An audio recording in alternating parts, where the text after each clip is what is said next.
Kill Show on WEEI. Bonus Tie Tuesday going on because Ty lost up by this morning. And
naked photo, but if you're sending nudes to your doctor, you have a real issue with your doctor. Come on. You're No, getting everybody fished. does that. I'm not going to let you guys make me think I'm crazy. Maybe this is a woman thing with the chesticles. I think it's more of a man thing. You have 4 men in here saying they've never sent nudes to a doctor. And Curtis. And now that we got rid of all the pleasantries, I like the talking at him. Yeah, that's the Adam I like. And Shime. Well, you don't care about the little man? Greg, I am the little man. I very much in this instance, Curtis. All right, let's metaphorically speaking here. Now, Let's get down to business. it's time to party. It's time for the Greg Hill Morning Show. Good morning. Morning, everybody. Hello, good morning. Morning, everyone. Morning. Good morning, my neighbors. On Boston Sports Original. WEEI. Got my people. WEEI. When I say Greg Hill and you say show, Greg Hill. Greg Hill. Show. Greg Hill. Show. All right. It's go time. Well, that didn't work. So here we go. Greg, Wiggy, and Mego are with you now. Here you go. Tick, tick, boom.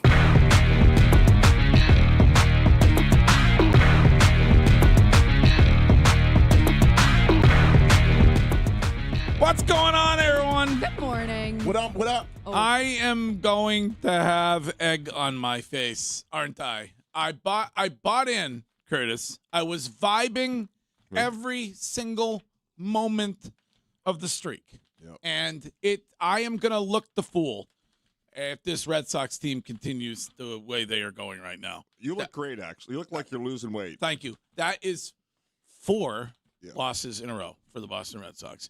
And they are, I mentioned this during Thoughts on the Dock this morning on my Instagram. They are stranding man after man after man on the baseball path. And that is not a way in which you win baseball games, Coach. No, that's not how you do it. No, it's not. And then I heard Lou talking about this last night on the broadcast that they're not hitting home runs like they were during that streak and everything. So, man, I feel like crap today.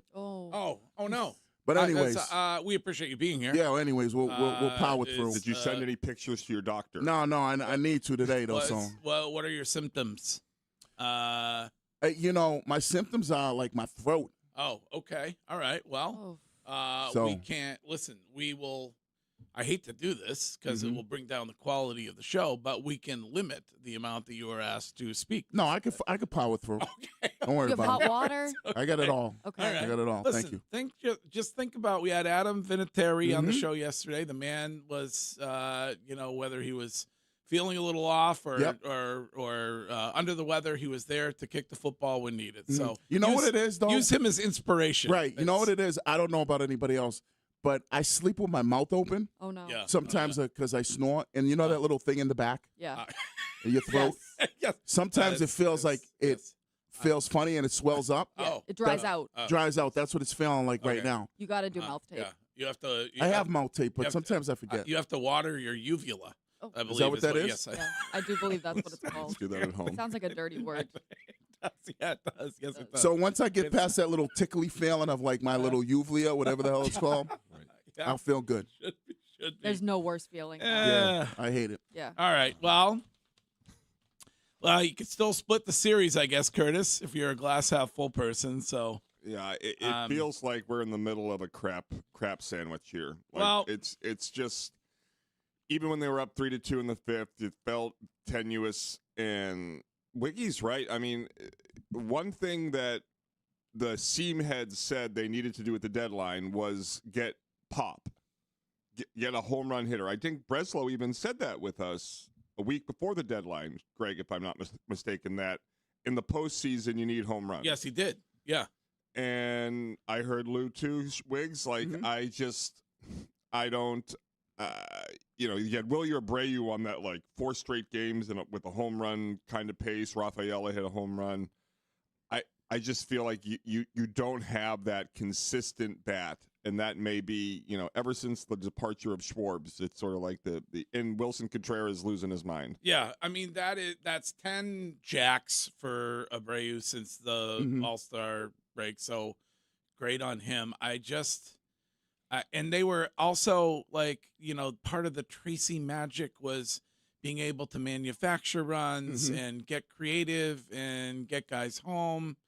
And that's not happening currently. So I don't know. What are they? Are they the team that went on an historic streak, or are they the team that they were? Are they somewhere in the middle? Are they tiny, right below 500 baseball team? I don't know. Well, No. what I said the other day, and I feel like I jinxed them, and I want to ask Curtis, is that they weren't making these errors that we saw last season that led to these losses. Last night we saw that those two errors did end up leading to a loss in a way. In your mind, is that what you need to be worried about too? That defensively now you're having these errors?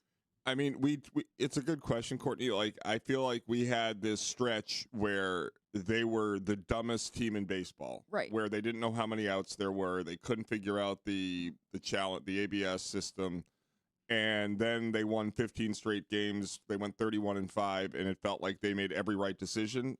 And now they're back to sort of situationally, whether you want to blame the scoreboard or the other night, and then yesterday the errors, or the poor defensive plays. Like, I don't know. It's the strangest thing I've ever seen. There's never been a team like this in the history of baseball. Literally, that was that bad, then was that all-time great, and then now is sort of.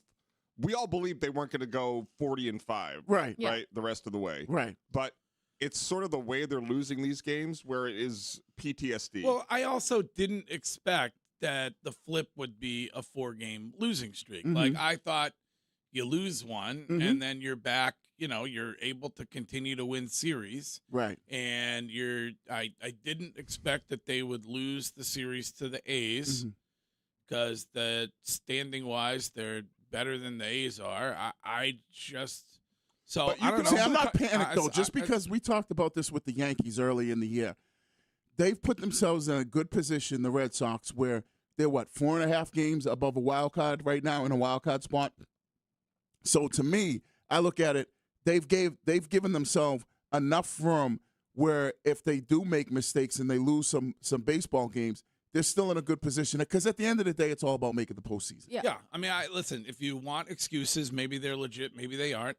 Like you, they are sick, so there's some kind of a noro thing that's going through the team. So maybe that's a part of it. I saw excuse makers who say that the 13-inning game took a whole lot out of them. So I don't. so then why are they leading early in the game? I know. But I I think, Greg, though, I think we have to separate the A series in this one, because in the A series, you blow them out on Friday night, and then Saturday and Sunday, Saturday you had the bases loaded and you still had a shot after being down 7-3, and Sunday you hit the ball right on the screws with runners on first and second. If it's 1 foot, one direction, you win that game on a walk-off. Like, I felt like you were not out of the games. I didn't think you played dumb baseball. It was just sort of, that's the way it works. Yeah. 162-game season, bad teams beat good teams occasionally. This series, I feel like, has been different. And it's been the excuses and the sort of, like, blaming the operator of a scoreboard, the poor defensive plays. Like, Yeah. I feel like this is more like the bad Red Sox we saw early in the year. All right. Well, we will talk about that with you this morning. Pretty good day yesterday at Gillette. The Patriots joined practice. We'll get to that. What the offense looked like yesterday, which was pretty good, looked like, at least what I saw. So that is on the docket this morning. We are going to get to leads coming up in just a little bit. They said it at 7:15. What Chad Tracy said about the potential return of Garrett Crochet and Roman Anthony is one of the things that we will hear. What Drake May said about that offense yesterday. Additionally, coming up during They Said It, and Hill Notes at the end of the show this morning. And you can leave one of those at any time on any topic on the Odyssey app, and we will pick the best ones and play them back. And certainly if you'd like to wish, maybe you have some suggestions for Wiggy. I don't know if there's some kind of hibiscus tea or something that perhaps we What's could it called? The uvula? Yes. All right. Yes. That thing right now is feeling a little funky. Okay. Is there a uvula expert who Yeah, we need that. perhaps is listening to the radio show who might be able to? I'm offer drinking some- hot chocolate, so I don't know Okay. if that That does helps. not help. That is That's not the right dairy. idea. Dairy's bad for the Bad. uvula? Yes, Oh, yes. Oh, so what do I need, like You tea need or something? Yeah, or hot water with All like right. lemon and honey, or one of those sprays that just numbs the uvula. Oh, okay. It's- Got to be the throat goat. Yeah. you've got to, whatever you do, numb the uvula All right. immediately. We need a. I don't have a good gag reflex either, Oh. honestly. So I'm one of those people, like when I'm brushing my teeth, I Yeah. can't really get too deep because You can't do the tongue scraper. Yeah, I'm very, Well, that's why I never wore a mouthpiece. You never? Never wore a mouthpiece. Isn't that what they called you at BC? Yeah. The tongue scraper.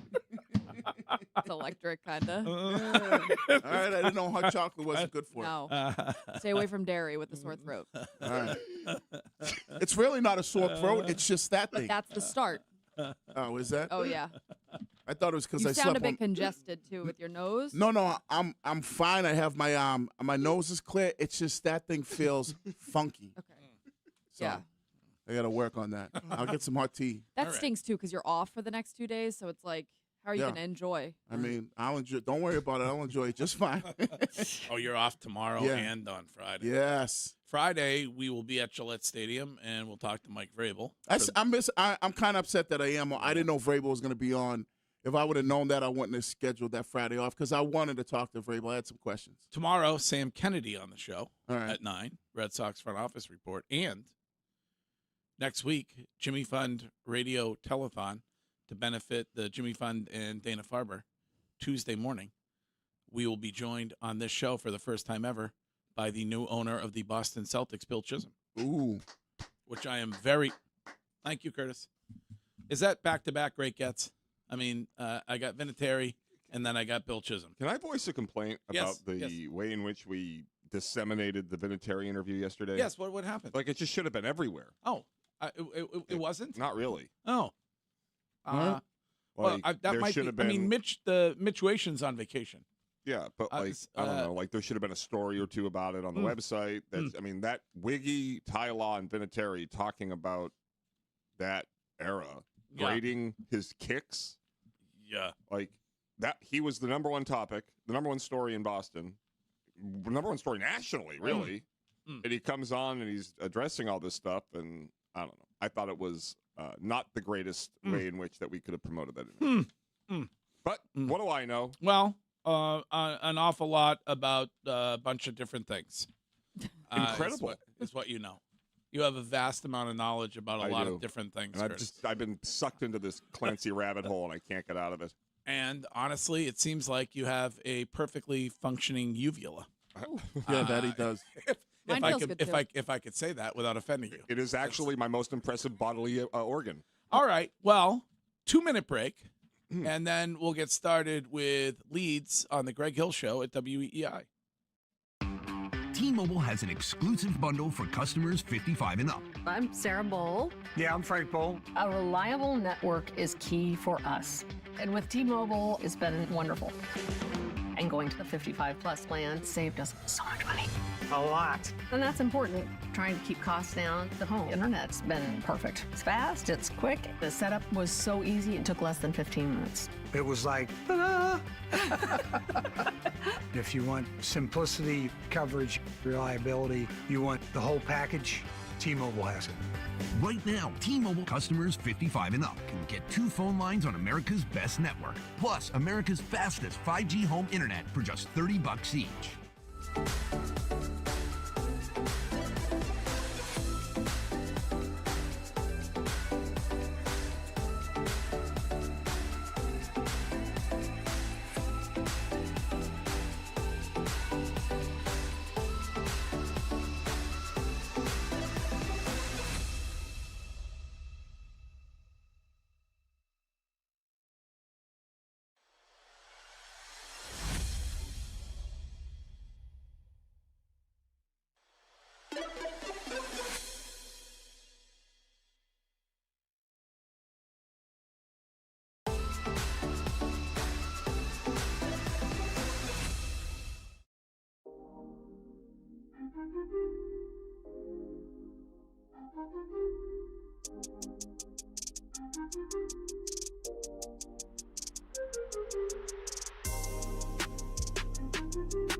Remember when we'd sneak up to the lake house and we'd spend the afternoon in the palms in the sun.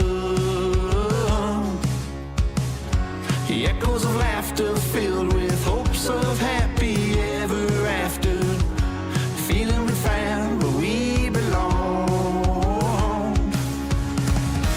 There was a time that you and I couldn't stop from blushing, laughed till we cried, stayed up all night, never cared what's coming.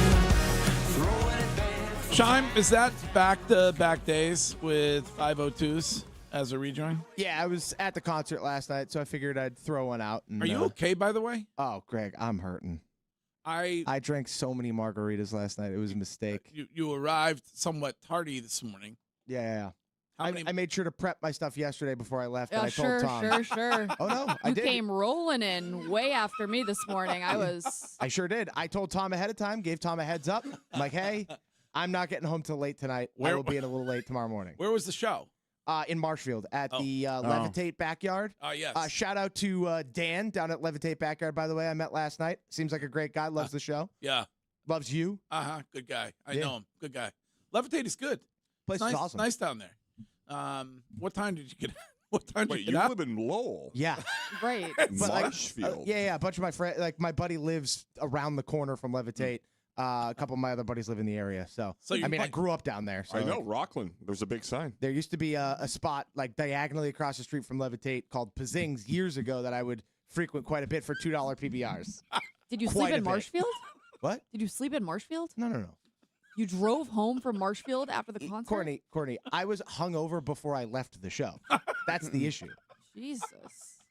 There you go. The spicy margaritas, Greg, holy smokes. Really? Those things are out of control. Like Where you Marshfield's far from Southie. Yeah, I'm aware.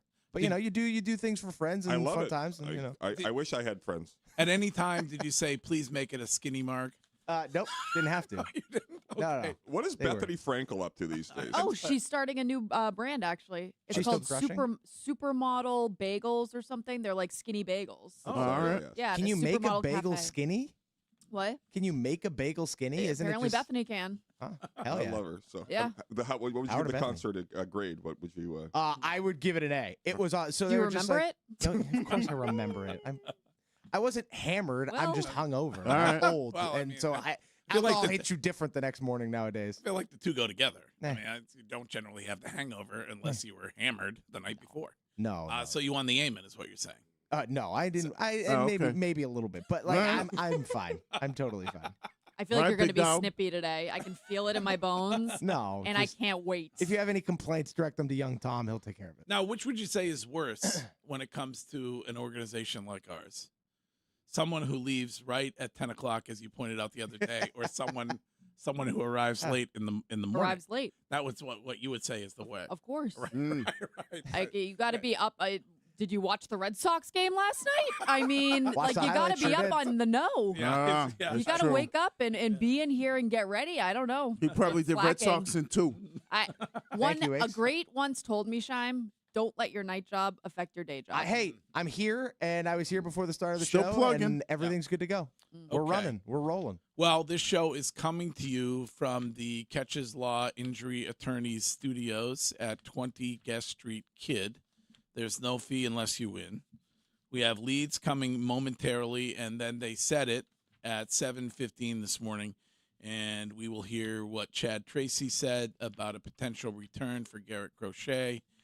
and maybe even Roman Anthony after another loss, the 4th in a row for the Boston Red Sox last night. That's where the rage will go, Greg. What? If they keep losing and they're not hitting home runs, then people will return to the "where is Roman Anthony" conversation. You think so? Yeah. Yeah. Well, I think at some point also, I mean, if the whole thing crumbles into itself, then you can go back to criticizing Breslow and the moves that he made and whether – I mean, it's early when it comes to judging Adley and the guys that were added to this baseball team. So I'm not getting – I don't want to get ahead of myself. Right. But, I think they're going to make the postseason. So even you can't necessarily say that. I think you can. Oh, okay. All right. I think you can. Do you think they're going to make the playoffs? I don't know. They went on a 15-game win streak. Did you think they were going to do that? No. No. But where they are right now, honestly, I think it's possible for this team to go on a 15-game losing streak. See, I don't know. I don't think that's four. I don't know because water seeks its own level. Right. I would say unlikely the team advances beyond where it did last year if you asked me today. Right. Oof. That's where Curtis is on it right this moment. But last week you would probably say something different. And Yes. to what Greg's saying, did the Toronto Blue Jays get extremely talented at the trade deadline? Because they're last in the AL East right now. So to me, it's like if you want to lose to the Dodgers, if you want to lose a series to the Dodgers, that's one thing. If you want to lose a series to the Toronto Blue Jays right now, that's not looking great. Lou was saying like last night, Toronto's been playing well. That's what I'm asking. I do not know. Toronto Did they get really good at the trade deadline? Who's that? Toronto Blue Jays. No, but weren't they in the World Series last year? But I'm not talking about last year. But I mean, they have a lot of. But I'm saying they're still a good baseball team. Like you lost to a good baseball team, even though they're not where they should be in the standings. If you want to argue that way, then you can argue that you were facing arguably the best pitcher in the American League last night. Right. So yes. I mean, I think so. Maybe sky's not falling. No, I think it's like in baseball. Chicken Little is Chicken Little around? Chicken Little said the sky was falling. No, it was not. I have to have chicken for lunch. We have a chicken, Nick. I say. All right, Shime, let's get going on it, please. This is the Greg Hill Show. Time now for The Lead.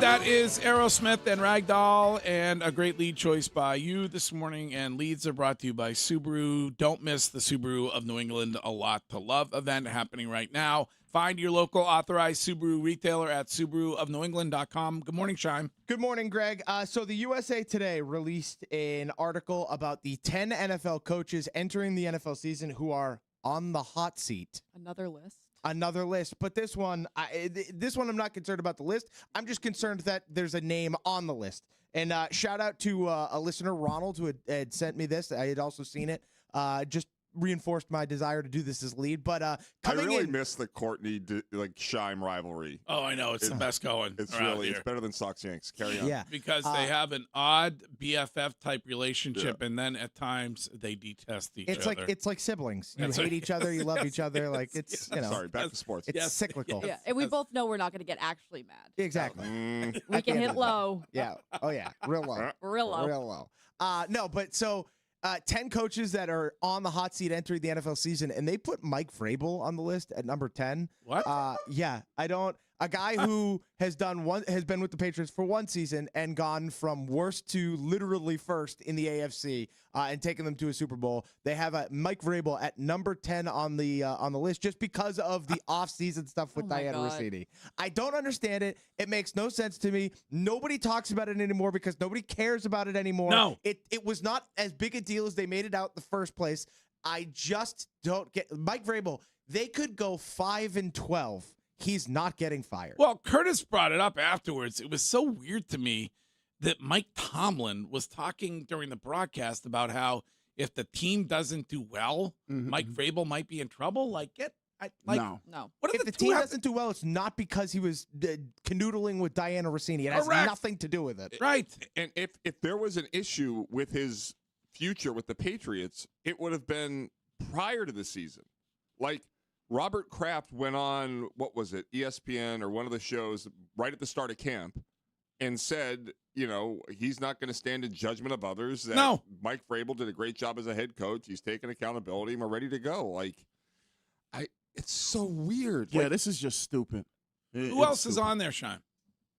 Nick Sirianni. All right, to I be can honest, see I was that. kind of distracted by the Mike Vrabel part of the list, but like Nick Sirianni, Zach Taylor for the Bengals, guys like that are on the list because, well, they deserve to be on the list because they have had multiple issues, especially a guy like Zach Taylor, who if everybody thinks Joe Burrow is a top 5 quarterback, maybe they should be in the playoffs. Yeah. All right, Sean, thank you. You're welcome. We are going to take a quick break. A lead from Curtis. Topic of your lead this morning, Curtis? Sports. Okay. Lead from Curtis and more leads coming next on today's show.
We are here in Brighton tomorrow, and Red Sox front office report with Sam Kennedy tomorrow at 9. And then Friday, we are at Gillette with Mike Vrabel. And Monday and Tuesday, day 1 and day 2 of the WEEI Nesson Jimmy Fund Radio Telethon, which is presented by Arbella Insurance. And it's amazing to me, during the history of this event, you have somehow, with your incredible generosity, donated over $80 million to Dana Farber and the Jimmy Fund. And so last year, you donated $5.7 million, which was record-setting. And we can't wait to get started on Monday morning from Fenway Park, Monday and Tuesday. And the radio telethon on WEEI is sponsored by House. Get House and become part of the family, houseproducts.com, and by First Responders Credit Union, exclusively dedicated to Massachusetts first responders. Apparently, Scheim, not a first responder this morning. He was running a little bit late, but Curtis was here on time. Curtis, good morning. Hi, Greg, Wiggy, Courtney. I wasn't late. Scheim. I mean, that's what Courtney said. Well, to your standards, I mean. Later than I normally am, but the Open played, right? Yeah, Well, No, we had no audio in here for. Thank God Greg told you. Well, everything's fine. Everything's All right. great. Scheim, you live That's your not life. what you were It saying. was a 2-second change. Scheim, you live your life. They took the mic off the board for the Red Sox game last night and didn't put it back on. I don't know what you want from me. Listen, you want to go out and have several margaritas? Do it. You only live so long. I don't do it very Say- often, YOLO. especially on a week, like on a school night here. I don't do that all that often. You want to go see the 502s in Marshfield? Go see the 502s in Marshfield. Yeah. Right. They're an excellent band, by the way. I would have, without you, I would have never known about the 502s. Absolute blast. Yes. They are just full of energy. It is nonstop laughter and fun and great sing-alongs. It was awesome. When does the Marshfield Fair begin? It's a great question. I love that thing. Good jingle for that puppy. Oh, excellent jingle. And James and Greg spoke briefly yesterday. It was lovely. They're a great relationship there. I'm going to take James to the Marshfield Fair. Yes. Oh, you should. The Marshfield Fair is a jingle? Yeah. Oh, I didn't know that. Yeah, you've never heard it? No. Oh, yeah. I mean, it's not as good as Pizza Shark. But, Pizza Shark is dynamite. Or the 502s covering Mr. Brightside, which That looked was so electric. good. Oh, it was so fun. All right, Curtis, your lead today. Hi, Greg. Hi, everybody. So I'm going to pivot a bit here and express support for Robert Kraft and the organization in their contractual stalemate with Christian Gonzalez. I believe that if what Robert Kraft is saying is accurate, and they have offered him the highest paid contract for a cornerback and the highest paid player in Patriots history, and stipulating that Christian Gonzalez is out because of a contract issue, not because he had a injury from the Romeo Doubs play that some have speculated in the practice preceding the joint practice yesterday. I believe that he is not a free agent, and that this is relatively fair, and that there should be some come-to-Jesus moment where he's not looking to set the market by $10 million. You cannot set the market, from my perspective, when you are not a free agent. So if you're a free agent and you're entering and everybody can bid on your services, that's different, I think, than entering year 3. I believe that the Patriots have been fair. I don't know if they're giving a fair market value offer, but my if I had to lay in one way or the other, which camp do I think has more leverage or more leg to stand on? I think it's Robert Kraft in the battle right now. Huh? Interesting. Wow. If it were an injury yesterday, I think we would know about it. I think Christian Gonzalez and his people would want us to know about it. That was, would you say that was performative by the player yesterday? Like, wanted to not show up, wanted to not be around, wanted to make it clear that he is unhappy with whatever they have offered him? Is that like... Well, we talked about this yesterday, right? Controlling the environment, right? And Ty brought it up. I think, Courtney, you might have asked him. Mm-hmm. When you have the inter-squad practices, maybe you can't control the environment like the way you can just in a regular practice. It's the same way when we talked about, will he be ready or will he play in week 1? And I don't think, if he's not going to participate in a joint practice with the Colts like yesterday, and he doesn't have a deal done by week 1, I can't imagine that he's going to play week 1. Definitely not, because you can't control that environment. So, but my but question: do you think the fan base, Greg, will be on whose side will they be? If it's week 1, you're playing a Super Bowl rematch, right? And Christian Gonzalez is not on the field. Where do you believe the fan base will be in that battle? I think they will be upset with Christian Gonzalez because Robert Kraft wisely shared that they had offered him the opportunity to be the highest paid player at his position. See, I disagree with that because just because they'll say they make you the highest paid player, how much of that money is guaranteed? We talked about it with Ty yesterday. That's the only thing players care about. So if I get the highest number but a lower guarantee than Trent McDuffie, then technically, I don't know that fans care about that. Yeah. I think fans care about the owner tells you, listen, I tried to give the guy the most money that I've ever given to a player, and he doesn't want to play for that. I think that's how, when the question from Curtis is, how do the fans look at it? Yeah. That's how that. Well, I think you are right. Like, if you wanted to say who has the better side of the argument, I agree with you. Like, but I'm talking about the manner in which the fan, the season ticket holder that's just going to the game, I don't think that they're in the weeds and the details as closely as you are, and Kraft had a master stroke in how he's handled. But do you think that maybe Gonzalez, and this is what I would do if I was representing him, as we got closer, I would leak out how much the Krafts offered me to show, like, okay. Well, sure, if it was an embarrassing offer, I would assume they already would have. Why haven't they? Or maybe because it's probably not an embarrassing offer. Like, it's probably a best foot forward offer. Or they could be like doing like, hey, listen, we're not going to put you on Front Street because let's still negotiate here and let's get a deal done. But as soon as we get close to week 1 and you don't come correct, we'll put you on Front Street. No, I'm more with Greg. Like, if it was an embarrassing offer, that would have been leaked immediately. But if it was a good offer, why isn't that leaked? Do you think Christian was happy that Robert Kraft went out and said what he did?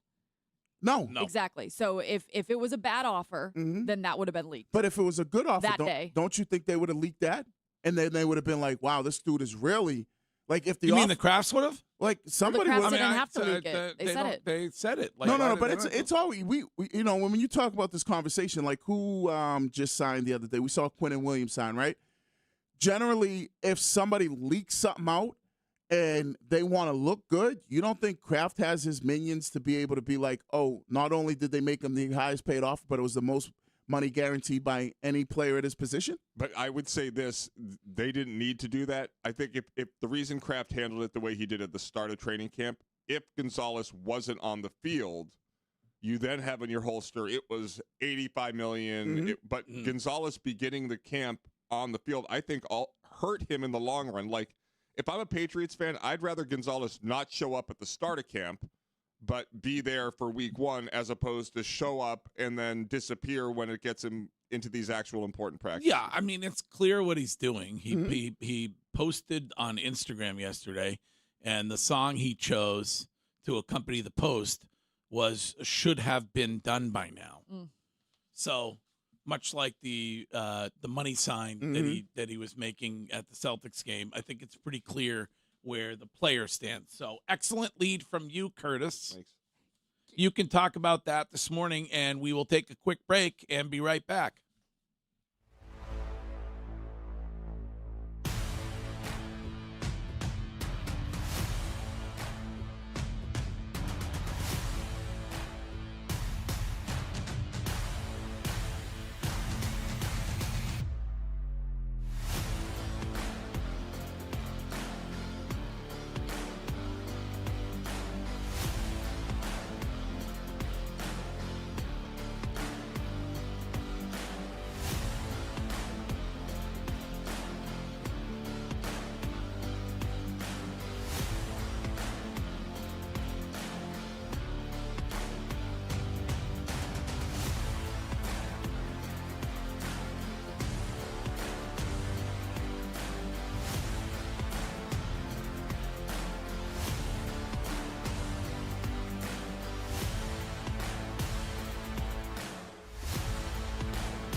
They said it coming up in about a half an hour at 7:15. We will hear from Chad Tracy on the potential return of Garrett Crochet and Roman Anthony and what Drake May said about how his offense looked yesterday in joint practice with the Colts.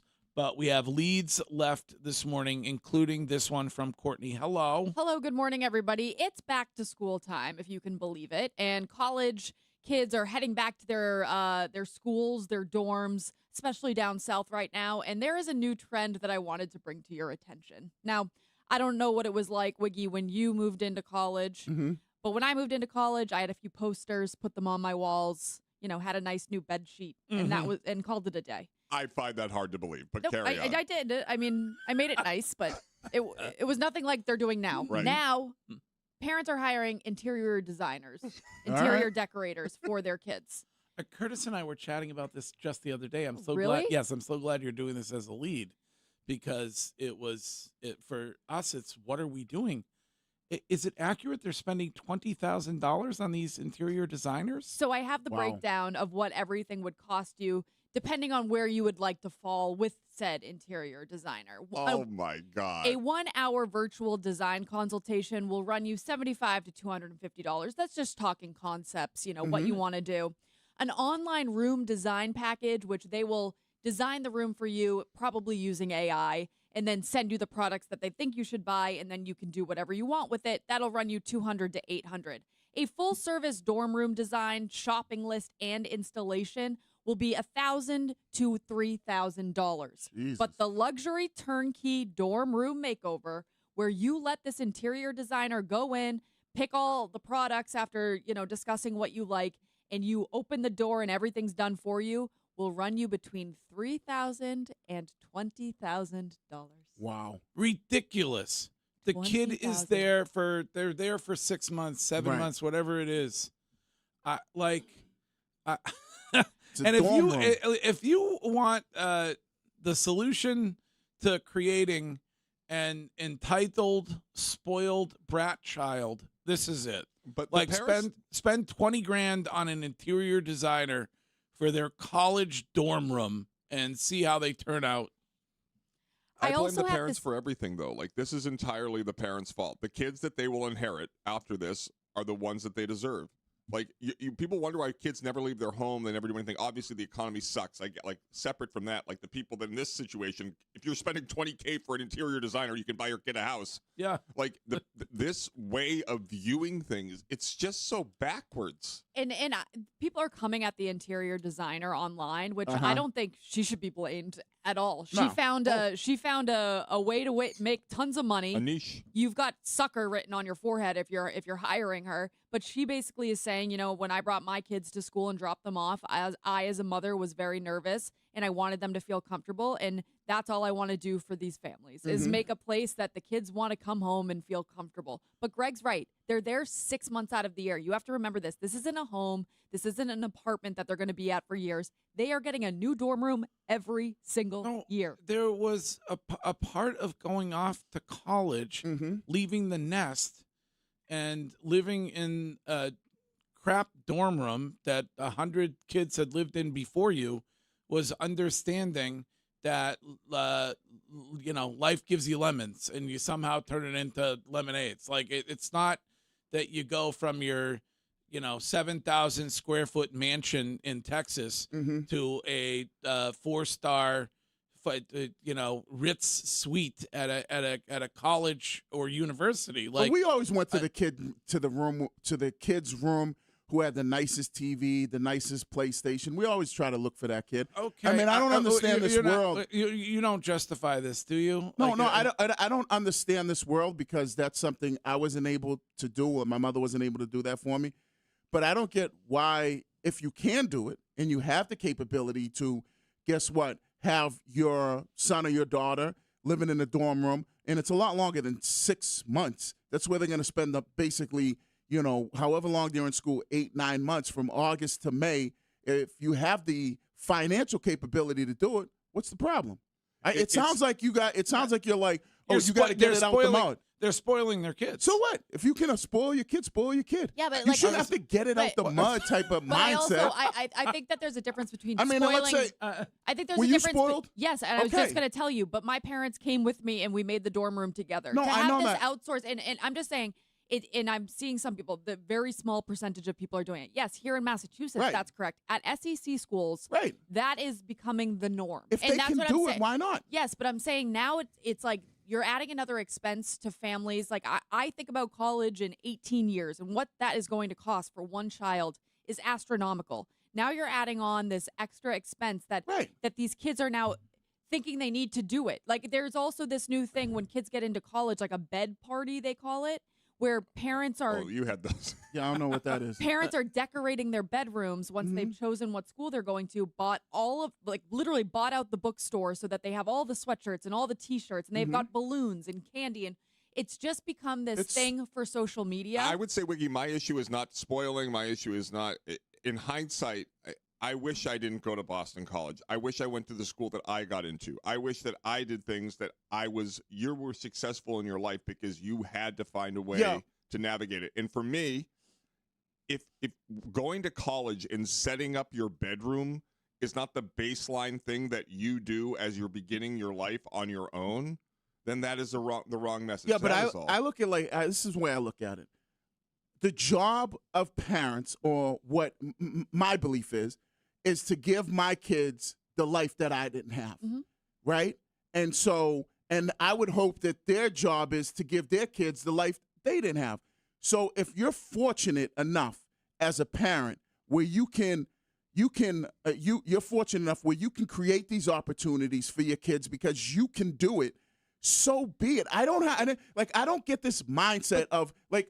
That's what I was trying to say with you. It's just it's becoming the norm. Hear me out. What's the mindset? Like this whole thing of like, oh, you got to get it out the mud, which means like you got to go through the grind and you got to come up through nothing to make it. Like there are people that come from very successful, rich families that have been giving a lot of stuff to them that are successful. This whole notion that if you're spoiled in life, you're not going to make it or you're not going to understand what it's like. I think that's the wrong way to look at it. I agree with you. Be fortunate. I agree with you. I think that if you are able to give your child something, you should be able to do it. And I feel very lucky that my parents were able to give me the world my entire life. But it doesn't sound like it based on your lead. But my lead. The job of a parent is to prepare their kid for life, not to do everything for them and make everything easy for them. If you do that, if you run out and spend $20,000 on an interior designer, so their dorm room is better than everybody else's dorm room, all you are showing them is that throughout their life, somebody is going to give them everything and do everything for them. It's not getting out the mud or whatever it is.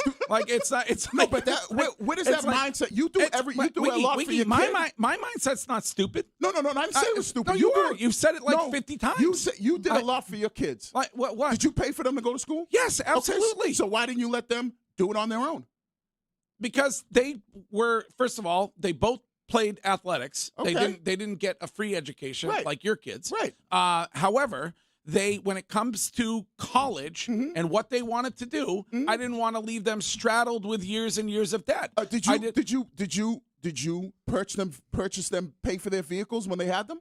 When they were in high school? High school, college, I don't know. Whenever they went to college. In high school, yes, I did. Okay. After that, no. Okay, so after they probably got out of college. So you think getting a car that your kid can drive around in is the same as paying an interior designer $20,000 to design their dorm room, make it look like the Four Seasons? But that's cap. If you can you're afford, cap. No, it isn't. If you can, You're trying to be. No, Greg. You make it sound like if you can afford to give your kid that lifestyle and you can afford to spoil them. Don't act like you didn't spoil your kids and you were like, oh, my kids didn't get anything. I made sure that they learned. They wanted Jordans. I said, no, you ain't getting no Jordans. You got to learn the hard way to do it. Don't make it sound like you didn't spoil your kids. If you have this capability, then you can do it. But there's a difference. I understand you're making good points, and I think you present the other side very well. I don't believe that spoiling and what we're talking about are the conversation. what college, I believe, was intended to be is that just like your sons right now are working their ass off in 200-degree weather, getting ready for a football season, trying to pursue a dream that you were able to realize, it's not handed to them. They are there earning it every single day. And college is a place where you are supposed to find whatever it is that makes you you and pursue it. That's why I feel like this is the wrong way to begin college, which is like the baseline. That'd be like saying, whoa, your mom can take you to class and walk you to lunch and show you where everything is. Like, that would be awkward. This was my lead, and I love that it started a war. But Not a war, my point was really about where are we going to be in 5, 10, 20 years from now when the next generation is going to college and the expenses just keep rising.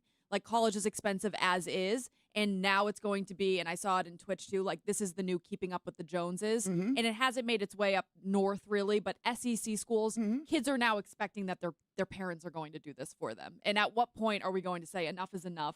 Like, this has gotten out of hand. It's one thing to do it, and it's one thing to go above and beyond, and I get what some parents do. If they can't afford to do it, and they're, like, basically strapping themselves and putting a whole bunch of debt on themselves as parents just to be able to, like, give them something that they're crying and complaining about versus, oh, we can afford to do this. Because I'm willing to bet you that, and I don't know, I don't know, I've never seen this before, but I'm willing to bet you that a lot of people that do take advantage of this, their kids have probably had a pretty nice high school and growing up experience. Yeah, of course. So their rooms are probably pretty nice that they lived in throughout their high school days. They're probably not sleeping on the couch. They probably have their own beautiful room. So I feel like their name is Clay, most likely. Well, my other thing quickly on college, though, I think it's going to decrease in cost because it's going to be the trades and everything are going to finally rise up. But you know what the turning point was for me, Greg? The dorms at BU that overlook the skyline right off the pike. Oh, yeah. Because up until that point, even, and I'm not picking on BU because BC is just as bad, but like those specific, like, luxury, gorgeous condos that overlook the most beautiful skyline in America that were just there to get people to go to the school. Like, it had nothing to do with the education. And people always come at you and I for having silver spoons. BC dorms, roughing it. Awful. yeah, who wanted to be in a dorm? I was in a dorm. It was like a prison cell. Forced triple in Claver. Give me a break.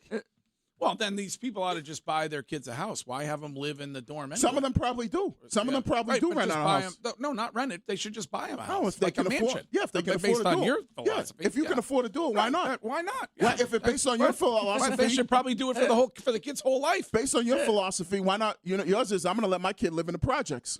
Let them learn how to survive. Well, I mean, think that's I would exactly. At least I told them they needed to have a job. Yeah. All right, You my daughter don't has do- a job. Huh? My daughter has a I'm job. not talking about your daughter. I'm talking about your sons. They're gonna have I told my kid came back from college, get a job. Yeah.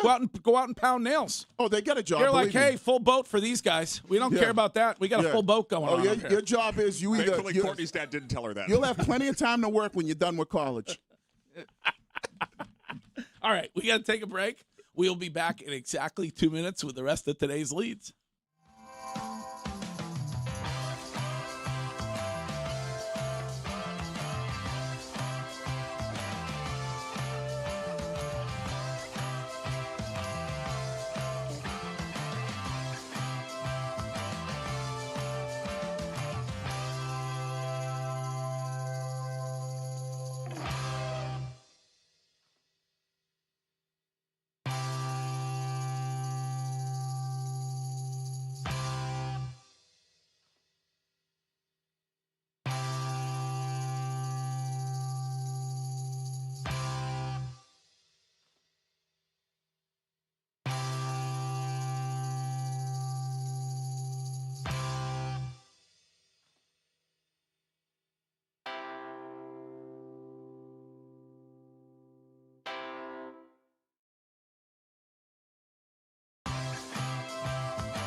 They said it coming up in 10 minutes at 7:15. We'll hear from Chad Tracy. We will hear from Drake May after joint practice yesterday, walk through today for the New England Patriots, and then they are ready for preseason. And Thursday night, we will be there with Mike Vrabel at Gillette on Friday. Can we open the window world of Boston weather window for Curtis? Okay, Curtis, humidity back apparently. Yeah, the humidity is back. I'm sorry, I have Jupiter on my phone. I was like, what? Oh. It's not going to be 98? Jeez, well, you live and you work here. I know. Well, and my brain is a Florida man. You know, one day I'll just take over my parents' abode and be spoiled. 70 degrees right now, sunny, afternoon high of 80. That would have been really great if I gave the Jupiter, Florida weather forecast. 83 degrees this afternoon, and it's going to be really sunny. Beautiful, beautiful day, Greg. I would recommend going out and playing 9, maybe hitting some balls at the great crossing at Granite Links. Go to Crossing 9s, grab a hummus appetizer later today. I have to do the laundry. Kind of behind on that. That is need to clean the bathrooms, you know. What is the name of your cleaning lady? I don't have a cleaning lady. Okay. You know, Lindsay.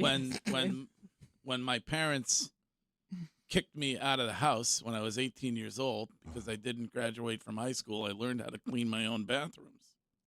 Yeah. I mean, and if people say I grew up in Dover, it was really the Medfield line, which was basically the slums. All right. Get it out the mud, Curtis. You got to get out the mud. Get it out the mud. Okay. Okay. All right, let's get to Wiggy's lead. Wiggy, good morning. All right, good morning. So I know there are some people that are a little bit concerned with the Red Sox, but I'm here to ease some of that concern a little bit for you. So if you look at some of the best teams in baseball, and that would be the Yankees, the Dodgers, the Brewers, and the Cubs. These are just a few teams that have some of the best records in Major League Baseball. These teams have lost 7 games in a row, 7 games in a row, 10 games in a row, 6 games in a row. They've been on losing streaks before. And I understand that the Red Sox are on a 4-game losing streak. And based on the way that they have been playing, and I look at them as like they are a good baseball team. So in the world of baseball, them being on this losing streak isn't something that I'm too overly concerned with because I've seen the best teams in baseball do this. I look at this team as saying, hey, they've played well for so long. They're just hitting a little skid right now, but they'll bounce back, and they're going to, in my opinion, they'll be a playoff team, and that's the thing that's going to matter more than anything. If they lose, if they go on a 7-8 game series here, loss here, and they get to the postseason, we're not going to be remembering that point at this point of the season. So for all those people that might be on the edge of the ledge going, all right, are the Red Sox going back to what they are? No, I don't think so. I think it's trying to incorporate some new players, and they've played well for so long where that's just the way baseball is. You see it in that sport all the time where you get on this run and then you get on a little skid and then you get back up. So don't panic because some of the best teams in baseball have done this already before. What part of the season did those other teams do it, though? Like, I think that may be of concern is that you started off terrible, then you have this run, and now at this part of the season where you want to carry the momentum into a postseason, if you start hitting a skid here. Well, the Dodgers just did it a couple weeks ago. After the Red Sox series, the Dodgers went on a 7-game losing streak. So they were so embarrassed to lose to such a bad team. Yeah, what was that? They, I don't know. What was that? 2 weeks ago? Yeah. Okay. All right. Wiggy is not concerned No. about the current skid, the 4-game skid of his beloved Boston Red Sox. And you're sounding better. Way to power through. Yeah, I got the tea like Courtney said. I don't know if that's making a difference. Yep. Well, this does not happen often on this show, but I'm going to admit that I was wrong about an opinion that I had. Jaylen Brown. And I am actually going to co-sign the opinion of my coworker, Chris Curtis, which rarely ever happens around here. But you brought up the Yankees. Yesterday, the Yankees announced that they were accepting $2.6 billion from private equity as an investment into their organization. Upon hearing that, I no longer believe that there ought to be a salary cap in Major League Baseball. Curtis, you were right. I was wrong about that. There is private equity does not invest $2+ billion in a revenue model which is not working. And so if you can go out and sell a small portion of equity into your baseball franchise for $2+ billion, then there does not need to be an enforced salary cap on your league. There are models all over the league in which this is working. So I have completely flipped when it comes to my opinion on the salary cap. I don't know if you're going to change your mind, Wiggy. I'm guessing probably not. Unlikely. No. Unlikely.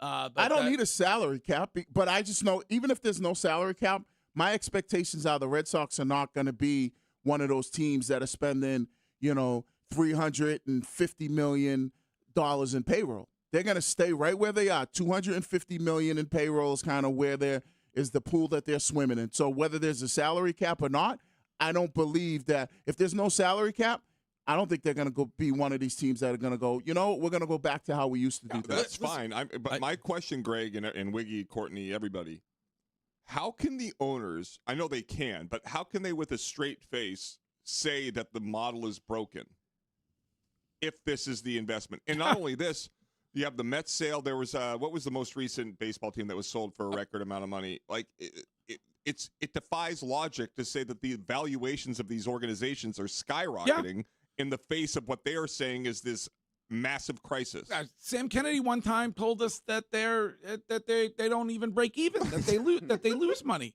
So private equity, we've talked about that. They ruin everything. They have completely ruined Jersey Mike's. And they'll do the same for they will do the same for sports. Damn them for hiring Danny DeVito. They destroyed Jersey Mike's. Right. Gas prices are $15 a gallon. The only thing Greg cares about is the demise of Jersey Mike's. Correct. I used to be able to get it Mike's Way, and half the time they are working there, they don't even know what Mike's Way is. So it's not a quality issue. It's just like people not knowing. It's all of it. It's all gosh. of it. It's the servings are less. I go in. Do you do extra meat? I'm getting a roast beef Extra sandwich, and I'm asking for, obviously extra mayo. There's no extra mayo on there. They get the thing home, and there's supposed to be oil and vinegar on it. There's no oil and vinegar on it. And how dare you, Bill Simmons, the Zone. Jersey Mike's was good. It was freaking awesome. It was one of the only things we could all agree on. It was the best in the category, Bill Simmons, the Zone. It was spectacular. And you know what? It was consistent no matter where you went. There was one, the one on the way home from Gillette that I would stop at occasionally? Same. Awesome. Yeah. There was one on Needham Street. Because they get that good bread there. The bread is really good, so that makes it really freshly good. cut the cold cuts. Oh, it was so good. Oh, you get a cold cut sandwich when you go there? I usually just get the steak and cheese. I'm not a steak and cheese guy. Oh, really? Yeah, I go chicken steak and cheese. Yeah. Oh, hell yeah. I would think that trying to be healthy. I would think that those are their two top sellers: the chicken steak and cheese or the regular steak and cheese. I get mushroom on it. Always mushroom. Mushroom and onion. I got a mushroom. I got a turkey burger. And the Fenway Sports Group not immune to this current trend. They are apparently going to accept $1.8 billion from Bezos, but that is mostly a Liverpool injection of cash, correct? Wouldn't it be so cool to own so much stock that it's your own personal ATM that you want to buy a team and it's like, I'll sell 15 million shares for $4 billion and I'll buy a team? And there are some who are probably fans of what private equity can do for professional sports. One, I'm guessing, will join us on the show during the Jimmy Fund Radio Telethon next week on Tuesday, and that is Bill Chisholm, the new owner of the Boston Red Sox, who will be with us on this show Tuesday for the first time since he bought the team. So looking forward to that. And in 2 minutes, no longer, we will get to They Said It next. Hey.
she listens.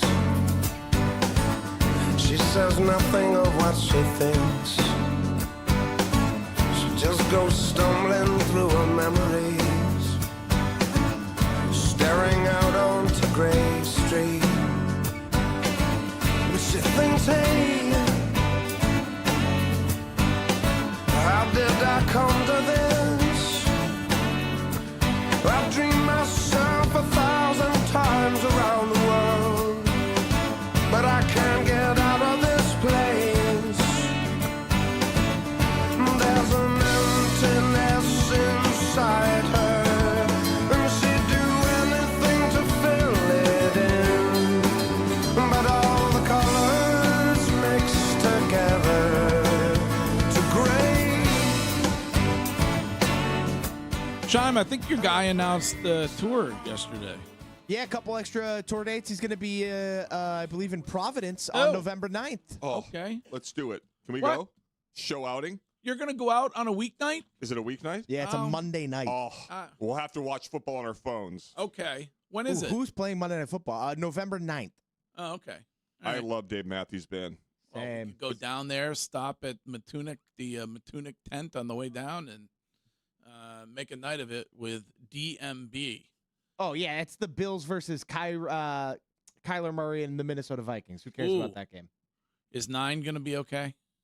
I doubt it. Huh? He's going to be real upset. Thoughts and prayers to 9 this morning. Going to have to do a lot of breathing exercises today. The only people that thought he should be picked when he was picked work for the Vikings. I mean, he was Tommy Curran. He was correct me if I'm wrong, Shime, the 10th overall pick. Yeah, I believe that's right. Wow. Probably done. Yeah. I mean, you make good money as a backup, obviously, in the NFL, but I would. Right. I mean, he's going to have to bounce around as a backup a bunch of different places. But Greg, we watch college football. I watch a ton of college football. Sick brag, okay? Anybody that watched Michigan knew that was a game manager with a brilliant coach and an excellent defense and superb running backs. Like, if you watched those games, he was asked to make 1 or 2 throws a game, and he did it in college. Like, the notion that he should have been a top 10 pick. Well, like, quarterbacks are just going higher, and it was such a good quarterback draft. I understand why he got taken as high as he did, but the issue is like, Minnesota had a team that's ready to win. Yep. And they had a quarterback, Sam Darnold, who just won a Super Bowl, who was playing great for them, and they should have just been willing to sit J.J. McCarthy behind Sam Darnold for a couple years, and they weren't, and that was the biggest issue. Well, sometimes it comes down to, like, a lot of these coaches in, Kevin O'Connell in Minnesota, where they feel like they can make everybody good. But I don't think it was Kevin O'Connell's decision. That's why the GM got fired. Not him. No, I'm saying, like, to move on from Sam Darnold, right? So Sam Darnold did well. Yeah, I think that was the GM. Okay, see, like, they should have. He fit that system just perfect. It was no different like when Geno Smith left Seattle. Sometimes it's not good for you to leave something that is doing well for you because another coach feels like, oh, we could get. I can make him be good. And I don't know and like you said, if it wasn't Kevin O'Connell, they should have just stuck with Sam Darnold because he understood what they needed offensively, and it was a perfect fit. And he knew how to get the ball to Justin Jefferson. Right. It's a fall from – well, also Justin Jefferson said basically in March that he was basically demanding that Kyler Murray was the quarterback. So – because he was targeted 30% of the time last year, and he had the worst year of his career. Right. And he's arguably the best receiver in football. I mean, it's a bit of a fall from grace. When you lose to a guy who's not tall enough to go on the rides at Old Orchard Beach, it's a real problem. And a guy who loves Call of Duty. Yes. All right, Shime, let's get to it, please. They said it. It's time for They Said It. They said it.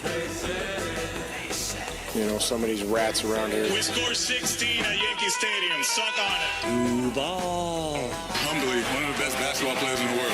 They said it. On the Greg Hill Show.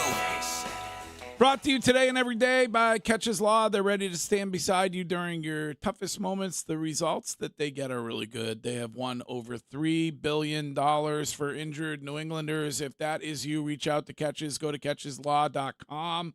What are we hearing first this morning, Shime? Well, Greg, let's go to Chad Tracy first. The Red Sox on a bit of a skid right now. Hopefully they'll turn it around. They may or may not have some reinforcements on the way. Chad Tracy gave injury updates on Roman Anthony, Garrett Crochet, and Trevor Story.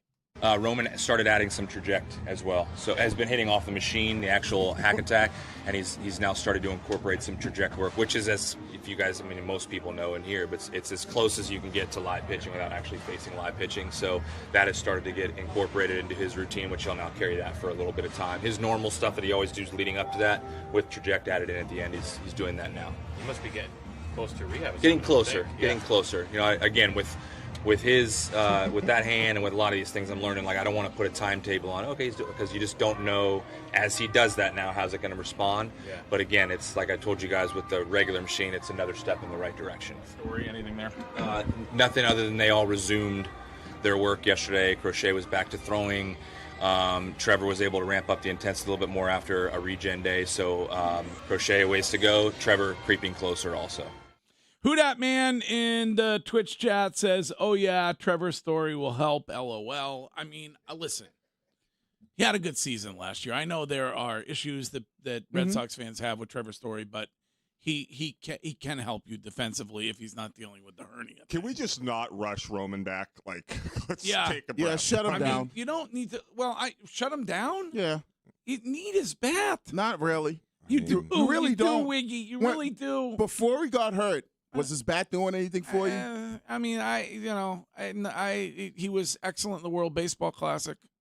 Yeah, but that's a different lineup. It's a different lineup. I mean, the only thing you might need him for is, and he performed well at Park City, according to reports. So the only thing you might need him for is in an opportunity where maybe you need a pinch hitter and he comes up with a big hit for you, or maybe you pinch run him. But I think when you look at this team, right? Is there anybody like, oh, get Roman Anthony back? Like, I guess now they are, Wig. Really? When they're not hitting.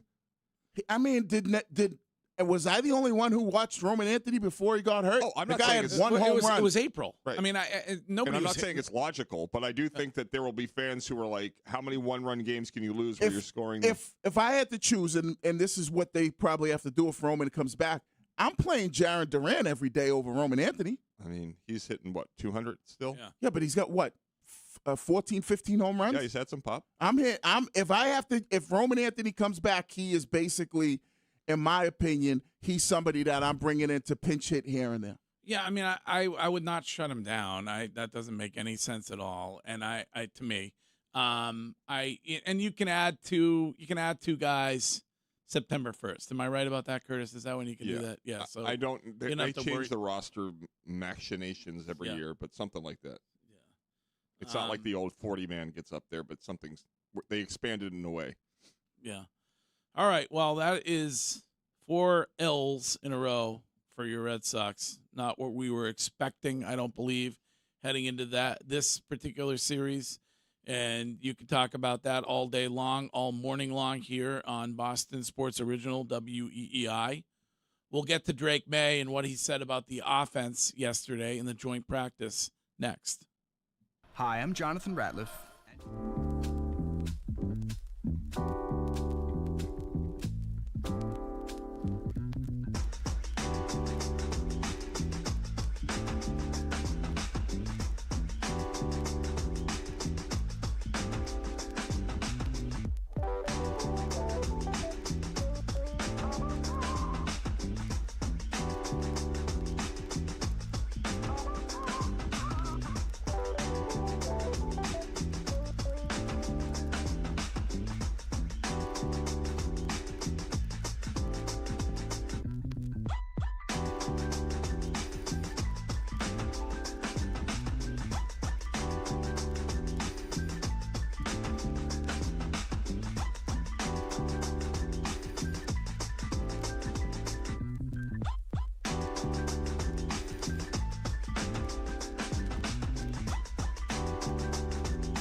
News with Courtney coming up at 8. You can text anytime on any topic on the Subaru of New England text line, which is 617-779-7937. And you can find your authorized Subaru retailer at SubaruofNewEngland.com. In the running for Jago of the Day is this 603 text during the break. And I love the people of New Hampshire. Nobody shows up for a road show like the New Hampshire people show up at Bernie's. Nobody shows up and throws up. Right. So, Greg, are you plugged in? Trevor Story didn't have a good season last year.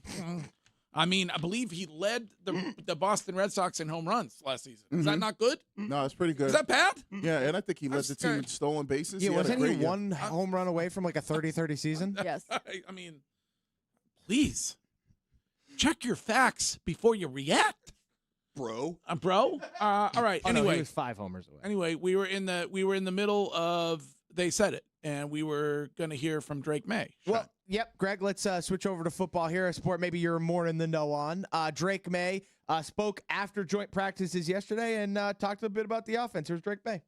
You just learn about who's kind of stepping up to the occasion. I think a lot of the guys responded today, and I think a lot of different guys made plays. A lot of guys in the red zone were making plays, and I think you just see time and time again when we can use everybody how hard it is on the defense. Well, that one-handed catch that A.J. Brown made was stupendous. They look pretty good. Mm-hmm. Any thoughts on anything that you were able to see from yesterday? Do joint practices make any difference whatsoever to you when you look at a football team, Wiggy? I think what joint practices do for me, it just allows these guys to go out there and go against somebody other than their teammates that they've seen every single day. You know what I mean? It helps out maybe it gives me a little insight on some of the younger guys, what they might look like against guys they don't see every day. Like, Lomu, for example, he's going to now see guys that he hasn't seen and that have different pass rush moves, and he's not able to sit on some of the things that he knows they're going to do day in and day out. So I think it just opens that world up a little bit for some of the younger guys. The best video was A.J. Brown out of yesterday. Yeah, but like A.J. Brown for me is going to be a guy that's going to get you 1,300 yards. If you listen to the Substackers early on, they were worried about A.J. Brown. Yeah, but that's stupid. No, that video was great to watch yesterday. If you watch A.J. Brown play over the last 2, 3, 4 years, like, what you're getting on. That's why we talk about it all the time. When, we're like, trade a draft pick for a specific player because we know what that player is. A draft pick we don't like. I feel good about Drake May. Hearing him talk, knowing that he has a lot of talent to throw to. Like, I know Romeo Doubs can play at the NFL level and he can produce. Will he produce more this season than he did at Green Bay? I believe so. I know what A.J. Brown is. I know what Hunter Henry is. Did I see Sauce Gardner deleted that tweet yesterday? Correct. Tough. Did he put his YouTube on private? Oh, wait. That was someone else. Greg. His tweet had read, all this from a one-on-one rep, smiley face, and an 8-yard sit route at that. It's a reason that's the only one y'all saw. Lockdown. Tell me you're not bothered without telling me. Lockdown emoji. Yes. And then he deleted it. Sauce Gardner, maybe that deal may go down as one of the worst trades so bad in recent memory. But I will say this: the mocker to my right may be spot on the Caleb Lomu take. I heard a lot of reaction that he had Welcome aboard, another Curtis. rough day out there. Allowed a sack. What would have been a sack was not great in the activities with the joint practices yesterday. So not very early, obviously. Don't want to be premature. Yeah, never. No. But we knew there was issues when Will Campbell didn't practice and they put this 7th round draft pick Marcus Bryant instead of him. Like wait a second, something don't add up there.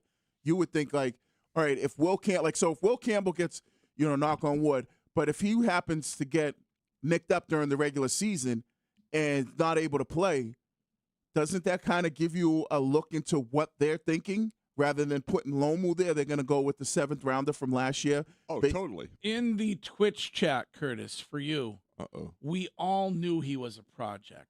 Come on, Curtis. What? You draft a 1st-round pick? That's just why are you drafting a project in the 1st round, bro? Right. Offensive lineman, and Wiggy, you played the sport, so I'll ask for your opinion on this. When you draft an offensive lineman in the 1st round, you're generally not drafting a project, correct? Generally, the only projects you're drafting in the 1st round are quarterbacks. No, you're expecting this guy to play. You're expecting that guy. When you draft anybody in the 1st round, for the most part, they might not be the starter, but if you're an offensive lineman, it's different because you can't rotate at that position like you can every other position on the field other than quarterback. Yeah. So when you draft a offensive lineman in the first round, my expectation is that guy's starting week 1. You know, we did that with Matt Light. Matt Light was technically he was early second round. Yeah, but he was like because we didn't have a first round pick that year, I believe. No, you drafted a Hall of Famer that you told Bill Belichick to take in the 6th pick. Oh, was that the Seymour draft? Yes. Okay. So we year before was Adrian Clem when you didn't have a first round pick. Right. So, you know, you bring in a guy like that. Like that, Greg? That was good. That was a good call right Well done, there. Curtis. Thank you. But generally when you draft, You're actually the professor, not Shime. No, it's okay. Shime was nailed the Caleb Lumu. But you when you draft a O lineman in the first round, your expectation, just like with Will Campbell, right? Wasn't everybody's expectation he starts week 1? Bingo. You know, or you know, better example because people are gonna be like, oh, Will Campbell was a top 5 pick. Remember when they drafted Nate Solder? Yes. He was like right around. He was a reach, but they started him. Yeah. Didn't they do the same thing with Isaiah Wynn? They drafted him. He was bad, but they planned on starting him right away. Yeah. Unfortunately, Isaiah Wynn was a loss. Right. A little bit. But just to Shime's point, what a draft. Sony Michel and Isaiah Wynn in the first round. Sony Michel helped you win a Super Bowl. He helped you win a Super Bowl. Well, but Tom Brady helped you win a Shime, to your point, that you look at the offensive linemen that they've drafted in years past in the first round, all day 1 starters. Yeah. Okay, we got to take a break. We are going to get to what Mike Vrabel said yesterday next. And then a bit of a Schefter bomb with regard to Gonzo. Curtis's lead this morning is that he is you're on Team Kraft. You're on the owner's side. I'm stuck on the tarmac with him when it comes to Christian Gonzalez. So we'll get to the rest of They Said It next.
News with Courtney coming up in about 10 minutes at 8. Hill Notes at 9:30. You can always leave a voice note for us on the Odyssey app on whatever is on your mind, and we will play the best ones back later. Very simple. Hopefully you have downloaded the Odyssey app, another free way to listen to this show. And you can listen wherever you happen to be, whenever you want, and download it, and then you'll see a microphone there, and you can interact with us via Hill Note. Can I tell you something quickly before we get right back to everything? The Yes. Patriots released Caden Wallace yesterday, Yes. their third-round pick from the 2024 draft. They now have one player. 2. Well, who's the other one? Marcellus Dial, the 6th-round pick, I believe, is still on the team. Okay. So 1.5 players from the 2024 draft, and they're still really good. Like, that is really, really, really, really hard to do. Yeah. They got lucky the one good player was the quarterback. Right. Like Jalen Polk, Caden Wallace, Layden Robinson, Javon Baker, Joe Milton, Hall of Famer Joe Milton, according to Ken, Yes. and Jaheim Bell. Was it this time's lead the other day? No, it wasn't his lead. We discussed it. Curtis was off at his. He had an obligation to be. My But yeah, apologies. we did discuss it. It's Sorry. That's okay. It bears repeating. People weren't listening at that time. It is Chris. unbelievable to me that you Yes. have one player in a guy I've never heard of, Marcellus Dial, that are still on this team, and you are the favorite to win the division or win 11 games, and you were in the Super Bowl last year. That draft also indicates, too, that anyone who thinks Elliott Wolf is doing the drafts under Mike Vrabel is a buffoon. Right. But yet your coach is on the hot seat, according to USA the one Today. insider's list. Number 10 on the hot seat. That was your lead this morning, Sean? That's correct. Yeah, Greg. Mike Vrabel was on the hot seat list with guys like Dan Quinn and Zach Taylor and Shane Steichen and Todd Bowles and Aaron Glenn, which is insane to me. All right. What is next? They said it wise. Well, speaking of that coach who's reportedly on the hot seat, according to the USA Today's list, Mike Vrabel spoke to the media yesterday and talked about what he learned from his offseason counseling that he did. We can hear from Mike Vrabel. Well, I think we always look at improvement. As we talk about getting ready for the next season, we always look at improvement and ways that we can improve individually and how we can improve as a team. And it's really critical that we continue to do that on and off the field. I believe in that. I believe in everything that we can do to help this football team, to help our coaches, to help myself and everybody else included. And how we, this journey that we're going to go on, is going to be completely different than the one we went on last year. And that's all of our jobs is to prepare for it now. So really focused on our improvement individually and as a team. And that's something that we can do today. You look at the O-line and we talk about them and their ability to play together as a unit. There's so many combination blocks that they're involved in, and we have to be better. And again, 5-0 linemen have to be able to sustain the line of scrimmage. And I just walked into that meeting room and said, how do we improve? How do we improve our combination blocks? It's not asking you to block everybody one-on-one. So I think we all have areas that we can improve on, and that includes the coaches. Little combo block in there. I missed the question. Was the question about the offensive line going to counsel? It was not. Going to counseling? Seems like he might want them to, though. Yeah. I mean, He had that ready to go. He had that ready to go. He did have that answer ready Yes. to go. I mean, I don't like. Is the guy? Listen, people are going to say this because we're talking to him on Friday. Like, what do people want Mike Vrabel to say? Like. I don't know. Like he and his wife, he privately, himself, I don't know. Mm-hmm. They went to counseling. Right. Like there are 8 billion couples in the history of the world that went to counseling. Yep. You know what people want? Jen Hill and I went to counseling. Right. People want It's details. That's what people want. But you're not going to get details. I know. and I know that. It doesn't affect the season. Right. So, like, if you're Mike Vrabel, your family has moved on. You've handled it behind closed doors. You've come back. The same guy that we saw at the end of last season. Now it's time for the media to move on. It's not a story right now. No, I agree. I just find it fascinating. People that live in a state that voted overwhelmingly twice for Bill Clinton and the Kennedys are outraged at a man that would sleep away from his home. Yeah, I just don't. I mean, You know how they are, Pete. You know how they are, Greg. People, they want you to apologize, and then when you apologize, you got to tell them exactly why you're apologizing. They want like a pound of flesh. They do want a pound of flesh. But what people need to understand is that they will never be satiated. Like there is nothing that we could ask and he could answer that they would not say, well, you didn't do this. You didn't ask a follow-up about that. The reality is that whether Vrabel and his wife are happy, sad, or mad is none of my business. And the decisions that he has made, he has been judged publicly in a way that nobody judging him has ever had their private life judged. Yeah. And it is not relevant to the football team. The players that play for him from the beginning of this quote-unquote scandal publicly defended their coach, whether it was Drake May, whether it was Robert Kraft, whether it's A.J. Brown, up and down the roster, people have come out in support of the guy. So people that know him far better than we do, so they want you, Greg, or me, or Courtney, or Wiggy on Friday to say, weren't you wrong, Mike Vrabel? Yeah, I think he knows. All right. I think he is well aware of, personally, of what he has done and what he's doing to make up for it. If that's what they're doing, it's not my business. And it doesn't affect the team at all. And listen, I'm guessing that's the only reason that this dumbass list that you brought up has him at number 10 on coaches that are on the hot seat. It is the only reason. Yes, correct. Right. Because otherwise, no coach that's ever taken his team from last place in the division to a Super Bowl appearance has ever been on the hot seat the following season. Because it'll be just like Mike Tomlin said, for a small majority of people here locally. I don't know what the national perspective will be, but I think it's a small majority of people here locally. Minority of people here locally.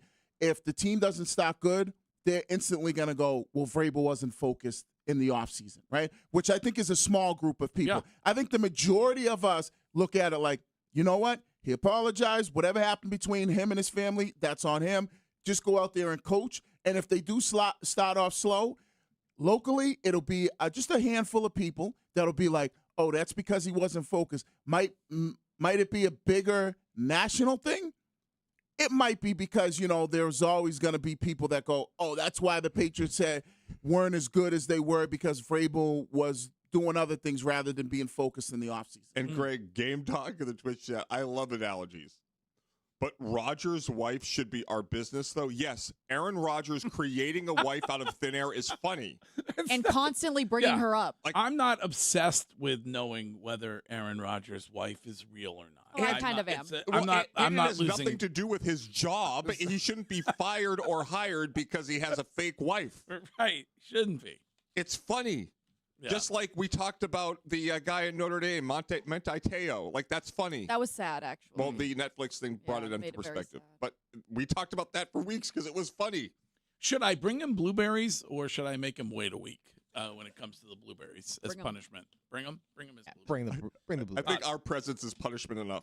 Do you have a bag of them today? Yeah. Do you know what these are? Hand-picked? Fresh picked. Nice. Oh, wow. Really nice. By Suzo. Specifically for me. There you go. That. She loves you. She is such a gem. She is one of the sweetest women. She went blueberry picking just to get me fresh blueberries. Really nice. All right. That's really kind. She's kind of saying you're fat. Could be. She also made me blueberry muffins. Yeah, that's blueberry muffins are so good. With the proper ratio of blueberry to muffin. Obscure reference, casino. All right. Anything else? Oh, Schefter bomb. So rap sheet. It was a rap sheet. Rap sheet info yesterday regarding Christian Gonzalez. This was Curtis's lead this morning. The Christian Gonzalez contract debacle, I guess, at the moment. We can hear from Rap Sheet talking about Christian Gonzalez, and there's one really interesting part of this that I think you need to focus on towards the end of the clip. Here was Rap Sheet. I do not know. I want to be clear. I do not know why Christian Gonzalez was not at practice today. But it's interesting to me that yesterday they agreed to terms with Hunter Henry on a new contract extension, and then the next day Christian Gonzalez is not practicing. Now, as far as the Witherspoon, they're still in kind of a standoff trying to get that done. That's in a more advanced state than the Christian Gonzalez deal is. So nothing happens in a vacuum. I think there's a good chance Witherspoon gets done. I don't know about Gonzalez, whether it's going to be this year or next year, but the timing is certainly something that I took note of today and is interesting. What do you mean this year or next year, sir? Wow, that is interesting. All of a sudden now he's not sure if the Christian Gonzalez deal is going to get done and if it'll be this year or next year. Well, that's alarming. Yeah, that is. Very much so. Because that's a completely different tune than what he had a couple months ago. But I think he's basing it, first of all, he's basing it on the Witherspoon. He must be whispered to about the Witherspoon deal. That's going to be done soon. Right. And so then you have a turnabout with Christian Gonzalez where he the day before was like, yeah, I'm here. I want to be here. I'm with my teammates. And then suddenly he's not there yesterday. Right. So maybe it is a reaction to Hunter Henry's deal getting done. Well, Rap Sheet had told us not too long ago that as soon as the Witherspoon deal would get done, Gonzalez would follow immediately thereafter. And now it's completely different. I can't wait for the Witherspoon deal to be done because then it'll at least give us a number of what he got guaranteed. Because don't we all believe that that is the sticking point right now is whatever the total guaranteed money is? And if Witherspoon, let's say Witherspoon gets 105, then we kind of know, like, all right, they might have offered him less than that, and now where do they need to go from there? But Curtis's lead this morning, he's on Team Kraft on this. They gave him an offer. Yeah. And you take them at their word that it would have made him the highest paid player at the position. So I think if Gonzalez's agent had his way, the Gonzalez deal would have been done before Witherspoon's. But it's obviously reached a stalemate. And the only avenue that I see that Kraft may have dinged himself is that if Wiggy is right and it's $105 million guaranteed for Witherspoon, then you have to be at 106 for Gonzalez because you said you made him the highest offer of any cornerback in NFL history. Right. Everybody here agrees Gonzalez better than Witherspoon? Yes. Yeah, I would think so. Other than the PFF people. Right. And Wait, I think the NFL Top 100 just have Gonzalez as like the 28th ranked player. Yep, he went from 84 to 28 in year to year. So but what's Gonzalez's out here? Well, he's not going to play week 1? No, I don't think so because he's going to get absolutely ripped. Based off that audio from, was that Rappaport you said, Sean? Yeah, correct.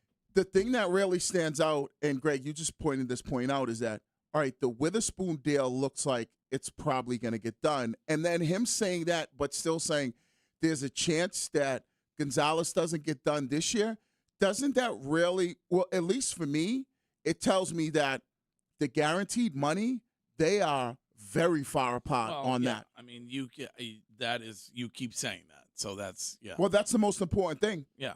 No. At the end of the day, that's the only thing that Tyler sat here yesterday. He knows a lot better than I do. He's been in those rooms with that type of bread. By the way, he looks like he could play. He looks great. Yeah, Ty's in great shape. And back when we played, it was about the signing bonus more than anything.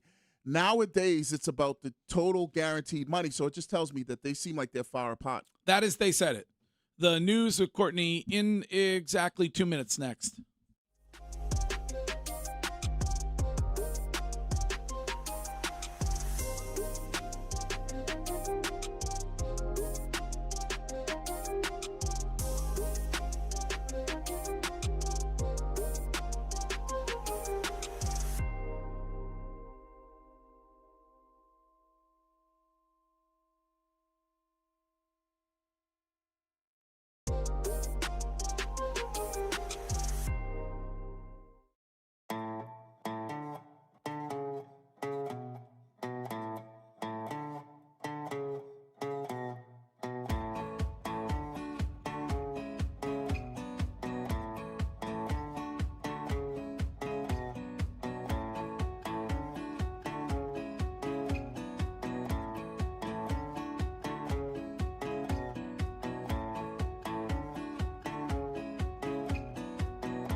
The most popular Starbucks coffee drink is a caramel macchiato.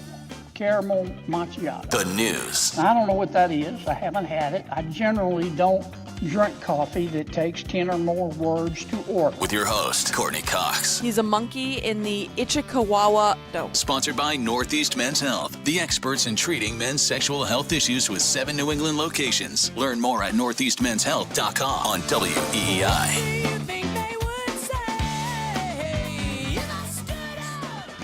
A 12-year-old boy was hurt yesterday while trying to train surf a Red Line car that was leaving the JFK UMass station overnight. So according to the MBTA Transit Police, the attempt happened shortly before 1 a.m. this morning, but he fell off the car and sustained a serious but non-life-threatening head injury. Oh, jeez. Terrible. Here's one commuter on WHDH.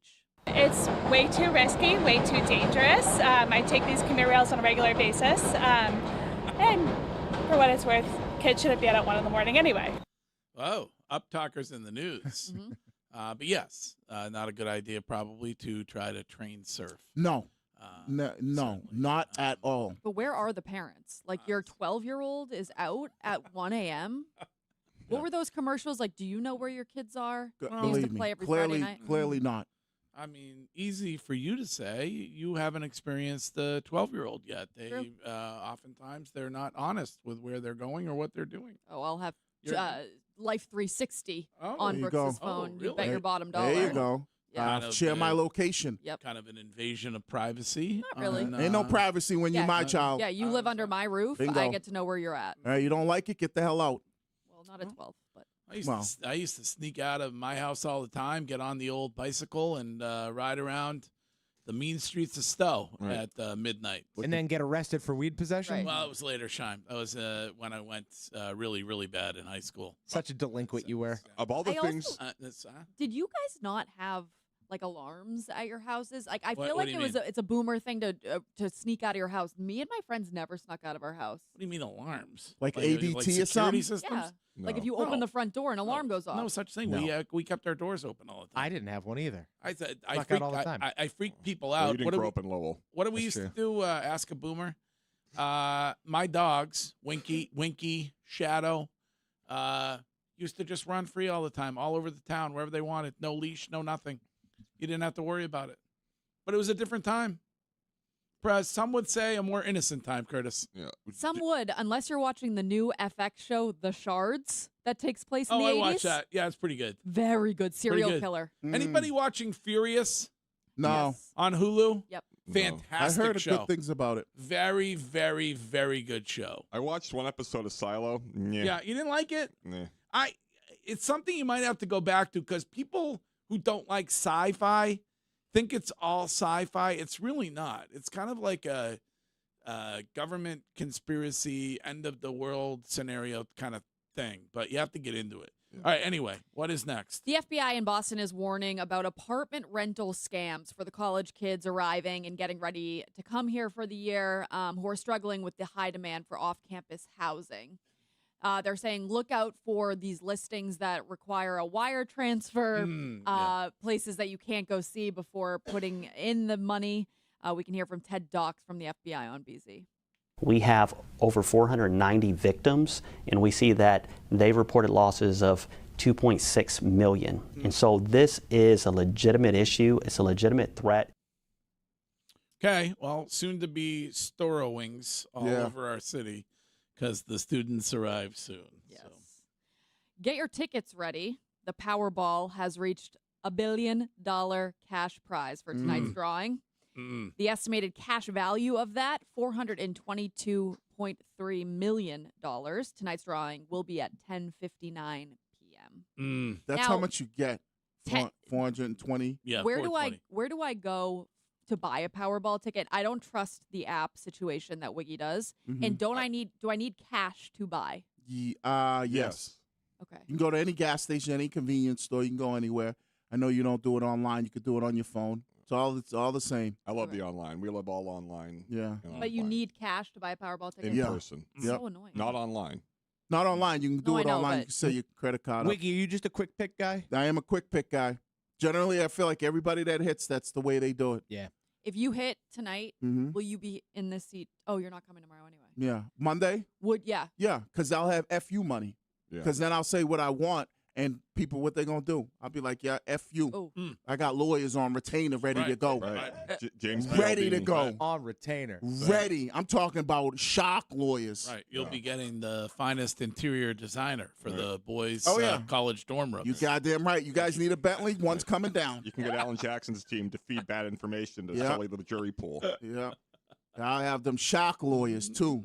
I I'll would say be what here I for want. a day, and then I would be gone. No, I would still do this because this would be like slush fund money. Well, you'd come in for a day and rub it in everybody's face? Yeah, I would. Well, no, I would give you the courtesy of not just like not showing up, and then I would leave. You have to come in, I think, for at least a week because you don't want people to know that you've hit the billion.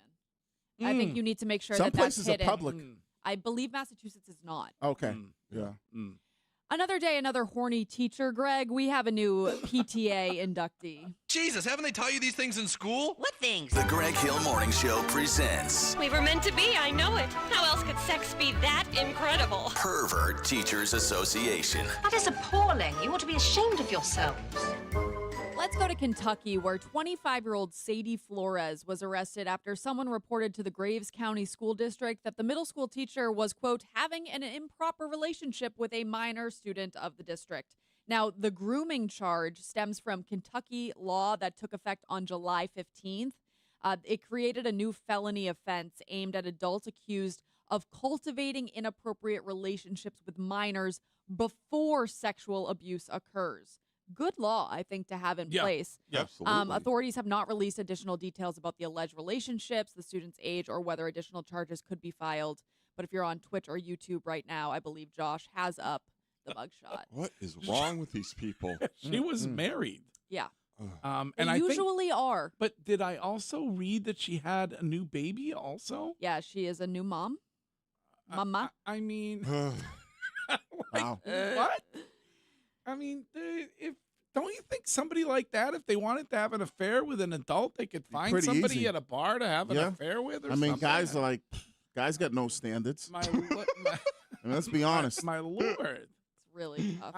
Throw some makeup on and a dress. I guarantee you she could walk through a bar and there'll be, 15 guys. It's not that, though, for these pedophiles. Right. Who are, they enjoy the being able to be the adult in the situation. It's the power disgusting. trip is disgusting. Yes. Well, role play. Be like, I want you to act like a teenager. Oh. The cheerleading outfit. That's great. This next story, very losery. And I do worry because this is something that could really down spiral a person. A former college golfer, Zach Holland, was kicked out of Wing Haven Golf Club in Missouri after he was caught faking a hole-in-one in a members-only golf tournament at the course. This story is awful. Awful. And what an I almost said a-hole. What a jerk. Right.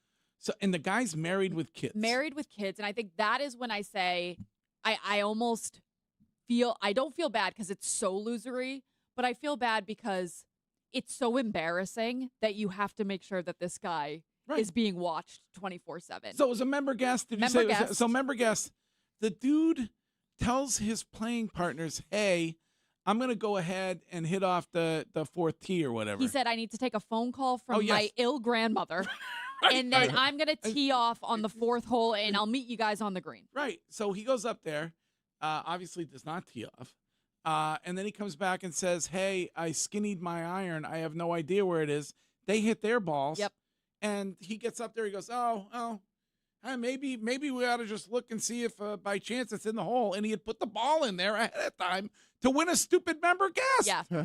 And so security footage, they went to the footage, and they see him in his cart drive up to the green, place the ball in the cup. And there was also a hole-in-one prize pot for this. It's like he's talking to different media outlets. He said, quote, I made a bad decision and I have to suffer the consequences. I'm trying to move forward as best I can, and it's been rough. He goes on to say that his wife and kids are being harassed online. Like, you're such a loser. It's so bad. Yeah.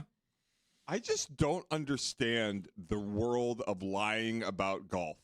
Like, it is. Ask Shime, he's sitting right next to them.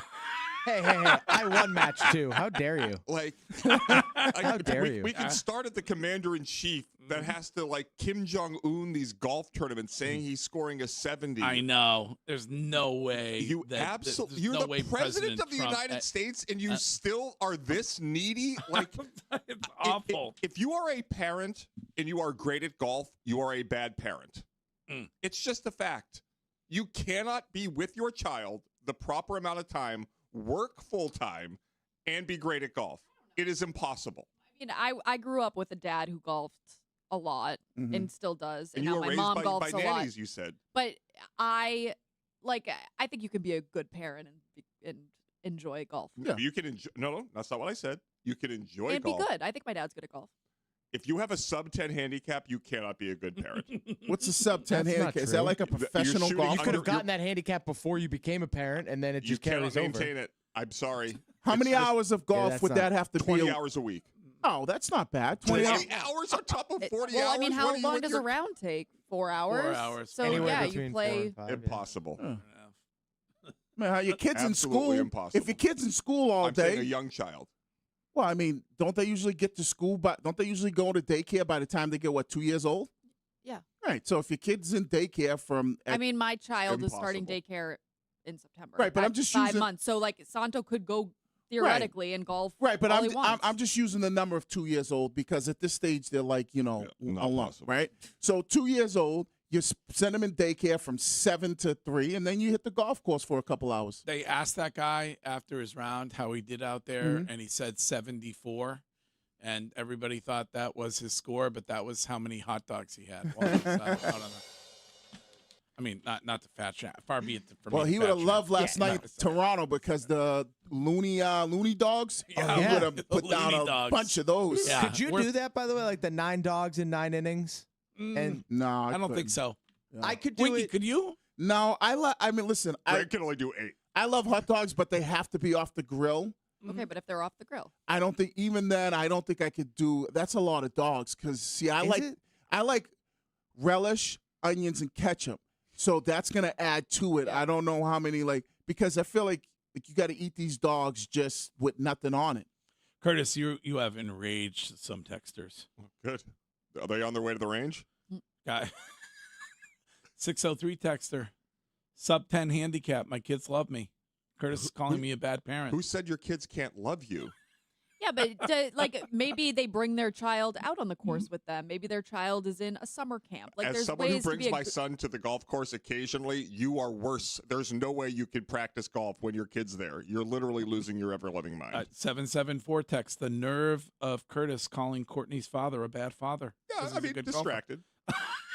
He's not distracted. My dad was very present in my life, and my dad golfs a lot. Yeah. And Santo always says, "I'm so thankful that Courtney grew up in a house where her dad was golfing every weekend because now I can." And I don't blame him. Right. Santo wants to golf; he should go golf. Yeah. My dad was also, people saying I'm traumatized. My dad, awful at golf. No, not a good golfer. Good man, bad golfer. All right. Well, we are going to take a quick break. Rest of the news with Courtney in 2 minutes on the Greg Hill Show.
Take my hands on myself. Pick up dust them off, put them back up on the shelf. Kiss my little baby girl isn't me. Am I coming out of left field? From the Catches Law Injury Attorneys Studios, no fee unless you win. A bit of a cluster F to be aware of on the highway this morning, and that is on 93 because of a police chase in the Milton area. Courtney? That is correct. Police chase, and now it's resulted in a car crash. Closed part of 93 North in Milton. Okay. All right. Should you have an issue with Chris Curtis, as many of you do on the text line, maybe leave a Hill note and express your feelings of disgust with what he said about a good parent cannot be a good golfer. If you'll have time to leave a Hill note. I know you're probably driving your son or daughter to school. Summer camp. It's a lot there are an awful lot of low handicappers that are checking in and saying they are fantastic parents. Right, that's what you tell yourself. Yeah, they are good golfers. Could you imagine you work 9 to 5, you get home at 6 o'clock every night, and then Saturday morning you leave the house at 7 a.m. and get home at 1? Well, you could play before your 9 to 5. You could get out on the course early, some sunrise golf before wifey and children wake up. I'm sure that's a very common occurrence. You probably can go 7 to 11 on a Saturday, maybe 10:30. But is that enough time to get you Also, good? some women are like, please go enjoy your time out on the Right. course. Right. And then you can cash in on that for something you want to do. And then if you're around, Santo's got a golf trip coming up in November. I'm cashing in on it this weekend. Really? Yep. there you go. And then if you're around your kid all day, you're like, oh, God, finally I get to go to the course and get some alone time. You know? Kid's been driving me nuts. This is... Gotta get the driver out. This is Art from Walpole. Good morning, Art. Good morning, gang. What's up? Hey, guys. I think this is a very painful contract, I think, for the Kraft family to sign because, I mean, this isn't like it's an important, obviously a very important position, but with everything they're facing next year with AJ's contract and Drake's contract, I think this is going to be this could go, I think, really either way. And my question to you folks is, if this thing goes down the tube, what do they get for this guy if they trade him this year? Well, you would get, I'm assuming, Shime, you get a haul if you trade Christian Gonzalez. Theoretically, you would. I mean, it's simple. My guess is, what, 2 first-round picks? What did the L.A. Rams give up to get Trent McDuffie?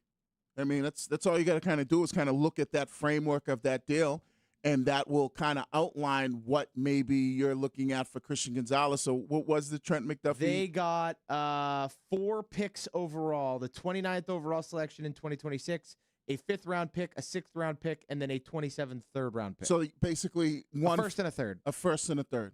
So is what you would probably get for Gonzalez.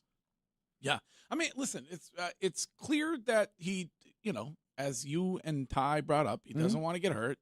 Maybe there's more of a likelihood in a joint practice that he's going to get hurt, and that's why he stayed away yesterday. I think there's some sort of, and I'll throw the Instagram in there and the song that he chose for the Instagram and say he's trying to send a message that things are not A-okay when it comes to the negotiation. Isn't it pretty easy to understand, though, like even for people that might not know how the contracts work, right? We do enough talking. And people do enough talking, whether they're the NFL experts on ESPN or any NFL network. The most important thing for players is the total guaranteed money, right? Yeah, I still think you're but hear me out. So if we all know that, and we're able to explain that to the common person who doesn't know that, if you're sitting there and you're going, why hasn't this deal been done when you kind of know what the market is? So let's say Witherspoon signs and he gets 105. Yeah, we got that. The Patriots have to give him 106. Do you think Robert Kraft knows that the most important part is the guaranteed money? No, but I think just answer my question. Do you think Robert Kraft knows yes, that? But I don't did Robert Kraft stand up there and tell you that they've offered him the highest contract offer for a player at that position? Yes, he did. But he never said. He never but said. Are you saying that he was being disingenuous when he said that? Yeah, because I don't think he offered them the most when it comes to guaranteed money. But Robert Kraft knows that that's the most important thing. You just said that. Right, but I don't think that he offered him that. He might have said, I gave him the highest offer when it comes You're to saying he found a contract. loophole. Yeah, but that's what it is. But to Christian Gonzalez, if he offered Christian Gonzalez $105 million, more than Trent McDuffie, you think it's Christian Gonzalez who's turning that down? Or is he going like, wait, I'm just going to wait for... I don't know what his expectation is. So, I don't know what he thinks he's worth. I believe... He may think he is worth way more than anybody thinks he's worth. I'll just say this, Wiggs, the posts with the, like, should have been done by now lyrics, like, it does nothing for him. It's not helping his cause. And people that are saying, like, oh, it's just a song. Stop. What? Yeah, no. Stop it. No, it's very similar sitting there at a Celtics game and rubbing your fingers together and saying, I want to be paid. Like, that's what he wants. Is he wants to be paid. And now, he wants that number. And then an interesting thing about this, Greg, and this is why, because if he's saying that, he's not really waiting on Witherspoon. He's waiting on the Patriots to give him the best guaranteed money offer. Because if he's like, it shouldn't take this long, he's not saying, I'm waiting on Witherspoon to get it done. Because, Sham, I think you brought that point up, which was a good point. Maybe he's waiting on Witherspoon, so if Witherspoon gets 105, he can get 106. Yeah, 774 texter on the Subaru of New England text line says, I'm dumb. And obviously Robert Kraft is playing the media and playing the fans. I just don't know that that's true. I listened to Curtis's lead this morning, and Curtis believes that the organization has stepped forward, put their best foot forward, and offered him a really, really good deal. And so it could be either. But like you said, Robert Kraft knows that that's the most important thing. If he wanted to make a point that he was, like, his choice of words was in his favor. Like, he didn't get up there and say, we offered Christian Gonzalez the most guaranteed money. Like, right. He just said the most money. Yeah. So, and we know how contracts work, like from like people who. But I think that you're giving Kraft too much credit there. I think he said we offered him the most money any player has ever been offered. That to the fan base at his position, he is saying that is. He's not getting into the semantics. He's saying he's making him the richest cornerback in the history of the NFL. So what if he offered him $130 million, which would make him the highest paid player at his position, but only offered him $95 in guaranteed money? Right. You and I agree on this. Right. I'm just saying that, and that's what I think happened. But Christian Gonzalez needs to either get to the negotiating table or stop the passive aggressive nonsense. Because if he's not playing Week 1, all of the leverage goes to the Patriots and against him. And see, the goodwill is gone, is what you're saying. If right now it's still there, yeah. But if it's Week 1 and they lose to the Seahawks and he's not on the field, all the animus goes at him, not Kraft. We are going to pause briefly, and we will finally get to the rest of the news with Courtney next. Hi, I'm Jonathan.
from comfort.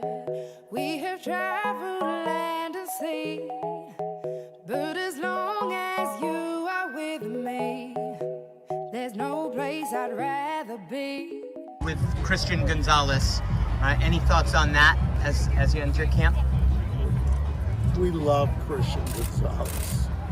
We love him as a player, as a person.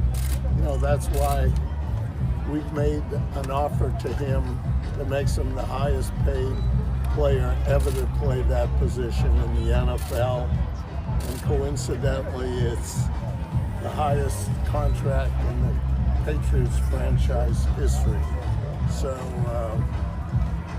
we're glad we drafted him, and he's developed here, and we hope he'll be with us for a long time.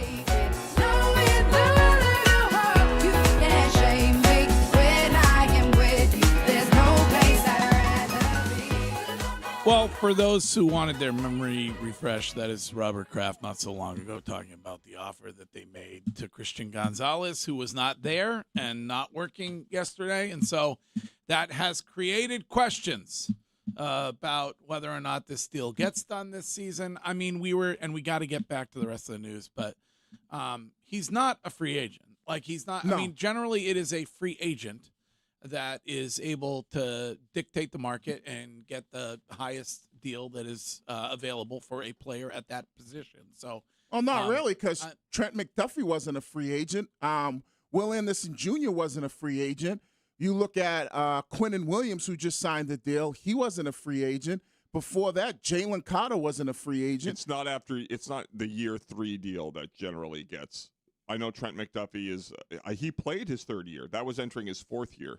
So it was a year later. It is in the position. That's what Christian Gonzalez played 3 years. No, Trent McDuffie got paid after his 4th year. Right, but a lot of guys, like next year, Drake May will be going. Quarterbacks are their own animal. I'm talking about what Trent McDuffie did. The Chiefs allowed him to play last year and then traded him. Mm-hmm. They didn't want to pay him.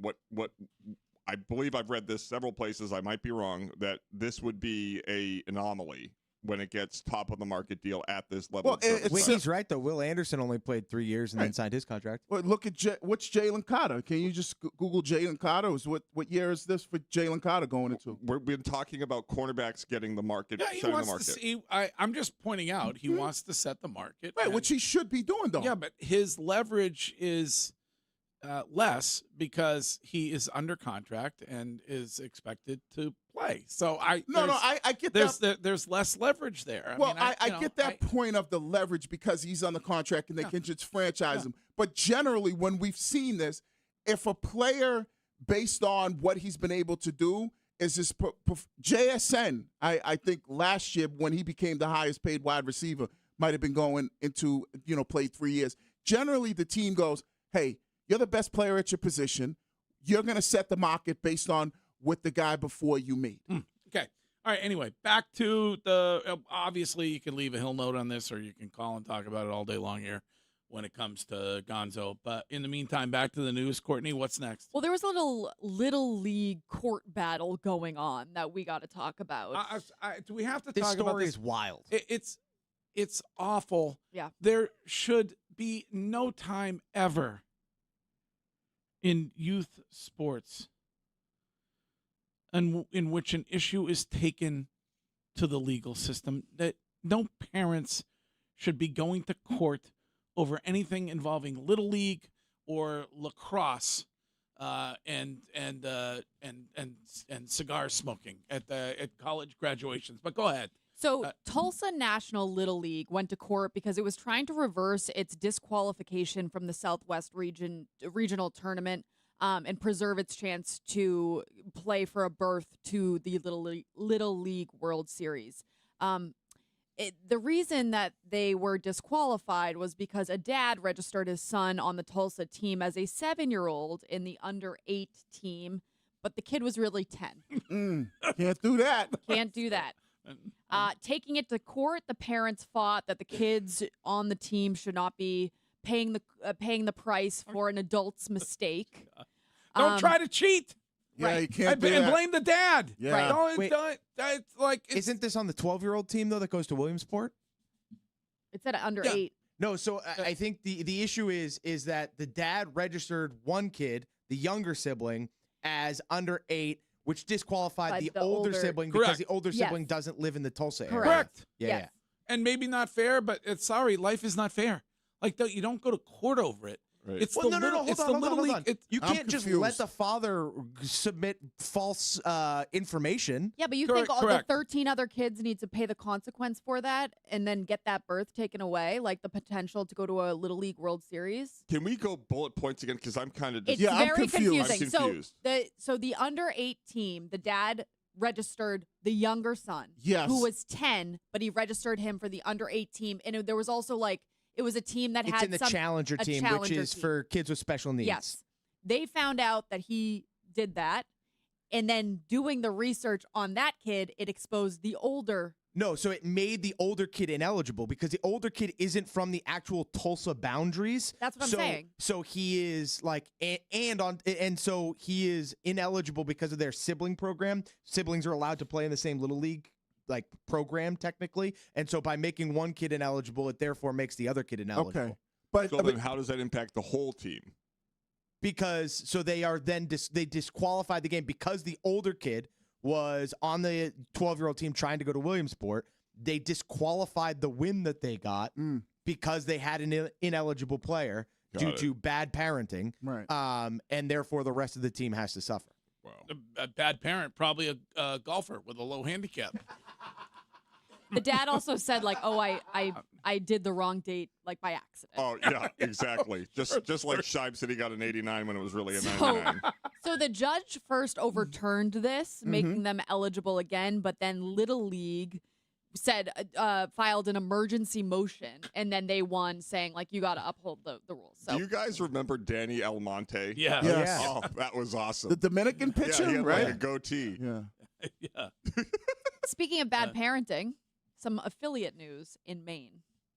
So a child in Maine went missing at Mother's Beach in Kennebunk, and while the child was located, found safe, the incident prompted Kennebunk Fire and Rescue to remind parents to keep their attention to their kids and off their phones. Oh, so the parent was paying attention to the phone, Yes. and not the child who was going to be in the water. The child made its way to another beach. Are you serious? Yes. All the way to another beach? To another beach. How old was the kid? Young. Yeah. I mean, The dad was in a bunker on a golf course. So they said that when they returned the child to the caregiver, they're using the word caregiver, that they immediately turned their attention back to their phone. Really bad. Especially near water. There's nothing scarier than children being around water. And they always say that the most drownings happen when it's a packed place where you think somebody else is going to watch your kid and nobody ends up watching them. No, always keep your eyes on your I got to kid. tell you, I'm going to have to stay out of the water on my vacation next week because of the great white sightings. They're all over the place. Yeah. We talked about that lifeguard yesterday. Yep. Did you see that lifeguard? That guy's 71 years old. No. Yeah, Damn. Yes. Did you see that? Damn, and he was on a rescue torpedo? Yes, he was. Yeah, the man doesn't look a day over 50. Oh, okay. Wow. Was he but in the gives you original hope. Baywatch? I don't know, but all over Higgins Beach, they're seeing great whites all over the place up there. I'm gonna have to stay out of the water. Yeah, Or- keep the shirt on. I don't know if you partook in Shark Week last week, the week before, but there were a lot of, if you see a great white in the water, here's what you have to do. Yeah, no, I'm not doing that. Well- I will. Wiggy, what do you do? I would say keep a barrier between you and where the shark is. So you're always got a bunch of people in front of you, so the shark will bite one But of them. if the shark, if it's one-on-one UV shark, You got to go to the eyes. Yep, always go to the eyes. I'll just focus on reading. I'm gonna buy some books, and I'm gonna Sudoku. really Yesteryear. wind down, Curtis. A little depressurize. I know we don't want to do lists, and I may be prone to hyperbole. The pier fry that we had Yes, at Old Orchard Beach, yes, you love pier fries. I can't stop thinking about it. I am so envious. Not that you're on vacation, you've earned it. It's that you're going to be near the pier fry place. Oh, and Bill's Pizza, which Delicious. Wiggy got to try for the first time. And the cinnamon buns. Oh, and cinnamon buns, and the cinnamon buns are right next door. Right. Yeah, that's I don't know. lethal. I don't know what I'm gonna do in the morning. I'm gonna. I mean, it's. I guess I could try to go acai bowl versus cinnamon bun. Yeah.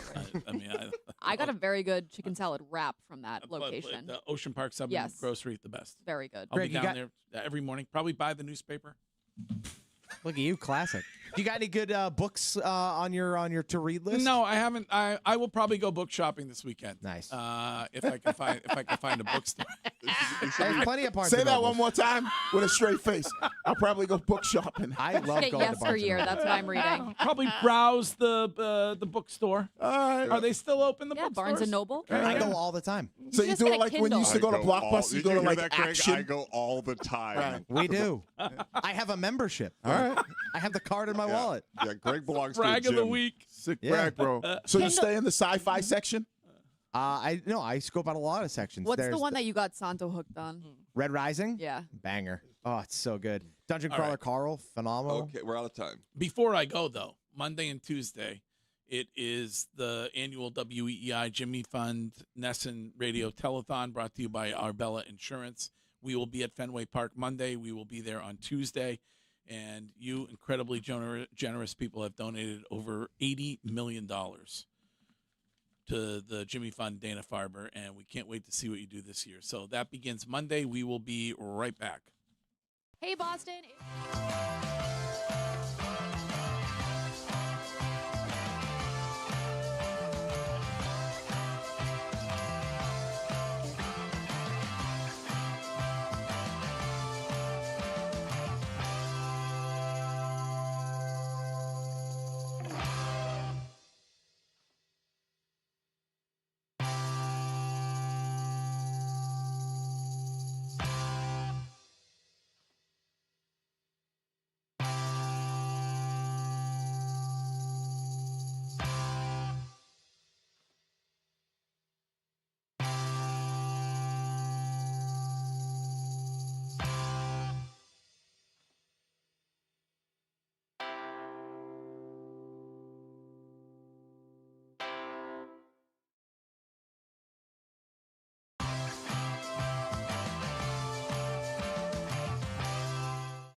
Yeah, felt good. Like I said, the whole staff and him have done a great job of just kind of like telling me what they want, like how I can best serve them. And I thought he looked really good today. Got a lot of weak contact and did a good job, kept his pitch count low, and gave us 6 solid innings.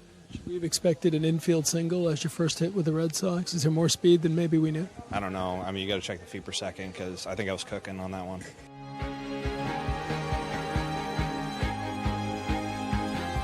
I used to roll the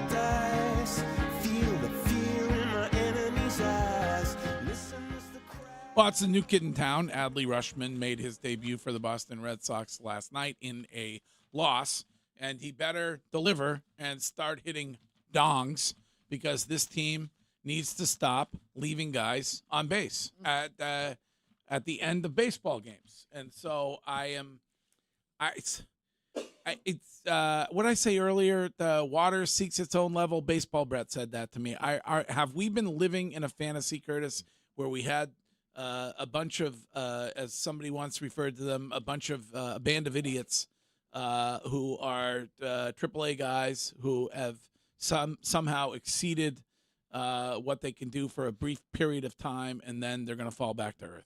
I mean, by definition, you did something you've never done in 126 years, so it is anomalous. But I don't think you were as bad as you were before. I don't think you're as bad as you looked the last 4 games, but you're nowhere near as good as you were in that 36-game stretch. Mm-hmm. And so maybe Adley Rushman comes in and does a good job, that freaking name. And this team is able to, get healthy with Crochet coming out of nowhere and Roman Anthony coming back. But they just, Breslow failed to address the biggest issue, which was home runs at the deadline. And it's not like a lot of home run hitters were dealt, so maybe they just weren't there to be had. But the lack of pop is what is really concerning. And the runners in scoring position has been bad. Wiggy's Food Demon in the Twitch chat says they are who we thought they were, which I will not accept. See, that I don't believe. I will not. By the way, this show is available every day for your viewing pleasure on Twitch or on YouTube, brought to you by Springer's Jewelers. They are in tax-free Portsmouth, New Hampshire. Unbelievable diamond selection. Unbelievable if you're looking for a beautiful timepiece. They have it at Springer's. Go ahead. You won't accept that? Well, no, you know what? I'll take that then. Here's why. You know who we believe they were? A World Series contender at the beginning of the season. True. Right? Because no one thought that they were the team that we saw at the beginning of the year playing as bad as they were playing. Think about how many times, whether it was us, whether it was Sam Kennedy, whether it was Bresbot goes, this record isn't a reflection of who this team really is, right? So when I look at this team, I agree with Curtis. They might not be as good as that run they went on, but they're not as bad as what we've seen. I think they're a good baseball team, which we all thought was a playoff team. And their home run answer, I think Bresbot, his answer towards that was the Curtis Mead, because at the time, Curtis Mead, I think, had hit 17 home runs. And so that might have been his answer. And sure, and he's coming, he's going to be back in late September. Unfortunately, he got hurt. It might not be. Yes. Right. So, but I think that this baseball team, that's why I'm not going to hit the panic button. I think that this baseball team has just played so well. They've hit a little slump here. And now I guess it depends. Unless they go on a historic slump run, I think that they'll climb out of this and they'll be the team that we've been seeing, maybe not to the level, but still a good baseball team. 802 text on the Subaru of New England text line. What is Curtis talking about? 2 home runs last night. Yes. Abreu, we talked about it earlier. 10 jacks since the All-Star break. Rafaela, yes, but you need additional home, and certainly Mead was his. That's how he was going to address it. Right. He got hurt, but he got hurt a week before the deadline. It's not like he got hurt and the deadline already had passed. They had an opportunity to add to the team. Well, maybe that was where they added the Rushman. Maybe they felt like Rushman could be another bat that they can give him home runs. Yeah. I mean, I don't know what the dossier is on him when it comes to. He's fast. I mean, other than that, is he known for maybe hitting for power? Yeah, the Red Sox have scored 10 runs in this 4-game losing streak. That will not cut it. 2.5 runs a game, not exactly going to get the job done. Right, and I think that's, arguably that's been their biggest, Achilles heel through this 4-game losing streak. Well, when they stunk, that was the problem. Right, but they were able to turn that around, and I think, I think that we're going to see them get back to what we saw in that run. Will we see another ridiculous run? No, but we'll see them start to win series again. All right. Well, that is 4 in the wrong direction in a row for the Boston Red Sox. You can talk about that all day long here on Boston Sports Original WEEI. We will talk about it tomorrow with Sam Kennedy, the president of the Boston Red Sox, will be on at 9, and we will be back in 2 minutes next.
Sox on the docket, Patriots on the docket, Christian Gonzalez on the docket, on the Subaru of New England text line. Greg, you're jumping off the bandwagon after a 4-game losing streak. You're a fraud. I am not fraudulent. I started the show with it this morning. I'm on the bandwagon. I am just a puddle mentally over the 4-game skid here. And I'm sure turn it around this evening, split the series, everything's A-okay. Right. I was lulled into a false sense of superiority. But that's okay. We can get back there. Yeah. Let's go. Got to figure out what the deal is with Contreras. Seems like he's half cooked. And so he will get better, and things will turn around. And then right around the corner, Roman Empire makes his triumphant return. So Right. things can always get better, Wiggy.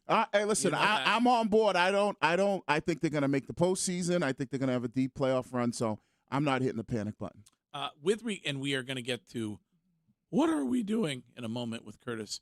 But before that, you had some sort of a light bulb go off with regard to Gonzo. Yes, and I would have did it in the lead tomorrow, but I won't be here.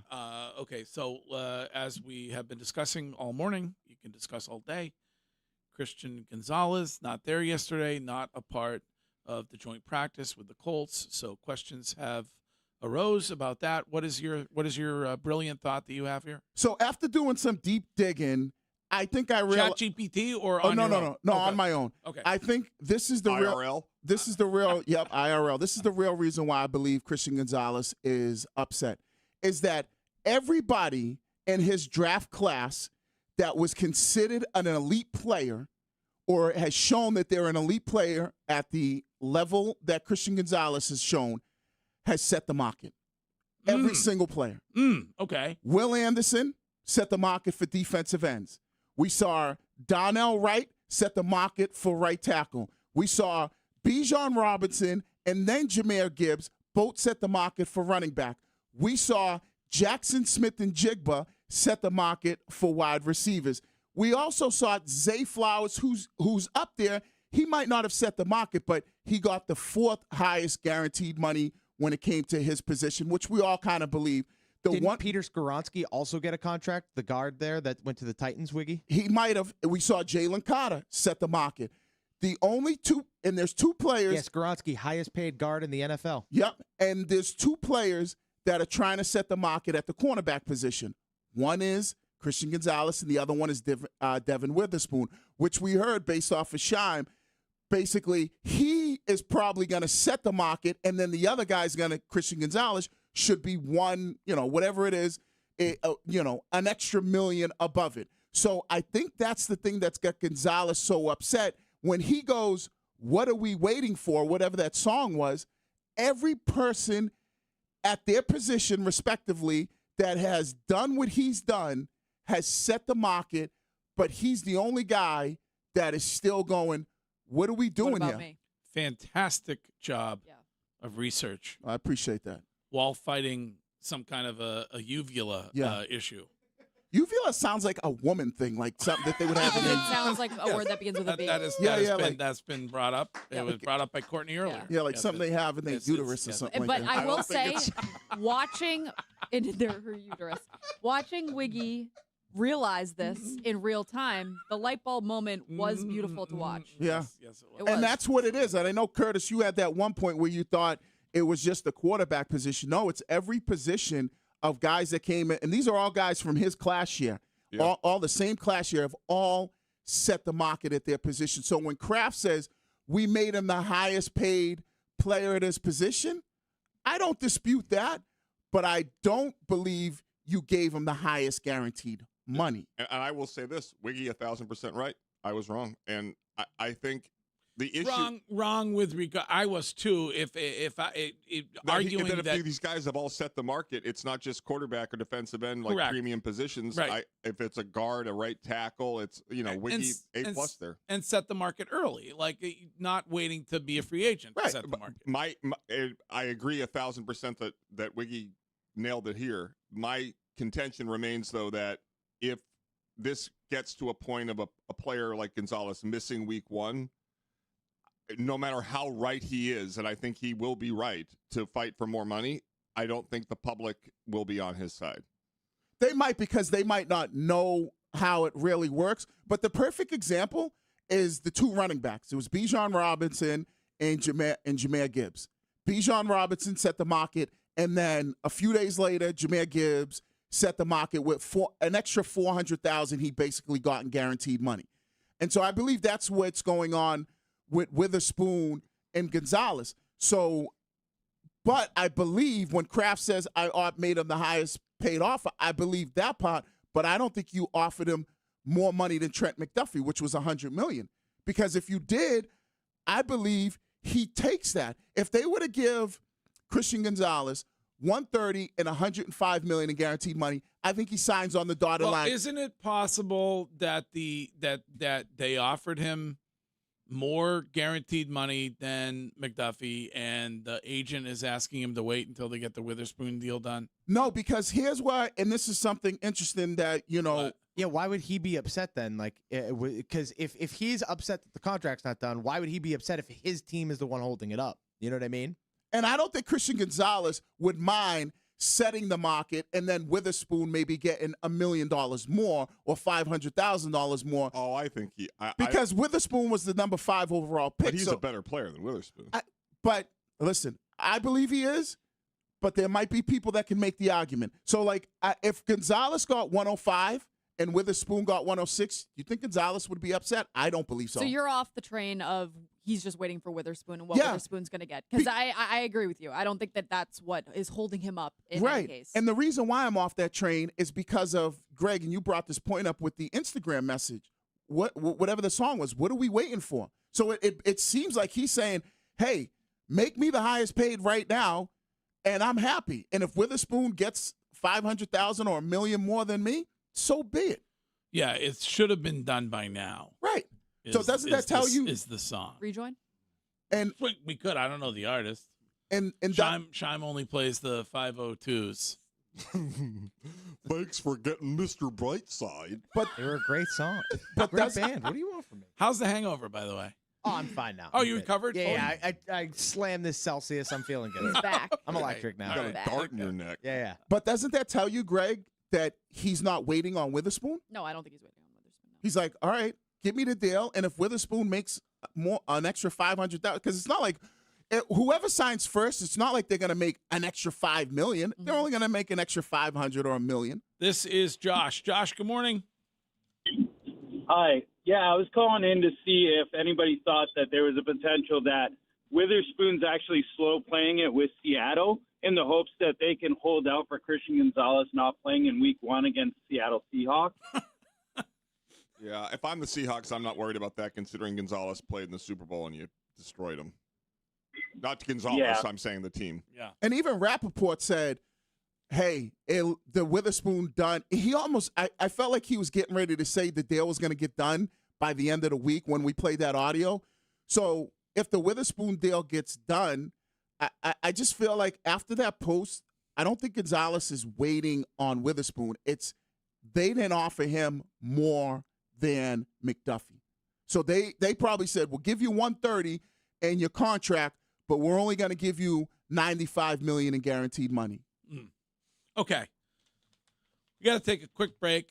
By quick, I mean 2 minutes. And then what are we doing with Chris Curtis? And what one college has decided to do with incoming freshmen. I cannot wait to get your opinion on this to alleviate some potential anxiety. Stress. So, stress and anxiety. Yep. We will get to that coming up next.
starting to cut these off, I'm tired of playing. You had your chances with a boss and kept the plans. Ask pop my pop, I'm picking so we can get in bed. Nowadays I'm feeling picky, leaving it in red. It ain't no more free kicking, you see what I'm saying? I ain't just tell the to pull up cause I can. I see some don't go as planned, I understand. Start that line life and you'll just stand just as a man. I'm trying to get back the way I hustled and felt the thrill. I'm trying to stay rich so I can cover every bill. I'm standing pocket up, quarterback in the field. Pass on so much about a house and hidden hills. Ain't having top, not leaving out the crib. Let her put on the Gucci slides, take off the heels. Shime hacked into Gonzo's Spotify, and that's should have been done by now. Is that Engelbert Humperdinck? Yes. No, it's actually Time Reveals Be Careful What You Wish For by Gunna. Okay. All right. Careful what you wish for. Assuming that is directed at Mr. Kraft and others. Because guess what? I might not be playing week 1. All right. Can we open the Window World of Boston weather window for our chief meteorologist, please? Okay, Curtis. Another beautiful day. No rain in sight for a while, right?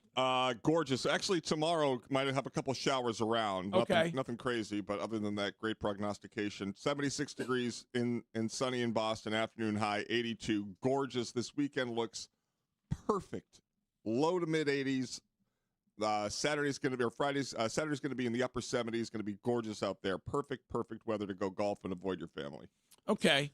You can get a whole house full of new energy-efficient windows installed for $99 a month from Window World of Boston. They have 4 local showrooms you can visit.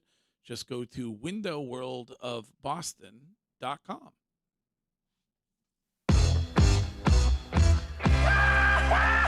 And now, What are we doing? What are we doing? What are we doing? I mean, that's the dumbest argument I've ever heard. What are we doing? LB, what are you doing? On WEEI. What are we doing? From time to time on this show, we ask questions about the point that we have reached as a society. And Curtis, what is the question this morning? Well, we head to the school that birthed my idol, the University of Michigan. And we ask a question, what in God's name are we doing? Where starting in 2027, the University of Michigan's College of Literature, Science, and the Arts will use a pass, no-credit system for first semester freshmen instead of showing letter grades on their transcripts. Oh, love that. The change is designed to reduce academic pressure, support students' mental health, and give them time to adjust to college. Now, just let me digress here briefly. Where I went to school, the Rivers School, lovely place, I think it's called a college preparatory school. So high school, I thought, was designed to prepare you for college. Yes. Now college is preparing you for college. You get grades in middle school. You get grades in high school. You can get grades in college. And if you fail, then you can use that to make yourself better. Let it motivate you. Right. Like, why, I don't know. I think get rid of the grade system in college altogether. Of course, well, you because say that. think about it. Stupid. Like, how would like well, all you they've want to tried do this in places and but it's all failed. you want to do is like be able to get your diploma, right? Like how many job interviews have you been in where they've asked what your GPA is? Not many. None for me. Then why are you stressed about your grades? Well, that's what I think. Then why would you be stressed about Because you grades? have to pass the class. Yeah. No, I'm saying if you know that when you go to apply for a job, your GPA is not relevant, then why would you be so overwhelmed with anxiety in your freshman year? Because you have to pass the class. Right. Right. You have to have a certain GPA, I guess, to maybe move on and advance But into. you still need to. No, you still need to pass the class. Like Yeah, that's what I'm saying. what he's saying is, what's the difference between whether Getting a you pass and if you get a C minus? But what's I'm the big just deal? saying, like in all, like Right. there was an option when I was at BC. I'm sure it was there when you were, where you could take like one class that was pass fail. Yes. I'm sure you took the opportunity. I did, certainly. I think I definitely. And took like I think it was theology. because there was less pressure on getting an A, and it Right. was just to be able to pass the class. I Yeah. think everything should be pass fail once you're in college. When you get to the workplace, is it a pass fail situation, or if you outperform others, do you do better for yourself? Well, yeah, you probably depending on if you get bonuses. So should we help people understand that the harder you work at something, the better you end up doing at it, the better results you provide, and therefore the better that you end up doing in life. Yeah, but college is already like a lot of tests are already scaled to begin with. Like there's most tests that I took in college, whatever the scale was, you ended up getting a little bump in your grade. So there is already massive grade inflation now. Massive grade inflation at colleges, especially schools like Michigan and great colleges that are tough to get into. It's impossible to get a D. Right, so just according to Corny's point, just do pass fail. Greg, by the time you get to college, right? No, that's not Greg, the point. By the time you get to college, don't you know you're 18, 19 years old? Don't you know if you work harder in work, there's a better chance you climb up the ladder? These students don't seem to because they are terrified by getting a grade. So do you think you work harder or less hard in a class that's pass or fail? No, I think you probably, it depends on you, Courtney, the person. You just said it. You work less hard. Okay, so if every class is pass fail, then you're not working nearly as hard. So be it. Guess what? When you go to work, you don't think there are people that work in offices all over? We're talking about college. Right. But no. But Greg's point was that this is preparing you for life. Yes, it is. So, but don't you think there are people that just show up to work and just do enough just to get through the day? It's preparing people that if they work harder, they will be rewarded with a better result. That is what we are trying to do. But I don't think you need an A, B, or C to know that. It's also preparing you that in the workplace you might fail at some point and your boss, God forbid, is going to bring it up to you and say, hey, during your review, you didn't do this. Right. So, and you But I don't think you need letter grades to know that. Okay. Right. Now, but people know that in work. There are people that do just enough in their everyday job just to get by. I also think that there's a difference, like people aren't good at taking tests, myself included. Like the fact that, but then I can outwork somebody in the workplace. But that's like an I could be. Somebody told you that. No. Somebody told you you're not good at taking tests. I'm not. As an excuse. It's not an excuse. My parents were always pissed at me. I used the excuse to them. It never worked. I'm just saying that, like, I could get a C in history and then go to the workplace and work my butt off in the workplace. It's not about work ethic. It's about getting a grade. College was a waste of time and a significant waste of my father's money. Right. Nothing I do in my life I learned in college. Like it was totally and completely used to get internships in radio, and that was it. So I'm not saying that you need to go to college, you need to get straight A's. I'm saying if you're going to do it, might as well do it and make it worth your time. Yeah. And if you're going to just go pass fail, that means freshman year, first semester at Michigan means you're just bombed the whole 6 months. I mean, you bombed really anyways with letter grades. Yeah. All right. That is what are we doing? I really was hoping it was going to be a different one because I have a different what are we doing? I don't know if you guys saw the Brooks Nader photos on the boat with her dad. Oh, my God. Wild. Brooks Nader. This is your what are we doing? This is my what are we doing? Yeah. Brooks Nader, who Love Thy Nader, great reality show out now. So we've got to meet Brooks Nader's family. She's on a boat, I think in like Italy. She's topless, which is fine. Yeah. Let them out. That's a European thing. It was fine until I looked in the background and saw her father on board with her. It's very European. Weird. Is it European? Yeah, I think so. Curtis, I feel like there are people that take their kids to nude beaches in Europe. I feel like that's a big European thing, even with younger kids.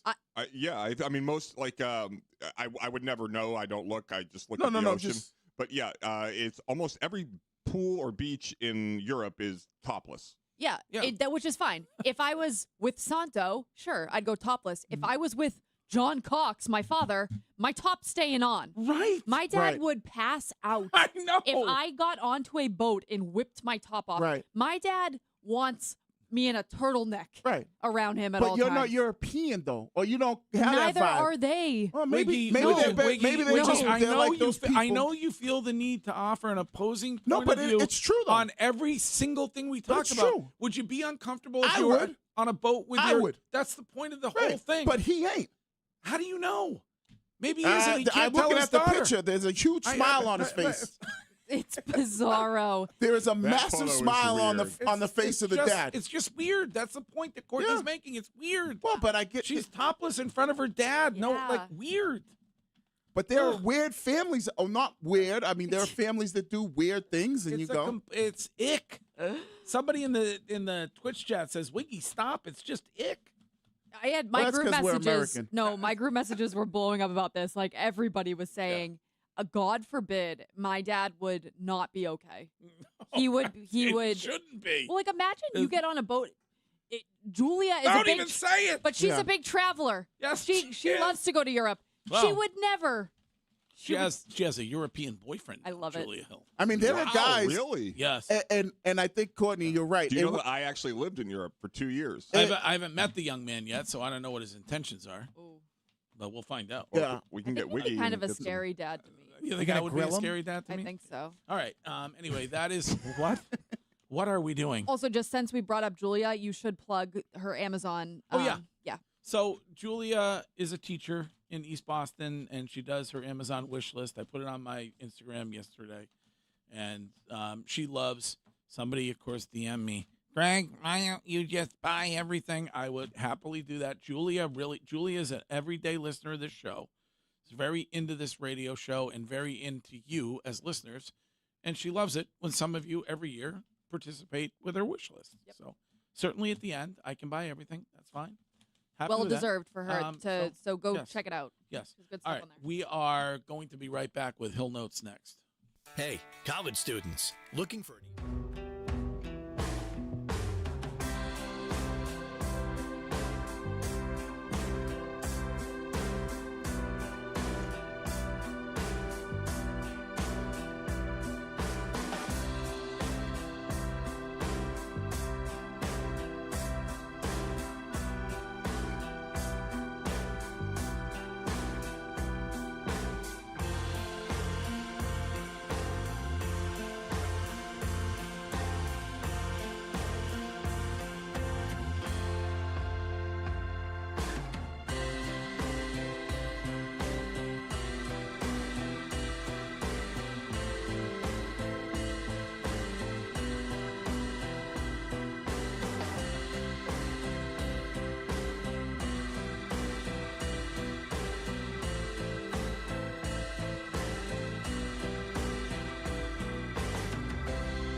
Those crazy nights I do remember in my youth. I do recall those were the best times, most of all. In my head, when a blue jean girl, burning love, come once in a lifetime. She found me singing by the railroad tracks, took me home, we danced by the moonlight. Those summer nights are calling, stoned in love. Jones and Keith coming up at 10, and not only can you listen to them, but you can watch them on Twitch or on YouTube. We are brought to you this morning and every morning on Twitch by Springer's Jewelers, and they are in tax-free Portsmouth, New Hampshire. And so if you are buying a gift for a departing college student or celebrating an anniversary, or you just want to buy something for yourself, go see the team at Springer's. Is that your moonshot, Wiggy? Steve Perry? I would love to see back Steve. with Journey. Yeah, but I don't think it's ever going to happen, No. though. It seems like they don't get along for whatever It reason. doesn't. No amount of money. Mhm. I don't believe could get Steve Perry ever to go back. And But let me ask you this, Greg. Okay, maybe it doesn't get. Why doesn't he ever perform on his own then? He does. Oh, does he? But does he do Journey songs? I don't know. I've never seen him. I've never seen his solo tour. But I've never even heard of him being on Yeah. it. So he does, like, Yeah. he's still actively performing. Yes. Oh, I did not know that. Yes. And he came out with. Remember, he came out with a Christmas album. Was it this past Christmas or the year before? I think it might have been the year before, but I mean, I've never, like, maybe he's never been to Boston. I'm not be interested in seeing when the last time he was on tour. All right, let's get to Hill Notes. Hill Notes is brought to you by Coleman Electric, Kuhlman. A bunch of really good electricians helping homeowners like you not get electrocuted. Remember, It's electric. Oh, no. Courtney, it's important to get a second opinion. So please, when sending your nudes to your doctor, also upload them to Instagram. Are you going to continue with that policy, or did the discussion yesterday change your mind? Nope, I'm going to continue. I trust my healthcare team, and yeah. Okay. Yep. All right. No Served concern. me well so far. No concern at all. All right. Good morning, Cuckoo. Courtney, this is your doctor. I just wanted to confirm you got the change of phone number emailed to you as I wanted to get some updated pics from you. First off, the anal fissures, don't send any pics of those. Don't worry about them. They'll go away on their own. The engorged jugs that usually accompany childbirth, if you could send me some pictures in various positions of those hammers, that way we can see what's going on with those fun bags. Sorry for all the clinical terms, per se. That's about it. And just don't forget to smile, as I'll probably forward those along to your dentist, as we could possibly kill two birds with one stone, as they say. Have a great day. There he is, Dr. Jackson. Yep. Also looking for nudes. Courtney sends nudes of her most private area to some sort of a health portal or something when they request them. So some were concerned on her behalf, but she's not worried about it. Gonna keep doing it. I just wanted to say how great the Adam Vinatieri interview was yesterday. It was awesome. Great job, guys. And Wiggy, I get it. With the brotherhood thing, as being a player with other players, and I understand it completely. I feel like Hill Notes is a brotherhood. I mean, I'm here with such great voices like Angry Principal Dave and that annoying guy that says, "Hey, morning show. What is it?" So I just feel so accomplished to be like other guys that live in their parents' basements or ex-wives' basements. Have a great day. Very nice.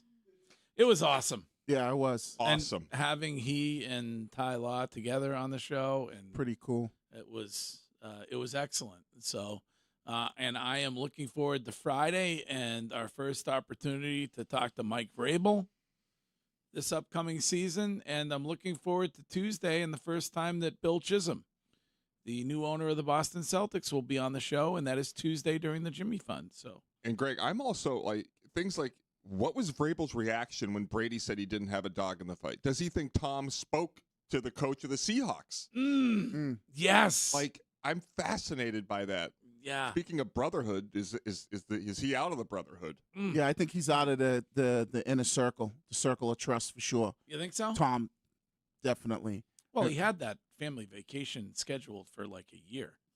That is true. I mean, have you ever tried to cancel a flight? Yeah, I mean, really, they got private jets. It's a little different. It's really, I mean, by the way, And to be fair, the airlines cancel it before you can half the time, That's anyways. true. Wiggs, did you hear? I'm not putting on the spot. I heard Ted yesterday talk about that the Colts were the ones that invited the Vinatieri teammates to the party in Canton, and that the part of the reason there wasn't as many Patriots players there was because there was no +1. That like you were just invited, like so Ted I think was invited. Yeah. Oh, okay. But you were just invited to, I think you were flown in. You had to set everything else up. And then there was nobody else. So, like, it was because he was part of the Colts group, the Patriots were not involved in planning and organizing the party. And therefore, it was a very cumbersome situation to get out there. Oh, see, I don't know how that works because I've never been invited to go. Cumbersome. Like, you're a multi-gazillionaire. It like No, I'm not talking about Tom No, Brady. she's I'm talking talking- about like Ted and other guys. Yeah, I don't, Oh, and that's what I'm saying, Curtis. I don't know how it's worked. Like, I've never been invited to somebody's Hall of Fame, Pro Football Hall of Fame. I've been invited to Red Jacket once, but I just thought that those guys went out there on their own if they were like teammates. Like, if I wanted to go to Adam Vinatieri's Hall of Fame induction, I would just have to make my own way out like there. a good example would be Lonnie Paxton, who was there. Yes. Like, was Lonnie invited? So was Lonnie invited by the Colts? No, I think he probably just went out on his own. There was a party. No, he probably like Brady. When Brady goes into the Hall of Fame, I think guys that played with Brady will just go out there on their own unless they're Ty Law, Will Falk, and they already have a yellow jacket or Vinatieri in their Hall what of Curtis is saying is that that's not the case. That they fly you out if you get invited. Yes, that there was an invite only party that Ted and others were invited to, but for the Colts people, it was more like family oriented. Whereas he was like, I would have brought my son, and it was just me, and I'm not going to fly there. Yeah, so you'd have to ask Ted because I've never been invited. Also, you brought this up the other day. Vinatieri not in the Patriots Hall of Fame. No. Kevin Falk in, Adam Vinatieri not. I mean, there's probably not a lot of guys not a lot who get into the Pro Football Hall of Fame who are not already in the hall at Patriot Place, I would guess. Has he ever been on the ballot, Vinatieri? I would hope so. Yeah, well, fans here booed him, so I'm sure. Yeah, I was going to say, fans probably hold it against him that he went and played for the Colts as long as he did. And Which is dumb. But who's he going up against? You know what I mean? I don't know, Wiggs. I mean, Well, if he's in the Pro Football know that. Hall of Fame. I know that. He should be in the Patriots Hall of Fame. Well, that's why I'm asking. Has he been ever on one of the ballots? So, like, I mean, I would think he'd be in the Patriots Hall of Fame. Stacy, we'll see Stacy on Friday. Yeah. He will give us all the info. That is his. He will give us the facts of the matter. Yo, Wiggy, get some ginger root from any supermarket. Blend it. Get some boiling water. Add the ginger to it with some lime. You thank me later. I do it as soon as I feel that in the back of my throat. And right away. 2-3 days. Gone. What do you say? Ginger root? Ginger root. Ginger root. I was like, what the hell is Yes. ginger? Okay, ginger root. I'm getting an emergency immediately after this because I can just feel the sickness. All right, we're 6 feet away. No, it's coming. Well, I know mean, it. how's your immune system? Isn't it pretty good? I wouldn't worry about it. Not really. You're not My immune gonna- system sucks. Oh, yeah. Save that. It does. Are you setting up for a flex day on No, Monday? I'm not. I'm not at all. Sounds like it. I will say though, Adam Vinatieri was a finalist in 2025 for Patriots when Julian Edelman won, and also in 2026 against Rob Gronkowski and Logan Menkins. Well, there you go. That's why the fans are not going to vote. They're going to vote those guys in before him. Greg, if parents stop raising spoiled brats, you're going to run out of co-hosts like Courtney and Curtis. I'm spoiled. I'm not a brat. Not wrong with being spoiled. Sorry you weren't. Yeah, I got news for everybody. If your parents are wealthy enough to send you to college and drop 20 grand to make your dorm room look good, those kids don't need to worry about anything for the rest of their lives anyway, most likely, so it really isn't doing them a disservice. That's what I'm saying. Okay. I wish I was in that group. Greg, stop using words like cap. You're like 75 years old. Stop it. I could use it. It's cap. It's like it's the word of the people now. No, that's just his whoop score. It doesn't. It doesn't hit when Greg says it though. Well, I mean, Well, he said get it out of the mud today. That hit. Oh, Greg, and I don't want to sidetrack us real quick. And this is, I was shocked. Last time Steve Perry toured, 1994-95. Really? Yes. So he must be done then. I wonder if the voice is not what it was live. I wonder, because probably, such a distinctive voice. If he doesn't feel like it would sound right in concert, he probably doesn't. He doesn't tour. I mean, they're wailing out your boy. What the hell is the boy who was spinning in circles there? Cliff Richard. Oh. Cliff Richard. I mean, and there are people touring, but I mean, do you think his voice is not the same? Man, I love his voice. I don't know. Greg never gave his kids anything. If they wanted something, they had to earn it the hard way. All right, if they wanted caviar one night, Greg said, no, you're getting the cheap stuff tonight. You're getting the bacon-wrapped scallops. If they didn't do good on a test, he said, all right, we're not going to the nicest place around. You're only getting Strega tonight. Right. Strega's nice. Yeah. Listen, I have somehow been gifted with two incredible children who are great people. So they got it out the mud. However that happened, I don't know how they got out the mud, but they got out the mud. And you notice Greg always like, what's his Curtis? You know this. Yeah. What's his biggest stress brag anytime he goes out with them? I gotta pay. Right. I gotta pay. Right. I gotta pay.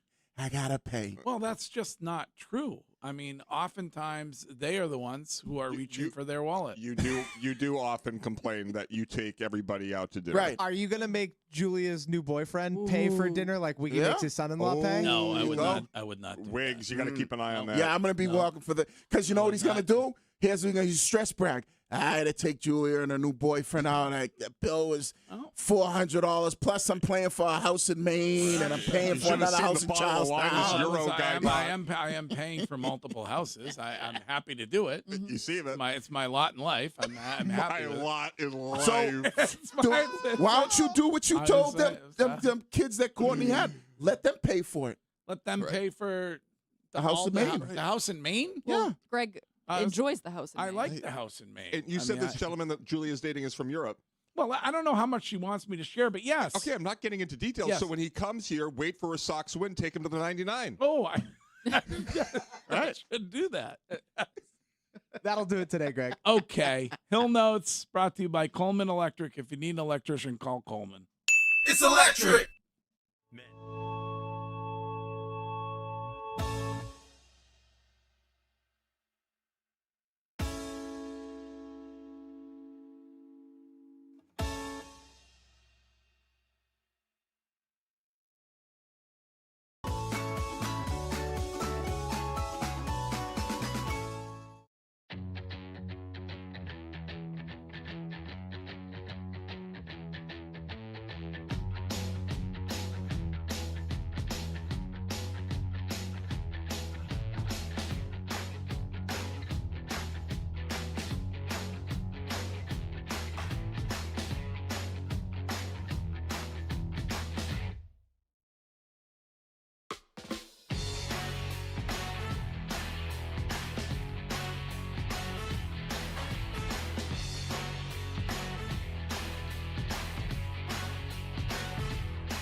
Jones and Keith coming up next. I wonder if Jones is feeling any kind of disappointment when it comes to his booby, Craig Breslow.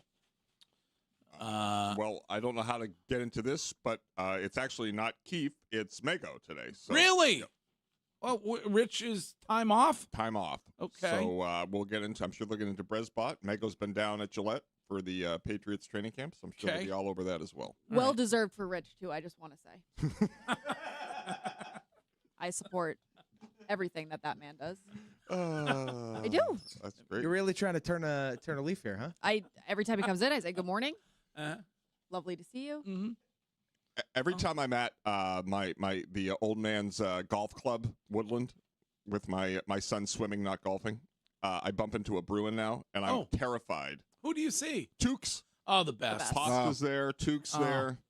The best. The nicest. Tuukka Rask, if you saw him, you would never recognize him. He is like the thinnest, trimmest, what he looked like in pads versus James was blocking the water bubbler yesterday in front of him for like 15 minutes, and he couldn't have been nicer, couldn't have been more kind. But I keep waiting to see Marchand and being threatened with the golf club.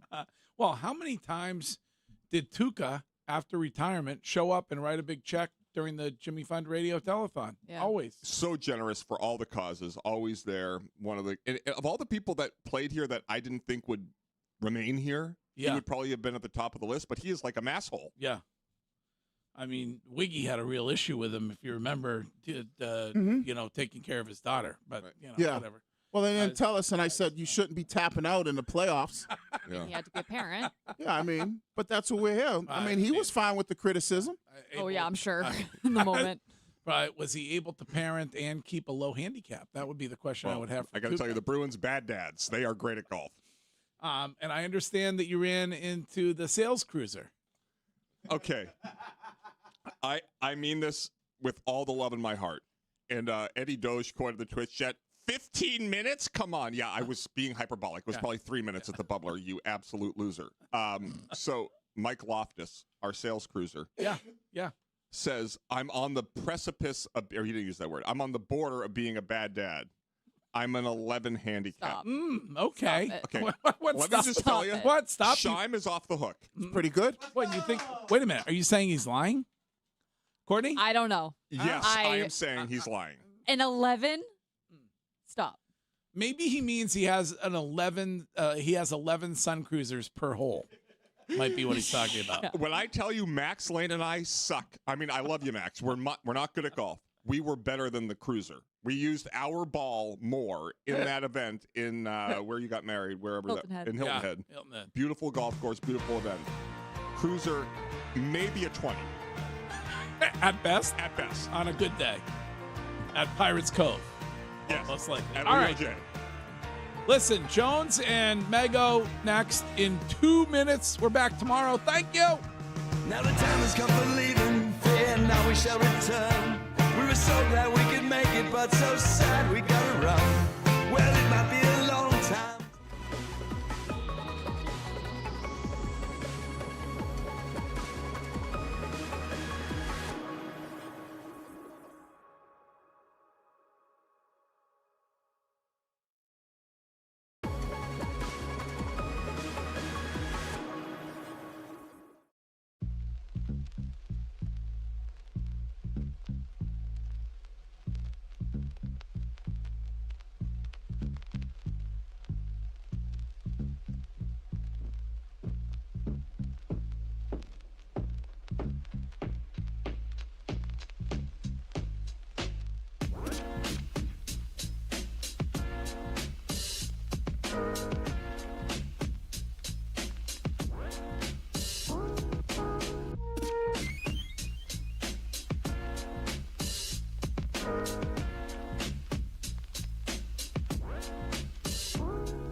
Are you ready for a holdout, Mego? Yes. Yes, I am.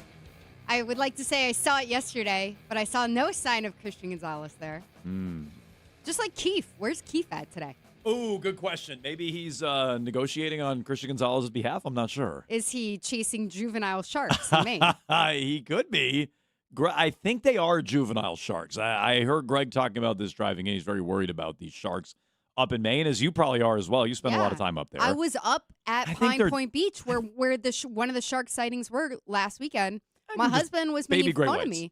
Okay, when you think of juvenile sharks, like those sharks have energy. Yeah. If you think about juveniles, those are like teenage sharks that are probably going out in gangs of sharks. They're angsty. Yeah. They're mad at their parents. The sharks, they have side swept bangs across the front. They're looking around. Yeah. They're like, first bite of human? Okay. Yeah. If not now, when? I see your point. The older sharks have been around. They're like, buddy, that's not a fish. That's a human. It doesn't taste good. A juvenile shark is listening to some sad Blink-182 and looking over at a human leg, and they're like, let me get a little slice of that. Yeah, well, I guess that's a fair point. I just think, I think sharks, like Jaws. I'd be worried about like that, not some little baby juvenile shark. But I guess Greg is not going in the water up there, it sounds like. You also can't see anything in that water. Yeah. Which is the scary part. And it's cold. Well, no, that's the issue, is that it's warm right now. No. It's getting warmer in Maine, but it's still cold It's compared to pretty warm. Yeah? Well, yeah, because I was in the water. I made sure that my husband went out a little bit deeper than me. Because I heard Wiggy talking about you need a barrier between you and the shark. Which I thought Wiggy meant like a rock or something like that. He just meant more human beings. First, we went out next to some strange children. So, like, there were children on boogie boards. But Yeah, then you kind of shove those kids out there a little bit. They were test that going out. inland a little bit. So then I was watching my husband walk out further. And I Yeah. was like, let me know what's going on out there. I'll be right out there. I'll see out there. I'm just going to, check out this shell over here. It was like Goodfellas, where it's like, yeah, just past that rack of coats. Yeah, just back there. There's some beautiful dresses for you. All right, Mego in for Keith the next couple of days. We're taking your phone calls here, 617-779-7937. It's how you get in touch with Jones and Keith. You can interact on Twitter and Instagram at Jones and Keith. Watch along and chat, twitch.tv/Boston WEEI. Always, and I mean always, a healthy chat going on Twitch. Rude chat right now. Why? Shark would get a DUI if it ate Mego. Yeah, it's like eating like a boozy piece of pineapple or something like that.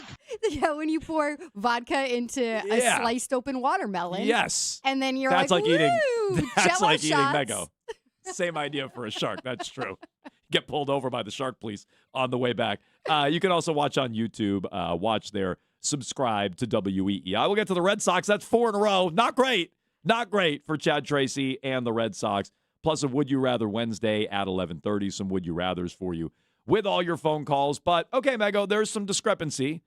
Is it an absence for Christian Gonzalez because he's dinged up?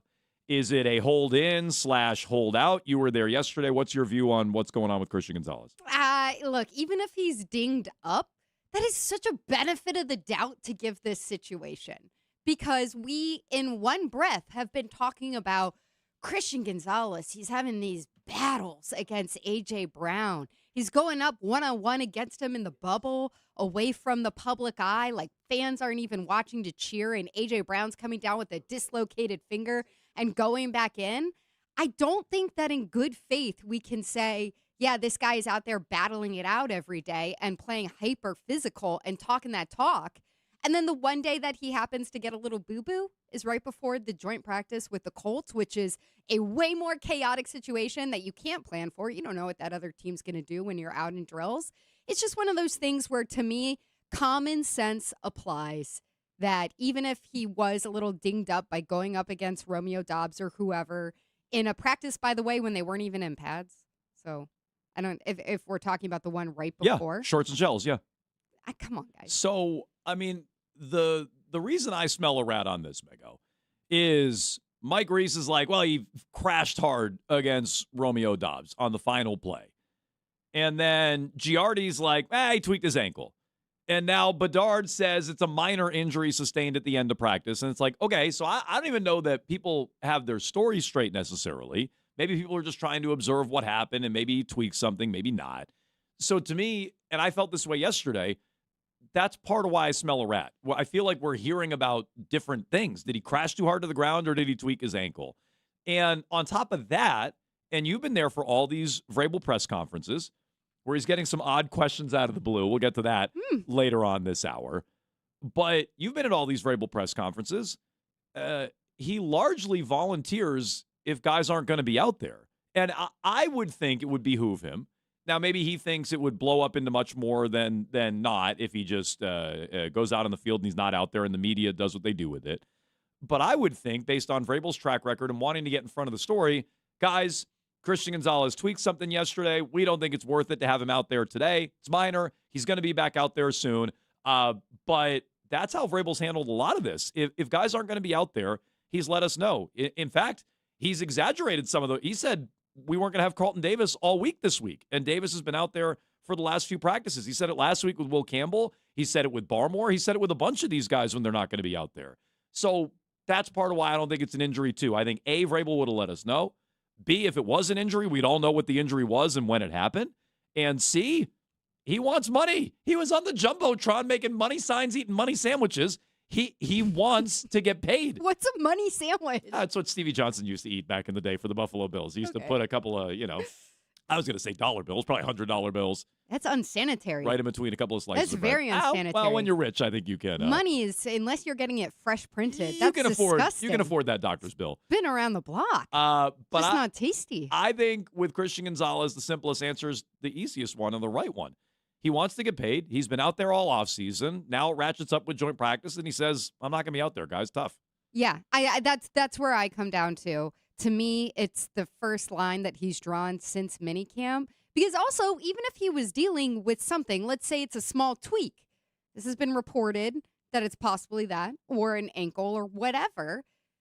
Carlton Davis is limited, so he could be out there working on the side with Carlton Davis. Bingo. It doesn't preclude him from being out on the field and being at least a limited participant. We were talking about this before the show, too. I'd forgotten about A.J. Brown popping his finger out, and then he's right back out there. Yeah, he's a warrior. A.J. Brown, I don't know if he's thrilled with his contract long-term either. Can't be. But he's under contract right now, and he's much more well-compensated this year than Christian Gonzalez is, so he pops his finger right back in. Is it possible Gonzo felt something yesterday, and if he were under contract and happy with his contract, he would have pushed through it, but he said, nah, screw that. I felt a little something. I'm going to take my time coming back. You guys figure it out. Well, he is under contract. He is under team control. Yeah, but not at this dollar rate amount that he's happy that with. he's worth. I mean, not even that he's happy with, but that from a unbiased observer, you'd say that is not his worth.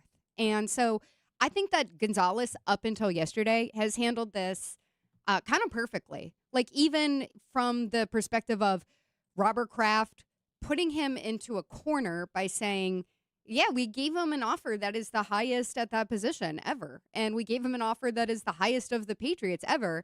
And him turning around and taking the high road, and Gonzalez saying, I don't want to do this in the media with you guys. Like, this is between my representation and ownership, with all due respect to Robert Kraft. But now you are getting into a situation where I still don't blame Gonzo for not being out there when he's in a negotiation. I don't blame him either. But I do think it's on his timeline.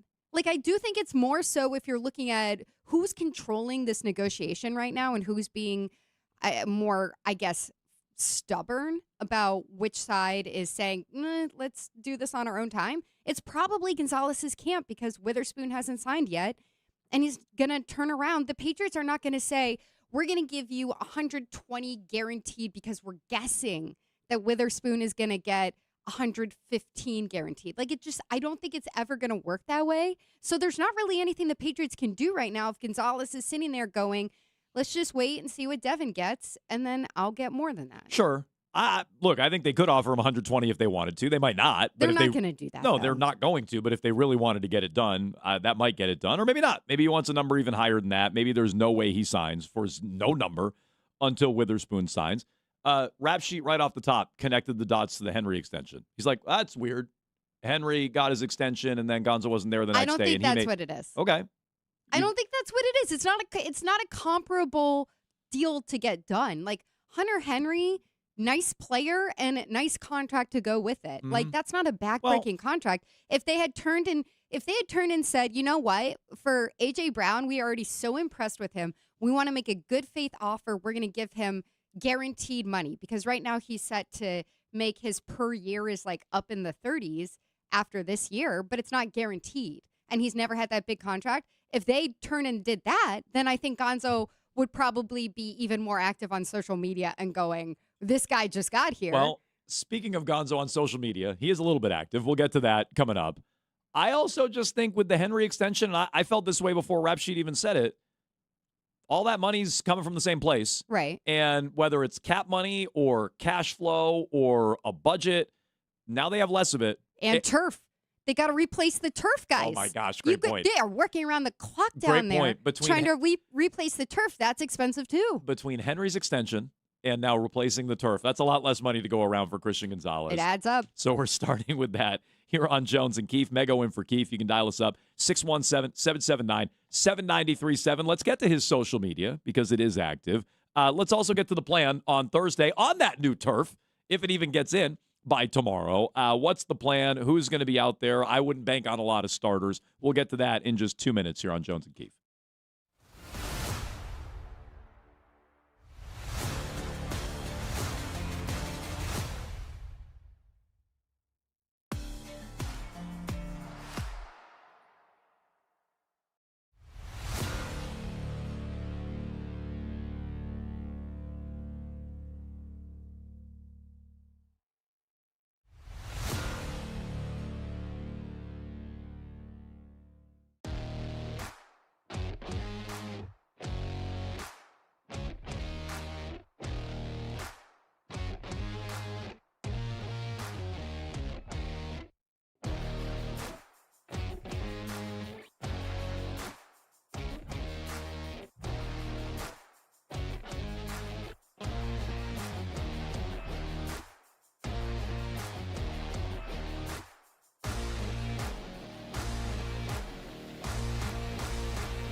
starting to cut these off, I'm tired of playing. You had your chances with a boss and kept the plans. I pop my pop, I'm picking so we can get in bed. Nowadays I'm feeling picky, leaving it in red. This on your playlist, Mego? This song blows.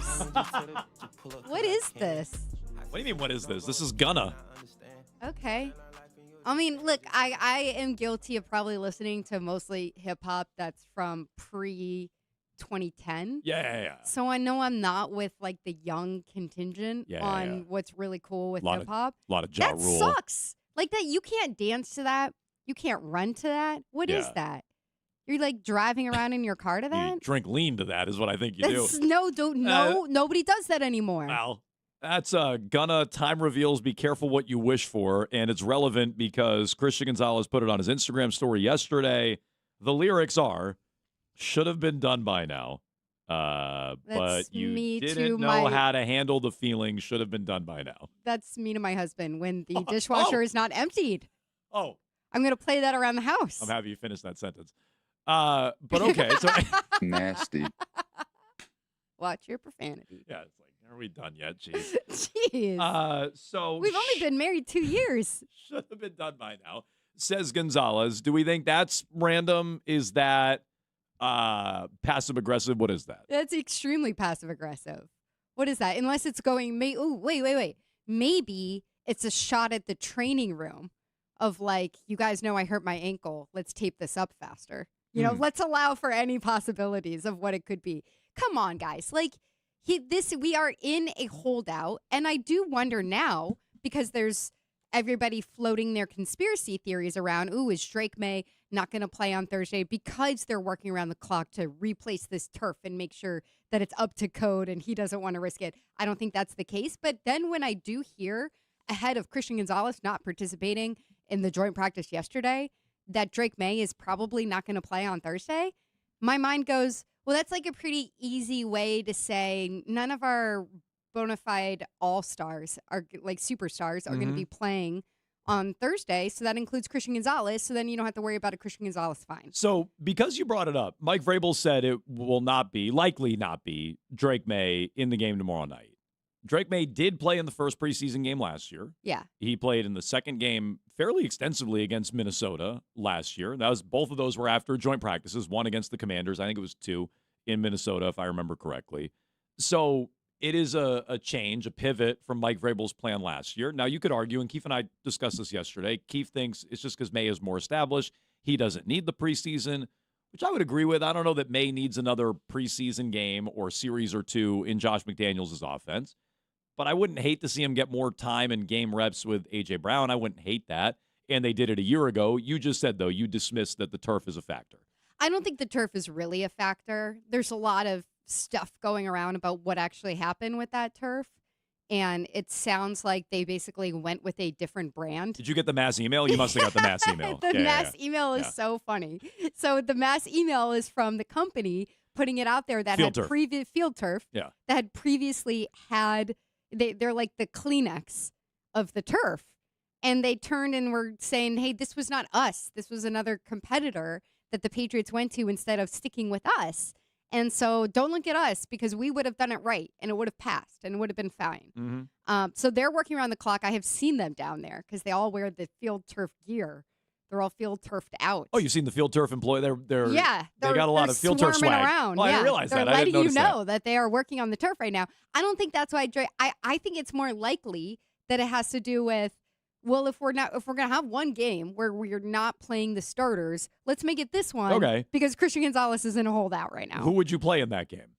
In the game of tomorrow. Starters playing? Yeah, well, no, just like, all right, Drake May's out, and that's about the only name we know right now that's out. I can't imagine Gonzo. I feel like it's I don't think easier Gonzo is to playing say, either way. It's easier to say who's not playing. Okay. So I wouldn't play Gonzalez, obviously. Yeah. He's not going to play either way. I probably wouldn't play A.J. Brown. Okay. I wouldn't play Hunter Henry. Mhm. You don't need to see anything more from him. Then it becomes a question to me of like, are you putting Will Campbell out there? He's got something going on with his elbow. He's got a big brace that he's been wearing the last couple of days, even though he was a full participant yesterday. Or are you throwing Caleb Lomu in there at left tackle? Like, I think that with guys like Ramondre Stevenson, Travion Henderson, like maybe you play those guys through all these first quarter, second quarters of the preseason games. but the top tier pass catchers, like I just wonder if I'm like Keyshawn Boutte, for instance, and maybe I want to be here, maybe I don't, maybe I'm getting traded, maybe I'm he's not. trying to audition. Right. But do you want to audition on a field where you're going to rip apart your knee? Like, so do you think it's the field turf that's keeping, or sorry, not field turf, the non-field turf no. and putting in the field turf? Yes. The field turf TM that is keeping Drake May out of this game. I don't rule it out. And I guess what I would say is I don't think I'd trust the field if I was a player. Like, I wouldn't feel great about going out on that field tomorrow night. I know that there's like the whole thing going on about whether the pictures were real or not, or if it was with the Buffalo Stadium, whether it was all the obstructed views. Yeah, so they have grass on that field. Why can't you just do grass here? You had grass here. That's what I'm saying. I understand that they want to have the concerts and the monster truck and everything. But haven't we gotten to a level, I'm not a sod expert, haven't we gotten to a level where you can maybe lift up the grass if you need to and put it back down? But it costs you money. Just did it. It costs you money. And Come on. so that's why they don't want to do it, which is pathetic. I agree. Barry is in New Bedford. Get us started today, Barry. Hey, guys, quickly on the turf. In 2016, they canceled the Hall of Fame game because of the turf. So if I'm the Colts, I walk on that field and it's not safe, I'm not playing.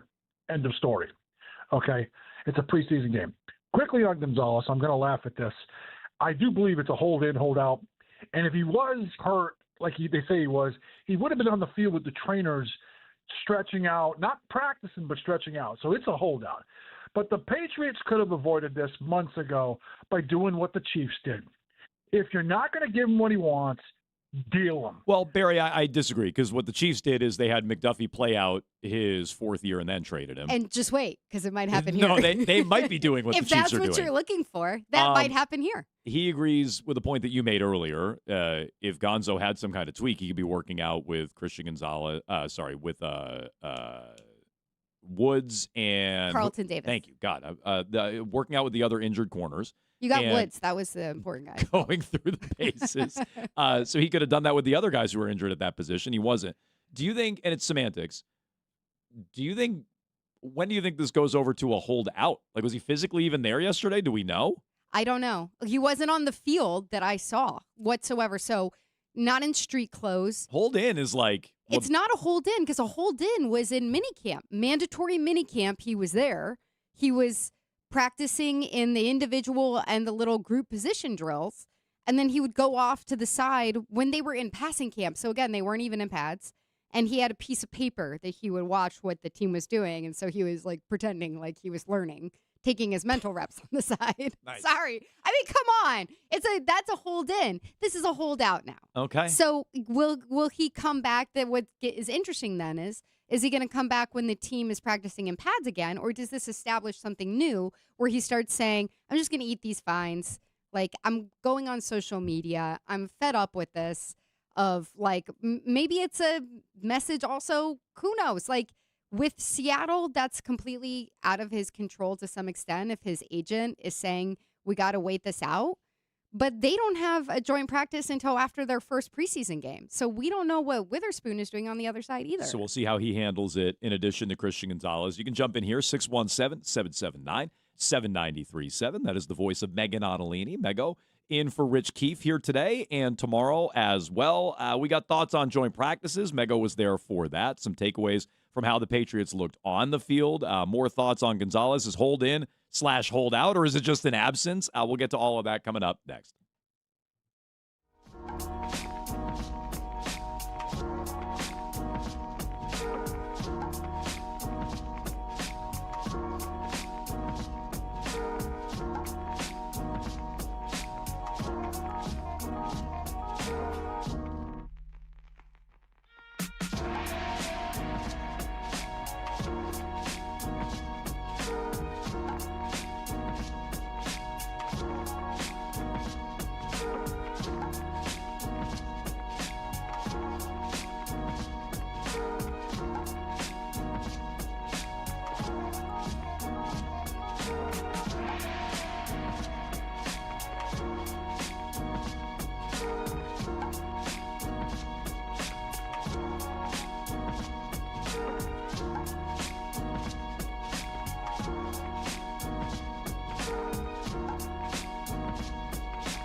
second, I believe maybe been second down, so I got protected football. We were second and maybe 13. We got a false start, and we got 25 seconds left, and we got no timeouts trying to score a touchdown. So I gave a shot to the end zone and got to give our guys a chance.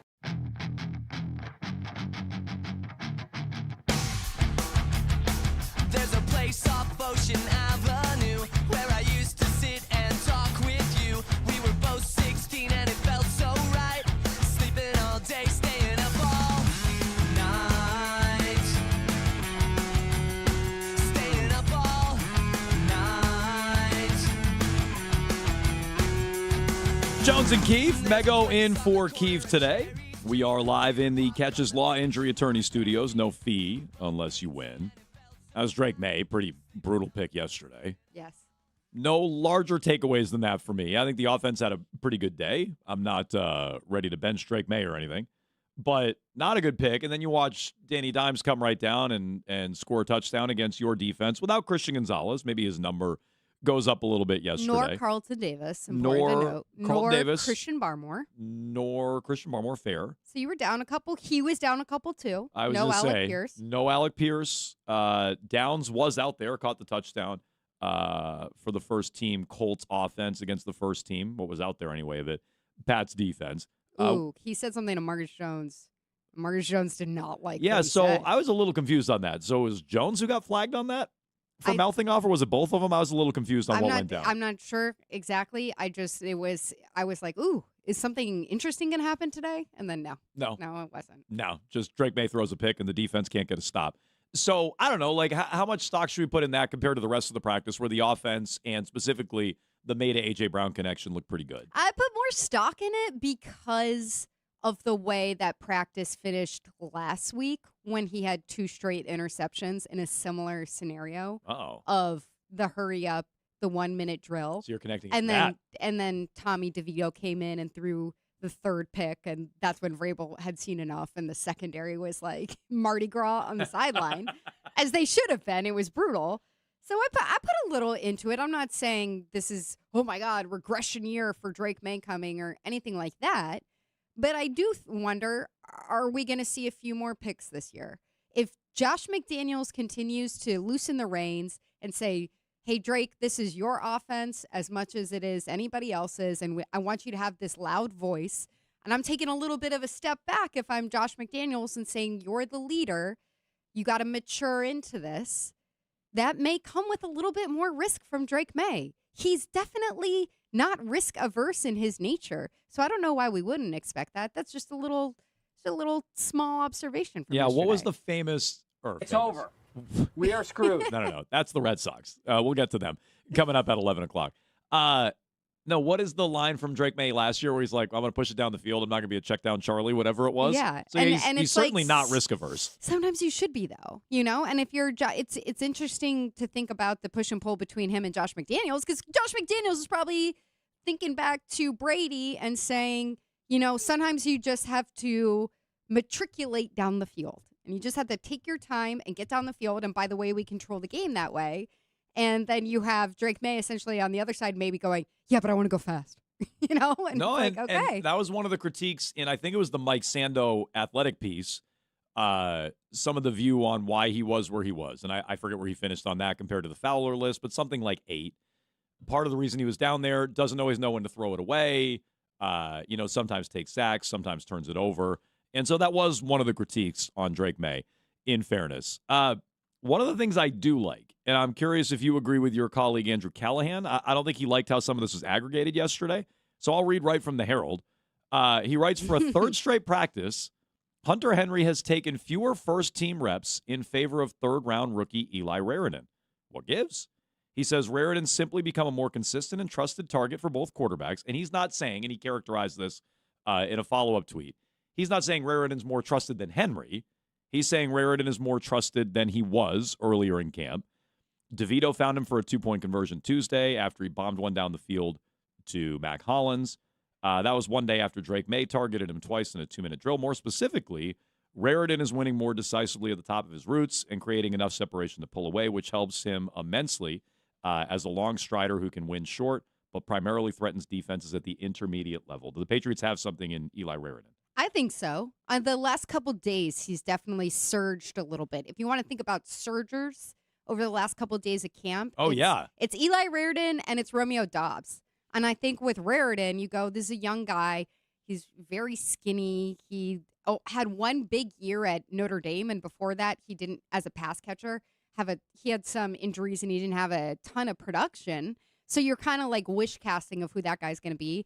On the other hand, with Romeo Doubs, that was going to be your first option up until you signed or you traded for A.J. Brown. So Romeo Doubs has taken a little while to heat up, but he looks like a huge option for them now as well. With Eli Raridan, it's tight end has just, in my opinion, been such an area of need for this team for a while behind Hunter Henry. And as I said earlier when we were talking about Hunter Henry's contract, like, nice player, but nowhere near a game changer, right? Like, I mean, that's how I feel. I didn't get the urgency with the extension, and I don't like the optics, and I'm not sure Gonzo likes the optics of paying Henry first. I know you don't connect those dots. I don't think it's a big enough deal for that to really move the needle for Gonzo. But putting that aside, I didn't get the rush with Henry. He's going to be here either way. You didn't have to pay him right now. He's fine. I don't think he's anything special. I actually think tight end all of a sudden is a pretty deep and talented position throughout the league. And I think Henry's fine. I wouldn't say anything more about it. I didn't think it was a player you needed to rush out and pay. We're happy he's going to be back on Patriots Mondays with Jones and Keefe. Surprise question of the week, all that good stuff. But I didn't really get the urgency there. Ooh. Are you going to ask him, how surprised were you by Eli Raridan taking some of your reps? Oh, that's not a bad one. As training camp goes on. We were going to, so on our short list, we'll probably have the extension somewhere in there. Yeah, Raridan's a good one. We also, I don't know if you remember this, one of the first days we were at practice anyway, Mego. It might have been the first day Jones and Keefe were there. Ramondre puked all over the field, and yes, Henry pretty much walked right through it. Well, you did a great job with the play-by-play of that, because I think we've submitted that. I think we've submitted that for our Soundbites Award. I think our Soundbites Award is what we've submitted that for Jones and Keefe. Yeah, our play-by-play commentary on Ramondre puking on the field. We didn't know exactly what was happening in real time, and so you guys, because you had the eyes in the sky, up from the level of the platform that you are, you guys were really able to walk people through that just the way that Hunter Henry walked through that puddle of puke, which he probably still doesn't know. Yeah. Well, we're gonna ask him that. That's on our short list. I don't really care if Eli Raridan takes Hunter Henry's reps, is what I'm saying. Like, if he takes his position, I kind of think that that's a position that's prime for picking. I really liked Hunter Henry in that 2021 year when he was a massive, and I mean even size-wise, red zone threat for Mac Jones at the time. Like, they had a really nice connection. I think that he is adored by quarterbacks and young quarterbacks, and that's Drake May's guy. But if you have Eli Raridan, who can be more of a vertical threat, can bring a different dimension to that tight end position, I mean, that's great. Like, I'm not weeping for Hunter Henry. He just got a contract. Well, I was going to say, I guess it would be newsier if Henry was going into the final year of his deal, and then maybe there's more of a problem. Look, if Raridan is surging and getting more first-team reps, and he is, then, yeah, that's probably a good problem to have if that's where things are heading. We were going to get to the Celtics schedule a little later on. We still can, but Jake in Boston is waiting patiently on the Celtics schedule. Hello, Jake. Adam, Mego, my two favorite basketball minds. And because you're here, Mego, I want to talk hoop for a second. I've got two questions for you. Number one is they announced, obviously, the national schedule yesterday. What's the earliest non-opening night national broadcast window that you can stick that first Celtics-Sixers game? Because I know the Friday night Amazon spot would be a attractive place to win Amazon, but terrible place for the game. And then hang on, Jake. Don't we know that Friday game the Celtics are playing the Knicks, aren't they? So I don't believe they can play the Sixers that day. Well, you got further Friday night games you could play with on that TV deal. I thought you meant just the first one. You're saying at some point in that TV package. Got it. At some point you got to put that game on national TV. And then two, Mego, because I've got you here, and Adam, because you know your hoops. Only once in history have I seen a coach throw a player under the bus like Stephanie White did on Saturday, and that was Bill Belichick to Tom Brady at the end of the AFC Championship game with that hand comment, and then Tom Brady was gone 24 months later. So looking at the entire drama that is the W right now, I want both of your thoughts on everything from Caitlin Clark versus her own coach, the Cunningham-Carrington situation, Enes Kanter. I just want all of it. You want all of those Enes thoughts. Kanter? And if you were And it's free. the commissioner of the WNBA, what do you do about that Cantor situation? First, Because if I'm the I think legally commissioner, they go. I'm stepping down because she's not good at that job. First of all, the second part, I think what's more pressing is the Celtics' prominence in primetime games with this schedule. And to me, the biggest takeaway is that the Christmas game slate, which is the premier slate, they basically said, we don't really care about Jaylen Brown's drama. We'd rather have the no drama of LeBron James playing against the Lakers. The Lakers fans don't care about LeBron. Yeah. That was never their guy. They thought he was like a mercenary going out there winning a bubble championship. They don't care. I have a similar takeaway. And it's like, how much more can the NBA diss Jalen than being like, you know what? Quite frankly, it's still LeBron's league. And I also think it's a commentary on the Celtics. And it's like, all right, yeah, you guys really care about Tatum v. Jalen, and you guys are really in it, and probably Philly is too, but mostly Boston. You're also not going to be very good, and we'll put you on the Christmas slate, but we're not going to give you the game. What you think the game of the year is for Celtics fans is not the game of the year for everybody else, because guess what? The Celtics aren't all that good. I wonder if that's part of the commentary on why they're not on opening night and they're not on Christmas Day. I think that they look at it and say Lakers are just going to draw more ratings. I think that's what it's more about, that they're saying people are more familiar, even still, with the Lakers team. Boston, they know it's like Jason Tatum and a whole bunch of other guys, and Jaylen Brown's not there anymore. But I do think that it tells you that the NBA is looking at this summer and saying the biggest story is not Jaylen Brown getting traded in a massive trade that opens up all these questions about the way that these owners are going to spend money and the way the structure of the league is going to look. It's about what LeBron is doing.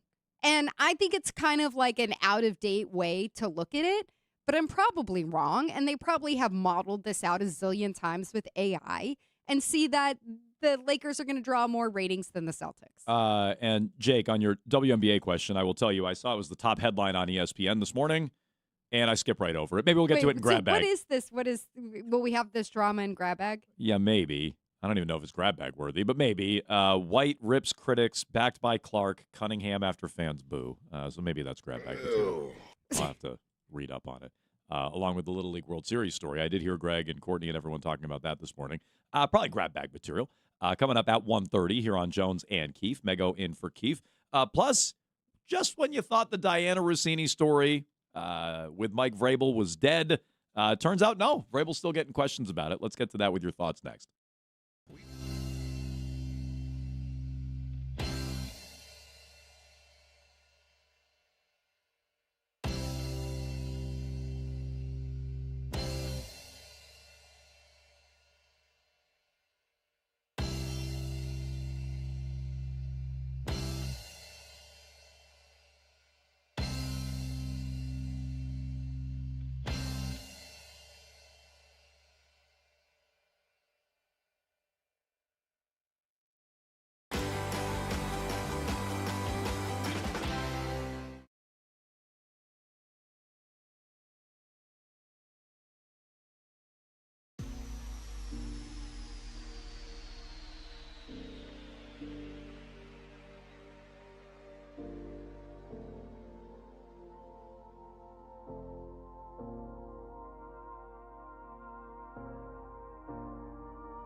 believe in that. I believe in everything that we can do to help this football team, to help our coaches, to help, myself and everybody else included, and how we, this journey that we're going to go on, is going to be completely different than the one we went on last year.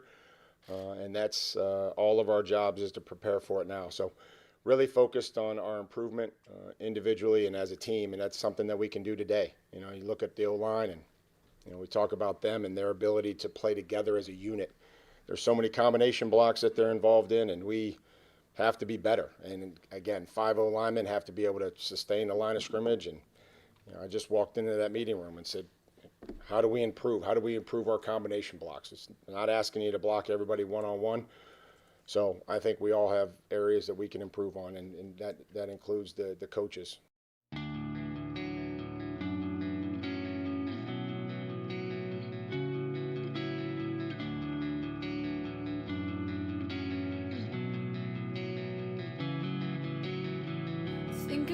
How was Mike Vrabel yesterday? What a tap dancing job by Vrabel on the national reporter who came in yesterday. I do not recall her name. She was from ESPN. But she identified herself from ESPN, asking about Mike Vrabel's counseling and how that went. You said this offseason you were seeking counseling. I wanted to follow up on that and see what you learned from counseling, and how did you balance that personal commitment with getting ready for the season. And he pivoted to talking about the offensive line. There was a follow-up. Is there something that's going to be in the game or something that will impact the game throughout the season? And he said, we're always going to try to find ways to prepare and focus on mental fitness. He shouted out one of the team doctors. I would assume a therapist. Counselors. Yeah, exactly. And that was it. So just when you think that story is dead, it Mego, keeps coming back up from the national media. Same thing happened with the Hall of Fame game.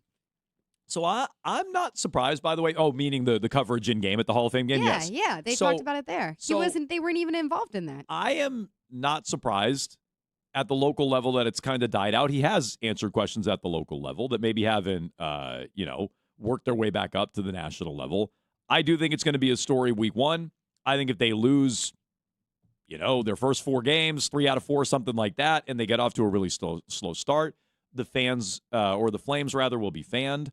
I do think the story isn't totally dead, but I would say outside of a stray question here and there, where Vrabel tap danced right out of it and pivoted to the offensive line, which is a nonsense answer, but whatever. It's a way to tap dance out of it. Other than a stray question here and there, I really genuinely, barring massive explosive updates, Rossini sit down or something like that, I really do largely think it's dead. It's going to come back up again because The Athletic hasn't completed their audit of it. They haven't completed their investigation, and that's either going to be something where they release their findings, and I put that in quotation marks, or it's leaked by somebody, and then it's probably even more interesting, whatever comes out of that. So there's going to be like a news point of that, But people talking about that. Do you think they're going to find anything?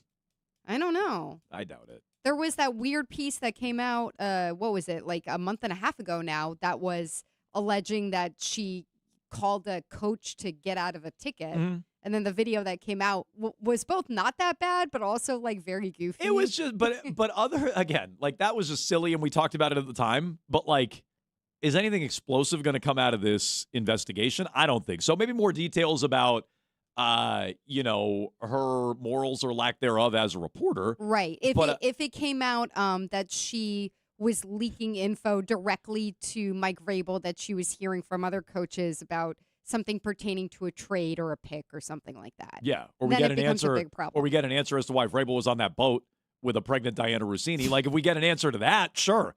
But Looking for juvenile sharks. I don't anticipate much from The Athletic. I don't anticipate Rossini sitting down either. It's gonna sucks though. Yeah. It's gonna come up again, is what I'm saying. Oh yeah, that's sure. where it's gonna come up It will again. come up, but it won't be. I don't think in a significant way. In a way that I think like is interesting to me as somebody who's down there most of the time, is that Vrabel is so much back to himself completely, like being a wise ass, letting us know how dumb we are when we are asking football questions and things.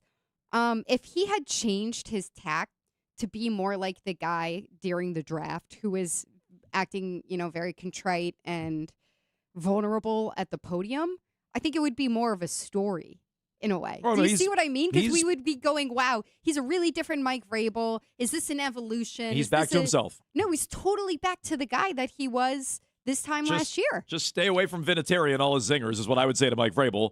But I think he's largely back to himself. I think other than like some coverage in the opener against the Seahawks, maybe a note here from the Athletic investigation, if that ever comes to light. Maybe, again, barring something explosive from TMZ or the Post or Rossini Call her sit daddy. down. Fine. Dude, Call Her Daddy Great fit for her. could ruin this season. Call Her Daddy I don't listen to that podcast, but it's extremely popular. Yeah. They hold all the power.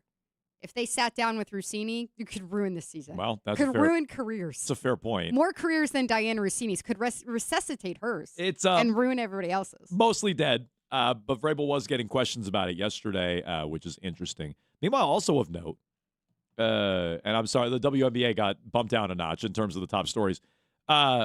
Lakers are sold again. Josh Kushner, brother of Jared, and Bob Iger, formerly of ESPN, are buying the LA Lakers for $12 billion. What'd the Celtics go for again? 6. Huh. Just over 6. Well, I think the it's Celtics- 12.5, isn't it? The 12.5 Celtics billion? don't own their arena, though, right? So that must be a factor. Well, technically, the Lakers don't own Crypto.com. Ah. So that's it's tough. I'm reading here. Venture capitalist Josh Kushner and former Disney CEO Bob Iger on Wednesday announced an agreement to buy the NBA's LA Lakers at a $12 billion valuation.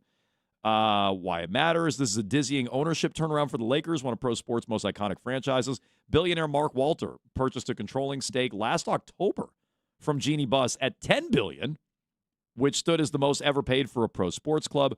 Kushner and Iger, who worked together on a sports-focused investment platform called Thrive Eternal, initially had interest in an NBA expansion franchise in Vegas, but then pivoted their attentions a bit further west. Thrive Eternal is expected to invest, but is limited by NBA rules to holding no more than 20% stake. So interesting. So another sale of at least a portion of the Lakers after Mark Walter just bought them a year ago. That's wild. I mean, look, again, I think this goes back to what we were just talking about with making the NBA schedule. Unfortunately for Celtics fans, the Lakers are just a bigger brand. Like it's to me, it is comparable to Red Sox Yankees. If you go outside of the United States, what is the team that somebody is going to know globally? Like, they're going to know the Lakers True. because they're the team in Hollywood that had Kobe Bryant. And they're going to know New York probably because of the stupid hats that everybody wears. Like, you know what I'm saying? Yes. Like, yes. this is, and I do think that on a level, yeah, there's all sorts of investment intricacies, but it's like branding like that you can't buy. By the way, just to close the loop, I said the Celtics weren't on Christmas Day. I meant they weren't playing the Sixers on Christmas Day. They're playing the Heat on Christmas Day. They're playing the Pistons at 3 o'clock on the opener What's on going on a there? Tuesday. What is that? I don't know. Are they in London or something? I don't understand that. No, they're in Detroit. It doesn't make sense, though. Central Time. It's just, doesn't that make it earlier? Is it Central Time? Is Detroit Eastern? No, I'm no, not no. even sure. No, you're thinking of Indiana, Got it. where the Bears are going to play. So That's Central Time. Look, 3 o'clock. It works out well for Keith and I. You know, you'll be home from whatever Patriots press conferences that day. Like, I'll be home and I'll be watching. I don't know how many people are going to catch a 3 o'clock tip in the middle of their workday on a Tuesday. But what's going on there? I'm guessing the NBA is just expanding. Where next year it'll probably be like 4 or 5 games, and they'll treat it like Christmas Day. There'll be a noon. There'll be a 3. There'll be a 5. There'll be a 7, etc. Our guy, Kevin O'Connor, has a little note here about the Lakers sale. That's interesting. What's that? He says, Mark Walters' timeline as Lakers owner. June 2025, buys the team from Bus family for $10 billion. June 2026, feds reportedly probing $16 billion in undisclosed loans tied to his empire. August 2026, sells to Jared Kushner and Bob Iger for a record $12.5 billion. How about that? Convenient timing, to say the least. The quote from Walter is, owning the Lakers has been one of the great honors of my life, an extraordinary investment. But what I will carry with me is the community, fans, and city that treats this team as a family. I am grateful to Jeannie Buss, the Buss family, the players, and staff for welcoming me into this chapter. The Lakers belong to Los Angeles, and I have they don't belong to him. every confidence the best is still ahead. So anyway, that's what's going on with the Lakers. They're selling 2-1 over the Boston Celtics for the second time in a year, much more than the Celtics. And, well, maybe that tells you a little something about why they get Jaylen Brown on Christmas Day and not you. 617-779-7937. All your phone calls here. We will get to the Red Sox. Is it time to get worried? Are you already worried, Mego? Save that answer. We're going to get to it in 2 minutes here on WEEI.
Hour 2, Jones and Keefe here on WEEI. Mego in for Keefe today. A reminder, the WEEI Ness and Jimmy Fun Radio Telethon presented by Arbella Insurance is Monday and Tuesday. Every gift makes a difference for the patients being treated at Dana-Farber Cancer Institute. You can donate jimmyfund.org. Last year was a record year, and now we're focused on beating it and striking out cancer. The Radio Telethon on WEEI is sponsored by BJ's Wholesale Club and by Applebee's, doing good in the neighborhood. I'm nervous about the Red Sox, Mego, and it doesn't mean I think they're going to crash and burn and miss the playoffs. I think their playoff odds are 93%. I think they're 5 games up on the third wild card. They're only 3 games back of the Yankees, so they're closer to the first wild card than missing the postseason. But they're not playing well. They're not just losing games. They're not playing well. The defense last night was abysmal. I don't think Chad Tracy's been super dialed in these last couple of games. The bats have gone quiet. Chapman looks shaky. On top of that, Tracy's got to figure out how to work in guys like Rutschman, who made his debut last night, maybe Roman Anthony, Garrett Crochet, Trevor Story, guys like that on the horizon. So I'm a little nervous. This has now snowballed to 4 losses in a row. Yeah, I think it's fair to second guess some of the decisions that Chad Tracy is making in game. So having Patrick Sandoval go back out there, Didn't like and that. then the reliever that they brought in and Seth Martinez, like you're trying to break a losing streak here. And I know that a 3-game losing streak after the run that they went on is like not the end of the world, certainly. But I would think that in that moment, maybe you would have a better, I don't know, feel for what the team needs from the pitching standpoint, because that's what has been the overall strength of the team. Yeah, the bats woke up in that huge run, but the one thing that you should be able to hang your hat on when you're going back to like, oh, we're in a tough stretch here, is that you know how to manipulate the pitching staff. And so I thought that was the biggest disappointment from last night. I can accept that you're going to go through stretches of the season where guys aren't hitting or the bats are not what they were during that time. Like, you're not going to have, with this roster, I think, a high-powered offense all the time. But that felt like a bigger loss from Chad Tracy. And when you're looking at him, and a week ago we're sitting there going, why don't you rip the interim tag off? Something like that makes you have a little bit of doubt. So, yeah, I didn't like going back to Sandoval for the 6th. He had shown cracks in the 5th inning. His numbers when he goes past 50 pitches have been horrible this year. So to try to get another inning out of him, I didn't like. I hated going to Martinez even more. That felt like waving the white flag. And you don't have to go to Whitlock there. Like, you're down a run. I get not going to Whitlock. You can't use Slayton. You can't use Eric Miller, who you just traded for. And I know they already have Weissert in AAA, which I'll be honest, I don't really get. I don't love Weissert, but if you're going to have bums like Seth Martinez and who was the guy the other day, I already forgot, who they sent down for Martinez, who came up and pitched in back-to-back games. Like, if you're going to have guys like that on the roster, I don't really get why Weissert isn't here. That would have been a perfect spot for Weissert last night. You have other arms. You didn't have to go to Whitlock. Never mind Chapman. I get that your bullpen got burned through and torched last week in the 13-inning game, but I feel like you started to correct that a little bit. So I didn't like that. The defense also really, really, really let them down. And this is where I don't know if I should look at Chad Tracy, because the players haven't been dialed in. The forgetting how many outs there were the other night. Absolutely ridiculous was a scenario, joke. though. And I don't know. Durbin's been steady all year. It's hard to get too mad at Caleb Durbin. I mean, the guy has had the rebound of all rebounds. He has, and he's been. I'm going to allow for him to have like a couple of tough days. He's probably the Gold Glove winner at third base, like no exaggeration. But I can say all that and still say I was a bad play by him last night. Monasterio, maybe that was a double play that he like alligator armed and wound up giving the Blue Jays the lead. Clement wound up knocking in a run on a fielder's choice. So, like, Monasterio, like, alligator arms one at shortstop, where he doesn't even knock it down. Never mind make a play on it. Never mind a regular shortstop, I think, makes a double play on that. Maybe gets you out of the inning without any runs. The defense last night was brutal. It was brutal with Duran on Sunday, the day that Chapman blew the game. Meanwhile, they're forgetting how many outs there are. I tweeted this last night, Mego. I'll let them off the hook for Saturday. They have won 9 in a row. They were down 7-3. You're going to lose some games. Fine. The last 3 have been really, really, really tough watches and really horrendous baseball. Right, because, again, it's not just, okay, the bats went quiet. It's stuff that's within your control.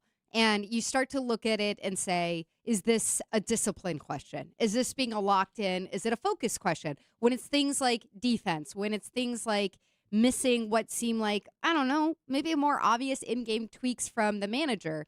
And you look at it and go, do they just feel like, hey, this momentum, this magic is carrying them through, and they already have it sewn up for the playoffs, so take the foot off the gas pedal a little bit. That all said, like, it is the perfect time for reinforcements to come in. I think Adley is a huge question mark of what he's going to be able to provide, as are some of the other guys who are coming back from injury. But it feels like if this is going to happen, at least it's happening at this time, and you maybe have fresh blood coming in who are like, hey, we want to extend this and be a part of this. Text message here. Jones must have his flip-flops on today. Spoiler alert, always have flip-flops on this time of day. Because he's now jumping off the Red Sox ship. Are you? Or are you just saying it's been sloppy for a couple Well, days? thank you, Mego. That's what I think. But he says, they're allowed to go on streaks, both winning and losing. It's part of baseball. Why don't you pick a side, you dumbass? Whoa. I guess roasted. My concern, I thought I made this clear, Texter. I said they got a 93% chance of making the playoffs. They're closer Yeah, but then you said a bunch of mean stuff after that. They're closer to first wild card than they are to missing the playoffs. I think they're going to make the playoffs. But I guess where I was a week ago was this team can win the American League, and I guess they still can. But all of a sudden, it's like... Well, they're taking themselves pretty far out of position for their division when you see what the Rays are doing right now. It's just, okay, well, like as good as they looked when they were locked in, they look equally horrible now. It is a game of streaks. I get that. But it makes me question their ceiling. I don't think they're going to collapse and miss the playoffs. I thought I made that clear. But I am starting to go back to questioning the ceiling a little bit. And you bring up it's the right time for reinforcements. I don't know that I agree. Why? I wonder if reinforcements can help complicate and snowball things. Oh, you mean like with the chemistry? Well, or they haven't been there for everything that happens, so they don't get it? As much as we all want Roman Anthony to go in there for Jaron Duran, which I do. Yes. Does Jaron Duran want that? Who cares? Okay, well, you say who cares, but he's popular with his teammates, and he's still here. So, I think his teammates care, and the organization cares. And I don't care. I want him DFA'd, for God's sake. Right. But they might care in that room. And, okay, Adley Rutschman is in there, and he seems like a good guy, although he had a chance to come through with the game on the line last night and didn't. He struck out in his first at-bat. He had a single and a couple of walks in the meantime. He fit right in with a horrible challenge. He had a foul ball home run. He did have a foul ball home run. That's true. Doesn't It's a count. home run at Fenway. But he also had a horrible challenge, so it's like, great, he's a Red Sox. He fits right in. But, I wonder if that's the easiest thing for Chad Tracy to do, and I wonder if that's actually more of a complication than a help down the stretch. I don't know. I think that if you look at it just from the perspective of, is this going to be a better bat for you? Is Roman Anthony going to make some of the goofs that Jaron Duran makes? And Jaron Duran makes good plays in the outfield, too.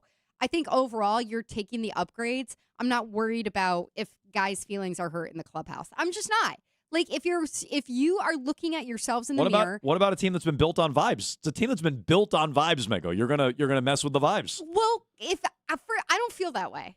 I feel that we maybe miscalculated some of what were the weaknesses and overblown with some of the offense earlier in the season. And I do think having Alex Cora and some of the coaching staff out obviously made a difference. You're just going to put the better baseball players in there. Do you think Roman Anthony is a greater baseball player than Jaron Duran at this point in time? Yeah. If he's healthy, if he's able to hit, if he's able to swing the bat, and he's going up against robots right now. So we still got a ways to go. I know, but I also think Devers is better just on paper than a lot of players they had, but the absence of Devers helped the team. Yes, but Devers, Devers was a real problem at the point that he got traded.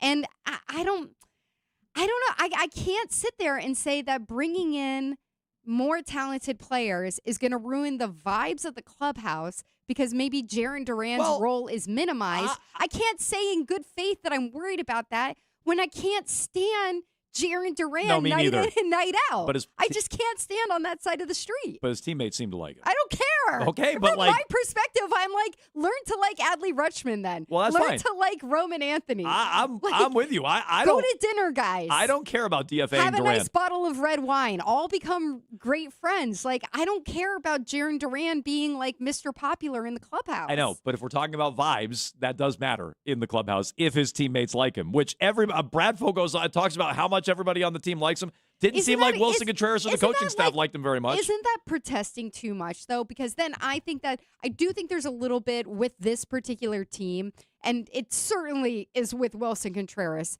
that is this attitude of, you guys don't know what goes on in the clubhouse. You guys aren't in this family that we have. So don't make things into a big deal that aren't a big deal between us. You guys don't get it. Mhm. These are conversations that we've had that you guys don't get. Sure. And I think that's what they do with Duran. They're like, you guys don't get it. We love Duran. We love Jarren. That's Jarren. We love everything Jarren does. Uh-huh. And I think that it's just more about us, especially us in the media, of them telling us you guys don't get it, than in the clubhouse, them being like, you know who I want to hang out with tonight on our night off is Jarren Duran. I just think there's a reason a guy like Marcelo Meyer is gone and a guy like Durant is still here. One guy the teammates liked, one guy I'm not so sure. And so I think there's a reason he's here. And look, I'm not predicting they're going to fall off because they're getting reinforcements. I play all the reinforcements too. I'm just saying that's a complication for Chad Tracy. So let's get to that with your phone call, 617-779-7937. We got Would You Rathers on the way later this hour. We can get back to the Celtics schedule as well. But again, is it a complication, a challenge for Chad Tracy? Just 2 minutes here on WEEI.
But you're out there, and I'm here waiting.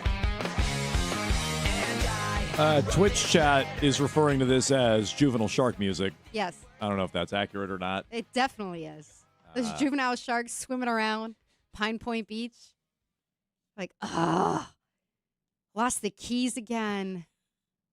Mom said, Mom doesn't get me. Yeah, my parents just don't understand that sort of thing. Spending too much time on their smartphones. Yeah, a little iPhone rot is what they're doing. iPhone rot. Yeah. Is that a term? It's not brain rot. It's iPhone rot. Is that a TikTok thing? It's doom I thought it was scroll. just called brain rot. Are you Just guys doom on scrolling. TikTok? No. I'm not on TikTok. No. It scares me. I was. We're still waiting for Jones to get on Instagram. I was still blaming the iPhone. Yeah. What's going on? You What? ever going to get on Instagram? Probably not. No. Why? I just don't know how you exist in your marriage without Instagram. Oh, Kat tells me what's on there. I don't Kat sends me a reel 5 hours know. If you every want, single day. If you want brain rot, Kathleen like, Jones is I- the perfect in example. The way my marriage operates is I send a reel to my husband when he's in the other room, and if he Uh-huh. doesn't respond fast enough, I get up and I go to the other room, and I'm like, "What's up? You didn't like the thing I sent you? Yeah. Wasn't that funny? The dog? The way my the dog marriage- stuck in the fence? Wasn't that funny? You're like, why didn't you respond? The way my marriage works is I sit there watching the Red Sox and she scrolls Instagram. That's the way Okay. that's the way that That's works. beautiful. Yeah, no, it is. It's two people at a certain point in their lives just coexisting. But you can jump in 617-779-7937. We'll get to some Would You Rathers coming up here about 10 minutes from now on Jones and Keefe. Mego in for Keefe.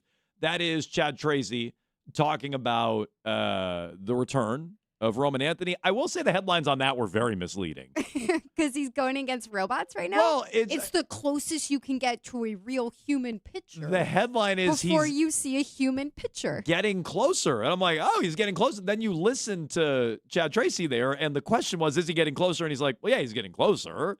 That wasn't like a rehab stint is imminent or he's about to go to Worcester. Like, I think those were exceptionally misleading tweets and headlines. But at some point, he's going to be coming back. And I maintain, Mego, this is where Chad Tracy, earns the job. Like, how do you reintegrate these players? Can you hang on to a playoff spot?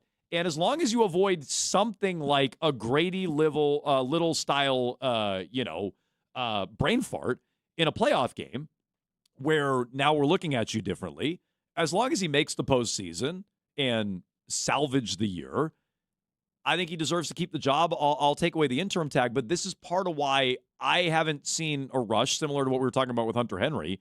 I didn't see a rush or an urgency to remove the tag. This is where he's going to earn it. Where does Roman Anthony fit in? How do you juggle that with Jaron Duran in the outfield? Are you taking away time from Wilyer Abreu? Are you taking away time from Rafaela? Are you mixing and matching? Does Yoshida stay at DH? Is Duran DHing? Is Anthony at DH? What about Rutschman? Is he playing every day? Who's your shortstop? Is it Trevor Story or Monasterio? I think that where does Crochet fit in if and when he comes back? These are where, and I don't know how much of it is just purely his call versus Craig Breslow and baseball ops, but I think this is where he's going to earn the job and allow himself to keep the job or not. And it's why I'm not in a rush to rip up the interim tag. But going back to what we were just talking about, I guess the biggest question here, because we're talking about Roman Anthony in particular, is Roman Anthony taking Jaron Duran's spot something that is really going to dissolve the clubhouse? Well, is that going to be such a problem? Maybe. Is Jaron Duran... They already walk on eggshells when Duran plays every day. Never mind when that guy's just on the bench pouting. But Duran's outbursts, other than the one Wilson Contreras outburst over the fly ball, which at the time they all told us, you guys don't understand what was going on there. So don't stick your nose in this business because this is something that is between us and it's not a problem at all. Other than that instance, I will say all of Duran's outbursts and issues have been like with the fans, with other teams, it's not with guys within the clubhouse, at least seemingly. Am I wrong? Like, is there another instance where he with his teammates seems to have been a real thorn in one of his teammates' sides? Was No, there another outside instance in of- which guys were like, he is such a jerk, get him out of here? No, He's outside not of what you're talking throwing about with chairs Contreras, in the clubhouse. no. Are you worried? Speaking of Contreras, I still think that like having Roman Anthony coming back, even though Marcelo Meyer's not there anymore, is going to be it's going to be a plus, overall plus. And if that means that Jaron Duran is yanked out of the lineup, I don't think that's a big enough deal for them to care. on paper it should be. But as we know, it's not always as simple as that. If it was, Devers would still be here. So again, it's not just on paper. And how's Duran going to take to being benched if he's even benched? Or is Chad Tracy going to bench somebody else because he can't bench Jaron Duran? Like that. This is where I think he's going to earn it. Just quickly on Wilson Contreras. Are you worried about any of that? Yes. What's gone on with him? Not I'm just worried about you guys. the lack of production. Oh, wait, you're worried about us? Yeah. Well, you no. guys were getting roasted on How dare social you guys media. cite What a was Sean going McAdam on? article. Yeah, you read a Sean McAdam article, and it was devastating to everyone attached to the Red Sox franchise. Baby Brooksy wasn't a fan of our commentary. But, no, I thought you were worried about Wilson Contreras beating us up. That would actually scare me. Was he? Well, he didn't get in the comments this time. No, not yet. So I'm just a little worried about that whole thing. Like, he's getting booed by the fans. He's getting into it with Duran. He's been suspended for hucking a helmet. He's a hothead. Yeah. He's a total hothead. Blowing off the media and being profane with the media. Now he's not hitting on top of it. Like, He's saying 160 since he got hit in I'm LA. just a little concerned about that. Now, if you're asking me what do I think he'll pull out of it, and I think it'll be fine, and this is personality. That's what I think. But I don't know that. How can anybody know that the way he's carried himself? I'm curious from the fan perspective, whether they care if a player like Wilson Contreras, who is obviously a hothead, an emotional guy, whether they care if he swears at media people or not. That might make him like more likable to some fans. No, that's true. Who are like, God, the Red Sox. I will say this for the Red Sox media. I think the Red Sox media hold that team more accountable than any other group of beat writers / columnists in the city. And you can say, yeah, the Boston Globe is owned by the owner of the team, but at the same time, those guys and women are in there every freaking day and know so much about that team that I think that they are like, I'm just going to call it as I see it because I'm so sick of these guys sometimes. Yeah, I mean, think Wilson Contreras does not like talking to the media. That's fine. Because of after Alex Cora getting fired, he said something that contradicted what Marcella Meyer said, and it looked like infighting within the clubhouse, which may have been happening. But he doesn't like talking to the media since then. Yeah, that's fine. He has plenty since then. And you can decline, especially with everything's going on with him health-wise, getting drilled in the head the other day and not feeling well, allegedly. So, okay, like I'm okay with you declining. When McAdams says he's angry and profane, I'm curious exactly what that means. Sounds scary. Like, it does. It does. So I just wonder if what's going on in the clubhouse. I honestly care about that more than him not running out a ball to first base, which it's not like he's been busting his ass down the first base line since then, but he's been going harder since he got booed. Maybe he's like losing it.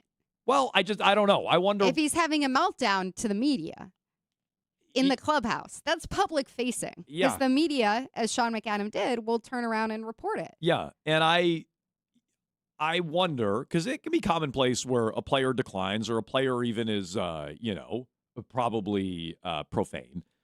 But McAdam's been around a long time. Yes. So to me, reading between the lines, I would say he's passing along something that is out of the ordinary. It's notable. Not something that's routine. It is notable to him. So I have my eyes on that. But the Red Sox have lost 4 in a row. Should we be concerned? How does Chad Tracy reintegrate some players like Roman Anthony? 617-779-7937. We can get to that. Plus, Would You Rather Wednesday. We'll get to some Would You Rathers with Mego next.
Would you rather have a pet monkey or a mini pig? Would you rather be a werewolf or a vampire? On Jones and Keith. You can get with this, or you can get with that. You can get with this, or you can get with that.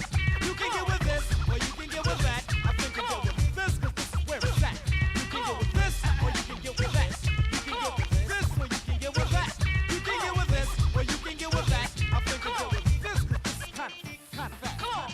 Would You Rather Wednesday, brought to you by Avellino's Restaurant. Big shout out to Avellino's. I guess there's food in the kitchen. I have not made my way down there yet. What? Thumbs up in the back, Billy. What's down there? A little bit of everything. A few different, couple different kinds of calzones, a Sicilian cheese, a couple different kinds of regular pizza. They got that wraps. They got that chicken and yes, with the habanero chicken. Oh is there. man, Mego. Oh, I gotta This go is back. great. Beach season is almost over. So it's funny. I was care. down there like taking covers off things and organizing the stuff. Brian's like, they're back. I'm like, all right. He goes, it's Would You Rather. I'm like, oh, rice.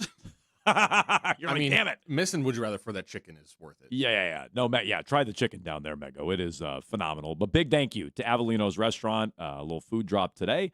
But they bring you Would You Rather every Wednesday. If you're planning a corporate meeting or a private party, book their beautiful and spacious function room for up to 100 guests at goavellino.com. Medford's Kitchen at goavellino.com. Billy, in between bites, why don't you give us some Would You Rathers here today? What is first up? Would you rather Gonzo resets the market or the Pats get 2 first-round picks? Okay. So you're not just going to make him play out the year. You got to have him reset the cornerback market, Mego, or you get 2 first-round picks. What would you rather do with Gonzo? I'm assuming that this question is also saying that he's resetting the market with the guaranteed money. So going over Trent McDuffie's $100 million guaranteed. I'm having Gonzo reset the market. And part of that is because I have heard for years now about how important it is for them to draft players that they are then going to extend, and that's how they're going to build it out, and how the toppling of the dynasty under Bill Belichick really happened not because of Bill Belichick, the coach, although I think that's in question now after what we see who he is at UNC, but because of Bill Belichick, the GM, and not being able to draft. You finally have a draft pick that has earned at a premium position, which is important, the market-setting money. I think on top of him being a great player who deserves it, and in my opinion has been the best and most consistent single player through training camp, that you are going by what you told everybody. You're literally putting your money where your mouth is by saying, we're going to extend him, we're going to reset the market. Like, great, you can hang your hat on that for however long, and then somebody else is going to come and reset it again next year. So, look, I think it has everything to do with where the team is at. I think they're a Super Bowl contender. We did our tiers yesterday. We had the Patriots as a top-tier team, along with the Seahawks and Rams and Broncos. So if you're contending for a Super Bowl, I don't want the 2 first-round picks. If the Patriots were in a different place, or I thought it was going to be a long season, or they were a shaky playoff team or whatever, I think 2 first-round picks for Gonzalez is fair. I think that's what Jalen Ramsey went for years ago. It's what Sauce Gardner went for. Did McDuffie even go for 2 first-round picks? I don't think he did.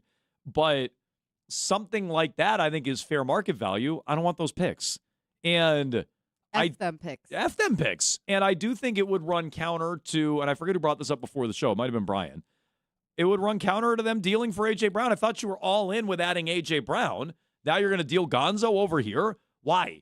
Because Kraft has to save some money on the new install of the turf at Gillette Stadium. It came out today his franchise is worth the 4th most in the NFL, $10.4 billion. You can afford to pay Gonzalez and Drake May and A.J. Brown a year from now. To me, again, I think it's fair market to get 2 first-rounders. I'd rather have a high-level player, a guy who I think is the second-best corner in the league, arguably the best player on the team. I would rather have him than 2 first-round picks in a year where you're going for. Is there any argument left that he is not worth the contract, that contract, particularly the guaranteed money because of the time that he missed, less so as a rookie because that was a real injury versus like the soft tissue stuff that he had in training camp last year? Is there any argument there that anyone can in good faith make and say, there is like a little bit that we have to have doubt about, that we have to be a little cautious about? I don't think so. I think he's proven it like over and over again, his worth.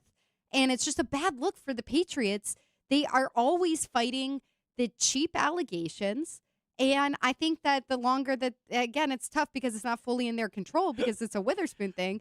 But if it goes to next year and they end up trading him Trent McDuffie Chiefs style, it is the worst possible look for Well, you guys. I have a feeling that's where we're heading. But when it comes to the Patriots losing the cheap fight, not only are they losing it, every round is 10-8. Like every round they're getting knocked on their ass. When it's, are the Patriots cheap? No, they want to push back against it. They lose that fight pretty handily every single time. The Kleenex brand of the field turf sending mass emails to reporters saying, just in case you touch on this at all, it's not our fault. It is not. It is not our field fault. turf. In It's fact, the reverse Goodwill Hunting. Field turf. It's not our fault.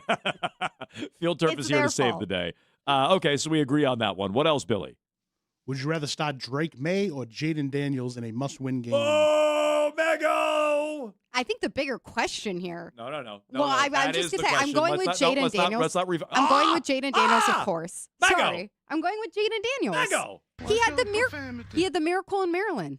Yeah, what's That that? is Was the that the great regular finish. season Hail Mary where the idiot on the Bears who hurt Luther Burden the other day was It was fantastic. pumping up the crowd? It was like the best moment of the last 2 years. Is that what they of call that? The NFL. miracle in Maryland? I don't think we ever came up with a great. Everything just default to miracle. We didn't come up with great branding of it. What can I say? They came up with the Commanders as their name. Was it So you even in can't- Maryland?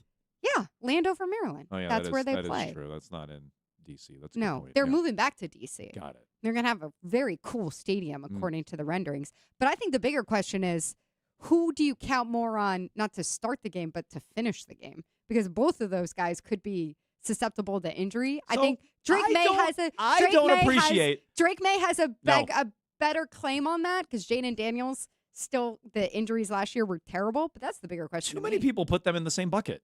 Drake May is because Drake May had head injuries. He hasn't his missed first the year. start. Drake May's never missed the start. He couldn't finish 2 games in his rookie season. Okay, he has not missed. He has not missed a start. Okay. Jaden Daniels. That's why I'm saying you manipulated the question for this to be about starts and not who I didn't. finishes the game. Well, who finishes is definitely Drake May. It is, but I'm taking Jaden Daniels as the starter. Yeah, Jaden Daniels has left way more games than Drake May. Yeah, seriously. Nice for him, by the way.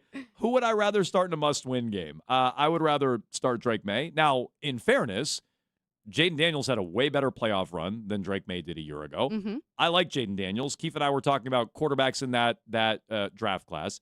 He goes Drake, followed by Caleb Williams, followed by Daniels, but he's open to Nix passing Daniels, and he's open to Williams passing May. I'm way lower on Caleb Williams than he is. Neither of us really likes Caleb Williams. Bo Nix is not in the discussion. So I do think Jaden Daniels is the second best in that class. I like him. When we did our quarterback tiers, I argued for him way higher than I think most would, but I'm still taking Drake in a must-win game. You have Drake top of that class, right? Yeah. Okay. I think that from the outside, people are really waiting, as we talked earlier about surging players, for the Caleb Williams surge this year. And that being in the second year with that Ben Johnson offense. He had a comment today. He's going to fly up the rankings, and people probably think it'll go Williams, May, and then Daniels third.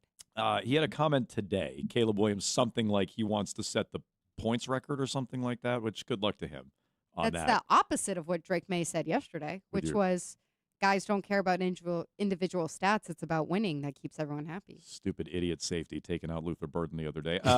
Bears head coach Ben Johnson says he wants to break the. Oh, I'm sorry. It was Ben Johnson who said it, not Caleb Williams. My mistake. Oh, okay. That they want to break the record for most points scored. Again, Cool. might need a different quarterback to do that. What else, Billy? Would you rather eat 10 loony dogs or 1 lobster poutine? Okay, so last night, and they do this often throughout the season. It might be every Tuesday home game. They have Looney Dog Night. Which, are you unfamiliar with Loonies and Toonies, Mego? No. What is that?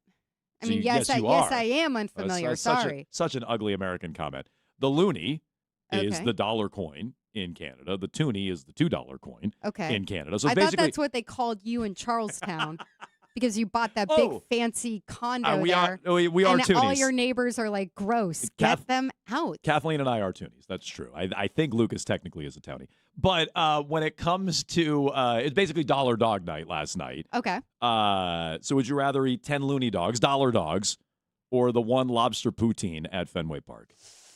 What's the temperature outside?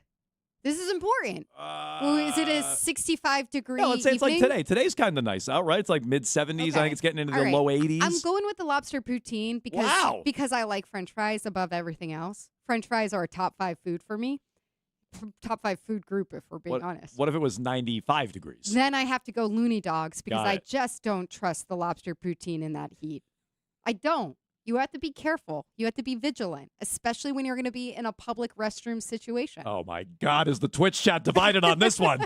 Turning on each other. Normally, it's just unity and hating on me. They're turning on one another over What the would lobster you go with? poutine. You're going loony dogs. I'm going 10 loony dogs. Yeah. In fact, I don't even think that's really all that difficult. I don't think I could do 10 dogs.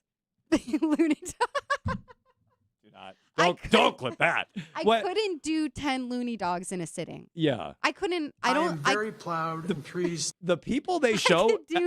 I could do 2. That's it? 2 at one. 2 hot dogs? Go on. I'm sorry. Damn it. I jumped all over that one. That's my fault. So, no, but they have the counter at the game where, like, some people are sitting there. And at least on Nesson last night, Lou and Dave were debating, oh, like, there it says 18. Is that for the 4 people sitting there or for 1 person? I think that's for 4 people sitting there. 10 loony dogs, I'd still be hungry. So I might need a lobster poutine after the 10 loony dogs. It's about the lubrication in that if I'm having I think that's HIPAA. if I'm having a beverage before the dogs, Yeah. that may increase the appetite to an extent Yeah. where I'm like, wow, hey, 1 more dog, who cares? Okay. So your answer But- is lobster poutine? Yeah. Okay. My answer is I loony can't. dogs. I couldn't physically do that many dogs. Stop it. Moving on. What else, Billy? All right, finally, would you rather read the Odyssey or watch the Odyssey? Oh my God, who's reading the Odyssey? Well, you're I a didn't reader. even read it in high school. Did you not? I read the Cliff Notes. Oh. What? Let's take away that degree from GW. I don't know. This was high school, Yeah. so it didn't have anything Well, to how'd do you with get into GW. What? How'd you get into GW? With great recommendations. Your high school diploma. That's how. calling it into question. Lacrosse. I did. I could. Did you see the Odyssey yet in theaters? I have not seen it yet, and Do you I not want to see it? never read the Odyssey. No, I'll see it it's when it awesome. I'll watch it streaming. You don't want to watch it at home. You want to watch it It's in on the his think theater. about list. It's on my think about when it comes out on streaming. It was awesome in theaters, and I didn't even see it in the Super IMAX thing that you're supposed to. I just saw it in a regular theater in Maine, and I didn't know if I was gonna like it because I'm not always like the biggest action and fan. Sometimes I get kind of bored by action sequences. It was awesome. I loved it. Reading that book was so freaking boring, and I couldn't understand you all did this it. sexual undertones as a high schooler. Oh. Because you're like, why is he with Calypso for like 7 years? This doesn't make any sense. When you see Charlize Theron on a beach in a You're like, bikini, I get it. And she's feeding him the lotus flower, which I guess is like LSD or MDMA or something for the ancient Greeks. You go, yeah, that's why Matt Damon's not leaving. Because sorry, like Charlize Theron or Anne Hathaway. No disrespect to Anne, but you're going with Charlize Theron on the beach with the MDMA. So I'd obviously rather watch it, but you're a reader. That's why I wanted Billy to ask Yeah, this but question. I read for fun. I don't read because I'm trying to like think for the history of Greece. You could read the Odyssey for fun. No. Okay. I am reading the Bell Jar right now. Bell jar. Yeah. Hmm. It's very feminist. Oh. It's not big like a Le'Veon feminist. Bell. Oh, is it like smut? What? Is No, it like it's smut? the Bell Right, is it Jar like a is not pirate ship and smut. like Fabio on the cover? What? Guys, this is like classic Does it take place on a mid-century pirate- American on a pirate ship? literature. The Bell Jar is not a Fabio book. What? It's Fabio shirtless I on thought a that's what horse. people were reading nowadays. Isn't that what all Barnes Nobles is? Just smut? That's all that women read. I thought it was By Sylvia Plath. I thought it was a Le'Veon Bell autobiography. Okay, well, there we go. That is the Would You Rather every Wednesday here on Jones and Keefe. Brought to you by Avellino's Restaurant. I'm going to go pick out on some Avellino's. We'll report back. Plus, some thoughts Whoa, on the... whoa. What? Twitch chat is spoiling the Bell Jar for me. Says the Bell Jar is Don't say it. Ah! Don't say it. At least they're not arguing about lobster poutine. I thought lobster poutine and the loony dogs was going to divide the Twitch chat forever. We'll get to some thoughts on the Celtics schedule as well coming up next. I don't think I could do.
walking on a dream. We'll get back to the Patriots coming up.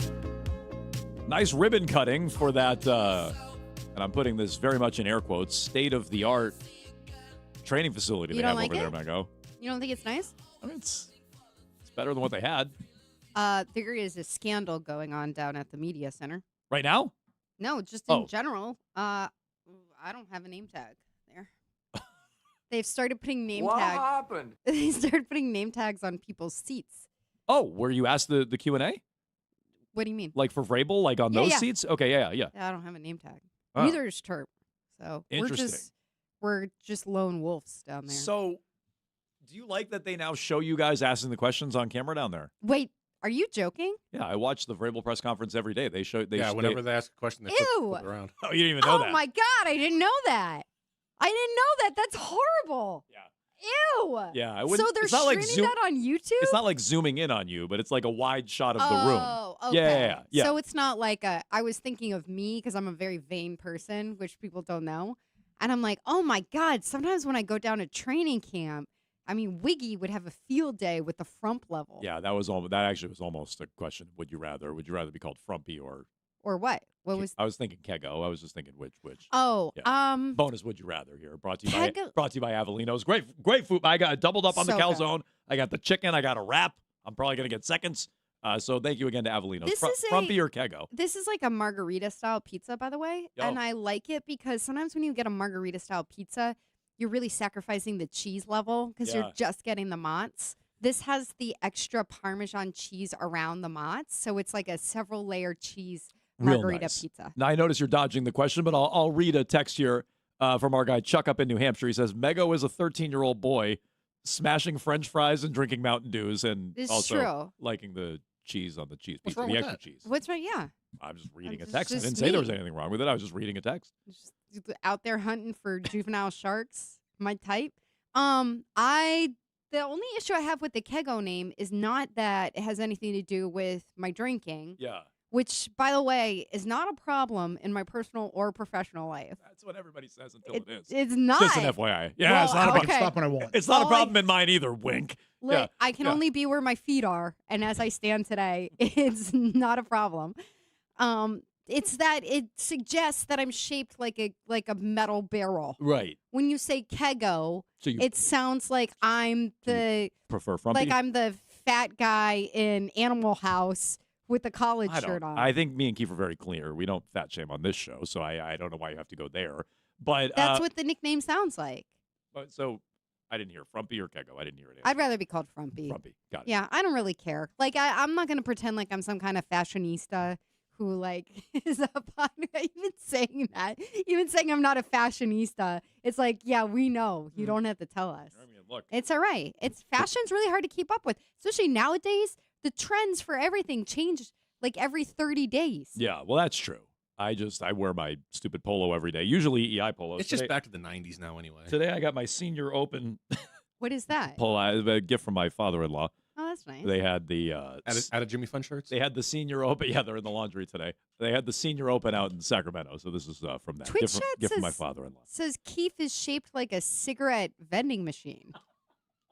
Is that an inside joke? Keith or Jones? Keith. Oh. A cigarette vending machine. So not a cigarette. The vending machine in which you purchase your Camels. Yeah, my recollection, that was like a lower vending machine, right? I'm trying to remember those. So they're saying he's squat. I guess. I don't know. I don't He's even gonna be pissed about missing this food drop. No, What's Keith going Keith on? is probably somewhere smashing a table knowing that Avellino's dropped off food. So we knew the opener for the Celtics is going to be at 3 o'clock in Detroit. We know the Christmas Day game is going to be against Giannis and the Heat, neither against Jalen. We now also know Mego, and you know I love my my NBA Cup. We now know the NBA Cup schedule. Oh, we do. We do. This is from Terp. This is from Terp, who is Terp needs to shout out questions about Gonzo at Kraft at that ribbon cutting today. Terp relayed Group C. The Celtics will be playing the Bulls. They will play at Charlotte. They will Okay. play at Washington and home against Atlanta. So that is their group. Oh my Celtics, gosh. Chicago, Charlotte, Washington, Wow, Atlanta. they should win the cup. That's an exceedingly easy group. Well, that's their group. I You're know, saying they but should I'm saying their group. win the whole cup? I mean, that first stage is going to be super easy for them. Raise Let's the banner. go. Raise the banner. I'm in. I like it. Raise the banner for the NBA Cup. Hornets are definitely going to be scrappy. Frisky little team. Yeah, they're a good team. They're well coached. They've got some great young talent there. But come on. This is the year of the Cup. You got to. I do believe, and this is going to shock people, that I am higher on Celtics expectations for this year than you are. Because I think they're essentially going to be I think they'll win a bunch of regular season games games. last year, but with Jason Tatum, who is greater than Jaylen Brown. They should win more regular season games, shouldn't they? I don't really care as much about the regular season games as can they get past the first round in the playoffs. That's a no. I feel strongly about that. You don't they're think not that they're going to get past the first round? They're not going to go anywhere in the playoffs. They didn't go anywhere last year. I think they can get past the first They round. had Tatum and Brown last year in the playoffs. They didn't have him in Game 7. No, but they already lost 3 games with Tatum. That's true. They're not going anywhere. Tatum's leg was very thin. On one leg was very thin. He was not 100%. He will be 100% by next spring. Do we know that? He's missed the playoffs 2 years in a row. Well, first of all, you can't fault him for missing the playoffs for having an Achilles tear. Wait, but he has not played the entirety of their playoff games 2 straight years. Are we sure they're going to have him in the spring? I think so. If you ask me for a prediction, yes, I'm going to predict that he's going to be healthy come spring. I'm less sure. Okay. They also probably would have won those 3 games with Tatum if Jaylen Brown wasn't turning the ball over 6 times a game. It's kind of fair. We're blaming Jaylen for the losses in the games Tatum played in? Yeah. I'll blame him for Game 7. Yeah, we're blaming him Tatum for played all well in those games. We're blaming him for all those other losses? Tatum being in the game didn't mean that Jaylen became a non-factor. I know people like to pretend that. So but Tatum's in real life, let off the hook for the 3 losses against Philly? You know what? I think so. Yeah. Wow. Okay. I think Jaylen was a negative net player that series. They should win more regular season games than they did a year ago. Tatum has more help than Jaylen did in Paul George. I don't love Paul George, but he's got more help. And Tatum's allegedly better. So they should win more regular season games. What do you mean allegedly? Wait, you're questioning if his health is going to return him to the player he was before correct. the He Achilles was tear? better before he got hurt. He wasn't better when he came back last year. Let's see. Other than, and I know this is a big other than Game 7 of that he missed. Was there anything in his recovery process he looked way better. Suggested that he's not going to return to the caliber of player he was before? His recovery process, no. Everybody else's recovery process ever from this injury, they've never been the same guy. So Durant largely got back to being the same guy, never made another first-team All-NBA. Danny Dimes looked like the same guy yesterday. This is true. A little bit different for a football player. It is. But no, I would say they should win a bunch of regular season games. I don't think they're going to go any farther in the postseason. But we'll see. We're a long ways away from figuring that out as the schedule trickles out here. We now know the NBA Cup. Mego has them raising a banner, which I like, in the NBA Cup. 617-779-7937. We'll get back to Christian Gonzalez, his holdout / hold-in / absence yesterday. What's going on there? We'll get to it in just 2 minutes here on Jones and Keefe. Comment.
High noon. Jones and Keefe. No Keefe today. Mego in.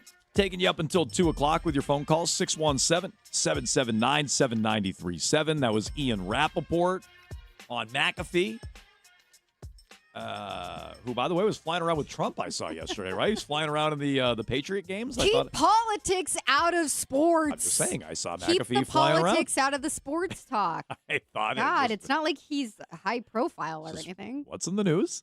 But McAfee had rap sheet on yesterday, and Ian Rappaport goes, well, geez, Hunter Henry got his extension, and now Gonzo's not out there. That's weird. So, like, he draws the connection. I drew the connection. The second I saw the Henry extension, I'm like, what the hell? Because I know how they operate down there, Mego. You're down there all the time. Is that what you said to your phone? I know how they operate, yes. They go, oh, well, I mean, Christian, we want to pay you this, but there's only so much room in the budget now or so much room under the cap because, well, we did pay Hunter Henry, and don't you want to have good players around and keep your teammates here? And, well, geez, I mean, we really want to give you this money, but we're going to have to give you a little bit less. And, oh, by the way, Drake May needs an extension. And, well, we just got A.J. Brown. We're going to have to pay him. And so, Christian, we can't possibly reset the market. And while we can say it's only $8 million a year or whatever it is, and the guarantees aren't actually that much, and it's a below market deal for a tight end for Hunter Henry, all those things are true. It doesn't mean the Patriots aren't going to use that against Gonzo somehow, or maybe it's just a sign they've moved on in those negotiations, which I think is less realistic. But I, like Ian Rappaport, tie the two of those together, and what do you know? Gonzalez wasn't out there yesterday. I think it has more to do with the joint practice, the nature of a joint practice being chaotic and unpredictable from another team who I don't think they're ever setting out to injure somebody on your team, but I think that they approach it in a different way than they do when they're going up against their own teammates. I don't think it has as much to do, honestly, with the Hunter Henry stuff. Like the Hunter Henry deal to me is in a completely different tier than the Gonzalez deal. If it came in and it was something like, hey, we're going to give, I don't know, this year, we're going to up the guaranteed money for A.J. Brown to $20 million this year. You think that's more the same Then bucket? I think Gonzalez, then you're looking at it and going, that's crazy. And Gonzalez has to be pissed off. But does $14.5 million guaranteed over 2 years piss off Gonzalez to the point that he's not practicing? And he's saying you're doing a deal with Hunter Henry because he's like Drake May's guy and good guy and nice player and gonna take that kind of deal. And I'm holding out to be resetting the market, and that pisses me off.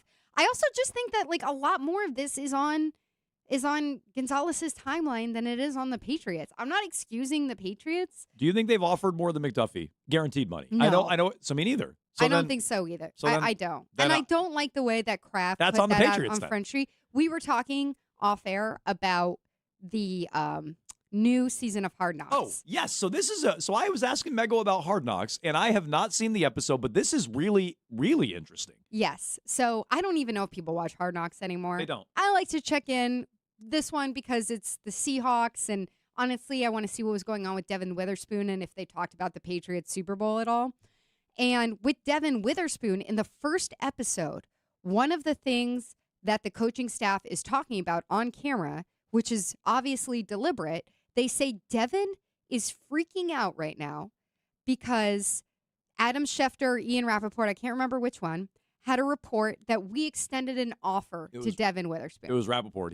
He was talking about Gonzo and how the Seahawks had made an offer to Witherspoon, Yes. but the Patriots had not yet, at the time, this is before Kraft spoke, had not yet made an offer to Gonzalez. So the coaches are on camera saying, we need to go directly to Devin Witherspoon, sit down with him, and let him know this leak did not come from us. We're not putting it out there that we made an offer to him. So just to be clear, Witherspoon was concerned that it leaked, or he's like, wait a Concerned minute. that it's like a power play. Got it. That the organization is leaking out that Okay. they made an offer. So- and now the ball is in Witherspoon's court, so it's all Witherspoon's control. So that bothered Witherspoon, just that Ian Rappaport said there was an offer. So a media member said there was an offer, and then Kraft took it to a whole nother level with Gonzalez. I'm like watching this going, so how does Christian Gonzalez feel as a friend of Devin Witherspoon who has the same representation when the owner is opening up training camp by walking out to the field and gathering the reporters around so that he can announce the offer without any details that he has tendered to Christian Gonzalez? Like, to me, I think that's a real thing. You look at Devin Witherspoon is reportedly flipping out because he's concerned that there's a leak coming from inside the building. And his friend, who is represented by the same agent, is on the other coast having the owner go out and trumpet this to the media on camera.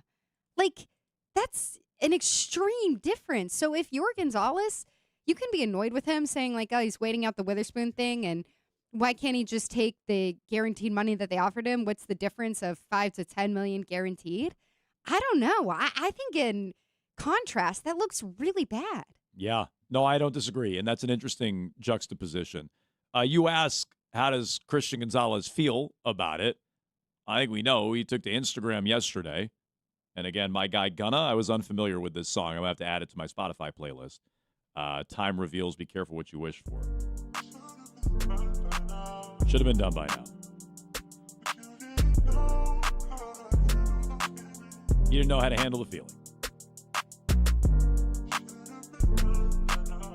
Should have been done by now. That's how Gonzalez feels, is that this should be over and done with. Was this a live recording at Fenway? Or Yeah, I think this. that's that guy's, that's his voice, right? I think so, yeah. Yeah. It's not AI. Unaltered or anything. No. So Gonzalez isn't happy with how it's going. And I think largely, and look, he showed up and played the game. He was at voluntary stuff. He did most things at minicamp, not all. He did everything at training camp, including in crappy weather, including scrimmages within the team, full workouts, whether they were going half speed, full speed, he was doing everything up until yesterday. And I think he's come in, he's played the game. Robert Kraft is the one who fired that shot by saying, we've made this offer. Gonzalez mostly took the high road after that. Talked about how lucky he is to be a football player, and this is his profession. He just wants to be out there, and he's not getting any better if he isn't out there. I thought Gonzalez largely handled all that well. It's Kraft who I think went out and started volunteering and airing dirty laundry. And yeah, Gonzalez isn't happy, and he shouldn't be. And now he, I think, is withholding services, although I guess there's alternate ways to read that. Yes, Megan? So is there any chance that this is not at the Patriots, but it's at his representation? Sure. Because if he is truly waiting out the Witherspoon deal and he's looking at his agent and going, maybe he's saying, you told me that would be done before joint practices in the preseason. The Instagram post is at his agent. Yes. I mean, maybe. I doubt that, but maybe. I mean, because I if wouldn't he rule says anything it should out. have been done by now, and we think, like, do you think he's waiting out the Witherspoon deal, or do you think he would take something up front if it was above Trent McDuffie's guaranteed money? Well, by how much? I don't think he's taking 101, but my guess, and you agree with this, my guess is they haven't even offered 101. Never mind 105 or 110 or 120 or whatever it would take to actually get the deal done. But my answer is, if they gave him, there's a number somewhere that he'd take, and they wouldn't wait for Witherspoon. And I bet the Patriots are nowhere in the zip code, near the zip code, for that kind of deal. Yeah, without knowing, I would guess that that's the game that they're playing. Is like that he thinks that the best route to take, because right now maybe they offered him, I don't know, 93 or something like that in guaranteed. And he says, well, once I see what Witherspoon gets, that's why the should have been done by now it's just weird to me, because it's like, yeah, but it appears to me that you're probably the one who's waiting out. And I kind of understand the Patriots on the other side saying, like, well, we're not going to offer you 115 if we can get you for 108 guaranteed. Yeah. Well, one will get you on the field and one won't. So I would say to Robert Kraft, you really care that much about the $7 million when you're worth $10.4 billion or whatever? And clearly the answer is yes. Like, clearly that's the answer. But do you want him on the field or not, Robert? That's what I would say. 617-779-7937. More of your phone calls here on Jones and Keefe. Mego in for Keefe. In just 2 minutes, let's get to, well, some of the excuse making for Gonzo. Maybe he's hurt. Maybe it's not a holdout. Maybe it's not a hold-in. Maybe the guy's just hurt. Plus, who's playing in the game tomorrow night? Not Drake May. Who else shouldn't be out there? We'll get to that again 2 minutes here on WEEI. Hungry for a deal?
That was Mike Vrabel yesterday.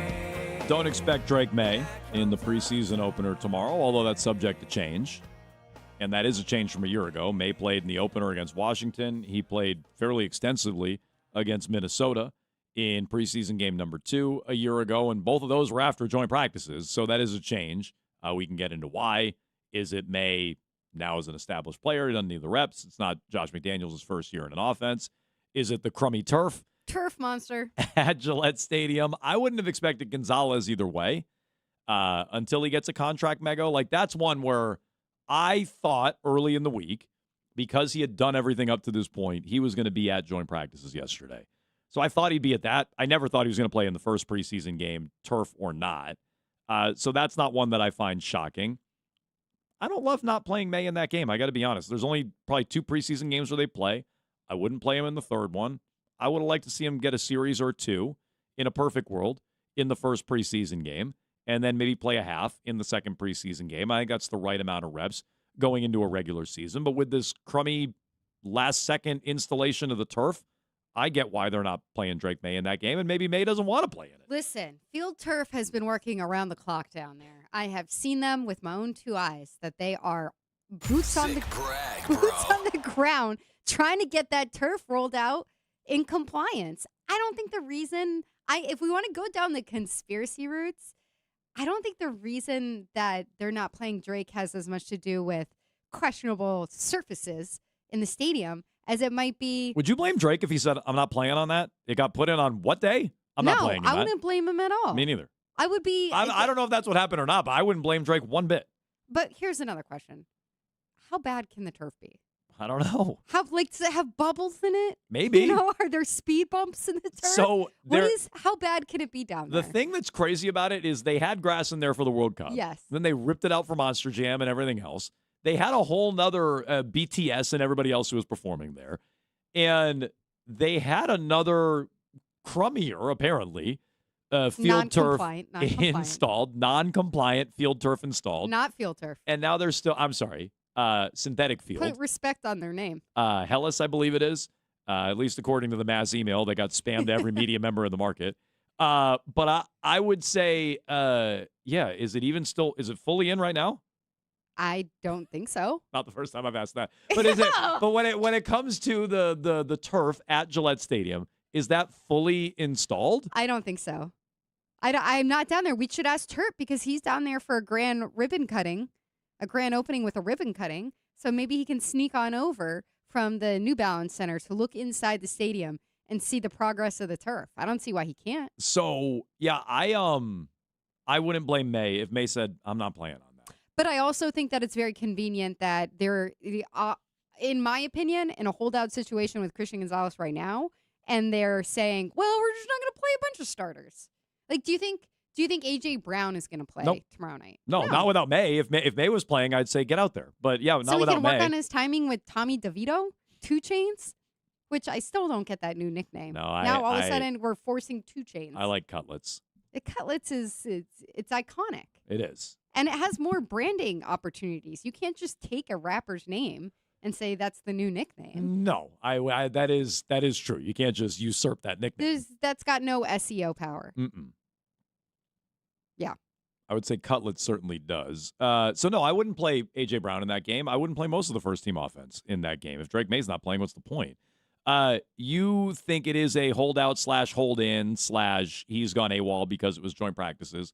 You're not buying the injury excuses. Reese tweeted early yesterday, and he did characterize it as, hey, he is going through a contract negotiation. Right. But Reese said he went down hard to the turf on the final play of that whatever it was, shorts and shells practice the other day, trying to cover Dobbs, who got a walk-off touchdown. He hit the turf hard. Giardi said he tweaked his ankle late in the session, but appeared to walk it off. Greg Bedard added to that and says, I was told Gonzalez's absence was due to the minor injury he sustained at the end of Monday's practice. So is that all possibly, can we square everything away where he felt a little something, but now he's not going to go out there and try to practice through it because he doesn't have a contract? Maybe there's some way to satisfy all of those narratives.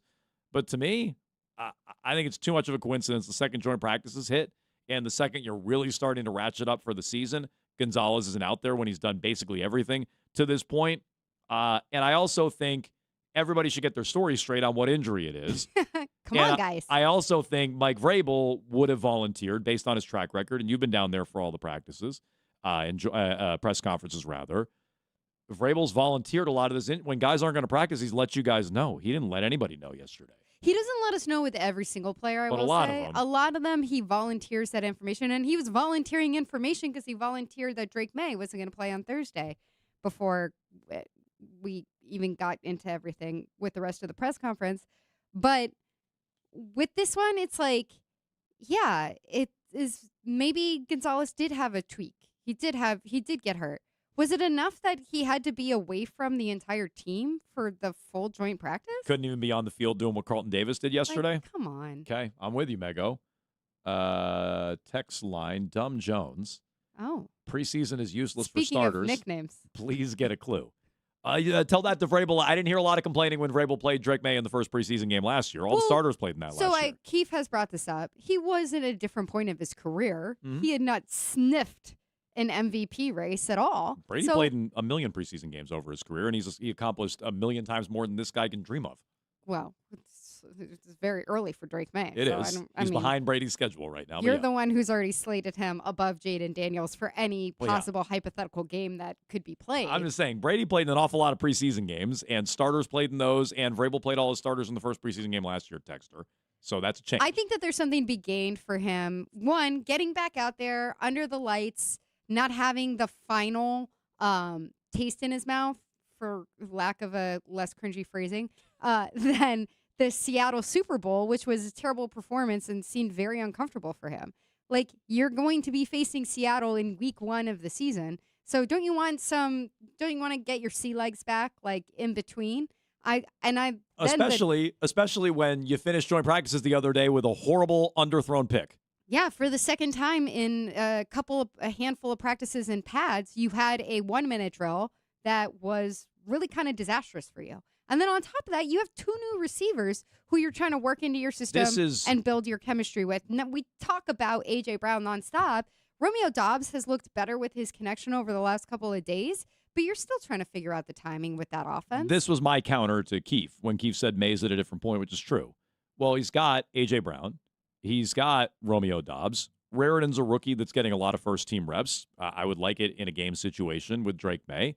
And I'd add Kyle Williams. They're still sorting that out. Kyle Williams is mixing in with the first team yesterday. Oh, my God. As was your guy, Efton Chisholm. Well, no, not that I have high hopes, but, like, wouldn't you like to get them in a game setting to get on the same page, potentially? Yeah.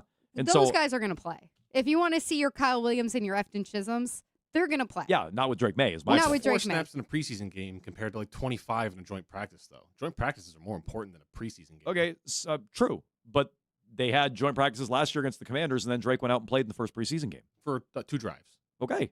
Did it help him during the season? That's all Probably I'm not. asking for. Well, no, he actually had a horrible first game against the Raiders, so maybe not. But I would say it got him more ready than not doing it. But that's a hard one to prove, admittedly. 617-779-7937. We got your phone calls here on Jones and Keefe. Mego in for Keefe. Let's get to more thoughts on what's going on at joint practice, Eli Raritan included. We'll do that coming up next.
different. I'm different, yeah, I'm different. I'm different, yeah, I'm different. Pull up to the scene with my ceiling missing. Pull up to the scene with my ceiling missing. Pull up to the scene with my ceiling missing. Pull up to the scene with my ceiling missing. Middle finger up to my competition. I'm different, yeah, I'm different. This is Tommy Cutlets. I don't think he likes that nickname. You don't think he likes cutlets? No, I think he likes cutlets. I don't think he likes 2 Chainz. I think he knows that it doesn't got really it. suit him. I was gonna say, I we was asked like- him yesterday, what's up with the 2 Chainz nickname? And he said, I wore 2 gold necklaces I one would, day. if he doesn't like Tommy Cutlets, then he needs to tone down on some hiring Sean Stellato and what's the other one? I just saw this today. Reese from the lighter side. Tommy DeVito on his favorite Italian food. He likes the cacio e pepe. It's fire. Is it mare? How do you say it? I don't know. But anyway, it's like he doesn't like cutlets. I'd maybe tone it down then. If you don't like Tommy He likes Cutlets as the nickname. I think he likes All cutlets. right, good. And It's a he better knows nickname. it has branding power. 2 Chainz has no branding power for him. No, it's and true. it's just because he's wearing 2 necklaces.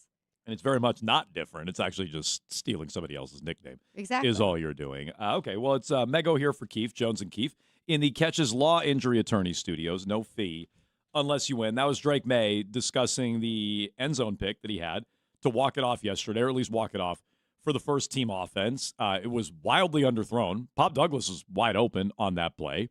I mean, just to tie it back into what we were talking about before, to me, that'd be a reason to go get a few more reps in a preseason game. But I'm in the minority on that. I don't think Vrabel's going to do it, but that would be a reason to do it. I don't know how well the offense is humming in some of those situations that you're referencing. 2-minute drills, late game situation. He didn't do very well earlier this week when it was just the team, and he did miserably yesterday in the joint practice in that spot. Yeah, usually, Jones, I would say, like, ugh, come on, why are we putting so much emphasis on these preseason games? You know who Drake May is, and going into the season, a drive or 2 during a preseason game is not going to make or break who he is. But I do think that this opening game is the most challenging draw that they could have. And if you get started off on the wrong foot out in Seattle after having the Super Bowl performance that you had, the offseason that your coach had off the field, and just being in a situation where you have somebody like A.J. Brown in there who has high expectations for himself and probably the contract with guaranteed money that he wants to earn, it's a lot of pressure. So if it's because of the turf monster, that the turf isn't right. So that to me is the wild card. Then I think it's okay for Drake to sit out, but I would like to see as much of him in the preseason as we saw last year, because I think they still got stuff to figure out. So that I guess that's my stance. If you're telling me the turf is a mess, and it probably is, then I get why May doesn't want to be out there. But ideally, I would handle the preseason how Vrabel did last year. I didn't complain about that. I wanted May to get a series or 2. He got it. He got more in the next game. And again, he didn't start last year great, but I would argue that put him in the best spot potentially to start the year on the right foot. He didn't, but it might have been worse if he didn't get more reps in the preseason. Like, who knows? 617-779-7937. Overall, the characterizations yesterday, and I'd largely agree. I mean, I mostly gravitate to the offense when we're down there, Mego. I specifically gravitate to where is A.J. Brown and what he's doing. Prior to that 2-minute interception from Drake May, where he underthrew Pop Douglas, who was wide open, and threw an interception, I'd say largely the offense was looking pretty good prior to that. Well, don't say that to Sauce Gardner, because he lost his mind yesterday on Twitter. We haven't even mentioned that. I forgot about that. Yeah, I'll pull up his tweet here before he deleted it. But yeah, he did not appreciate the characterization that he got shaken down by Here's A.J. what Brown. happens at camp. We're only allowed to film certain portions of camp as the media. Like, if you are there as a fan, you're not supposed to be filming stuff, but you can film whatever you want and put it out there, because I see it every day on social media. We're not supposed to. That portion where, if you saw the clip that got Sauce Gardner upset, it's just a one-on-one route that A.J. Brown is running, and A.J. Brown stops and does a little comeback towards the ball, and Sauce Gardner gets caught up in the grass, slips, like loses his footing, and it looks so goofy. Robert Kraft is like, see? That was real grass. See? He wiped out on that. Look how dangerous grass is. Yeah, grass is not safe you at can't all. trust grass. We need turf everywhere. We need the turf that is the most cost-effective everywhere. And but anyway, like, so Sauce Gardner, what did he tweet? His exact tweet before he deleted it was all this from a one-on-one rep, crying face emoji, and an 8-yard sit route at that. Question mark. It's there's a reason that's the only one that you guys saw. And then he had a little, I don't even know what that emoji is, plus a lock emoji for locking it down. So his point is, well, everybody's freaking out. This is a one-on-one rep, and it's an easy route for a receiver, one-on-one. There's no safety help. There's no anything else.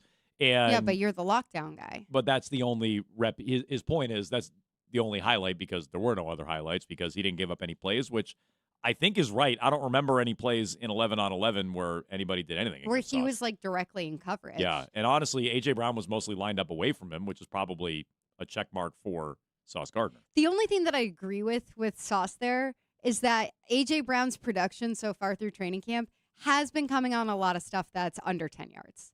It's a lot of slants. He's been lining up in the slot more than I expected him to, just because I think if you go out and get a guy like that and he's trying to earn guaranteed money on a future contract, I'd assume, it's because you want the explosive plays. And if you're especially pushing Booty out the door, basically like kicking him out the door, you want, or not Gonzalez, you want A.J. Brown to be having those explosive plays down the field and be a vertical threat rather than just kind of being the move the chains guy. Hard to say because there's no tackling. Yeah. But best guess, do you think A.J. Brown still has the after-catch ability that he had early on in his career in Philly, where they could throw it to him short, really early on in his career in Tennessee, throw it to him short, and he's taking it 50 yards to the house, 70 yards to the house, 80 yards to the house, which he did early in his career. He did it a little bit early in his tenure in Philly. Do you think they have that? Because that makes me feel, or he has that? Because that makes me feel better about throwing him roots under 10 yards where he could take it to the house. Well, do you see separation from him? No. Okay. But I know it's not the same. you don't necessarily need to separate if you're going to be able to run through tackles and run out of tackles. Yeah. Does he have the strength? Yeah, he still looks like he does. We haven't been in a situation, as you said, where we can really see him breaking tackles. But if you're just talking about like sheer speed, he's not a separation guy. No, he's a go up and get it, jump ball guy. The only play where I recall much separation down the field, he beat Gonzo on one, where I don't know. I still don't know what happened on that play. It looked to me like Gonzo thought he had help and Byard came on a blitz. And like, I thought he got by Gonzalez a little too easily. Maybe that's a credit to his route running and the play call. But yeah, I have not seen a lot of separation out of A.J. Brown. And even on some of those crossers where him and Drake May, I think, have really bad timing and chemistry, some of those ones that we've seen, he tends to have a corner right on his hip or right on his back, and maybe that's part of why Drake misses. He's helped out a lot, I think, by his ability to have the arm extension. A lot of times you'll see him basically extend one of his arms way out, snag the ball, and pull it in immediately. Like when I think of the good catches he's had in camp, it's a lot of that. But in terms of breaking the tackle stuff, like even in those crossing routes and when he's in the slot, like I don't really see scenarios where you're like, oh, he would have taken that to the house. He's breaking one tackle and going. I don't know. I want to see more vertical stuff with him. And we've seen one or two connections with the deep ball between him and Drake May, but we haven't seen a ton of it. Like at this point, I feel like we haven't even seen noticeably more than with Romeo Doubs over the last couple of days. No, you've seen it a ton And with Romeo Doubs You've seen is it a ton with silent. Kayshon Boutte. Yes. Where do things stand, do you think, with Kayshon Boutte? Is he going to play a lot in the game tomorrow? He should, like for his own interest. I was joking yesterday because they were down so many players on the Colts offense that they were just going to trade Kayshon Boutte in the middle of practice. That's been Keith's conspiracy theory for a long time, is that's where when Boutte gets traded, he's going to be a Colt, because you do tend to see this. You have joint practices with another team. You get in there, you practice against them, you get reps and tape against your own guys, and you tend to see trades with teams that had joint practices for a player at an excess position here, for a team that maybe needs a player there. So he's thought that Boutte was a fit on the Colts for a while. And I think that that Vrabel tipped his hand last week when he was talking about Kyle Williams, because Kyle Williams, they have a plan for him and this and that. The whole week and before that, when the pads were on, has not been involved in the first team like at all. Everybody was looking at that going, I don't really, not everybody, I should say 90% of people watching were like, where does he fit in on here? He is tumbling down the depth chart. If you're moving on from Kayshon Boutte and you're trading him by the end of training camp, then I think it opens up the door for you to keep somebody like Pop Douglas, Efton Chisholm, and Kyle Williams at the bottom of the depth chart. 617-779-7937. How should they handle the preseason game tomorrow? And then a few items on the Patriots. Number one, who is surging at Patriots training camp. Mego had a good list on that. I want the other side of that list, too. Who's not surging? Who's going the other way? Plus, Schefter had something interesting to say about the Patriots this morning. We can get to that with all your phone calls next. Arbella Insurance has been doing business.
Adam Schefter on Get Up this morning.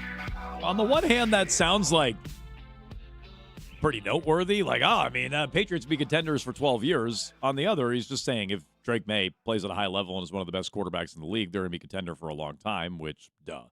And he goes through everything they added, A.J. Brown and Romeo Doubs and this and that. If Drake May is what we think he is, and I'll cut Mego out of this, and she's still taking Jaden Daniels over Drake May. It's true. What but I think we over here think he is. Jaden Daniels is going to be a generational player. Fine. Fair point. If Jaden Daniels is what he looked like as a rookie, it's not crazy to say the Commanders are contenders for the next decade plus, right? I would expect that out of any elite quarterback. I don't know. We're assuming that that's going to be a competently run organization, which is a lot to assume based on their recent history. The Patriots have a more recent history of being able to execute a dynasty. With the Commanders, you're going back to the early 90s / mid 80s. So it's literally a different century. But while I don't think he's wrong, I also don't think it's quite as bold of a stance as maybe it sounds. Like it's not a bold take, is what you're saying? If you have an elite quarterback, you should be a contender for a decade. Yeah, if you have a truly elite quarterback, you should be. Yeah. Well, so do you call, as you've looked over the last, let's say, 5-6 years, do you call Buffalo a contender every year? They're a contender. So you can say you're a contender and you just never win. Oh, yeah. He didn't say they were going to win. He just said they're going to be contenders. They're going to be in the mix for it. Okay, so shouldn't he push it further by saying it's not a very bold take. I agree. They're going to win multiple Super Bowls? Yeah, that would be bolder. Going into last year, nobody that I heard picked the Patriots as a contender going into the year. It was a lot of, are they going to win 9 games? They're going to be a wild card team. It's going to be frisky with Mike Vrabel. But they were a contender at the end of the day. So that's just saying that can they meet what they did last year over and over again over the next dozen years? Like, yeah, I feel like if they don't, it's kind of a disappointment. So I would agree. If you have the quarterback we think, and he's not going to fall off, and he's not going to do what Jaden Daniels did through injury a year ago, or C.J. Stroud from 2 years ago, or some of these other examples where a young quarterback has a flash in the pan, and then we kind of view them differently the following year. If he's what we think he is, then yeah, they should be contending for the next decade plus. And yeah, if you want to punch it up, winning multiple Super Bowls, yeah. So I don't think that Drake May is going to finish in the same position in MVP votes because I would guess that you're going to have a healthier class of quarterbacks in this year. But don't you feel like he should have a better year statistically than he did last year? Maybe. More touchdowns, more yards. You mean those? Yeah, sure. But probably more picks, and I'd imagine a lower rating, and I would think certainly a lower completion percentage. You think that'll be higher? I think that he should. Okay, maybe I'll put it this way. He overall more productive than last year because it's his second year in this system with the same coordinator, and they gave him 2 big weapons in addition to what he had last year, subtracting Stephon Diggs. Like, I think everybody talking about Drake May having this year as a regression is kind of giving him an opt-out. Like, you're setting the bar so low to go into the year. I think that he should take a step forward in production. Is he going to have more interceptions? Is his completion percentage going to be different? Yeah, I'll give that. But I think that at the same time, it should be like a more pass-heavy offense. Am I crazy? No, I don't think that's crazy at all. And I don't think he's going to throw for a higher completion percentage, but I think some of those other numbers could certainly be higher. And I think we'll just know it if we see it. Is he more comfortable and has he taken a step, even if the numbers aren't much better than they were a year ago, even if he's not runner-up for MVP? I think we're going to know if he's on the right track or not. So, no, I think A.J. Brown should help in that regard, even with a harder schedule this year. You mentioned this earlier, Mego, when we were talking about Eli Raritan. I thought Andrew Callahan had an interesting note that he's getting more and more first-team reps, and he's even getting some first-team reps over Hunter Henry. And that looks like another ascending, surging player, as you put it. You highlighted him and Dobbs as 2 guys who are standing out in a good way. Yes. Yeah, I think Romeo Dobbs had a pretty quiet start to training camp compared to what a lot of us expected because we go, oh, he's coming out of maybe a simpler offense with the Packers, but a similar one in that it was like a spread it around offense with Jordan Love, the way it was here last year with Drake May. I also wonder, so much of the first couple weeks of camp did seem to be Drake locked in on A.J. Brown every time he was on the field. He's the first option. He's the option that he had to work on the chemistry with, your timing with. And then over the last week, the last couple of practices, really, you've seen Dobbs have much more of a presence in the offense and be more of an option. With Raritan, that's really something that I feel like over the last couple of days has become more of a thing. I think that guys, when you talk to the quarterbacks, seem to like him because of his size. He's an easy target. But I think it would be a huge bonus for the Patriots if Raritan comes in and he takes Hunter Henry's position. I know Andrew Callahan didn't love the way that was aggregated, that it made it sound like, oh, he's taking a bunch of reps away from Hunter Henry. Part of it is who Hunter Henry is at this point. Hunter Henry has been with Josh McDaniels in 2 different stints already. How much more is Hunter Henry going to prove through joint practices and preseason? But if Raritan comes in as a rookie, coming out of 1 year of having real production as a pass catcher at Notre Dame, and he is already competing with Hunter Henry this season, then that's an absolute home run for the Patriots at a position where they haven't had any success drafting since Gronkowski and Hernandez. So here's what Callahan wrote at the Herald. He said, for a third straight practice, so to your point, it's more recent, Hunter Henry has taken fewer first-team reps in favor of third-round rookie Eli Raritan. What gives, he asks. Raritan simply become a more consistent and trusted target for both quarterbacks. And I think when you say Callahan took issue with how it was aggregated, he means more consistent than he was previously. Right. Not more consistent than Hunter Henry. He means more consistent but than if he was. does become, which would be a lot, he would have to overcome a decade that Hunter Henry has had in the league. Then that's a huge. To me, that's a huge success story for the Patriots. Look, this is not a draft pick I thought much of when they made it. I like the Akis pick. I like the Lomu pick. Because you hate Notre Dame. He didn't have much production. He didn't really do much in college. He was constantly hurt. And so I didn't really expect much out of a third-round tight end. But I've liked what I've seen at camp. I have. More specifically, Callahan adds Raritan is winning more decisively at the top of his routes and creating enough separation to pull away, which helps him immensely as a long strider who can win short but primarily threatens defenses at the intermediate level. So he and Dobbs are surging, in your estimation, Mego.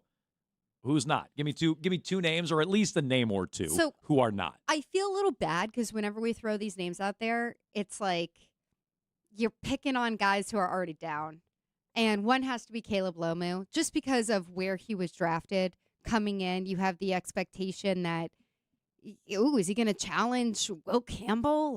Is this putting the pressure on Will Campbell? I think Will Campbell's had a really strong camp despite seeming to have some kind of injury right now.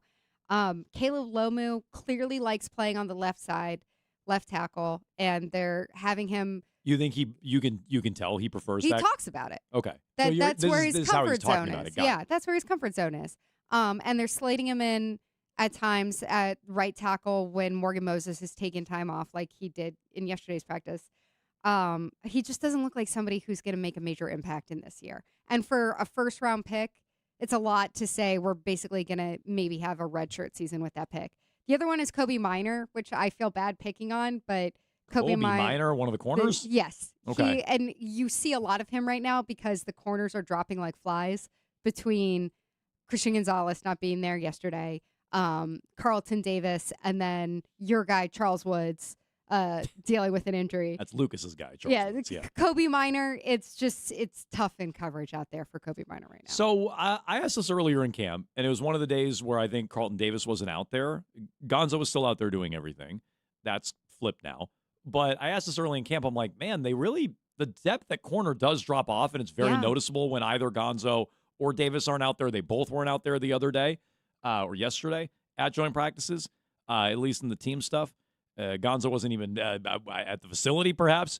So I asked that, oh, man, how are they at their fourth and fifth, like their cornerback depth? Do they need more? And Keith made the point, most teams are pretty deficient there, which is probably fair. But I don't know. Davis is a guy who's missed a lot of time in his career. Marcus Jones is not a big guy.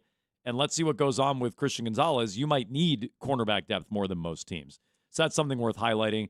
A couple of weeks ago, we asked you about Byard. You had Byard down. Has he bounced back? He's definitely been better. And now that I think back to some of those earlier practices, I do wonder with Byard if he's doing the old veteran approach to training camp of man, all right, these guys are going to go in these one-on-ones like they're freaking Rudy. I don't need to do this right now. I'm not involved in the A.J. Brown, Christian Gonzalez battles of day in and day out.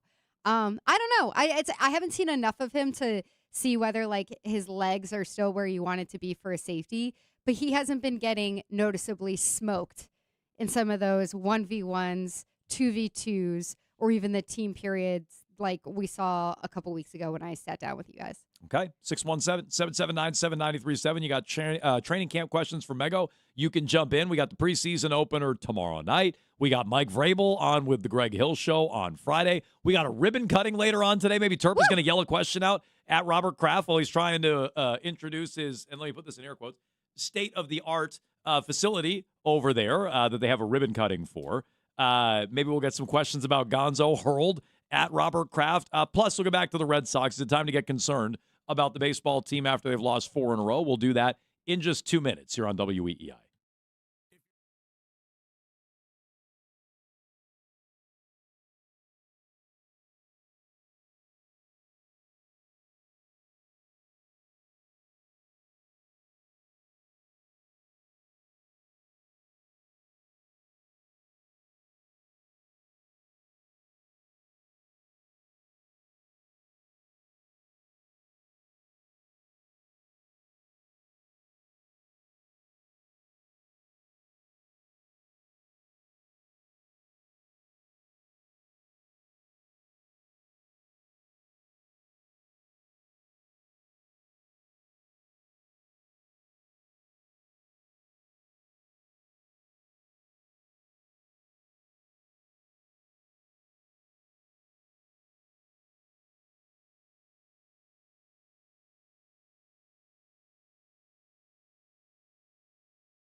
Five-three Blue Jays, top 9 with 2 outs. The pitch is swung on a broken bat grounder to third. McAdoo's got it. He throws to first in time. Ball game over. Red Sox got the C's, but they fall 4-3. And Boston, after an unbelievable run, has lost 4 straight.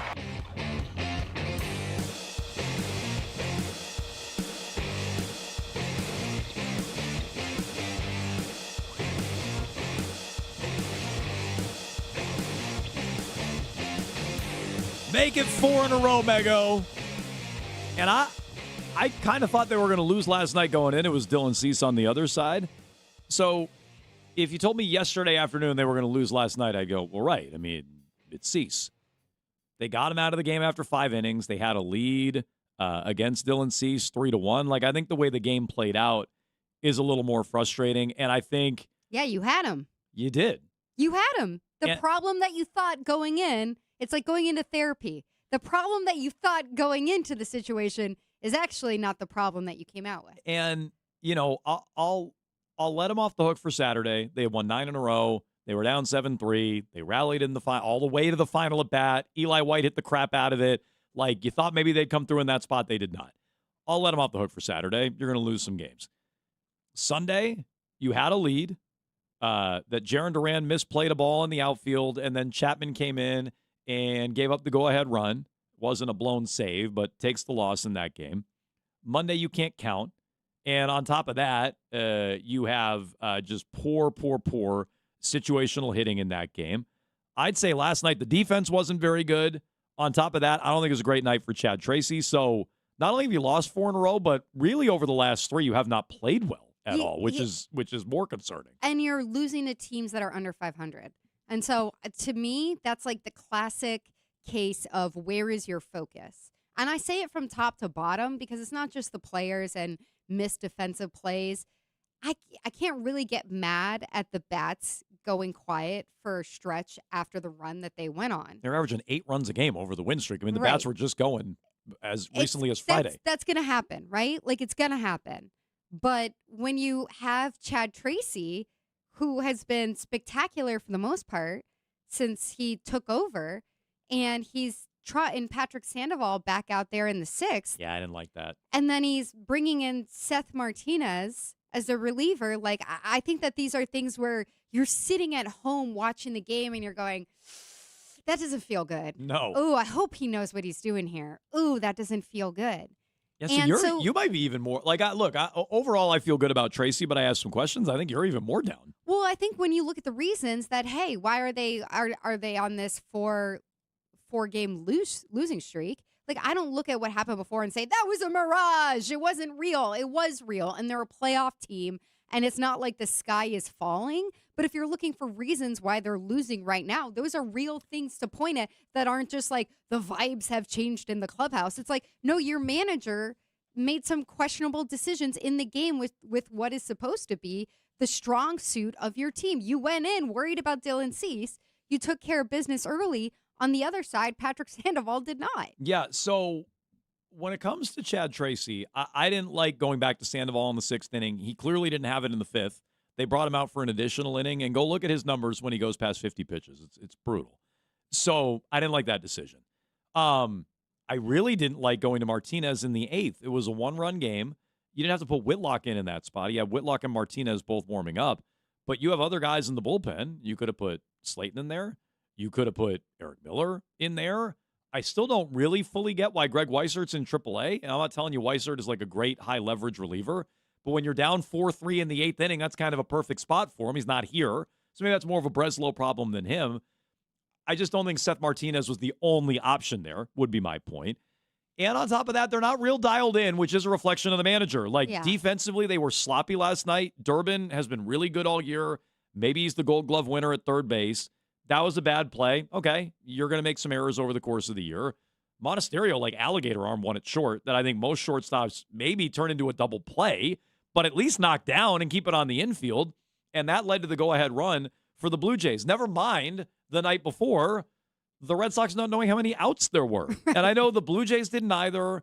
And I know there's some discrepancy as to what the coaches were telling the players. Chad Tracy apparently knew there was 1 out. He was yelling at Sogard to get back to first. Epperson supposedly told Tony Seagulls there's 1 out. And then Seagulls was looking at the board and saw 2, and he went and wasn't listening to Epperson. And so maybe the coaches knew, maybe not. They certainly didn't get the message driven home to the players. Yeah, I think they're not totally locked in, and that is a reflection on the manager. And that's where you look at the manager and you say, all right, like it's still so early for Tracy that maybe these are a couple of learning moments that he has to have. And once we get through this week, you turn the page and he's going to be a better manager for it. But in the moment, again, you look at it and it's teams that are under 500. And it is a couple of issues with this team specifically that I think you saw earlier in the season, with the offense being quiet, with seeming to give up little goofs because the offense is quiet. Your margins are so much slimmer. And then those small problems become really big problems for the game. So let me ask you this. I think you just answered it. You think they're a playoff team, yes or no? Yes. Me too.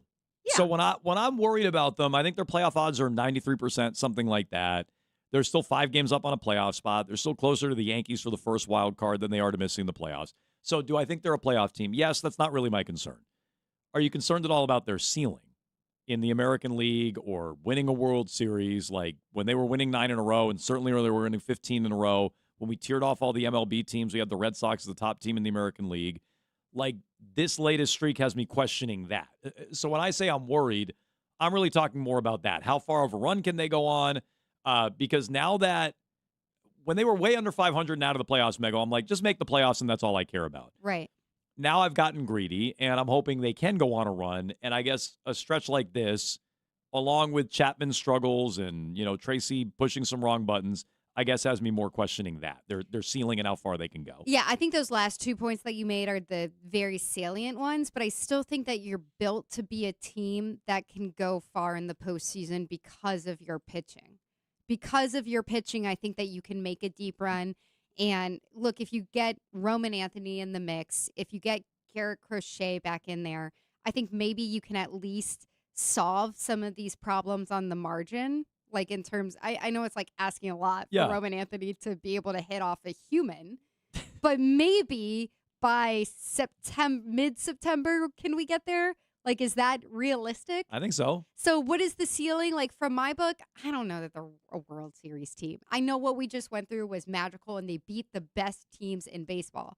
But are they going to do that this fall? Like, I feel like they're beyond the wild card round. After that, I don't know. We saw the debut of Adley Rutschman, so that's the beginning of reinforcements. His first hit as a Red Sox wasn't exactly smoked, although he did miss a home run, hit a foul ball home run earlier in the same at bat, I think it was, at one point last night anyway. He walked twice. He also had a horrendous challenge behind the plate, struck out in his first at bat, and had a chance to it was off by 0.3 inches. Yeah, bad. It's an initiation. Another it's bad. It's a Monasterio. Red Sox initiation. But bad situation to challenge. He's trying to signal to the clubhouse he's one of the guys. I'm one of you. By 0.1 I'm one of the inch, that goes a boys. strikeout He did later on. He pointed to Duran. He said that one was for you, buddy. Most teams just get their challenges right and use them in the right spot. This guy comes right in and he's like, I'm one of you. He's like, I don't want to ruffle feathers here. He also walked twice. He struck out in his first at bat. He didn't come through with the game on the line at the end. But he did beat out a little bleeder on the infield for his first career hit, and he was showing off his wheels last night. We've expected an infield single as your first hit with the Red Sox. Is there more speed than maybe we knew? I don't know. I mean, you got to check the feet per second because I think I was cooking on that one. Cool. I do feel like I'm going to like his personality. Yeah. I do, Mego. What are the Red Sox getting in Adley Rutschman? You're the expert as the Orioles fan over there. What are they getting in Adley Rutschman? The expert? It's all about his health. I mean, unfortunately, I think that's been the story with this guy his entire career, and that he came in with these tremendous expectations and has had streaks where he's so good and he's such a dominant hitter. But if he can't stay healthy, and he literally just came off a stint on the IL, then you gave up so much for him. And I think it says more overall about Craig Breslow than anything else, because I think this was Craig Breslow trying to prove at the trade deadline that he could be ultra aggressive and that he could make something that looks like a baseball move rather than just like calculated risks. And maybe it backfired a little bit in public opinion because you had, at the risk of pissing people off on social media, Sean McAdam from Mass Live reporting almost immediately, like, people say this is the greatest overpay of the last 30 years, which was quite a quote to get from somebody. It was. But it's all to say, like, I think it's going to be impossible for Adley to live up to the idea of the overpay. Like, I don't think you're going to get that in this last gasp, the last 7 weeks or whatever we have in the regular season, and then to the postseason. And then after that, you go into probably a lockout. Yeah, I mean, so is he ever going to really be able to prove his worth after coming off of a trade like that for the Red Sox? I think it's an overpay, and he can be an upgrade at the position while also the Red Sox overpaid. And I don't mind paying for a player I actually like. I'm not sure. You just don't like him. Well, no, I'm you not like sure. the TV references he makes I with do. that stupid ass Netflix show. I think he should be good for the vibes. We can get more into that coming up. The Netflix show, But like the zip line. Oh wait, what? Skit. He. Everybody likes him because he's I think you should leave. Oh, I when you think say you the should Netflix leave. show, I was like, am I missing something? Sorry. Yes, he was referencing. I think you should leave. The Netflix show. Yes. It's on Netflix, right? Yes. And everybody's like, that show just exists to make memes for 40-something-year-old men to put on social media. I mean, that sounds right. It's also funny, but it's not that funny. It is funny for 40-year-old men. I mean, that we do enjoy it. It does the. Sure about We that? don't. Yeah. Are you sure about that, Mego? We don't have much going on in our lives. Family Guy thing, where it does one joke at the beginning of the skit. So what's the joke? Of the sketch. It does one joke. They do one joke. Yeah. And then they do that joke Hammer it home. over and over and over and I over. want that one so bad. And over again. Repetition is the key and to you're comedy. like, it's not a new joke. It was kind of funny the first time, and now it's not funny at all. I don't even want to be around it. You've been outvoted. Billy, break the tie on this. What? I think you should leave is awesome. Yeah, there you hilarious. Tie broken in your Here's face. the thing, and Billy look, breaks ties on this show, Mego. It's just curiosity on my end here, Mego.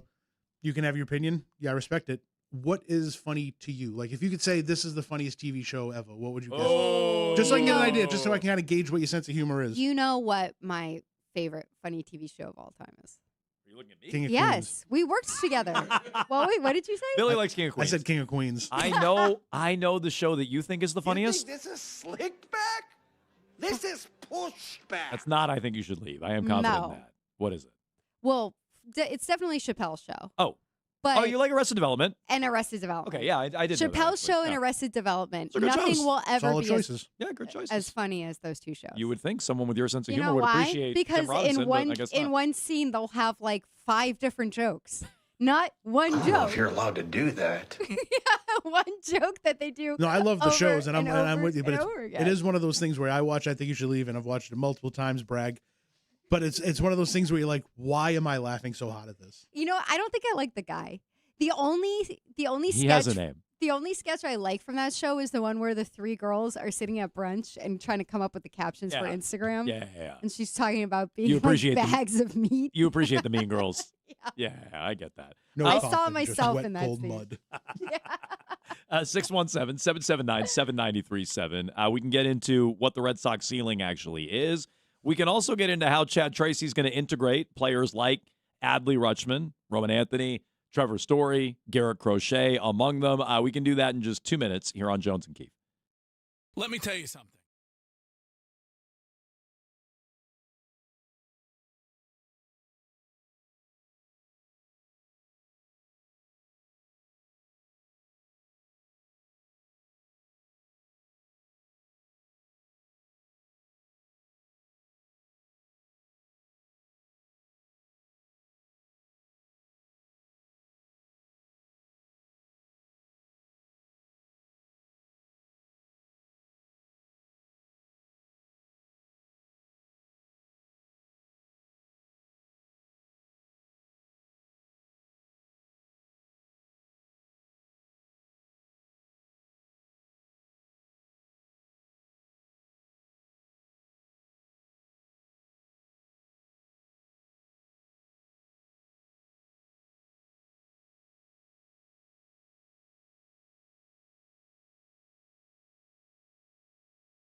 Chad Tracy on the return of Roman Anthony. I do think headlines on that were especially misleading yesterday.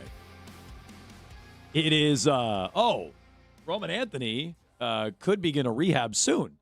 Well, the question to Chad Tracy was, could he begin one soon? And he's like, sure, he's getting closer. He could get out there. He is getting closer. And so, to me, Roman Anthony doesn't sound as near to a return as those headlines would suggest. Again, he's not even hitting off a real human being, as Mego has illustrated. But I do think that's going to be part of where Chad Tracy earns the job full-time. They got to make the playoffs, A. He's going to not have a monstrous gaffe in the postseason, Grady Little style, as I've been saying. And then he also has to reintegrate some of these players without it all falling apart. And I guess that goes with the first point about making the playoffs. But when Anthony comes back, is he playing every day? If he is Jaren Duran not in the lineup? Who cares? If Duran is playing part-time, is he taking bats from Rafaela and Abreu and Yoshida? Let's not. So, like, I'm with you. I would sit Duran. I'd DFA Duran. I wanted him gone at the trade deadline, but they already walk on eggshells with this guy in the lineup playing every day. Like, what are they going to do if he's just a pinch runner? Because I don't get it. Something is missing here. They like him. It's as simple as that. I had this argument with Bradford a couple of weeks ago when they had the whole blow up, him and Wilson Contreras. And Contreras told him, Duran told Contreras to run. And Epperson. I was told that was none of our business. Flores, they were all mean mugging him, and Contreras gave him a death stare. And I'm like, Bradford, they can't possibly like this guy anymore. Look at this. And then they kept him at the deadline, and they still play him every day. And Chad Tracy defends him up and down. And I'm like, all right, Bradford was right. They like him. That's the answer. But Jones, I don't know why, but they do. He also said that he thought he was going to get DFA'd at the trade deadline. Yeah, I know what that was. He was going to. He was looking for sympathy. Yes. Guys, the trade deadline was so stressful for me. I didn't even know. I didn't think I was going to get traded. I didn't even know what was just going to be here. I'm the worst player in baseball. They were just going to DFA me. He was doing the old Chris Sale. Yeah, and he wanted terrible. Right, and he wanted McAdam or Cotillo or whoever had that story. He wanted them to be like, "Hey, but you're not so bad. They're going to DFA you. You have value." I don't value. think McAdam and Cotillo are going to be the ones saying that to Jaren Duran. Whomever it was, I don't recall. Maybe I have the outlet wrong, but yeah, I think that's what he was doing there. But anyway. Chad Tracy has to reintegrate these players. I didn't know if I was going to be here. He has to reintegrate these players, right? Because if he doesn't, that's the kind of thing that can blow up on an interim manager. So if you're asking me, do I think he will and he'll push the right buttons? I do. That's what I think is going to happen. He still has to do it before he earns the title of manager full time, I think. Is there going to be any awkwardness when Roman Anthony comes back? Yeah. A lot has changed since he moved to Florida. I think it's already been awkward with some of the veterans on the team. What do you mean? I think him and Marcelo Meyer have been called out numerous times by veterans on this team. Which veterans? Contreras, Chapman, IKF. I think Cora was talking about them early in the year. I forgot about that one. That was really weird after the game. I think I might even be missing some. I think the young players, maybe it was more Meyer than Anthony, but lump them together. I think it's already been awkward with veterans. So to answer your question, yeah, I think when he comes back, it'll be awkward. I think it already has been. Is the focus when he comes back and you're talking about trying to bring this whole team together with players coming back from injury with Roman, like, does it need to be how does the team work around Roman, or does it need to be how does Roman work within the team that has found success in his absence? Because I would say it's the second thing. Yeah, I would agree. But Roman Anthony also has had everything go wrong with the Red Sox franchise this whole summer. Like, it's not really Anthony's fault that it's not his fault at all that he got injured. He had some kind of freak injury. It was the Red Sox fault, the way that it was communicated, that made it look like he didn't want to come back and it wasn't as bad of an injury as it was. I also very much agree with that. So I think that there has to be some kind of awkwardness between him and the situation coming back. And so I think the bigger thing, if you're Chad Tracy, is like, how do I make Roman feel comfortable and confident so that he can actually provide something? And honestly, I don't care about Jaren Duran at all. No, I don't either. But we're talking about you and me. If we're talking about the players in the clubhouse and the front office there and the manager, I'm sorry, I think Chad Tracy cares about him. Yes. I think they care. And so I don't know why, but I think they just do. So I don't know that it's going to be as easy as Roman Anthony's back and Duran's just on the bench. I don't think that's how it's going to go. And so that's one of the things Chad Tracy has to navigate. By the way, talking about the Red Sox ceiling, because I said earlier, when I say I'm worried, I'm not worried about them making the playoffs. If this losing streak goes on much longer, I may change my tune on that. But right now, sitting here today, 93 whatever, 93.7 or whatever it is, playoff odds to get in. Nice odds. Good Good numbers. I think they're going to get in. I am a little worried about their ceiling. Bradford Doolittle, Mego. I don't know if you read his work over at ESPN. Excuse me? Are you allowed to say that on Bradford air? Doolittle, who I Stop. believe is a real person and not just AI, That is not. highlighted all the teams in the last 100 years to go 27-3 over a stretch. Any stretch in their season. Bradford Doolittle breaks down Boston's epic comeback from is it. ESPN. This is it. There have been 6 teams that have gone 27-3 over a 30-game stretch in the last 100 years in MLB. 4 of them made the World Series, the 36 Giants, the 41 Yankees, the 47 Yankees, the 53 Yankees. 3 of them won the World Series, all of those Yankees teams, minus the 36 Giants. The 77 Royals made the ALCS. The 2017 Indians, that's what they were called then, Mego. They're now the Guardians. They were. 2017 Cleveland lost in the ALDS. So, based on just that streak alone, all 6 of the teams that have done that have made the playoffs. 4 have gone on to the World Series. 3 have gone on to win the World Series. I haven't recovered from Googling Bradford Doolittle, who AI defines as a prominent senior writer and MLB analyst for ESPN. I feel like I should know You're this the one who person. doesn't know him over there. I Yeah, feel shame like on you. He's prominent, Yeah. according to Muckrack. That's what it is. Muckrack says he's a prominent journalist. Let me ask you something. I read the Muttstack every single Friday. If So how dare if you, your Mego? last Yeah. name was Doolittle, Yeah. and you're I'd having a change it. child, well, you're having your first child, and you're very excited. You and your wife Uh-huh. are anticipating the birth of your first child. Are you going with Bradford? No. Are you saying why not just like Sam Doolittle? I think Why not just like if your last name's Doolittle, you don't have many choices. I feel like you're already in a tough spot, starting and you're behind the 8 ball. deciding like we love our Bradfo, but Bradford Doolittle is a completely ridiculous choice. we should call this guy Bradfo too. We had 2 Bradfos now. I didn't think about that. Good point. That's a ridiculous choice to make for your child. 617 Welcome our son Bradford Doolittle. We're having a sip and see. 779-793-7. That's how you jump in line here for Rich and Ken with Ted Johnson. They come your way at 2 o'clock. So dial them up. We'll get you the clip du jour. And on the way next, it's time for Grab Bag. The 24th annual WEEI Ness and Jimmy Fund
It's time for Grab Bag.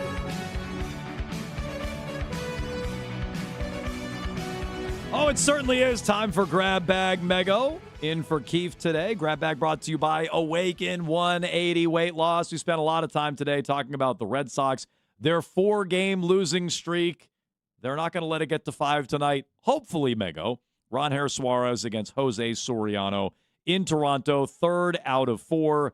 7:07 first pitch. Pregame begins at 6:07. Do we think this thing snowballs, or do you think they nip it in the bud here tonight? No, I like Suarez. I think that they got to take care of business. I would like to see Adley do something, though. More than an infield hit? Yes. More than a bad challenge? I would like the Adley return to start paying Grounding off out to end the little bit. game? You're looking for more than that? Go 5 straight losses, right? What is that? That's not an answer. That's I mean, can they? Sure they can. Why couldn't they? They're not scoring. They're playing bad defense. They can't count the outs. They could. Then it starts to feel like a true snowballing. Like, I know everybody, it's a game. It's a season of streaks. You're going to have win streaks. You're going to have lose streaks. Like, I don't think that you can go on a road trip and be losing to sub 500 teams for 5 straight. Like, then you start to call into question a little bit of what you just did. I'm not saying you're not going to be a playoff team or anything, but you should take this one tonight. Who would you start in game 1 of a postseason matchup? Sonny Gray, Ron Hare, who would you start? Are we taking Garrett Crochet completely out of the mix? Are we saying he's just not going to be healthy? Well, because I would still like it to be Garrett Crochet. Chad Tracy basically said he won't be pitching 6 innings by the time the playoffs roll around, but you could start him in game 1 and pitch him 3, 4, 5, something like that. I would still like to go Crochet, but maybe Sonny Gray, a weirdo. So I would go Suarez. The last outing, and he started the 13-inning game on Thursday against Chicago. I'd like to see him bounce back and stop the losing streak now. If you're going to be a game 1 starter, that's kind of the job. You got to stop the other team's momentum and get your momentum back. So that's part of what's at stake tonight here on WEEI Game 3 between the Red Sox and Blue Jays. It's 1:30 on Jones and Keith. Grab bags are the best part of the day. Twitch ain't say I, but Jones doesn't give a frick what they say. Who will be the random baseball player of the day? Mego is going to get so blackout drunk tonight. She won't remember anyway. That's you. Excuse me. Were you not familiar with that one? On a Wednesday? Yeah. No. Thirsty Wednesday. You know what they say. No, and I don't think so. I have a preseason game that Wednesday. Yeah, there it is. That I have to cover Thursday night. No, I will be It's tomorrow. participating. Yeah, I don't want to. You got to make up for tomorrow today. I don't want to be hung over tomorrow. Got it.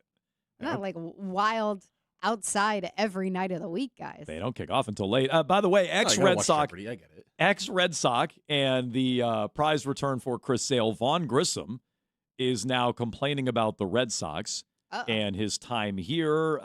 He is blaming his lack of success in Boston on not getting more opportunities due to analytics. That's totally what it was for Vaughn Grissom. He said, quote, I think I probably would attribute that to the computer, why he wasn't more successful in Boston. You know what I mean? You got to watch the game, and I think I'm damn near the same player. It's just the opportunity. These people believe in me, meaning in Anaheim, and in Boston there was no belief in me. It is what it is. Some people watch the games, and some people go on the computer. I would say some people are a playoff team, and some people are in last place. Yeah. To Vaughn Grissom, but that's his response to Mass Live. That's very much playing to the crowd, right? Playing to the audience. If you're like, yeah, the reason that I didn't have success there was because a computer was making all the decisions. And if you have a real baseball guy in there who's elevating my talent, then real baseball heads know, true baseball guys understand my talent. I get why he has this stance. He is hitting .291 with a .792 OP. Oh, wait. No, that was in 2022 when he was a rookie with the Atlanta Braves. He's actually hitting .254 with 7 home runs and a .707 OPS in 78 games this year. So that's kind of sounds like Adley Rutschman. So that is his stance on Craig Breslow. To be fair, has had injuries. So he has.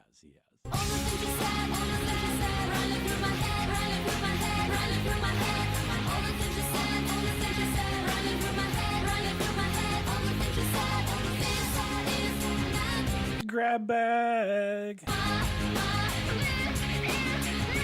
Grab bag. Emeka Ibuka limped off the practice field in Tampa Bay, though there is no update on his injury. Is this a reason? Evidence why? Nick is a big fan. I wasn't even thinking about that. Is that I'm an Emeka guy, so that kind of hurts. evidence why Christian Gonzalez should be shutting it down at joint practices? Wait, sorry. Did that happen at a joint practice? No, this just happened at a practice, but I think they were already lucky to get so much practice time out of practicing with the Jets. Oh, so maybe it was a joint practice. Because I saw yeah. Anzalone picked off Geno Smith like the worst ball you've ever seen thrown. I think that, again, this is the joint practice, in my opinion, is where Christian Gonzalez has drawn the line of, I'm not going to go out there with some other team on the other side. It's not a structured thing. Yeah, we have like a script at times of what we're doing, but they don't care what happens to me. And I'm in a contract situation. I'm not going to hurt myself. I don't think that he's going to play in a preseason game until he gets the contract situation sorted out.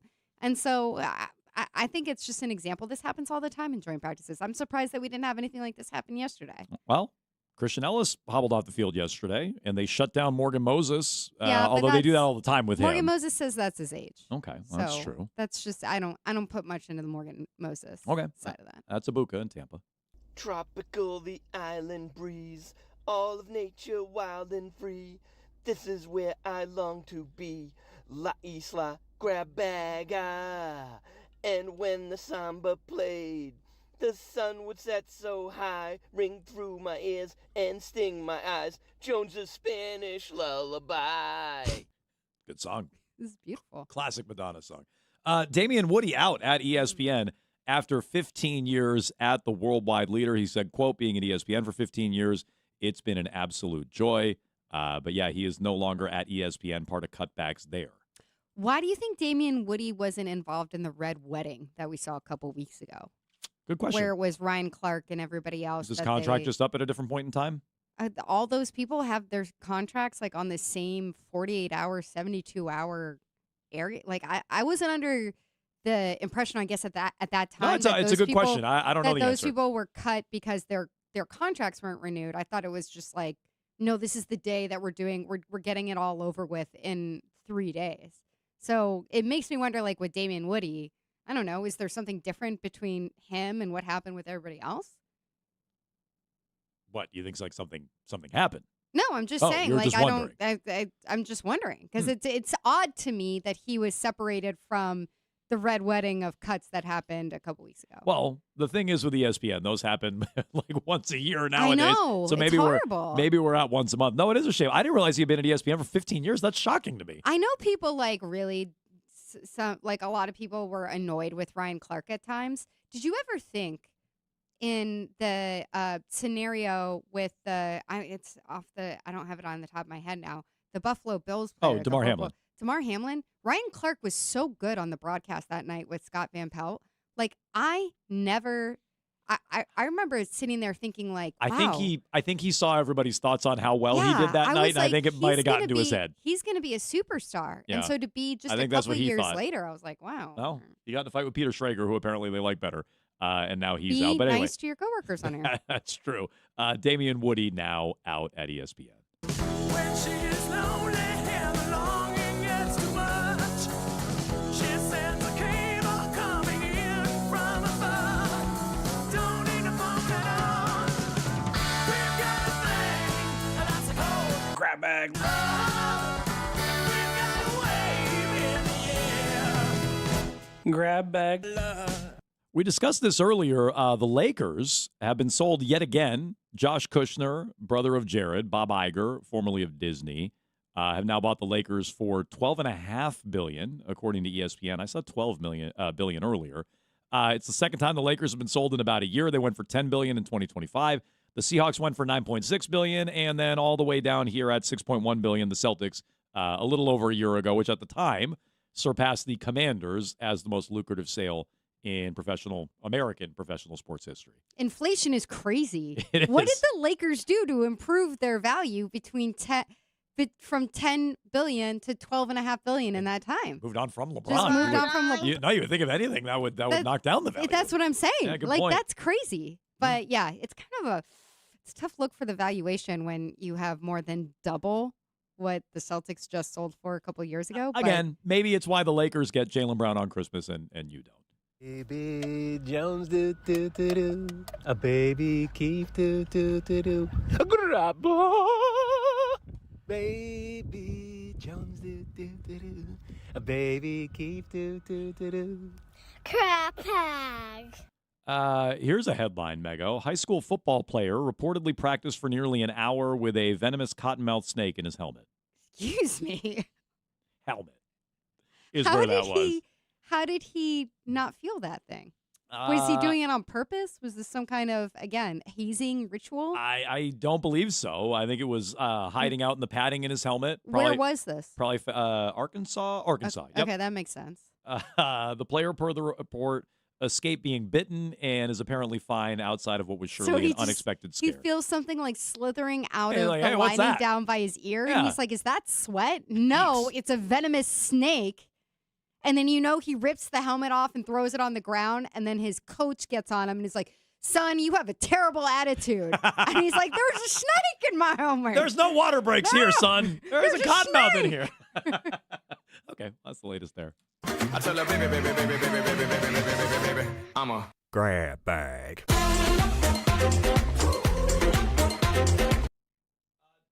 Does the beautiful and talented Tracy Bingham follow, it says here, not me, Rich Keefe, on Instagram? What if today or tomorrow were the days that it happened? See, the thing is, when Keefe isn't here, we actually don't know the answer to that. Oh, can't you just look at his following? I mean, I guess, can we? All right, let me go look. Please fill Uh-oh. the time while I assumed effort he'd need. here. Yeah, Gary, why don't you tell us who he's following over there while you're in there? We've never actually looked. But as far as I know, no, she has not. She's missing out on a lot of good stuff, though, following Rich Keefe there. Putting the X-rated into X. These guys are stupid. Has Bob Ryan tweeted. You get an answer there, Mego, on whether or not he's No being followed? follow. He has 3 other Tracys following him. Oh, wow. I know. I don't know where these Tracys are coming from. Tracy's coming out of the woodwork. Do you think that the great Bob Ryan, the legendary Bob Ryan, has tweeted, Mego? I'd imagine so. It's the beginning of the week, so I think he'd be still active. Yeah, no, he is for sure active on Twitter. Let's see. He responded to, a few of these different memes. Vinny's Corner says, which is it? The best NBA nickname ever. Ooh. King James, The Dream, Dr. J, The Claw, is apparently Kawhi Leonard. Big Ticket, Big Fundamental, Black Mamba, The Answer, Magic, Air Jordan, White Chocolate, Other. Bob Ryan said, you keep missing the best nickname ever. Ooh, can I guess? Yes. Is he saying Coos?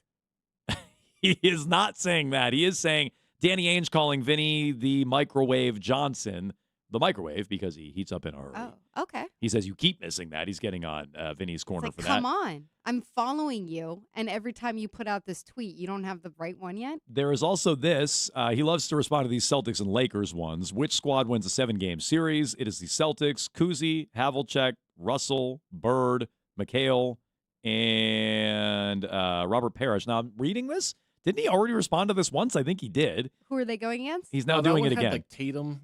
Oh, you're right. Yeah, Okay, that so was it's that. I heard okay, that. That was a slightly different lineup. altered. This has Jerry West, Kareem, Shaq, Kobe, Magic, and I'm guessing this is who is that last But player? also, this is 6 and 6. It's not even 5. It's not even a starting 5. That's a good Yeah, point. because you have the 6th man who's rotating in. Okay. I'm giving this to the Lakers. Is he going to be honest, Bob Ryan? Bob Ryan says in a best of 99, it may go 50-49, not sure which way. That is a classic Oh, it's very diplomatic of him. non-answer Yeah. from Bob Ryan That's there. why he gets ahead. But yeah, he has tweeted. You are Grab bag. You are a sad, strange little man. That is true.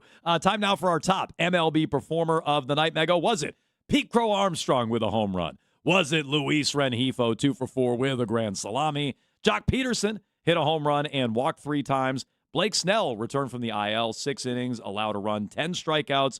Or was it, and now I don't even know who this was. I wrote Perez.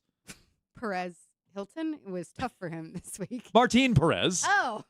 Pitched 6 scoreless innings last night for the Atlanta Braves. Who had the grand salami? That was Luis Rengifo. Yeah, give me him. Player of the night. It's time for Jones and Keefe's Random. Brandon Phillips. Eduardo Nunez. Curtis Leskanik. Baseball Player of the Day. Okay, Nick, take us away. All right, well, we have a former shortstop who was a 3-time All-Star. Nomar. And a Rookie of the Year. Nomar. Kike Hernandez. For the Braves. For the Braves. In 2000, he broke in with the Braves. Rafael Furcal. He got it. Whoa! The Red Sox win. I didn't want another Cameron Maybin situation where we needed 10 minutes to get it. That was really fast. Rafael Furcal. Furcal's one of my favorite players. I feel like we need to have him in There's here. there's a chance we might have had him before. I doubt it. Well, we've had a lot of players. You think he's too? Yeah, that is. He's probably too good. Too good for Keith standards. Yeah. Yeah, no. Although we have had MVPs with Keith before. Not I really random don't know. enough. Not random enough. 3-time All-Star might not be random enough Yeah. for Keith. That is true. But Rafael Furcal, congratulations. Random ball player of the night every day in the grab bag here on Jones and Keith. Mega win for Keith, as she is tomorrow as well. We'll check in with Rich and Ken with Ted Johnson. They come your way at 2 o'clock, and we'll get you the clip du jour next. Men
Jones and Keefe, Mego in for Keefe today. It is time now, Mego, for the clip du jour. What is that? Oh, I'm so happy you asked. It's our clip of the day here on Jones and Keefe. Today, I believe this is the start of the show. Right off the rip, Mego.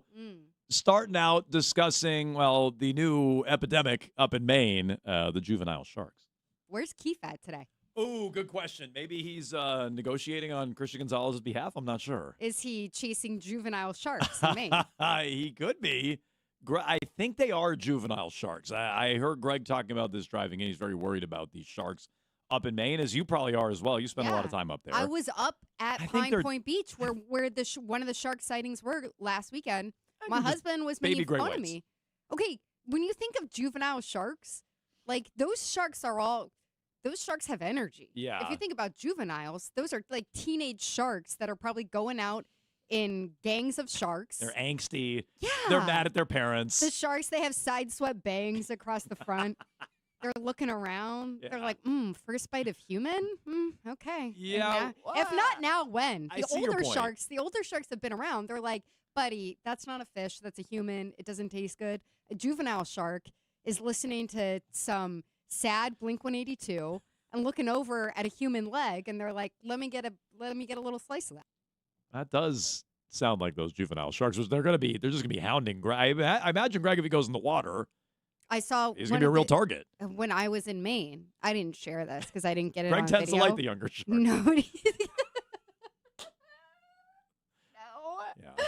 Oh, the sharks, I was going to say, like the sharks had, they had like those necklaces that are metal. It's like a metal ball necklace. And then it has a chain where the sharks have their wallet on a chain. The sharks, what I'm trying to say I thought you is were going to say they're puka shells. Yeah, exactly. I thought you were talking like a shark tooth necklace. No, I get what you're saying. These were Hot Topic sharks. Yeah, sure. Yeah. The Hot Topic sharks, they were listening to a lot of Keefe's music. One of the sharks was... Listen to The Cure. Well, no, Slipknot. Yeah, Oh. the sharks were singing Slipknot. Oh, got it. That is dark. I'll get some Slipknot for tomorrow. Okay, good. Okay.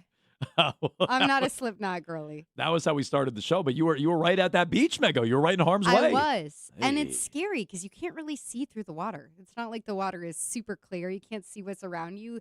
Every shadow looks like a shark. And the sharks, when you see them in these videos, the sharks are way under the surface. Have you noticed that? No. You would think that you'd see the fin cresting through the water. The shark is down below. I think the sharks have outsmarted us, and especially these juvenile sharks. Well, maybe that's what's going on for sure. That is the clip du jour here on Jones and Keefe. We are brought to you by the 99 Restaurant. You can head to the Nines this Thursday night to play trivia, enjoy 6 packs of bone-in wings, and get your chance to win 99 gift cards and other great prizes. You gotta love the Nines. Mego, you're back tomorrow? I am. We are going to have Bradfo on tomorrow's show. Maybe the Red Sox will have lost 5 in a row. Hopefully not. We'll have thoughts leading into the preseason game, Patriots and Colts. No Drake May. One terrible field that we'll be discussing coming up tomorrow. Stay tuned for Rich and Ken with Ted Johnson. They come your way in just 2 minutes here on WEEI.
Odyssey Sports Station.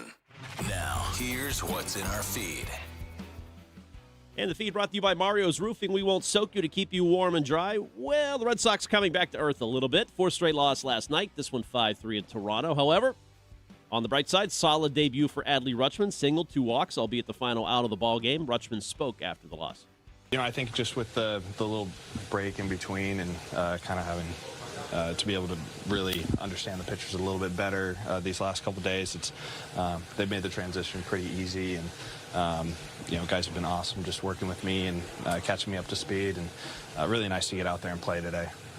And the guys have a ton of energy. They're rolling, and nice to be out there. Homeowners choose Mario's Roofing because they are fair, honest, and provide quality services. Call Mario's Roofing today. Free estimate 781-344-2420. I'm Ken Laird. That's what's in the feed at WEEI.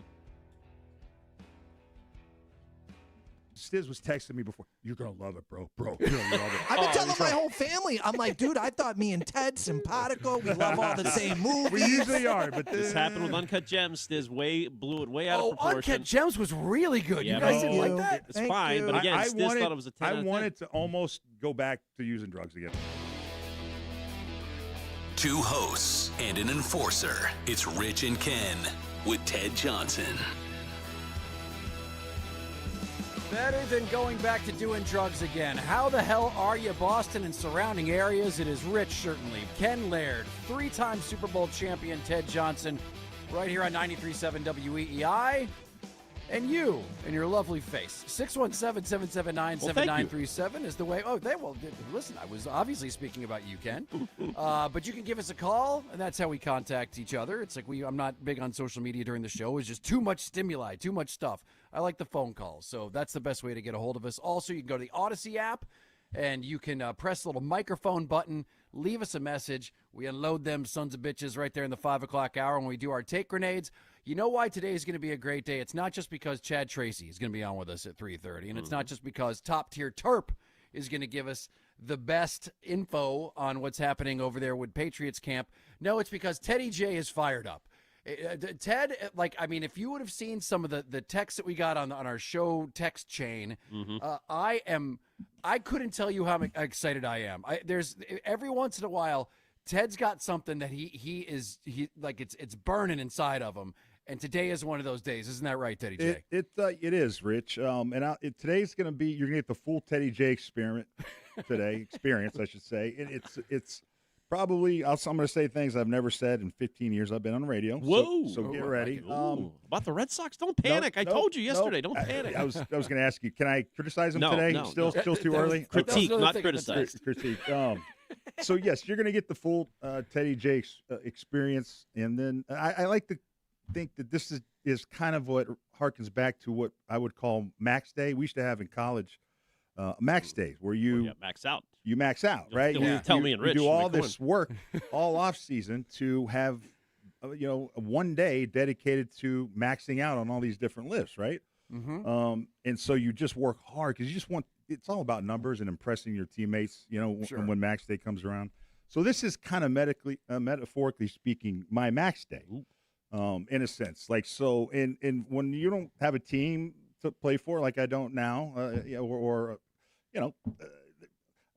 when I want to do Max Days now, it's on days that I just feel strong. Okay. So today I'm feeling strong. Good. So it's gonna be my Max Day, metaphorically speaking, to get a few things off my chest. So we'll have some fun with that, and then we'll get serious with that, and then we're gonna have some fun with that. I'm gonna follow the Adam Vinatieri kind of. Taking the high road. It's gonna have some serious moments. It's gonna have some jokes, some We're sarcasm. Gonna laugh, we'll cry. Yeah. Start with love, Teddy. My therapist always says, start with love. So just so you know, that's the kind of the path I'm gonna take in today's show. So you're just gonna see a different side of me today, and I'm looking forward to that. Well, we will do that. You think about 3 o'clock? You might be ready for that. Maybe around 3. I'll be ready around 3 o'clock. All right, hell yeah. We'll do that at 3. Also, Chad Tracy, once again, will be on at 3:30. Speaking of Chad Tracy, we got to talk about some sports that happened, Stiz. What just happened? Sports happened. Yes, and Sports Happened is brought to you by Jeffrey Glassman Injury Lawyers, Boston's go-to injury attorney for over 30 years. If you've been hurt in a car or work accident, you got to get Glassman. Call all 7s at 617-777-7171. 7-7-7-7. Well, last night was a kick in the nuts. 5-3 Blue Jays. Top 9 with 2 outs. The pitch is swinging at a broken bat grounder to third. McAdoo's got it. He throws to first in time. Ball game over. Red Sox got the cease, but they fall 4-3. And Boston, after an unbelievable run, has lost 4 straight. Blue Jays have taken the first 2 here. Oh, depressed Will is back. Oh, boy. What's the opposite of Lemmy? We should do like some kind of. I bet just Flemmy. Pat Boone Flemmy or something like. He's just like a lot of phlegm because he's sad.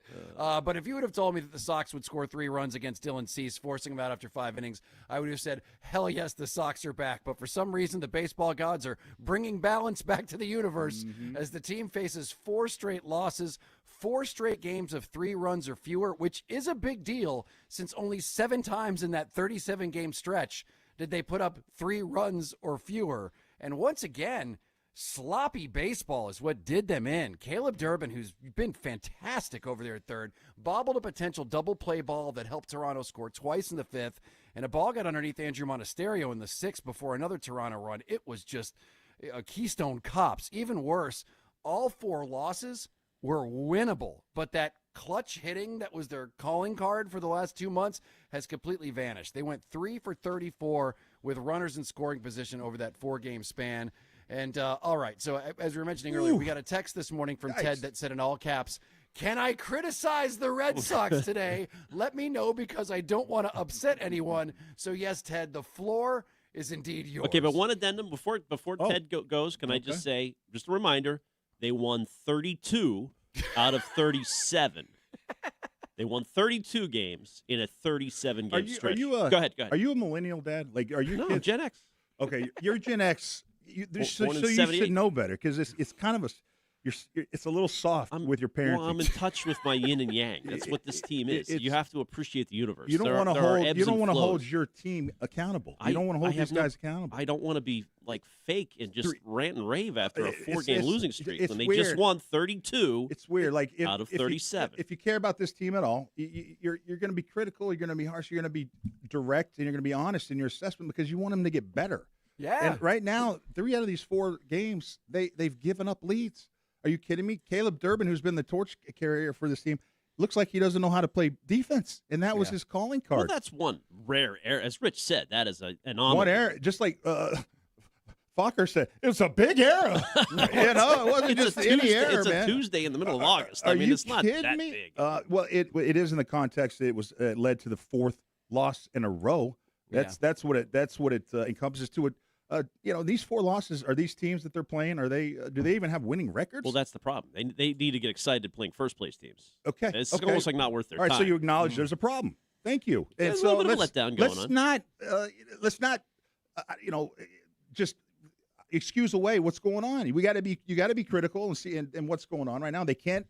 The biggest issue this team had before they went on that win streak was they couldn't get runs scored in. They had they left too many guys on base. That is the same problem in this 4-game stretch right here, Rich. Yeah, it's wild too because it's like, I mean, it's truly, they have gone back to what they were in April in so many ways. As you said, the man's stranded on base. But the worst part is that, I said this yesterday. It's one thing to go through a dry spell hitting, and it was bad for the first 3 games. At least you had a couple dongs last night because they were dongless, I believe, those first 3 losses. You hate to waste 2 dongs. You hate to wait 2 dongs on that. And by the way, against Dylan Cease, as I said, right. I mean that was impressive. And I was like, after they knocked him out in 5 innings, I was like, here we go. This is their comeback. Rich, game. they choked up 2 leads, and when they had on Dylan Cease. Yeah, but they did. But I was like, okay, things are obviously going in the right direction here. But then it's the dumb baseball they played. Once again, it's the sloppiness. And it's not just Caleb Durbin. It's all around. There's something weird is going on over the last several days. And I don't even think it's them returning, like going back to the mean.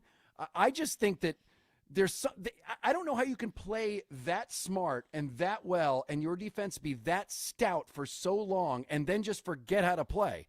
It's a weird thing that we're watching, and I'm interested in what Chad Tracy's going to say and what he's been noticing. But I mean, it's a test. Can you get yourself out of this hole?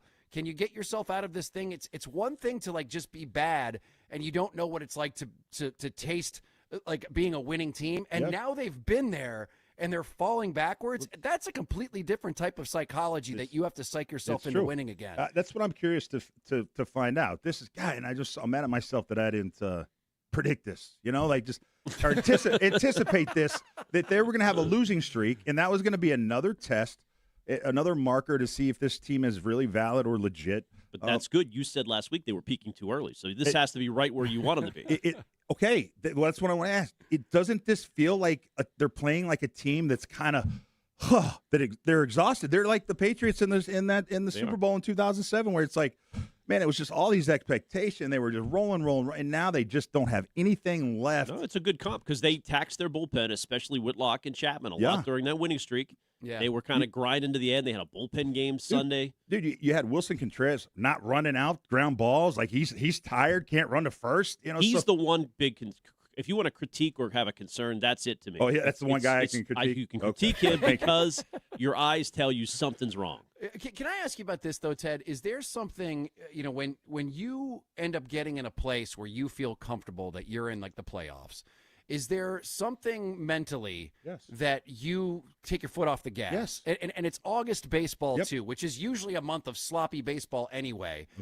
Is that something that kind of like indicates not a mentally strong team when you get to a place where you feel comfortable and then all of a sudden you find yourself kind of like regressing a little bit?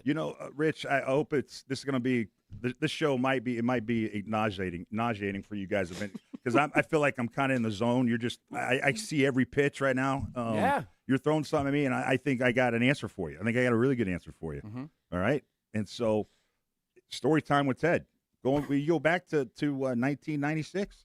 We locked up our we got into the playoffs. All right, we played. I forget who it was at home. It was the game 15. We locked up our place in the playoffs. We had one more regular season game in 1996 before we went to the playoffs, and it was against the Giants. All right, in the Meadowlands. So it was theoretically a meaningless game. Yeah, we go out in that first half against the Giants when we just secured the playoff the week before the division. So again, not playing for anything, and we're down 20-22 to nothing at halftime. And I tell this, I gave this story at Bill Parcells' Hall of Fame induction with the Patriots. I said it was the greatest non-speech I've ever heard from Coach Parcells. We're down 22-zip after the high we were off of the week before. And he comes up to us at halftime, and he always gives us a speech, right before we go out to play the second half. He looks at all of us, shakes his head in disgust, doesn't say a word. It turns around and walks out. We end up winning that game on the last play of the game by 1 point. It was a touchdown pass to Ben Coates at the 1 yard line. Dave Meggett pushes him in. We win the game 23-22. They don't score a point in the second half, because we were just taking our foot off, and we just didn't think we had to show up that day, and it pissed off our coach, and we figured it out in the second half. So, yes, it's human nature to take your foot off the gas when you have the success that this team has had. I can't believe there were no Belichick jokes in that speech of yours. What a golden opportunity I'm you just had. getting warmed up, bro. But you had the podium that day with Parcells there. That day. You heard the whole you heard my whole thing? Of course. It is weird that I wouldn't mention. That's what odd. the heck? And I only had Parcells for 2 years and Belichick for 6. But High Road Ted, you could have really lit into him there. Man. But to your point, who was the one who I'm going to make up for it that, today. Yeah, I know you are. I know you are. But who was the person who instilled that mentality into you guys? Like, you should be ashamed at taking your foot off the gas. Obviously, that was our coach. Yeah. It was your coach. So this is a test for Chad Tracy. Oh, good thing there's no interim tag that's taken off. That's a good point there, Ken. By the way, our intrepid reporter, Rob Bradford, just sent me a text a couple hours ago. Jim Tracy, the father of Chad Tracy, did not have the interim tag removed after his magical Rockies run until November 18th, like very shortly after he was named manager of the year.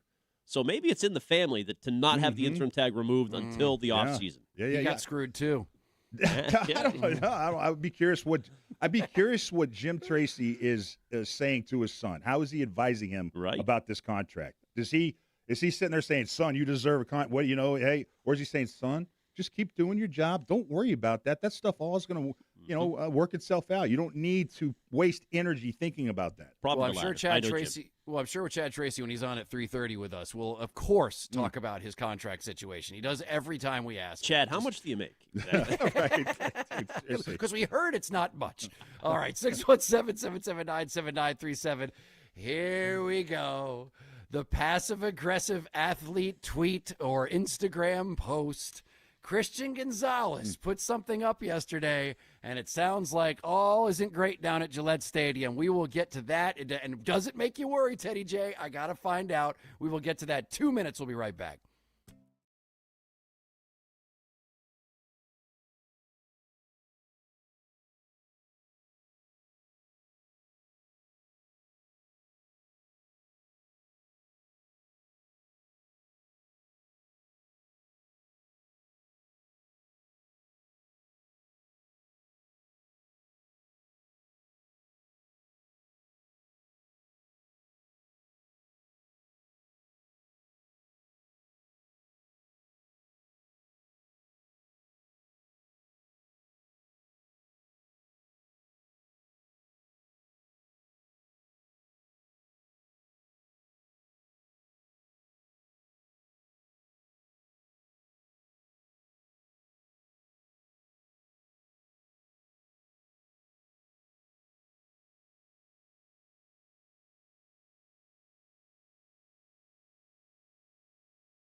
All right, let me hear this.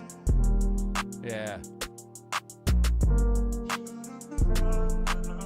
Should have been done by now. Hang on. That's the should have been done by now? Yeah. I think it sounds, this may be all ado about nothing, but it's fine. Stop. Hang on. Stop that. Stop it, Stiz. All right. We came out. Okay, this is really dumb. Now that I hear this is really stupid. All right. It's Rich, Ken, and Ted here at 93.7 WEEI. The reason we came out with that wonderful song is because that's what Christian Gonzalez put on his Instagram yesterday, and after he sat out of joint practice with the Colts in its entirety. Now it's kind of like an unofficial full absence because they say that it might be a minor ankle issue, but he put something up there. And what were the lyrics that we were supposed to hear? Should have been done by now. Okay, but it's not. It's not like a lyric being rapped. It's actually just a sample in the beat. How? Okay, first of all, you know what I heard? Can you make an excuse out of this one? Can you somehow twist yourself into a pretzel? I think Stiz just did, and Rich is about to. I mean, it's well, the only thing I'm going to say is that I'm listening to that, and I don't hear should have been done. And I hear. You want it one more time to hear that? No. Yeah. I want to hear if that actually says should have been done by now. Let me hear that. It does. All right, here we go.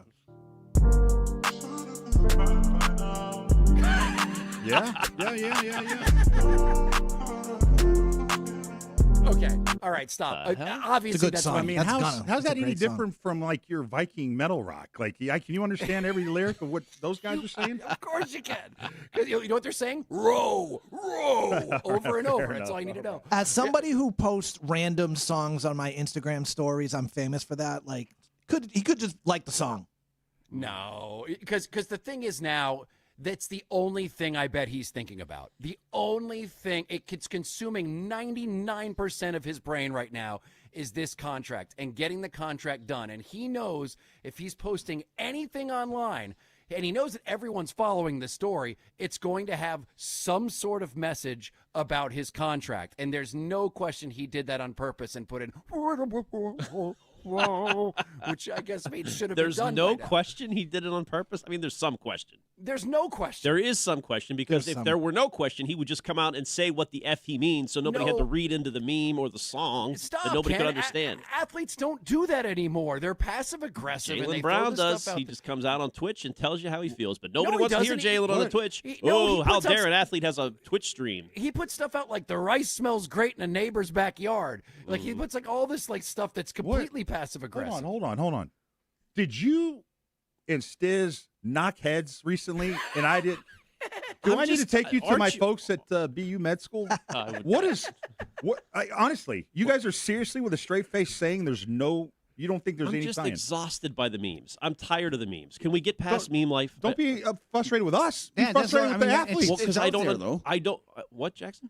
It's out there. That's definitely a message. It's not definitely. There's nothing definite about that. The whole point is you have to read into it, and you're unclear what it means. I And you honest can't to God- understand the lyrics. Rich, you just said no. You cannot. You cannot make a sentence out of that. But that's what the lyrics are. Like if you look up the lyrics, that's what it is. But it's just like. So after having heard that, Rich, does it make you less convinced that Christian Gonzalez is complaining about his contract with that musical choice? No, it's still getting signed before the season starts. This is that stupid theater, the stupid game that they're playing. I mean, do you think this is a message from Gonzo? Yeah. Oh God, yes. Oh, yeah, you do. He's pissed. It's all he can think about. Can I and give last night, Can we put some context to it? Go ahead. Did you see the Celtics game a few months ago? And there's Christian Gonzalez in the front row, and he was holding up his hand, not to scratch his fingers, but to give the money sign. Mm-hmm. That means he's money. I'm reading into that. Oh, like he thinks he's the GOAT. money. Gotcha. Yeah. All right. So don't read into that either. Okay. All right. Well, you have to. It's just, can I be frustrated with the way they're communicating these days?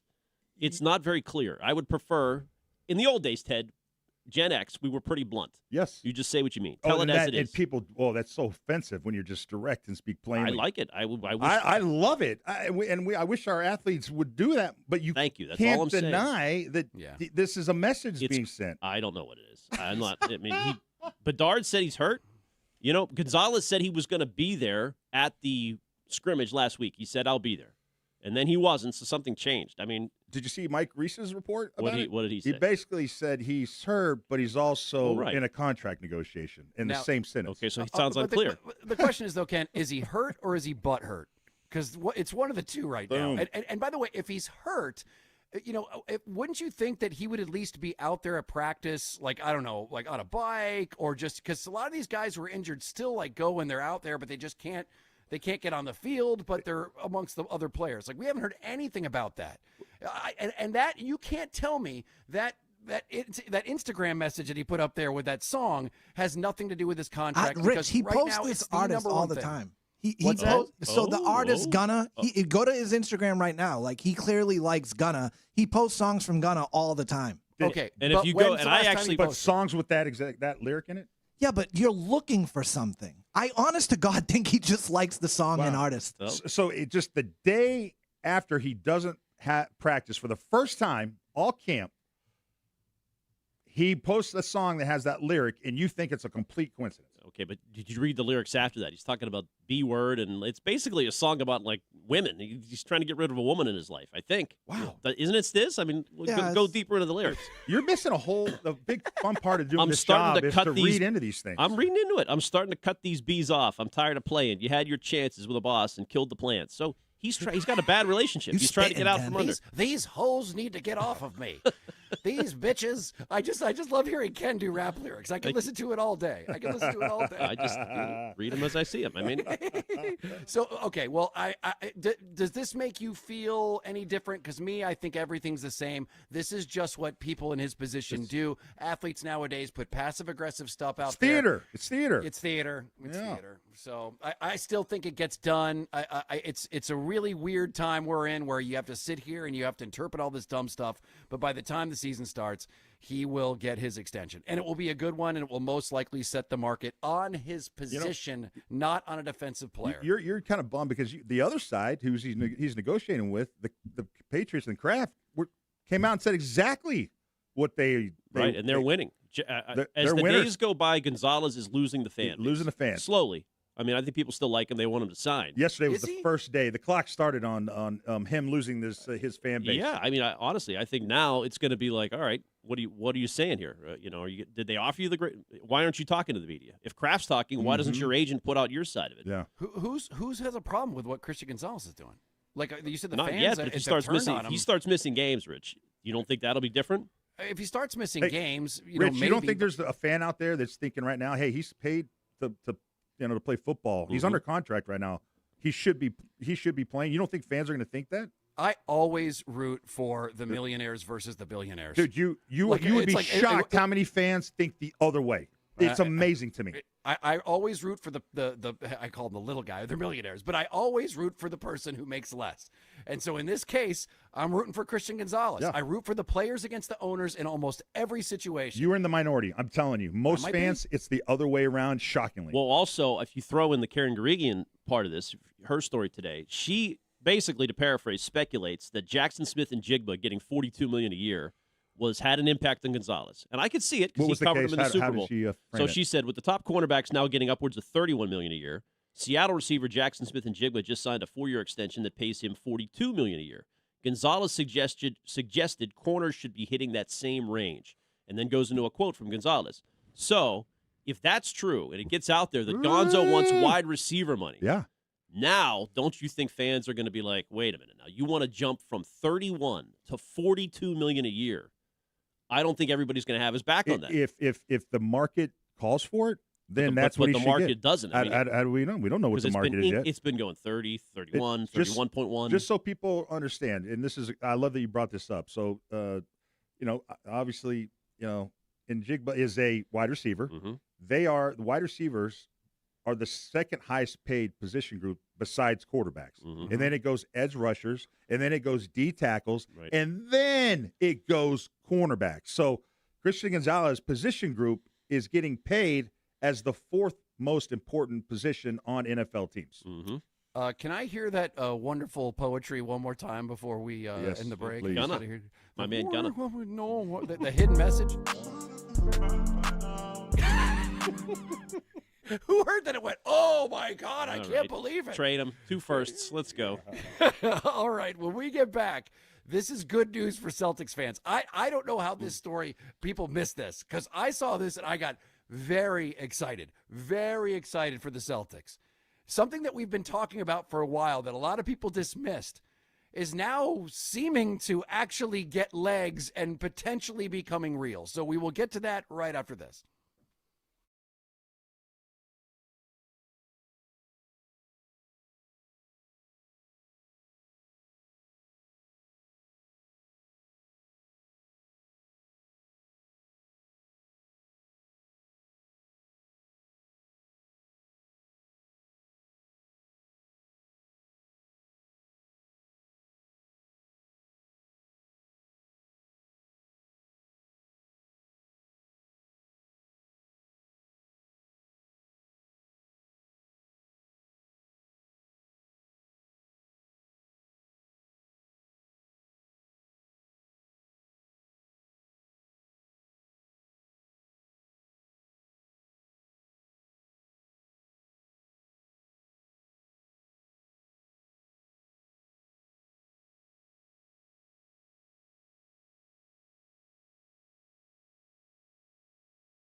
WEEI.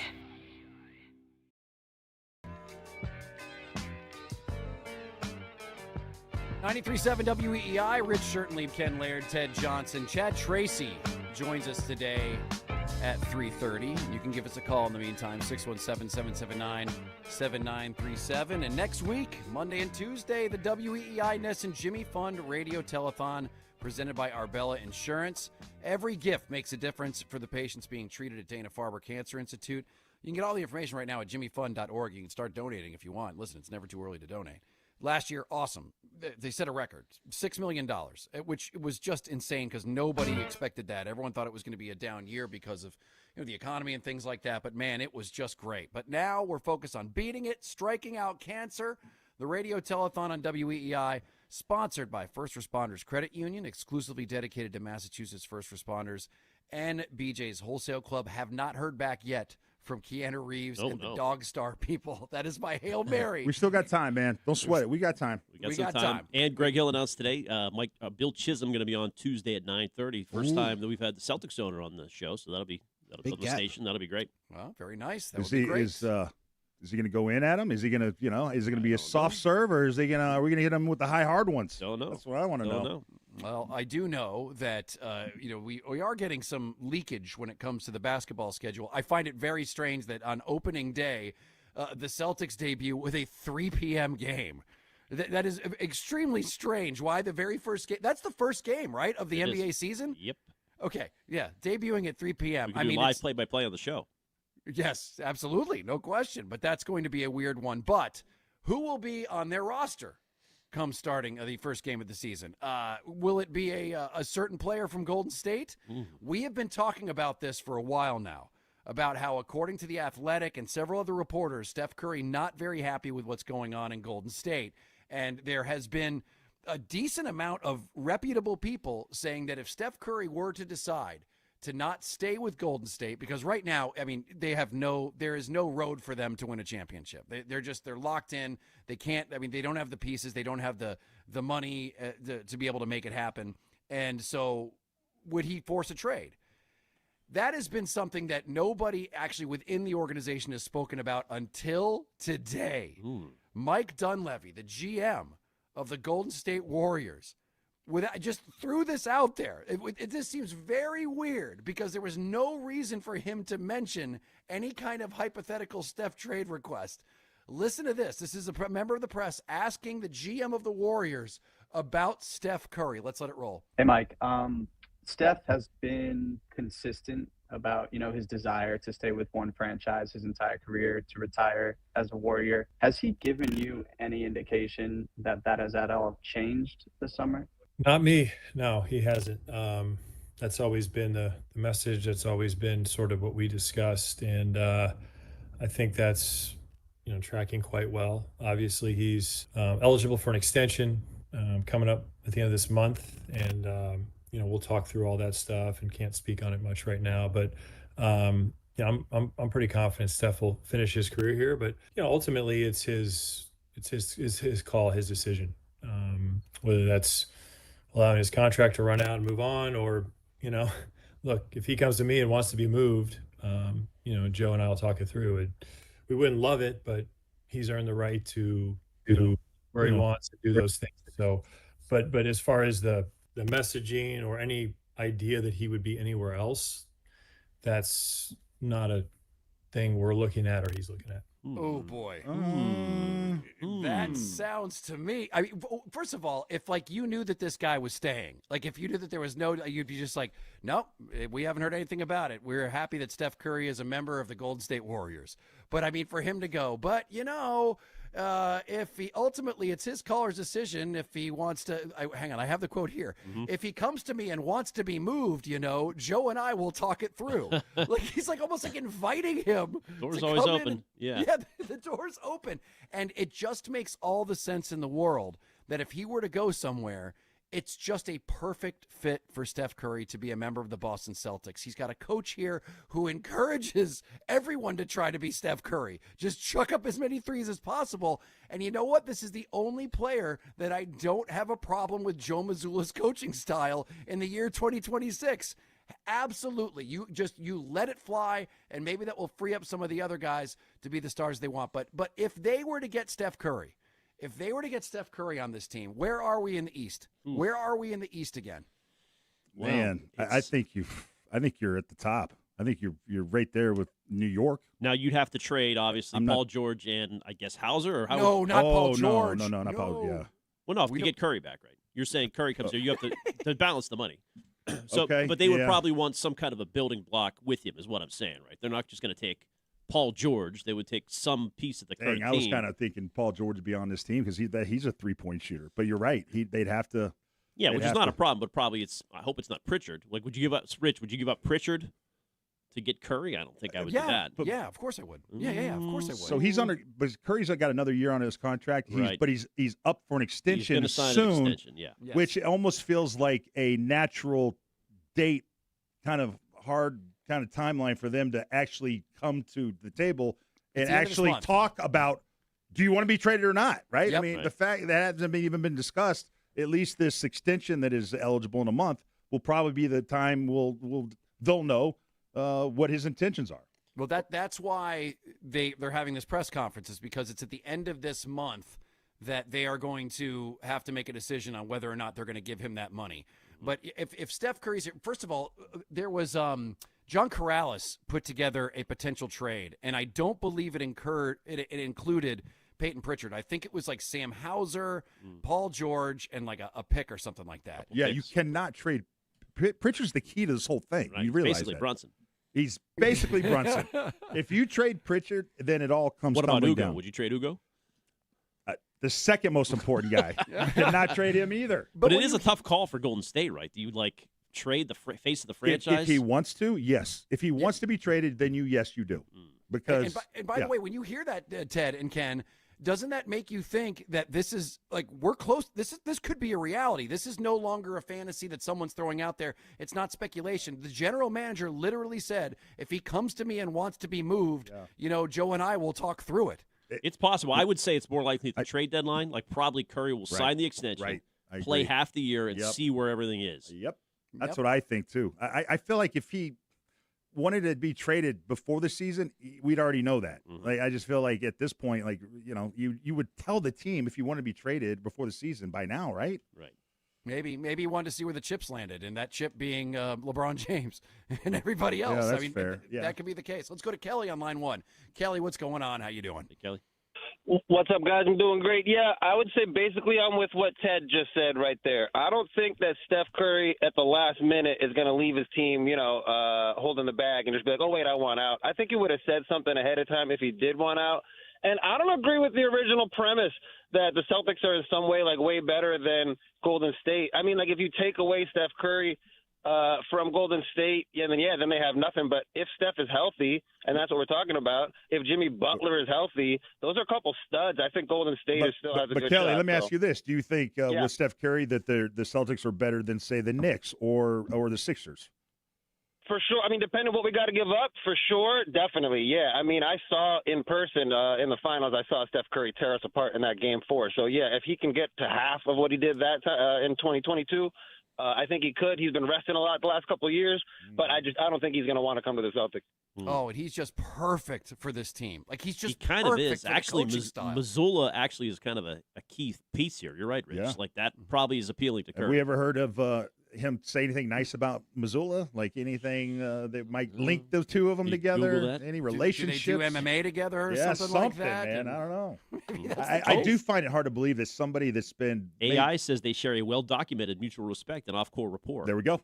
There you go. There's a chance, man. Yep. I mean, it just that makes too much sense. And from what as I said, reputable reporters are saying that if he was to go somewhere else, the Celtics would be one of the top teams. Is that right? Because seriously, Rich, I mean, guys are saying that. I haven't seen that. If that's the case, that man, Let's keep stoking that fire then, man.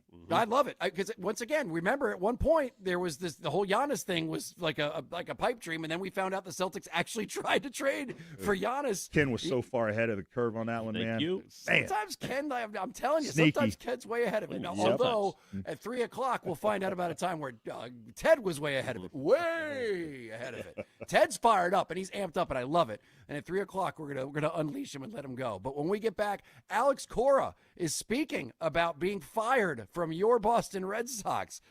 It's going to be interesting to see how what ends up happening with him. I want to hear this. We'll get to that right after this.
It is 93.7 WEEI. Rich Shirtley, Ken Laird, 3-time Super Bowl champion Ted Johnson, and Chad Tracy, your interim manager for the Boston Red Sox. He joins us today at 3:30. So 3:30, he will be on with us. Also, Top Tier Terp is going to be on from Patriots camp and get to us about all the Christian Gonzalez shenanigans and that song that he posted that I couldn't understand a word he was saying, but apparently it's a very passive-aggressive message that the contract should have been signed by now. Ted understood it clearly. He spoke to Ted. He said, "Whoa, that's obvious." Obvious and impressive what he's doing right there. Listen, I know that's what he was doing, and I know that those are the lyrics, but it sounded like Aaron Neville was underwater trying to sing a song. It was like, I don't know what effect that is. You don't have to hear the lyrics to make the point, right? Yes. You just got to know those were the lyrics. Yep. And by the way, most people apparently who are fans of who is it? This Gunna. Who are fans of Gunna. I Gunna. like the vibe. I like the I beat love of that it. song, Yeah. Gunna. Yeah, the fans of the Gunna. It's called lo-fi. Lo-fi music. Lo-fi, okay. Yeah. Okay, very lo-fi. That on. I don't know what effect UND, that you know? is.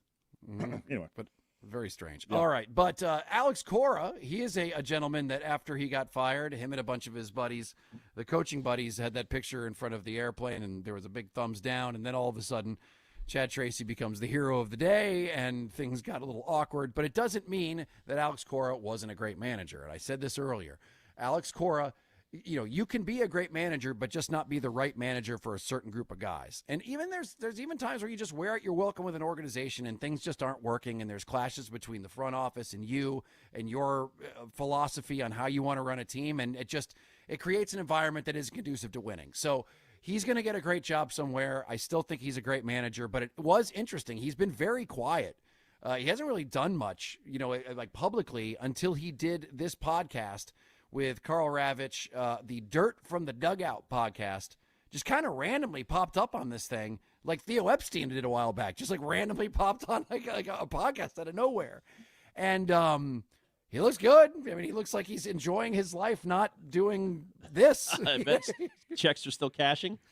The checks are still coming in. I mean, the guy's just, that's kind of nice, spending time with his family and not having to do all this stuff. And he mentioned two things that I think were worth listening to. This is the first one where he just talks about what it's like to be a manager for the Boston Red Sox and how it may be different than other teams. Let's let it roll. That city, the one I managed, Boston, challenged me every single freaking day, every day. From day one in that press conference in November, I want to say 7th of 2017, all the way to April 25th in Baltimore this year. Just the expectations and you feel that you have to win 162 games in Boston, and they push you to be great. And when you have bad days, you remember that you are in Fenway Park and you're playing in Boston, and you cannot, mope around. You have to show up and do it over and over again the right way as a manager. As a manager, right. I don't know what the future holds. I'm in a good place right now, but from that day when I signed that contract all the way till the decision was made, that fan base challenged me, man. It is nonstop. It's actually very intense, and honestly, I can feel now, kind of like, oh, okay, this is kind of look life. At you. You're almost look. Mm-hmm. Yeah, and Ted, boy, there's something that reveals itself in that little in those comments. I think in a positive or negative way. No, I think interesting way in which I think you can compare it to Jaylen Brown. Can you see the link I might be going for? No. He makes a lot of references to the city or the team. Does he even say the Red Sox once? No, did not mention the Red Sox. But how many times did he say Boston? He said Boston. About 5 times. Yeah. I just find that, I think psychologically, I find that to be I just think there's something to that. You can't say Red Sox. You can say Fenway, fans, and Boston all day, but you can't say Red Sox. Mm-hmm. I just find that interesting. Isn't it kind of like a blessing and a curse, Ted, to play in a place like New England? Because there's got to be times where you're like jealous of players who play in cities where their fans don't care as much and the media doesn't hound them as much. But then there's the times where you're winning when literally it's like the only thing anyone wants to talk about in the city. Isn't that right? That's what you got to win for it to be worth it. Yeah. That's the trade-off. And that's where I look at teams that are struggling and I go, man, and that are, not happy with the fans, or they struggle with the way the fans treat them. It's like, guys, if you win, it's the greatest place you'll ever play because the fans will love you. So get rid of the attitude and think of it in those terms, and try to just put your energies towards winning, and you will experience a feeling unlike any place anywhere else. Well, Alex Cora did talk a little bit about how things ended with the Red Sox, talking about the team itself, and here's what he had to say. I needed my family. I need it for how much I love the game. And I say it again, it's three different feelings, happy for my family, upset that they didn't let me finish the job, and honestly relieved that I don't have to go through scatter reports and the Matrix and talk to the media twice a day and live in the bubble of like, we have to do this. Yeah, that's true. Yeah. But at the end, man, priorities are priorities. These people here, they're amazing. They're loving life. And but they're there's loving life probably more three because different opinions. because you're a part of it. But there's three different opinions in that room right now up there, Well, geez, Corey, you didn't have to be a butt about it. I know you don't like talking to us because we're the people that you talk to. Once a So week. shot of Fleming talks to them in the pregame every day. right. But don't you think? I mean, relieved makes sense. Just his body language before he got the axe, he just seemed like a guy who was frustrated and at wit's end. And they were only 7 under. I mean, it was a bad start, but he seemed like a guy that was not vibing with Breslow. There was stress From the beginning. Yeah, from from the start of the year. If you compare the vibes of the team early on last year versus this year, it was totally different, right? Yeah. When they signed Bregman, it just That was all his came guy. together, Yep. man. And I think, now credit to him, by the way, he's donating $20,000 as he pledged to the Jimmy Fund Radio Telethon for the 20 home runs that Abreu hit. Hell yeah. Which is awesome of Cora, and I like him. I think, my bold prediction, he will manage the Yankees someday. Belichick will be the coach of the Cowboys someday, and Cora is going to be in the Bronx. I am telling you. Wow. Both of those things are going to come true. You write it down. I'm August saving 12th. Okay, 2:56 p.m. Of all the things you just said, the Giants, Bill Belichick is going to have Jerry Jones looking over his Cowboys. shoulder. Cowboys. I'm sorry. The Cowboys. I mean, Yeah. he's going to have, because the Giants would be more like it, but the Cowboys. with Jerry Jones. Jerry loves him. Yeah, but Jerry is also like omnipresent. He's breathing down your neck if you are the coach of the Cowboys. Hey, maybe There's Bill almost- needs that right now. That'd be a perfect relationship. Get him an OC and bring him I back. think that's the biggest concern for the Cowboys is what Bill needs. I Hey. think that's got to be a Hey, high priority. If they don't get it done with Dak, a lot of pressure in that division. I'm telling you. Did you see that list of valuations of all those professional sports franchises that came out today? Yes. It's insane. The Cowboys are worth $15.5 billion. They're number one. They're the number one most valuable team in America. The Rams are number 2 at 12.7. Imagine if the Cowboys could actually win a game. Like if they were actually halfway decent, how much the Cowboys would be. It's truly insane. That's true. The how they- ratio of like loser franchise to Very value true. is just so Man, out of whack with that golly, team. It's so true, man. But look, the 5th most valuable is the New York Jets. And they stink, but it's New York City. Actually, it's New Jersey. But I mean, okay, so it goes Cowboys with 15.5. Boy, it's funny money now. $15.5 billion for the Cowboys. The Rams is 12.7. Giants is 12. Patriots, number 4 with $10.4 billion. Interesting. Well, now the Lakers are $12.5 billion. The yeah, guy yeah. flipped them. Bill Simmons is totally right. They were bought for $10 billion. 14 months later, they were sold for $12.5 billion. Somebody made $2.5 billion in a There's year. shenanigans there. by Yeah, the there's way. shenanigans There's there. massive shenanigans. Yes. So like, so apparently, the guy who bought it is Jared Kushner's brother. And just a couple months ago, the owner of the Lakers was put under investigation by the administration. go, So it just Rich. happens to be coincidence that the brother ends up getting this deal in there. Now Wait. Bob Iger's in there too, the Mickey Brother. Mouse dude. So Yeah. it's very strange. But Kushner's the Kushner's brother. brother is the son-in-law to Trump, right? Right. But I mean, right. It's the son-in-law, but it's the son-in-law's. The it's son-in-law's Kushner's brother. There's Yeah, two- it's the two son-in-law's Kushners. brother. It's family. Oh, I thought it's not his son-in-law. not that's Jared, Also? it's his Oh, brother, It's John. Jared's brother Right. that they sold it to. He's it's a like big just OpenAI months guy. after it was under investigation. So there's like people are is calling this a shit. democracy? Or is this an oligarchy? What do they call it? What do they call this? You got I don't know, Ted, but I'll tell you this: oligarchy? Yeah. sports franchise. This is not going to stop. When AI takes over and nobody's working, and all anybody does is watch sports, that's all that's left in the country are these sports teams. They're going to be worth like You're right. trillions of dollars. You're absolutely right. That's where the money's at. Yep. Totally. Yep. It's crazy money. I mean, the fact that a basketball team got over $12 billion Wild. is absolutely absurd. All right. You know what's not absurd? Teddy J and his passion right now. We saw it on the text earlier, and I knew that we needed to give him a floor and let him go because he is fired up about something. I've been waiting for this. 2 minutes, we'll be back. Teddy J takes the floor.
Feed brought to you by Ranch Roofing. We will talk to Sox manager Chad Tracy in 30 minutes, 3:30 Eastern Time. Red Sox, though, on a 4-game skid. They did get the debut of Adley Rutschman last night, and he spoke after the loss. You know, I think just with the little break in between and kind of having to be able to really understand the pitchers a little bit better these last couple days, it's they've made the transition pretty easy, and you know, guys have been awesome just working with me and catching me up to speed, and really nice to get out there and play today. And the guys have a ton of energy. They're rolling, and nice to be out there. Rutschman a single and 2 walks in the debut.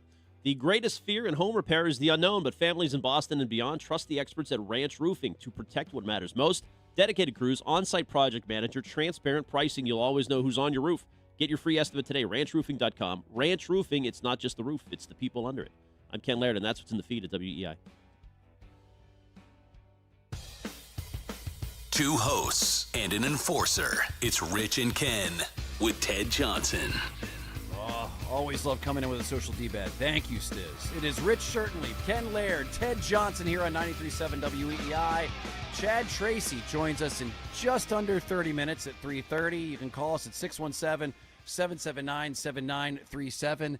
And it was awesome to take a look at our show text today because when Teddy J's fired up about something, there's nothing that gets me more fired up because it's only happens every once in a while where he just goes, I got something I need to say. Ted, What you got on your mind? What's got you so amped up today? You know what, Rich? What kind of triggered the whole line of thought for me when it comes to what I'm about to talk about is it was one simple little thing, and you kind of go, really? This was the kind of the thing that broke it, and it is. And what it is it was an article I was reading about Freddie Kitchens, and I don't know if Freddie Kitchens, a lot of people might remember, he was the head coach for the Browns for a minute. He was an offensive coordinator in the NFL. He had a disastrous tenure with the Cleveland Browns. He went into coaching in college. And in Bill Belichick's first year at UNC, he decided to retain and keep Freddie Kitchens, who was there under Mac Brown as offensive coordinator, as his offensive coordinator last year. Okay? And so, but what happened was after this season ended, UNC's offense was one of the worst offenses in college football. And so Bill decided to part ways with Freddie. And so now Freddie Kitchens is a coordinator, offensive assistant at Clemson. And I found it interesting, just a little thing he said, and here we go, about his time at UNC. I found to be interesting. And this is Freddie Kitchens, who's now at Clemson as an offensive assistant, who was the former offensive coordinator at UNC under Bill Belichick before, and then that was released this past offseason for how, because of his performance, it was terrible. And this is what he had to say about his time at UNC. He says, quote, "When everything went down at Chapel Hill, I knew I wanted to get back with people that I trusted and I respected. I don't think I was chasing anything at North Carolina. It's just that sometimes you don't do as much investigating as you should. I don't care to say anything about it. It's just in the rearview mirror, and I'm glad that aspects of my life moved on. It's been great to be here at Clemson." People he respected. What did he say, Ted? I mean, there's what are you reading into? There's, that's he didn't take any direct shots at Bill. If you think that, you're an idiot. That was a direct shot. Maybe it was the alumni. Maybe some nasty alumni that you didn't feel welcome. But to use the word trusted and respected to define what he was looking for in this new coaching staff that he obviously wasn't feeling at UNC, those are damning words to me. Okay, and so that to me was like, you know what? Today's the day. Today's the day for me to kind of shake my ass when it comes to my Bill Belichick feelings. And look, whenever it comes to Bill, I always feel like I just speak from my perspective, okay? People think I have an axe to grind. People think I have an agenda. I believe that was said by a former host of this very day part. And just so, and all you former WEEI employees, okay, that are on Twitter or Instagram, because that's where you can get your opinions out there that you think are so important. Your thoughts and opinions on sports in Boston is so important to everybody that we get those. That you go out there on all your Twitter and your Instagram or one of your podcasts and that sea of podcasts out there.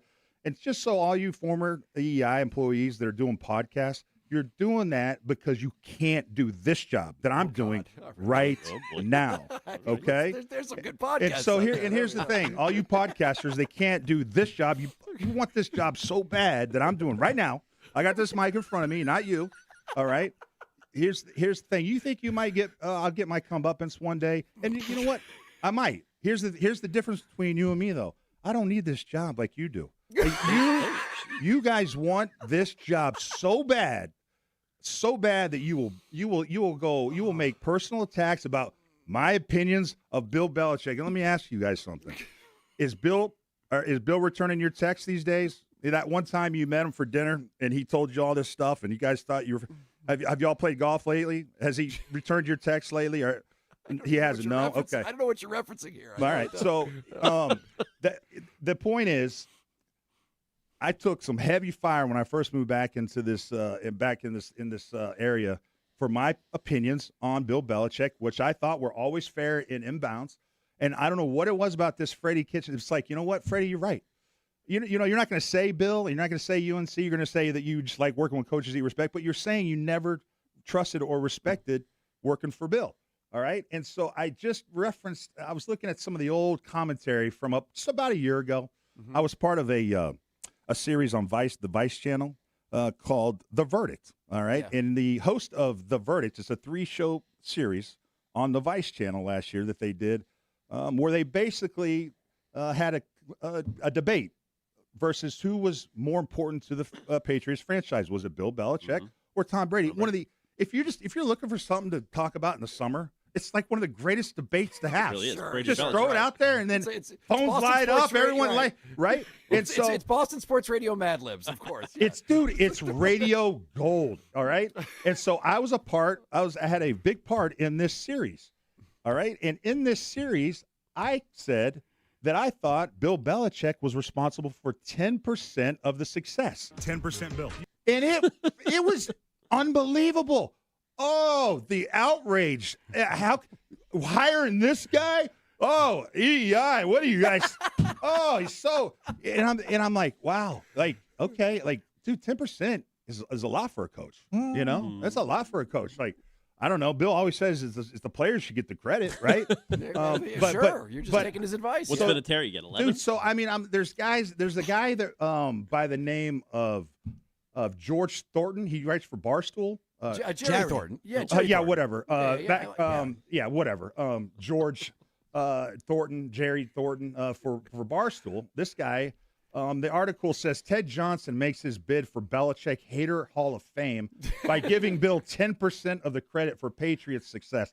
And then he goes on to rip me. And just so people understand, people that work for Barstool are the people they can't do real journalism. They have to. No, hold on. But they're not journalists. They don't pretend to be. Right. No, they're the people. They you know what? They defend the teams. And they crap on everybody that's critical, the real journalists that actually have objective opinions.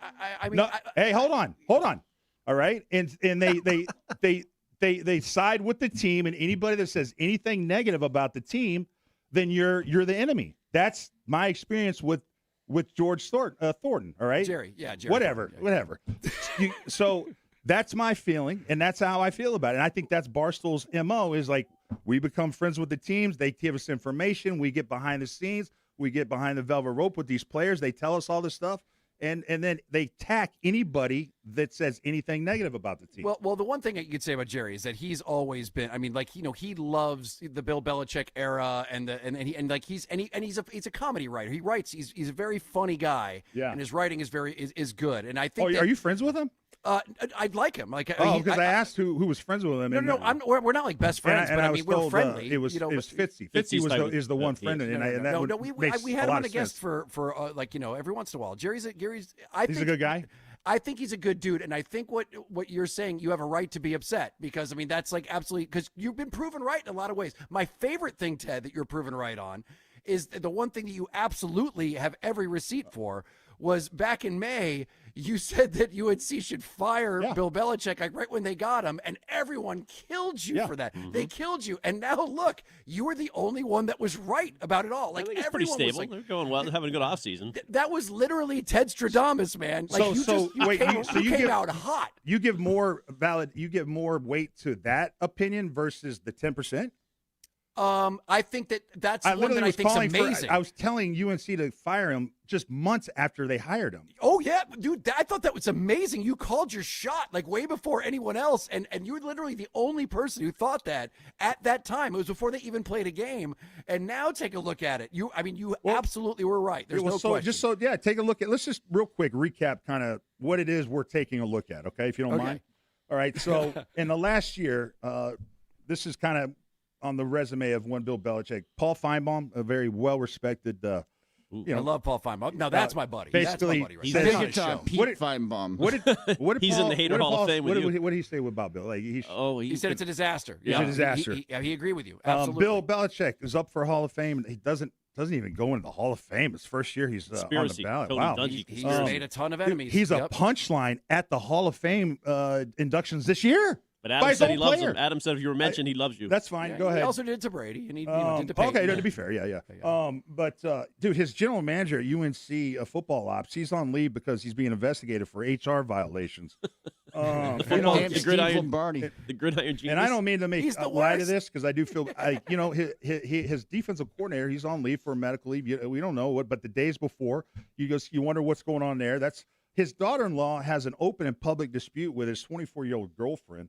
The team that he coached for 25 years and helped bring 6 championships to are not allowed on campus to recruit his players. Yeah, that's All crazy. He That's claims that crazy. his team that he coaches in college is the 33rd team, but yet he has no players drafted in the NFL draft this year. He couldn't be bothered to show up to the second most important player in Patriot history at his Hall of Fame induction, Adam Vinatieri. And then, last but not least, dude, I was honored that Coach Bill Parcells asked me to be one of the presenters at the Patriots Hall of Fame induction that he had last spring. Mm-hmm.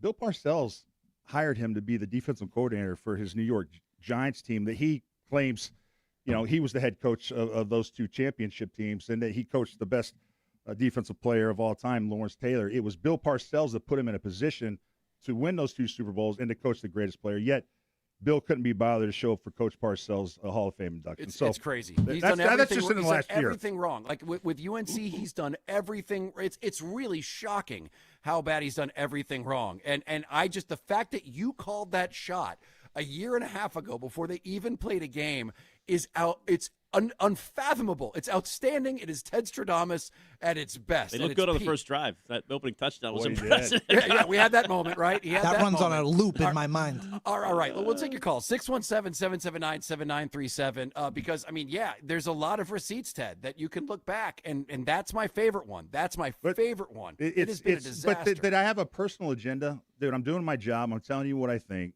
Relax, all right? And if you can't maybe see what I'm talking about at this point, it's a you problem. It's not a me problem. That's how I feel about it. Ted, I've said and you know this, I have said every single time that you have been critical of Bill Belichick and someone yells at you, I'm like, you don't know Bill like Ted knows Bill. Ted worked under Bill. He negotiated contracts with Bill. He was there when Bill was telling him to get into the game. I guarantee you, unless the person's name is Tom Brady, you have a closer relationship with Bill Belichick than anyone who has said anything critical of your opinion of him. So it's your opinion. It's your experience with him. And haven't I said that, Ted, every single time that somebody had something bad to say about you, not like being a Bill hater, right? Yep. All right. We'll take your call. 617-779-7937. And we'll do that. Oh, and Chad Tracy on in 15 minutes.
Huh.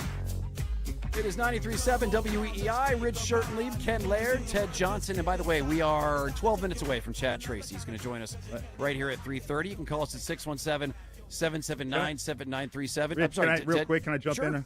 Please. You know, after just giving you a little taste of kind of what I'm thinking. I got other thoughts, but we got a long show, and we'll get to it after.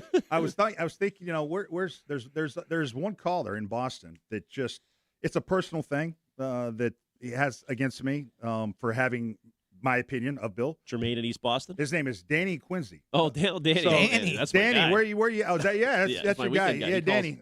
Yeah. I haven't heard from you in a while, bud. Oh, is that you? He's a calling Bill in? guy. Are you gonna call in? But I thought maybe I'll hear from him. So Or the Glow piled on today too. They had a Bill Brady column in there too. They did. They did. And that was kind of what we've been talking about. Very how, interesting. Like what a crazy, like who would have expected this from either Tom Brady or Bill Belichick with their post-Patriots, post-NFL career. And you know what? To me, I think one is just real quick, Rich, to highlight what you just said. The article in the Globe is by a guy named Mark Shanahan. Honestly, I've never heard of. So it's not one of the football guys. Yeah. In the title, and it's on the front page. It's not in the sports. It's Tom Brady and Bill Belichick seem determined to make us rethink everything. Now, you do have to step back and say who owns the Globe, and then say, well, it's the Red Sox paper, and it's very interesting that every so often there's an anti-Patriot story that pops up in there by some guy you never heard of. I mean, I am here for it. I'm not saying they're totally wrong in what they're saying. Very interesting story. Well, come on, Ted. I mean, you have to mention that. Hang on, stop. This is nothing that we haven't said. Like, we were ripping on Brady for of course.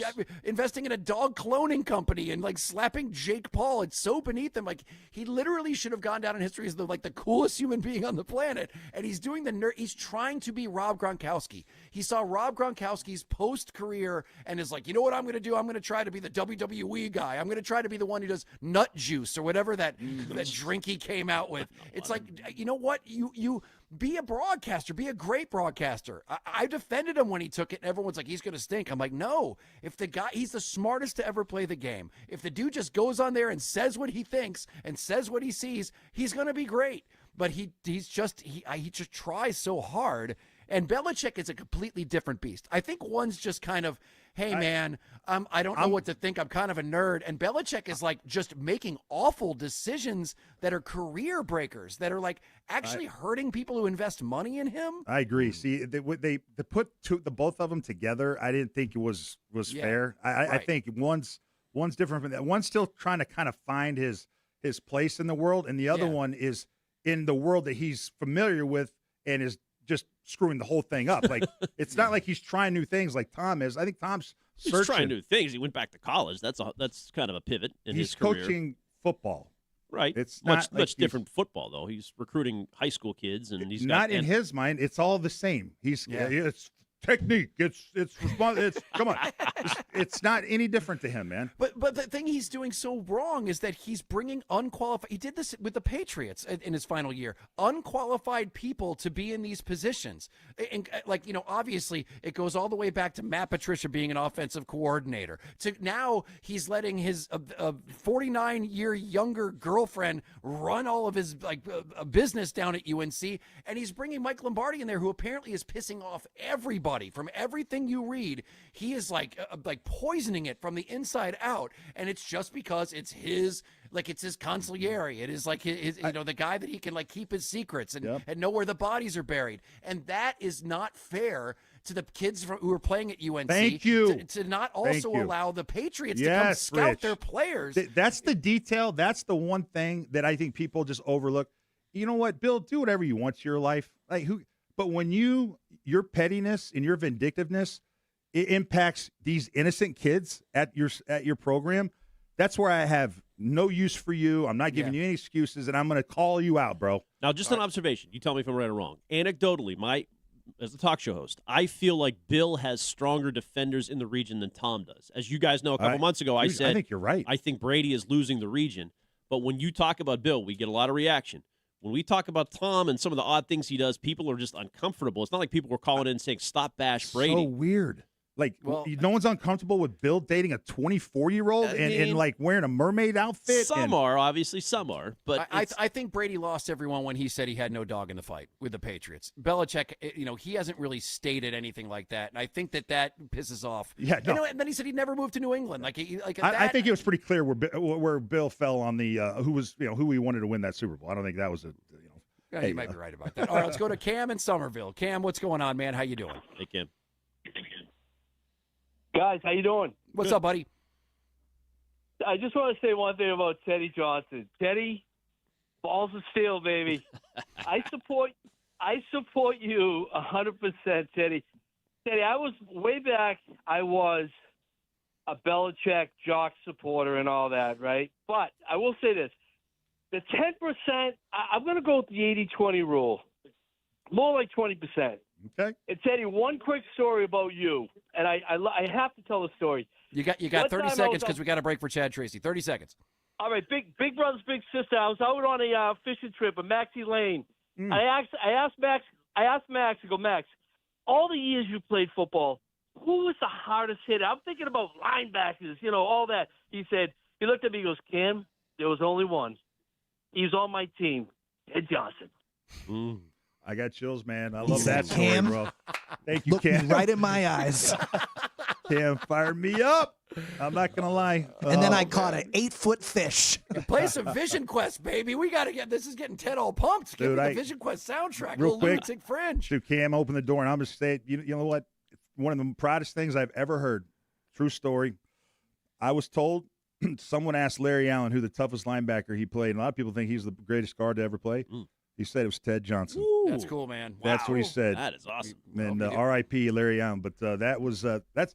You know what? I don't need Pro Bowls. I just need Larry Allen saying I was the toughest guy. Yeah. Oh, that's awesome. Thank you, Cam. Appreciate John, that. And John Madden said some nice things He about did. you too. He That's did. that's something you keep. And for a Maxie lifetime. Lane did. Thank you, Max. All right, Chad Tracy, your interim manager of the Boston Red Sox, joins us next.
Oh, it is 93.7 WEEI. Rich Certainly, Ken Laird, three-time Super Bowl champion Ted Johnson. And joining us right now, your interim manager of the Boston Red Sox, Mr. Chad Tracy. And he's brought to you by Shaw's and Star Market, the official supermarket of the Red Sox radio network, by Arbella, here for baseball fans, here for good, and by John Sewer and Drain Cleaning, the name to know when your drains don't flow. Chad, obviously this is a weird slump that the team seems to be going through. What has bothered you the most during these 4 losses from what you've seen? Afternoon, guys. I wouldn't say anything bothers me other than just the losses themselves. That's all. Like, obviously we're playing very well and we're going through a little spell right here. And, different things have popped up that are not the exact brand of baseball we have been playing for the last 6 or 7 weeks. But you just got to fight through it. It's part of it. You got to fight through it and find a way out on the other side. Chad, I heard Jim Rice on Ness in the postgame last night evaluating some of the swings, and he described it as sort of overswinging, a lot of uppercuts. I know it's a small sample size, but just over this 4-game stretch where the clutch hitting has not gone away, do you see any of that? What Jim is observing, sort of almost a trying too hard approach? It's usually the case when you go through a stretch like we are, and if the crazy thing is we've had a chance to win all these games, but like you're struggling to push runs across the way we were before, and you see some of the runners in the scoring position numbers. Human nature is like these guys care so much, they want to get it done, that sometimes you try a little harder. And when we get back to the place where we get a big hit or two and everybody takes a deep breath, it'll work itself out. But yeah, it's probably not wrong in some respects, that observation. Can I ask you something, just backtracking a couple nights? How did none of the players know that there was only 1 out in the 7th Monday night? And it wasn't just you guys, it was Toronto as well. Yeah. Like when you were on the field, how did nobody know what the amount of outs were? I think it was a culmination of a handful of things. The play prior to the one that you're talking about was a weird play too. It was a line drive hit to Vladdy's backhand that was like barely picked out of the dirt, and Wong had stopped thinking, did he catch it? And I'm doubled off, and then he ended up throwing to second anyways. So between that play there, which we should still know the outs, there's no excuse, but I think for both teams, like it was just one of those moments where something happens that kind of messes with your brain. You're like, did he catch that? Was that a double play? Why did Wong stop? And that play, and then combined with the next one, you saw everybody react when the ball was caught and some of the defense started walking off the field and our guys were running, and there was a lot of confusion as to what was going on there. Chad, with the new lineup construction with Rutschman in there, how will that evolve over the last month and a half? And for instance, do you need a leadoff hitter sort of locked in by the postseason? Or are you going to experiment a little bit with things? I think it depends, like how we're going. I think right now when you look at it, now as we were looking at that, like how well Massa has swung the bat over this stretch, that if you fire him in the leadoff spot and his ability to take walks and get on base and drive the ball, that it stacks quite a few good hitters up there at the top of the lineup. And then, with the Sogi or Siegler combo with how we're constructed right now in the 9-hole, both of whom can put the ball in play and get on base and flip the lineup in the 9-hole and get it flipped back to the top. It looks on paper at least like a really good construction. And with our roster the way it is right now, I don't see it changing much, particularly against right-handed pitching. When there's a lefty in there, you might want to get Eli involved and Jam involved. But against right-handed pitching, it seems like the most logical thing to do. We're talking to Chad Tracy. And Chad, Wilson Contreras plays as hard as anybody in your clubhouse. All season he's been doing that. And that's why last week doesn't really add up to me. There was the play where he didn't run one out, and the stuff that Sean McAdam reported about Wilson angrily refusing to speak with the media. I'm not trying to bury him. I just want to know if he's all right. Oh, no, he's okay. I just think there's a lot going on with him, you guys. You got to keep in mind, a couple of weeks ago, 2-3 weeks ago, whatever it was, he slams the ball off his foot. So he gets through that. He gets hit in the head in L.A. He gets through that, has to take a couple days. Then he gets sick. And in the midst of some of the stuff that, came out about, Wilson doesn't want, it's like this guy at the end of some of those games, I'm pretty sure all he wanted to do was take a shower and go home and get in bed. He came back to us for those last 2 games and played. But certainly coming off of what he was coming off of was not not necessarily at 100% physically. He's gone through a lot, bumps, bruises. The guy posts, he plays, and if he's banged up. So I think I'm glad you let it off the way you did. That, I don't know if you can make a case for anybody that plays as hard as the game as he does. And I even mentioned in the media that, he's banged up in a lot of different areas where he had given myself and Flo a heads up prior to that game that, hey, like, I may not have the normal, where he gets into complete overdrive rounding first base on a routine hit, or he's like, I may need to back off that a little bit, at least for right now. So we know, and then the boos rain down. I'm sure, as hard as he plays, that, that's something when you look at and say, they don't have all the information. So I don't blame anybody. I get why people are asking, but he's grinding through and has gone through a lot over the last handful of weeks. Okay, so I'm sorry. So he told you before the game that he might not have it. We know before the game if there's, if he's in a spot where he's grinding through some stuff, especially in that case where he had been sick, he's banged up, that he had let us know, like, hey, just so you know, like, if you don't see my normal, I'm busting down the line. He's like, I'm just trying to play it smart, So those are things that these are, again, cases of things that our awareness in the locker room, and not everybody needs to know all that stuff, but our awareness in the locker room of things going on is much higher than other people have. That's why we don't blame anybody for reactions. But I think right now our main goal is to get Wilson feeling good and get him swinging the bat the way he's capable. And when he does, and he goes on one of those benders, we can go again. Hey, Chad, a trend that was kind of revealed itself before the winning streak to start the season was kind of just leaving guys on base stranded, and it seems to be kind of reared its ugly head again in this 4-game stretch.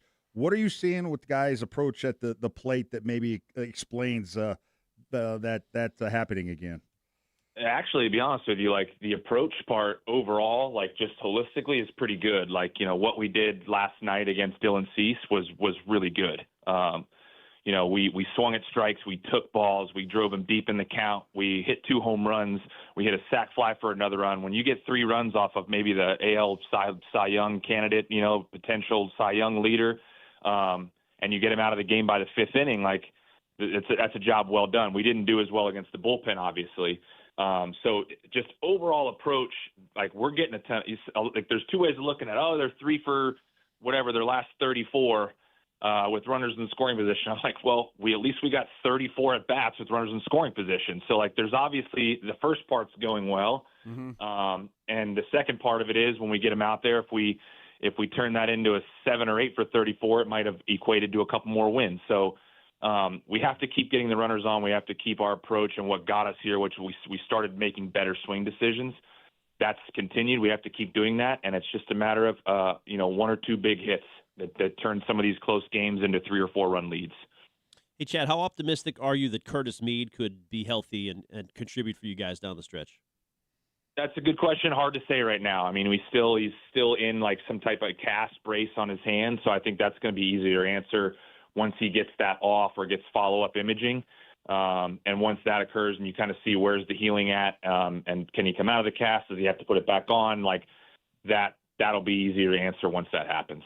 We got some good news from you yesterday, though, on Roman Anthony. Can you kind of tell us where he's at? And because he seemed to go from 0 to 60 on not being able to hold a bat, and all of a sudden he's hitting fastballs now. Is that right? Yeah, he's been doing. He's graduated from. He was basically doing tee and flips to start, just to get moving.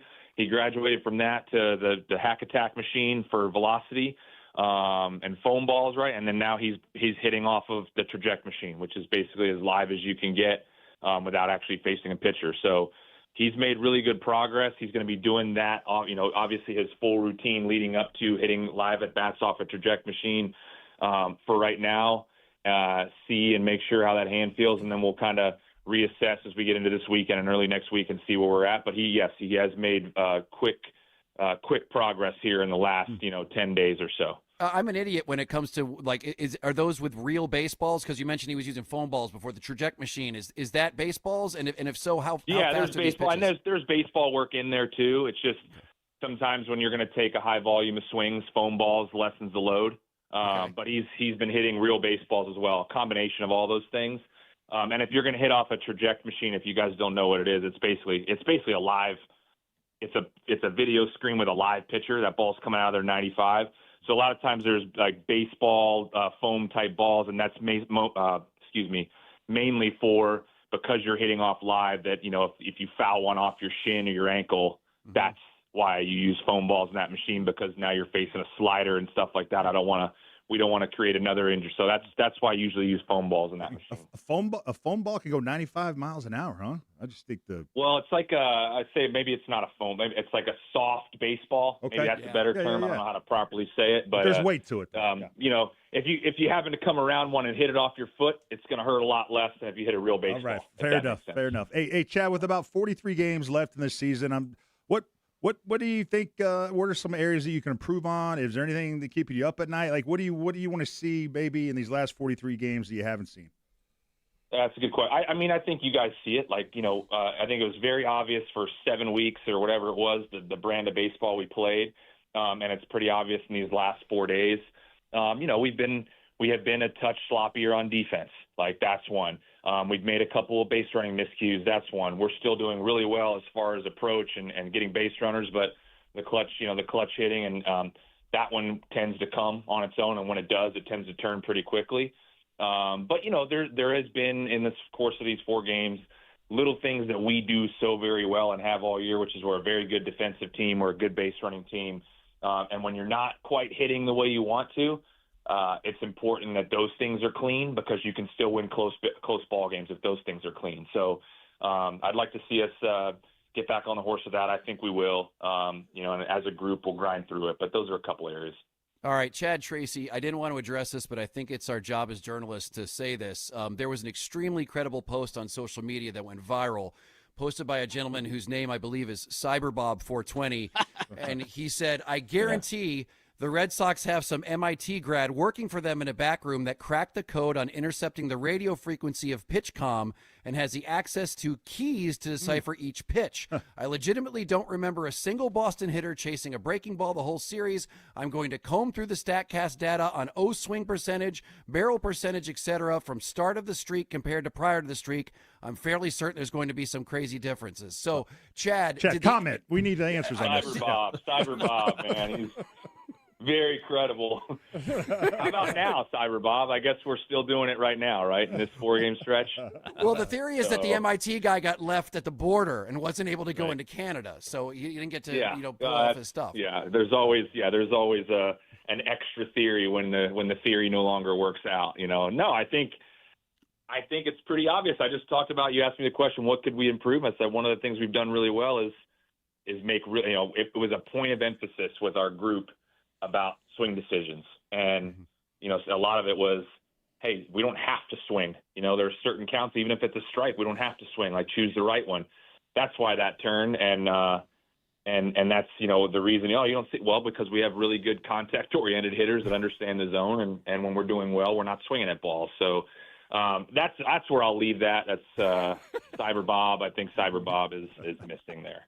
Awesome. Well, it's got to be so great that at a point your team is hitting so well that people are trying to figure out theories that involve somebody like hacking into NORAD and like it's somehow cracking some sort of code like an MIT guy. That's got to feel nice. Yeah, I think I will say there was some people that saw it. It gave us a laugh. Like, my goodness, like.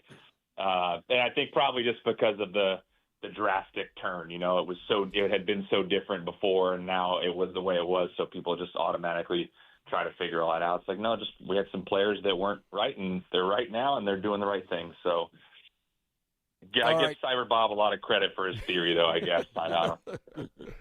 Sounds good, Chad. All right. Well, listen, we hope things turn around and go back in the other direction. Obviously, this team seems to have it in them, and we appreciate you coming on with us, Chad, as always. All right, guys. Thank you. All right. Thanks, Chad. Chad is brought to you by Shaw's and Star Market, the official supermarket of the Red Sox Radio Network, by Arbella, here for baseball fans, here for good, and by John Sewer and Drain Cleaning, the name to know when your drains don't flow. I think there's a lot to unpack in that. I thought that was he gave us some real stuff in there.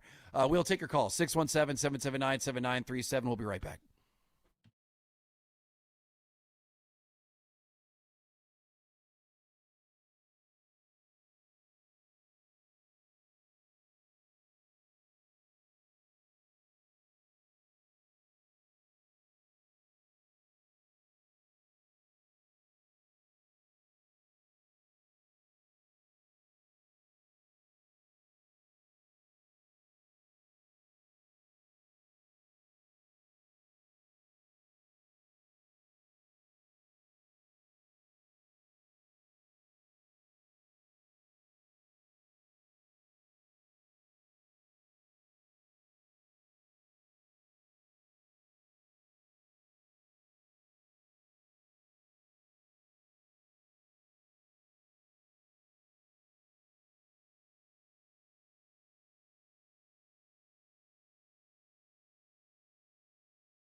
our awareness in the locker room, and not everybody needs to know all that stuff, but our awareness in the locker room of things going on is much higher than other people have. That's why we don't blame anybody for reactions. But I think right now our main goal is to get Wilson feeling good and get him swinging the bat the way he's capable. And when he does, and he goes on one of those benders, we can go again.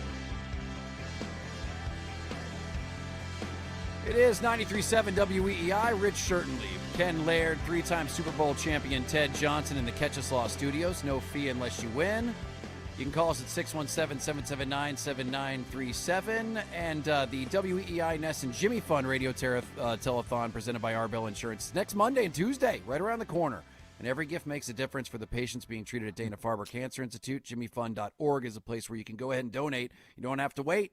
And the Radio Telethon at WEEI is sponsored by FindMassMoney.gov and Applebee's, doing good in the neighborhood. We just had Chad Tracy on with us. And I got two takeaways after you're done.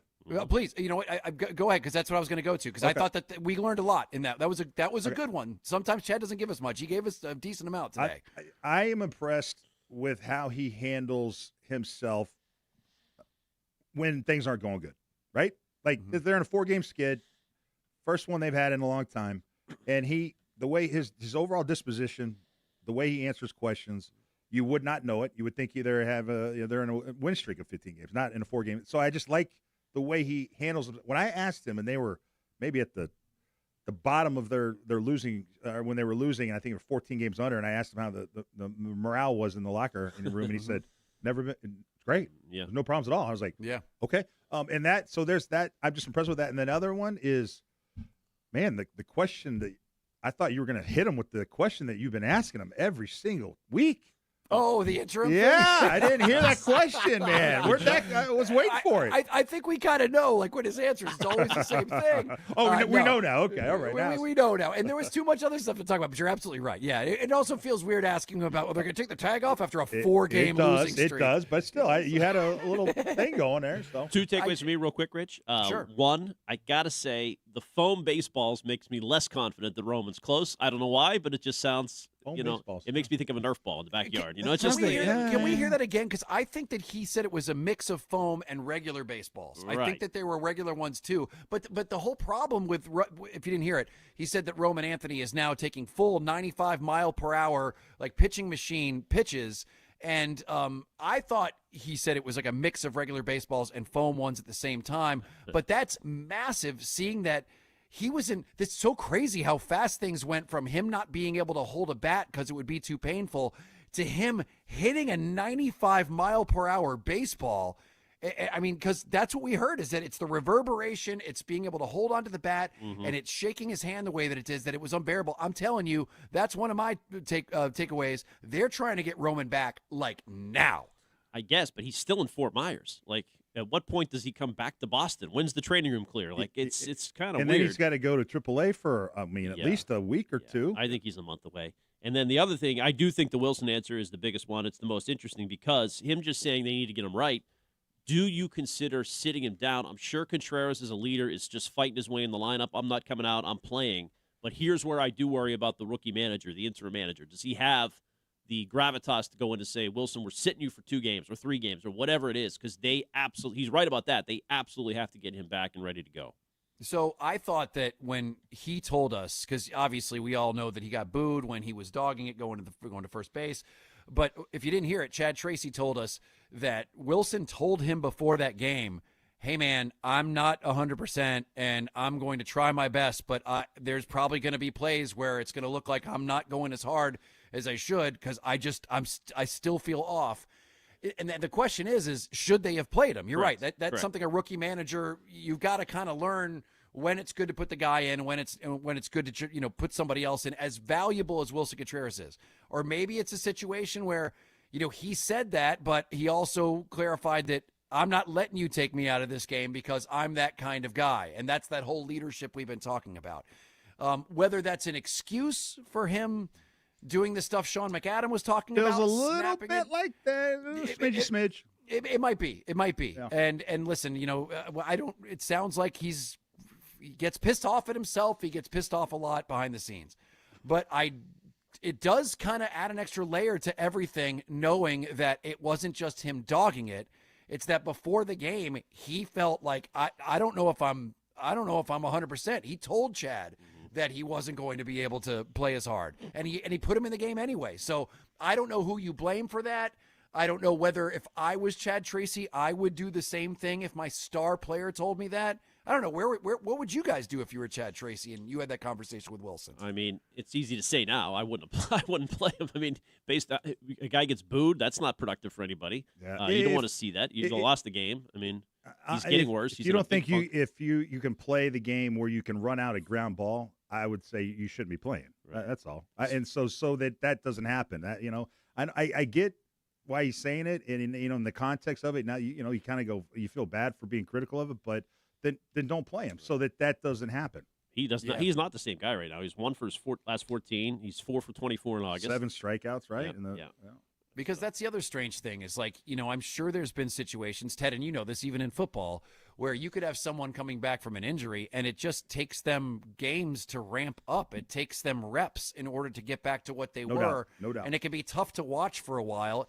And maybe that's what they're seeing in Wilson. And you're right. I mean, the guy got nailed in the head. He got sick and nailed in the head with a fastball. I don't know if one is a result of the other, but either way, the dude was obviously out of it, and he's not the same since. And Chapman, we didn't ask him about Chapman, but I do wonder if they're going to sit him for a stretch here, because obviously he did blow the – it was not a blown save because it was a tie game, but lost the game Sunday, whatever. He has not seemed right either. It is interesting that the 4-game losing streak is kind of in conjunction with I think the guy that has been the leader of this team, Wilson Contreras, where you can kind of point to when things started getting turned around. He was usually in the middle of it, and now he might be in the middle of why they start slipping, fall definitely. off, right? Yeah, I know. It's been tough to watch, but then again, they've got more problems than just Wilson right now. Yeah. You're right. They got to get these dudes off base. It really feels like the beginning of the season.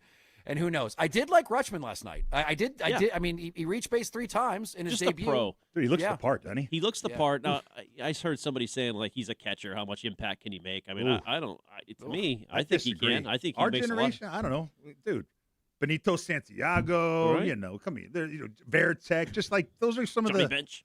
Yay, Johnny Bench. No, that position is to me is a natural leadership position, and I love when you kind of have a dirt dog behind the plate. Mm-hmm. I had to Google one more time the size of their the Blue Jays catcher.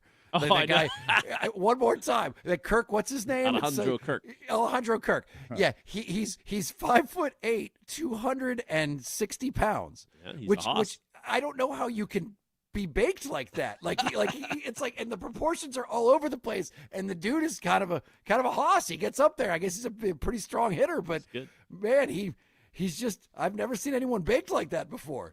Interesting looking fella. I do like this text too, by the way. 802. Meyer gets traded and Roman Anthony heals. What a coincidence! Yeah, I mean, people listen, are buying into that. It's not a crazy thing to throw that out there because just the speed he went from not being able to hold a bat to he is hitting 95-mile-per-hour fastballs. Now, when Stiz and I said this 2 weeks ago, you ripped us, you ridiculed us. What do you mean it's not ridiculous to suggest that? I don't think I ripped you. Yeah. You ripped us. You Did I rip you? Did wow. I? Yeah, I was. I'm not the only one taking day. receipts. Right. Yeah. Ad hominem attack. I mean, it was. If I personal. did, then that was an unfair rip. I do what is it? Rip retraction. Thanks. So, I'm retracting my rip. All right, 617-779-7937.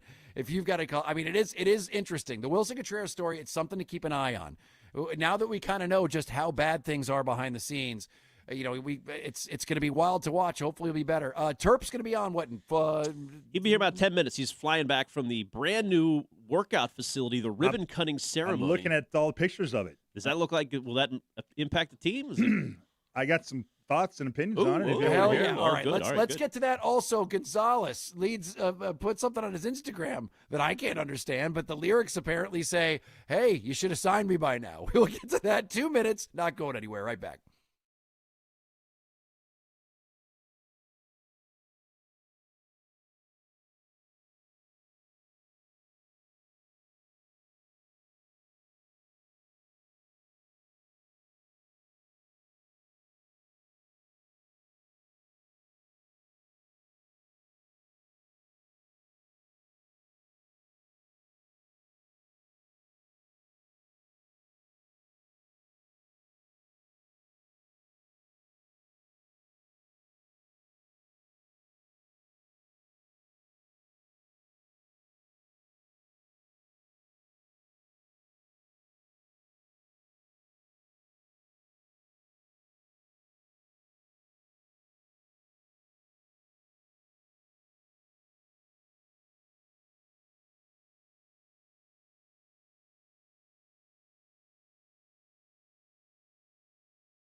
Here's what's in our feed.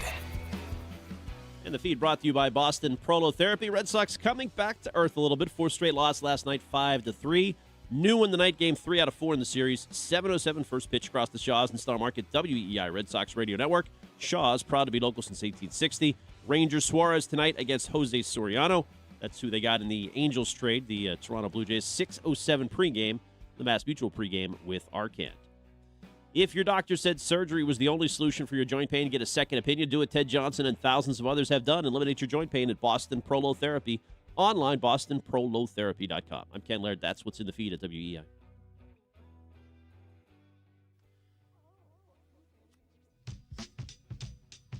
Rich and Ken with Ted Johnson. Boston Sports Original. WEEI. Oh, yes. It is 93.7 WEEI. Rich certainly Ken Laird. 3-time Super Bowl champion Ted Johnson. And it is football season, baby. We're about to get ourselves our first preseason game. How about that? Preseason action. I know Drake May is most likely not going to be playing. Did you see Aaron Rodgers is just like, there's no purpose in playing the preseason? He's just like, I don't care. Because he's Andrew Dice, Aaron Rodgers. He's like, oh, I don't care what I say. Oh, anti-vaccine. Oh, not for him, but guys definitely make the team based on preseason play, right, Ted? Even still, not like they used to. Not like they used to, but still. I mean, sure, there are a couple guys that can shine here in the next. Yeah. But I think it's gotten to a point now, Ken, where they make their decisions on the roster a lot sooner than maybe we think. Sure. Sometimes you didn't know who the last 2 or 3 guys were going to be up until that last 4th preseason game. Yeah. But I think now they I bet you they could probably do 95% of their roster right now. I'm looking forward to, I don't know how long Tommy DeVito is going to play, but they will need a good backup quarterback at some point this year. That's why I want to watch, because, like, God forbid something happens to Drake. I want to see what we're working with. And if Drake, continues to run the football as much as he does, I mean, heck, that might be a real thing. But Tommy DeVito, I've heard good things about him at camp, but when I saw him yesterday, I was really impressed with his game. Really. How about impressed. Sean Stellato? Was he present? Sean. I'm always impressed with Sean. Sean's who's the famous Miami? Who's the agent that Belichick was best friends with? That represented pretty much everybody in the league. I know you're talking. Who just thought Rosenhaus? Drew Rosenhaus. Who thinks every single client he's ever had is like the greatest client. Dude, I saw a video of Stellato like bringing a birthday. I guess it was DeVito's birthday, and so he brought him a big birthday cake, and they filmed it. And this is how all my clients on their birthday get this kind of treatment. I'm like, dude, you are. Any succubus fears? Does he have any lady in the life or what? What does anybody know what this romantic status is of one Tommy DeVito? I don't know. I do not know. But dude, it's kind of an epidemic this year. It's not just Joe Burrow, and it's not just Justin Herbert, man. Who else did I see too? But dude, I think you said it real quick. Just I know you have something you want to get to, Rich, but just you mentioned Aaron Rodgers. Yeah. Getting married. Yeah. Dude, he's gonna have the best year he's had in a long time. That's what they say. We're not sure if there's an actual girlfriend or a wife that he got married to. Yeah. It's might be a Manti Te'o. So this So this virtual whatever girlfriend is the reason he's talking to his family again. Yeah. That he's rekindled old relationships. So I feel like he is going to be more locked in than he's ever been. Herbert, Burrow, please take the under on the Bengals and the Chargers. Ted, you should look this girl up. I think you would be very into her. Who Aaron Rodgers is? Wife? No, Tommy DeVito's. Tommy DeVito's. Yes. Is she pregnant? Is that why? Hey, now. How about Anne Hathaway these days, huh? All right. Oh, I wondered why you sent those pics. You didn't get it? No, I didn't get it. Man. Sorry, went over my head. Oh, man, she's looking full and healthy and just, She's a poppin' mama. Man. That's why Ted likes her. Oh, man. By the way, Aaron Rodgers, his choice of girlfriend. Remember when he was dating a girl named Blue of the Forest? No. I don't. Oh yeah, he was dating like a witch. Like she's a witch, and she was this social media and her name was Blue of the Forest. That's when he was in this big I'm an enigma ayahuasca phase of his life. Wow. Yeah, I mean he's just not a great person. Dude, Danica Patrick's been taking a lot of shots at him lately. Oof, man. Oh yeah. And I think Olivia Munn too. Oh man. Yeah. All right. Well, so this is interesting because there's going to be a lot of things. We're going to have a top-tier Terp on with us here in just a few. He's been covering Patriots camp. And there's going to be a lot of interesting things to keep an eye out for. But here was one that I saw that it actually made me laugh. And I want to get, Ken, your take, and Ted, you as well. And just let me know whether or not, is this the hottest clickbait take that you have seen in a long time, or is there any merit to this? Okay. So USA Today put out an article in their giant colors and huge, like 95 font that a toddler can read. And it said, the article was coaches on the hot seat, NFL coaches on the hot seat. And at number 10, so the top 10, and at number 10 is Mike Vrabel. And let me just read you what they say, okay? This is a guy, once again, went to the Super Bowl last year, in his first year, Mike Vrabel. It says, rather atypical to include a man who just sparked a turnaround for the team. He just won 3 rings as a player, elevating the Pats from last place in the AFC East to 2024 Super Bowl 60 entry during his first year, and deservedly winning Coach of the Year honors in his second light of his effort. Yet, Vrabel's overexposed off-field relationship with former NFL reporter Diana Rossini has created a bizarre offseason for the defending AFC champs. The coach even missing part of the NFL draft to spend time with his family. While the Patriots have given no indication Vrabel is on thin ice, off-field distractions can only be tolerated for so long, particularly if the product on the field begins to suffer or if it's what's been a loyal locker room to Vrabel loses its faith in him. Is that the hottest take in the history of hot takes, clickbait, or is that something that you find legit? I think it's actually somewhat – I don't expect anything to happen. However, given everything that we heard there for a stretch that Mike Tomlin was reportedly available if they needed to pivot. I don't know how much merit there was to that either. However, there always could be new information that comes up which would lead to a disastrous situation. It's a minute possibility, but I guess if you're going to put him 10th, I really don't have a problem with that. There is a slim chance that Vrabel, something else will come out that we're not aware of, and they'll have to move on. It'd have to be something pretty damning, I think, for that to happen. Yes. I just don't. Robert Kraft's recently on record saying, "Sweetheart, I know for a fact he's going to be my coach. He doesn't want. Are you kidding me? He's gotten a taste of the good old days."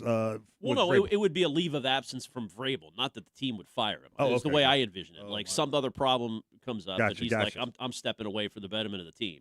Now, maybe that doesn't qualify in the list that you're talking about, Rich. No, because their justification is that, if they lost the locker room because of this, he hasn't. They love Mike Vrabel. God, you no. can tell at practice. I don't see any signs of it. No, and a matter of fact, I think that the Rossini story is done until she says something. It's like I don't. There's nothing that's going to change, and it's now at the point where if they mention it, like on Sunday or on the opening night, I'm going to be like, there was no need to do that. You've already talked about it. Were you surprised the Hall of Fame game did it? I am.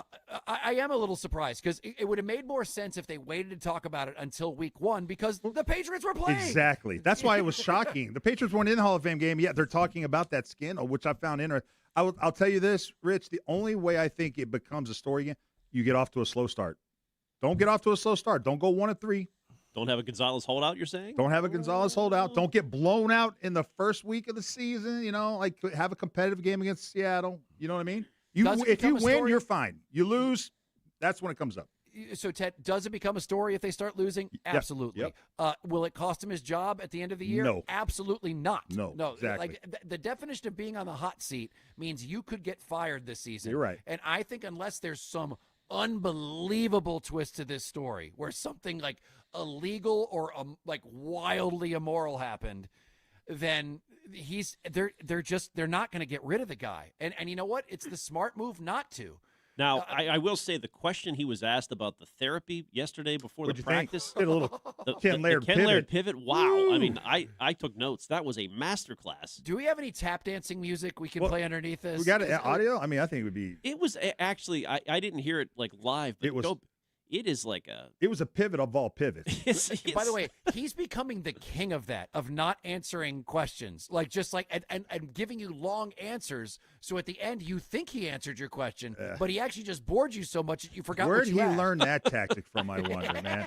And you know what? And it's so long that nobody does a follow up to it. No, Yeah. you can't. No one calls him out on it, right? It's true because you know that you're going to get another 2 minutes of just garbage. All right, let me hear this because it is funny. Stiz, do you have them being asked about the counseling that he's been doing in the offseason? Do you happen to have that, Stiz? Of course I do. Let's let it roll.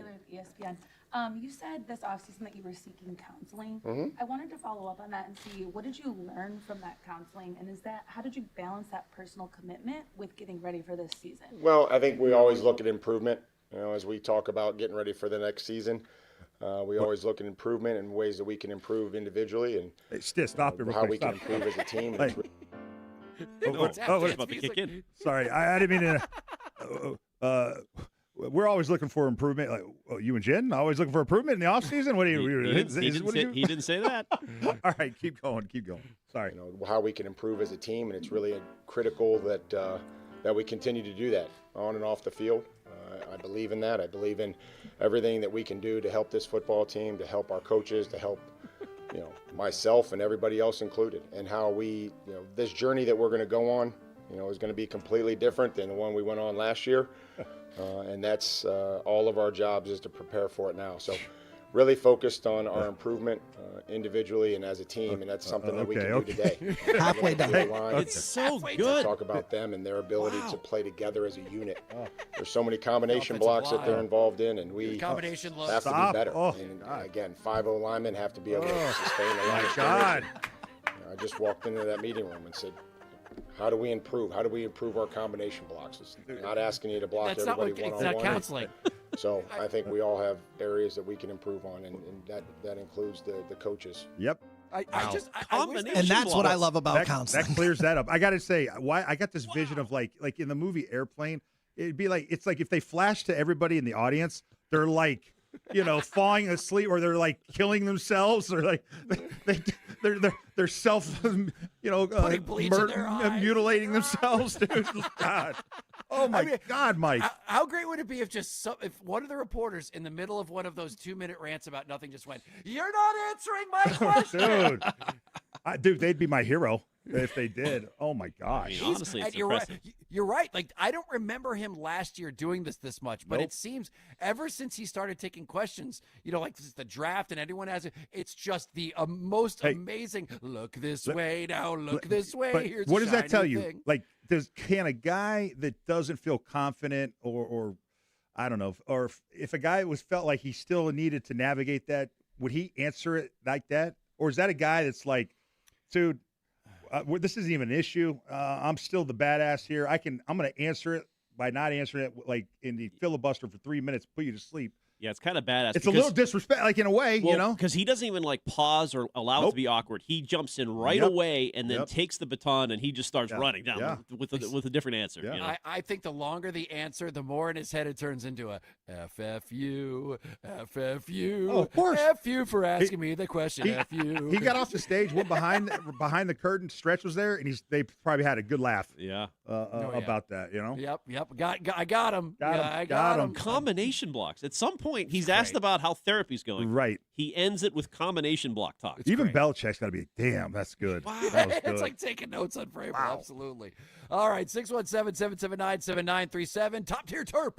He's been down at camp. He'll give us the latest on Christian Gonzalez and everything else to look for in their first preseason game. Can you believe it? We're about to get a little football.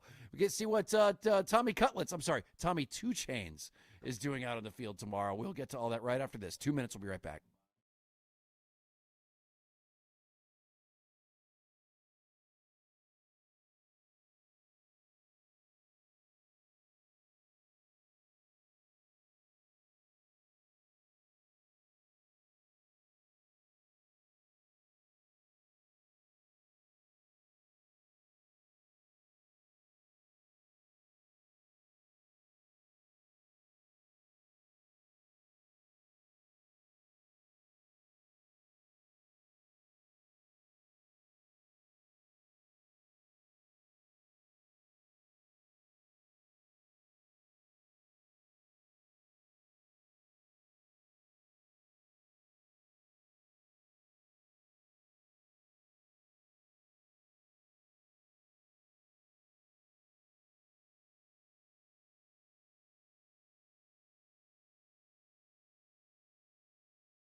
What is somebody graduating? This is like the graduation song, right? Isn't your son heading off to the promised land here soon? Don't say it, man. Is that coming up this weekend? I need to have a long talk with Ted, like soon. Just Empty nest? Like, dude, how do you deal with it? Wow. I am not ready. I am not ready. Wild. Yeah. That's gonna be weird. That's gonna be a weird one. All right. I hope he had the time of his life. It is Rich, Ken, Ted Johnson here on 93.7 WEEI. You can call us at 617-779-7937. I mean, we are going to, by the way, Chad Tracy we'll do at 5 o'clock. Also, we'll have top-tier Terp. Is he, like, racing home from this new facility they just opened According over to there? Stiz or Jack, forget who came in, he said Terp took a wrong turn. I don't know how that happened, but he'll be here at 4:30 Oh, now, dude, you take a wrong turn on Route 9 and see how long it takes you to get. Like, just there's places How do you can. how do you do that? He's tier 1 Terp. He should, he should know where he's at. Get your head in the game. What is this thing they just opened up? So it's the new facility, right? It's what is It's it? The New Balance. New Balance Athletic Center. So we're seeing the inside of it for the first time. At least all of us, that aren't associated with the team, right? It's been there for a little while, but the locker room and the gym and the training room. They have a couple barbers chairs. They have a ping pong table, a TV. Yeah. The lockers look nice. They look. You think it's nice? The lockers themselves, Yeah. just with like the chair, looks plush with like a nice digital board of your name and the number. Yeah, you that's don't. That You doesn't think that's impress cool? you? Yeah. I don't know. Ted, you're don't? getting ready to tease something Well, I up. tell you what, Google Georgia, Alabama, Clemson, Oregon, USC, those schools, and see how their locker rooms compare to this one. See, and then tell me what you think. It's crazy. Listen, You know all what I mean, right, Rich? I know exactly what you mean, dude. Because I was thinking the same thing when I saw it. I'm like, hey, you know what? That's great that they finally did this. And I honestly think this is a little bit out of the guilt from those player surveys that they do. About Rich, the it's team. exactly because of that. Okay, good. Because I immediately thought, well, they got embarrassed because their facility was one of the worst rated in a while, which is crazy because the Crafts are good owners. But it apparently, and then you see, like, do you remember when there was the joint practices out in Las Vegas and the Patriots went over to the Raiders' new facility? Was it or was it UCLA? Okay, yeah, you're right. It was the Raiders. Oh, and Belichick was just nice. But he's right. And you know why he did that? Because he's just like, look at how great this is, and ours Yep. suck. Yep. And you look at, I mean, I remember the opening of Hard Knocks one year when it was the Dallas Cowboys. They did a drone shot that went through their facility, and you're just sitting there going, oh my God, they've got everything they need there. Mm-hmm. And so you're right. You see this. Yeah, but Dallas is about facilities. We're about championships here, man. This looks nice. Look at Drake May's locker. Terp on Twitter at Justin M. Turpin put a picture of Drake May's locker. It is nice. He's wearing Tatum sneakers, by the way. He's got a pair of Tatums right there by the. And it looks. Does he have like a charger outlet too that he can use right there? That's got to be cool, huh? The seat is plush with like a plush arm. Boy, it's nice, huh? You don't have to hate everything about the. No, I'm not hating it. organization. I just pull up Georgia, pull up Alabama, see what those guys they got. I'm trying to Google fast. It's You're like telling me to they pull up have Fort- like massage chairs as their chairs in their locker, man. Okay, well that Next makes them level. soft players. I mean, you want a little happy. Yeah, balance. Alabama soft program, Georgia soft. It is. Oregon soft. It's all right. I'm not like blown away by it. It's nice, Yeah, so I'm looking at some of the 2024 New England Patriots, the report card, the players survey. The facility there at Gillette Stadium criticizes cramped, dated, lacking modern equipment, and they go into all these. Matter of fact, right under that. Remember how the team travel was rated an F? like apparently the plane was cramped. There's no Wi-Fi. How do you not have in the year 2025? 2024 on the plane, right? Yeah. How do you not have Wi-Fi on a plane? Yep. They get stuck on the tarmac a lot. I think the weight room. So I just got to be honest. Okay, I just got the old weight room in the Gillette Stadium. So it was right next to the locker room in the stadium, and it basically kind of.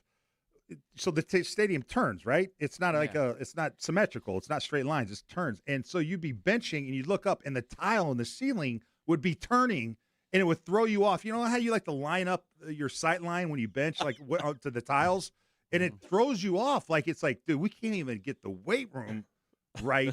And so hopefully they figured that. They did figure that out because the weight room now, the new one, is straight. It's like a rectangle. Oh, I love it. Yeah, so they don't have got that same problem anymore. The weight room got an F in the 2024 one. Like they were Yep. the worst in the league. And now the only place that got like worst all around, not the only place, but I think one of the few that got the worst all around was, remember how the Arizona Cardinals were charging their players to eat their lunches? Like it was basically payroll deduct. Yeah, right. They were charging the players Company store. Yeah, to eat like the food that they would roll That's out pathetic, for them man. after practice. Yeah, it's awful. Yeah, that's what I'm going to say. One thing that the players were kind of like, they got low marks, the Patriots, was like childcare. Dude, Yeah. I'll be honest. Dude, they never offered. I can't believe guys expect childcare during games. Yeah, so here's what they got. They got an F minus, which I know you can get an F minus. I thought you just failed. But treatment of families is an F minus. So they're one of 12 teams that do not provide a family room during games. They're one of 7 teams that do not provide daycare to support players' children on game day, and they're one of only 4 teams that don't either offer a family room or daycare. I'm like you. I had no idea. Like that was. I mean, unless you hear other teams have like the best childcare, so you okay, well then we need it too. So I get that, but I never thought they would even think that they should provide childcare for me when I'm playing the game. They do have a virtual reality room, a hydrotherapy space. That's pretty nice. Okay. 3,700 square feet of hydrotherapy. You can fit Roman Anthony right in there, no problem. Plenty of space there. They got an F on this report card for the weight room, and the most damning Not the new thing one. is- just to be fair, the old one, right? Just to be fair. I'm saying this new facility, I believe, is a guilt from this report that came out. And by the way, good on them. That's great. Awesome. It wasn't part of it. The World Cup coming here. I thought maybe there was they need to have some things in place for the World Cup. Well, hey, listen, whatever gets it done. I remember when, at my college, the Olympics came, and all of a sudden, all our facilities were fantastic. Oh, It was yeah. the greatest thing ever. Atlanta. Yeah. We all of a sudden, like Tech had like the best like swimming facility because it was an Olympic swimming facility. Yes, so right. It said the Patriots are the only team in the NFL with a majority of players feeling that their team's facility is worse than the places that they could train off-site. That was in 2024. Dude, people forget the old stadium, our Gillette Stadium, excuse me, not the old one, this Gillette Foxborough Stadium. Yeah. No, not on Foxborough. Gillette Stadium Gillette. was the largest privately funded stadium project in the NFL. So it wasn't, the taxpayers weren't paying as much for Gillette to be built like in other city stadiums, right? Like Bills fans are on the hook for $800 million in the new one. So you think maybe that there's some corners cut. Now, the sidelines are fine at Gillette, but, everything else at Gillette, the stadium is like, okay, I mean, all right. They got the lighthouse now, and bang, a new performance facility. They had porta potties because they had built big enough for bathrooms originally. I got to be honest. It was last year for some reason that changed things for me at Gillette. Like I thought Gillette was just perfectly fine, but when I went to the playoffs last year, they've done so many upgrades there, and like also getting in and out now. I'm not talking traffic. I'm talking actually walking through the gates. Is so much better than it used to be. It's except for that first so World much Cup quicker. game when then people almost got stampeded. But that was FIFA that did that. Yeah. From That's everything right. I've heard, No, that that's fair. had nothing That's to fair. do with them. But going to a Patriots game now, something they've obviously invested a lot of money over the past couple of years. But it's a lot better than it used to be. I'll give them that. And it was never bad. It was just always kind of perfectly fine. And now I think it's a really, really good environment, and they do a good job. I think a solid C. C plus. I Twitch, would give them. Twitch says you need childcare today, Ted. Yeah, nowadays a lot of players need the child care. They needed it back then too. Trust me. Are you kidding me? That's not much different now. Absolutely. All right, 617-779-7937. Got Chad Tracy here in about 30 minutes, and we'll take your calls as well.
of a long road to go. I think both teams probably came out of this feeling like it was a good day. There were no injuries, no big fights. And I think if the goal from a football standpoint is to get better leading into the regular season opener, they both did that. I would say if I had to pick one, though, Pat, because I don't want to give you a boring answer, I think the Colts come out of this feeling better because of the way it ended. 2-minute drill. How many games end in a 2-minute situation? And you got to either win it or you lose the game. And their first-string offense and their first-string defense won in that situation. Rich and Ken with Ted Johnson. Boston Sports Original. WEEI. That is my mosh pit buddy, Mike Reese, right there. Brought him out to the Gojira show. Threw him around a little bit in the pit. He loved it. He actually had a great time. He had never been to a concert with a pit before, and I said, I'm going to take you to Mastodon and Gojira. And my God, did he see a pit that night. But didn't mention Vinatieri in the notes. Ted pointed out over the weekend. What's up with that, Mike? No, he Yeah, did not. that's no surprise, really. I mean, Oh, boy. Maybe he was stuck on the tarmac, too. His plane didn't take off in time. It is Rich, Ken, Ted Johnson. You can call us at 617-779-7937. Let's go to John real quick. John, what is going on? How you doing, buddy? Hey, John. Ken, when you're bench pressing, do you care which way the tiles are turning? I do. I like to line it up properly. You have to have good lighting in there. I want to make sure I can max out. I'm currently driving by a gym, Ted. Does that count? All right. I mean, it's maybe a small detail, but when you have to, every time you bench it, you think of it, it throws you off a little bit. Yep. Ted, you're entitled to putting up 400 pounds. I get it. I'm sure it matters. Right. I don't know that. I never will. Yeah, trust me, it throws off your balance, your equilibrium, and then you don't bench press as much. If you're going to build a weight room, you better build a nice weight room. That's what you're judging it off, not the average, not me and Stiz and what we would do in there. We would stare at the weights. Exactly. Yeah. And they have the technology and the way you train now versus when I played is like night and day different. It's night and day different. Did you have like pools, like cold tubs, hot tubs? Were they nice at the old place or no? Okay, fine. Because the new ones look good. They're like in ground. Have you seen Georgia's? Have you seen Clemson's? Have you seen Iowa's? Iowa's got really. I'm just saying. I got a lot of Google. I mean, you're basically saying every NFL team has a cold tub. It's just I don't know. Who was the biggest grunter on the team? The guy who had the puke bucket next to him when he was working out. Oh, Patrick Pass? Dude, it's usually an offensive lineman. They're slobs. And I love offensive. If I could die and come back an offensive lineman, I would, because they don't care. They marry their high school sweethearts that was a time when they were skinny and girls thought they were cute. They're the guys that bring the team together. Their wives, they're just awesome. I love offensive linemen because they don't care. So they grunt. They go to I'd say one of the biggest problems with offensive linemen is they can't stop eating when there's a buffet. and it's almost every meal is a buffet. And it's the night before a game and they're eating ice cream. I'm like, guys, why are you eating it? Well, because they put it up there. Yeah, no, I know. That doesn't mean you have to eat it. I just love the way they think. They don't care, man. They're the best. Speaking of that, Lomu, I am looking forward to watching tomorrow night. Great call. So, Tommy DeVito and then Lomu. How does he handle? Because he has not had a good camp up to this point. Yeah. Dude, you're going to see him in pads, and you're going to be like, holy crap, he looks the part. He's one of the more kind of daunting physically guys you will – if you were to have him and Will Campbell side by side, you'd be like, wow, they're in the same league? But he doesn't seem like he's pushing Campbell at all. Doesn't sound like it at all. Nope, doesn't sound like it at all. And it doesn't – but it's not – Will Campbell, I think, is having a good camp. Right, but I think Caleb is struggling a little bit so far. But that's something to watch, Rich, because it seems like because Vrabel's first pick was Campbell, everybody ties those two together like this is Vrabel's pet. Yeah, and he didn't play well late in the year. Obviously, there could have been some reasons for that, injury-wise and others. He's just a rookie. But if he continues to play poorly and Vrabel doesn't make the change to a better player, that I wonder whether that would cause any drama with the offense. You know what I mean? That's a potential source of drama down the road. Just keep an eye on that. Sure. And by the way, I saw that Mike Reese also said that Kayshon Boutte could end up being a big part of this offense. So Boutte might make this team, baby. Dude, he might keep him around. He was catching touchdown pass. He was catching slant routes. Which is not his thing in the red zone the other day. But it was with the twos, which is interesting. But he's playing in such a fashion. Like, how do you justify trading him? Can't. Yeah, I know. He's done everything that he can do to stay on this team. As a matter of fact, he's the name, other than A.J. Brown, that's the receiver name that I keep seeing coming up in all these reports. Like, he does every time he's out there. And people love Efton Chisholm, so they throw him in there. Who had a good day yesterday, too, bro. He was all over the place. Oh. I like it. I'm excited. I'm excited. By the way, I just have to go back for a second. Talking about how these offensive linemen just crushed the buffet. One of my all-time favorite stories, and this was during your tenure, Ted, and I forget who told me this, but it just encapsulates this person and this era of football. So from what I was told is that they would lay out a breakfast for you guys, and there was this one tray that was like just piles of bacon. Yes, true story. Yes, go. Yep. Okay, but underneath it, they would line the pan with bread. Yep. As to sop up all of the grease. True story. Yeah, they would just it wasn't to eat. It was to sop up the grease that was in there. According to legend, and it might have been you who told me this, Charlie Weiss used to go over to that bacon pan and take out all of the pieces of bread and eat them. Oh, no. True story. Don't do the guy dirty like that. True story. But you know what, Charlie's, I think, gotten that under control. I think he's doing good now, But, yeah, true story. Oh. Can you imagine witnessing that? Dude, sorry. If you're going to do that in front of all of us and expect us not to talk about it years down the road, sorry, dude. That's on you, man. I mean, between Weiss eating the grease bread and Izzo, like licking his toilet paper. Yeah, his what bathroom manner. Yeah, it's dude. We were animals, absolute animals. Like, are you kidding me? That reminds me of like those like 80s and 90s football movies where there was just like insanity in the locker room, like totally. the guy from Revenge of the Nerds. It just reminds me of that era of football. People would be so offended if they knew what went on in locker rooms, what we said, how we talked. I mean, in the generation before me was 10 times worse. Oh, I bet. Sounds like a radio producer's room too, really. Yeah, I bet. Sure, Dude, sure. it's maybe back in the 80s. I bet I can see radio back in the 80s. There were no rules. There was Right. no, Raunchy. man. Think all the old Hillman shows? Dude, it was Wild Wild West. Jeez. Dude, Hillman's got me reading romance novels to strippers as part of bits. And, can you imagine doing that now? Nope. No If you ever went one of our boat cruises back in the day, Oh, boy. your eyes would need to be burned. Oh, boy. Like Wiggy's Viking Cruise. Don't bring that up.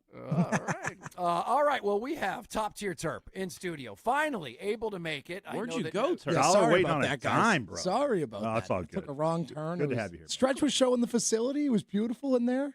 New Longhorn lockers. That's what he was telling us about. FaceTime with Stretch, huh? Oh yeah, yeah. He took us through the whole facility. It was beautiful. What are Longhorn lockers? What is that? He explained it for like 3 minutes. They got like I don't need coolant that. in the top. They're like there's a whole They lot went going on toward there. the University of Texas's locker room, probably, and got the idea. From No, this was from like a specific like locker place. I don't know. He Oh, explained okay. it for like Oh, 3 okay. minutes. I was more so looking around. Like, Gotcha. Biggest takeaway was A.J. Brown and Drake May's locker right next to each other. Oh, I like that. That I was like the biggest that. takeaway. All right, Okay. not bad, not bad. All right, so Terp, we're going to have you in here for next break as well. You have been down there filing reports for WEEI.com. By the way, nice job with the video views. Jeez. Oh, thank you. Insanity. It's like millions of people apparently are really into training camp, which is great for us. But you were down there, and there's been obviously a lot of talk about what's going on with Christian Gonzalez. Just from what the people like you're speaking with down there and the vibe of what's happening. Is this thing going to happen? Is he going to get signed before the season starts? Where's your head at? And from the people you've spoken with, what are they saying? I've been kind of maintaining the whole way that it feels closer than people might be leading on to it to be. I think it is a little bit closer. That's why he's been a good sport and out there practicing and has been a full participant. But it felt like yesterday might have been the first kind of line in the sand that he's drawing. Because it's one thing to do with your teammates and participate in that kind of practice.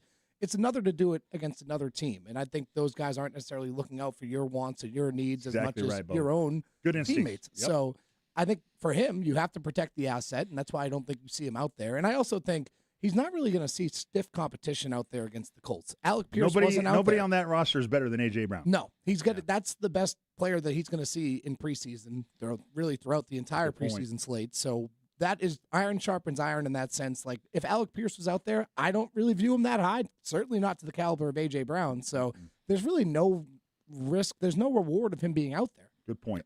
All right, Terp, can you hang out with us, obviously? Yeah, of Because you course. just got here? Okay, Yeah, good. sorry. All right, we're going to take a quick break. We'll come back, Top Tier Terp. We're going to talk about Patriots camp and what to look for here in the first preseason game. Also, Chad Tracy joins us in about 20 minutes. We'll be right back.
Ted Johnson on WEEI. Now that she's back in the atmosphere with drops of Jupiter in her head. Why are we playing this song?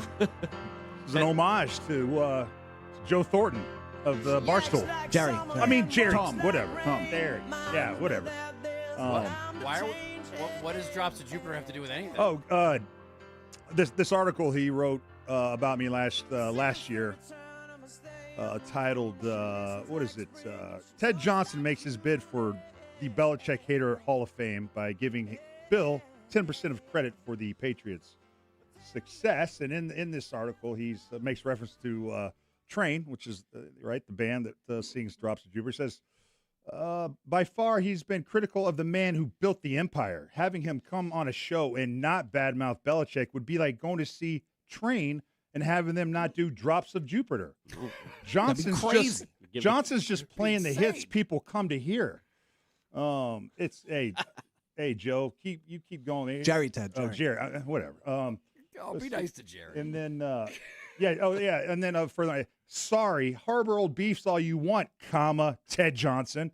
As a matter of fact, like the Irishman I am, I respect anyone who can hold an irrational grudge, as long as you apparently have.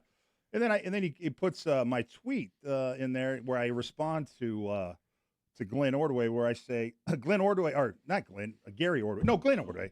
He tweets at me. He says, Dale Ordway. Yeah, wait, that guy. Yeah.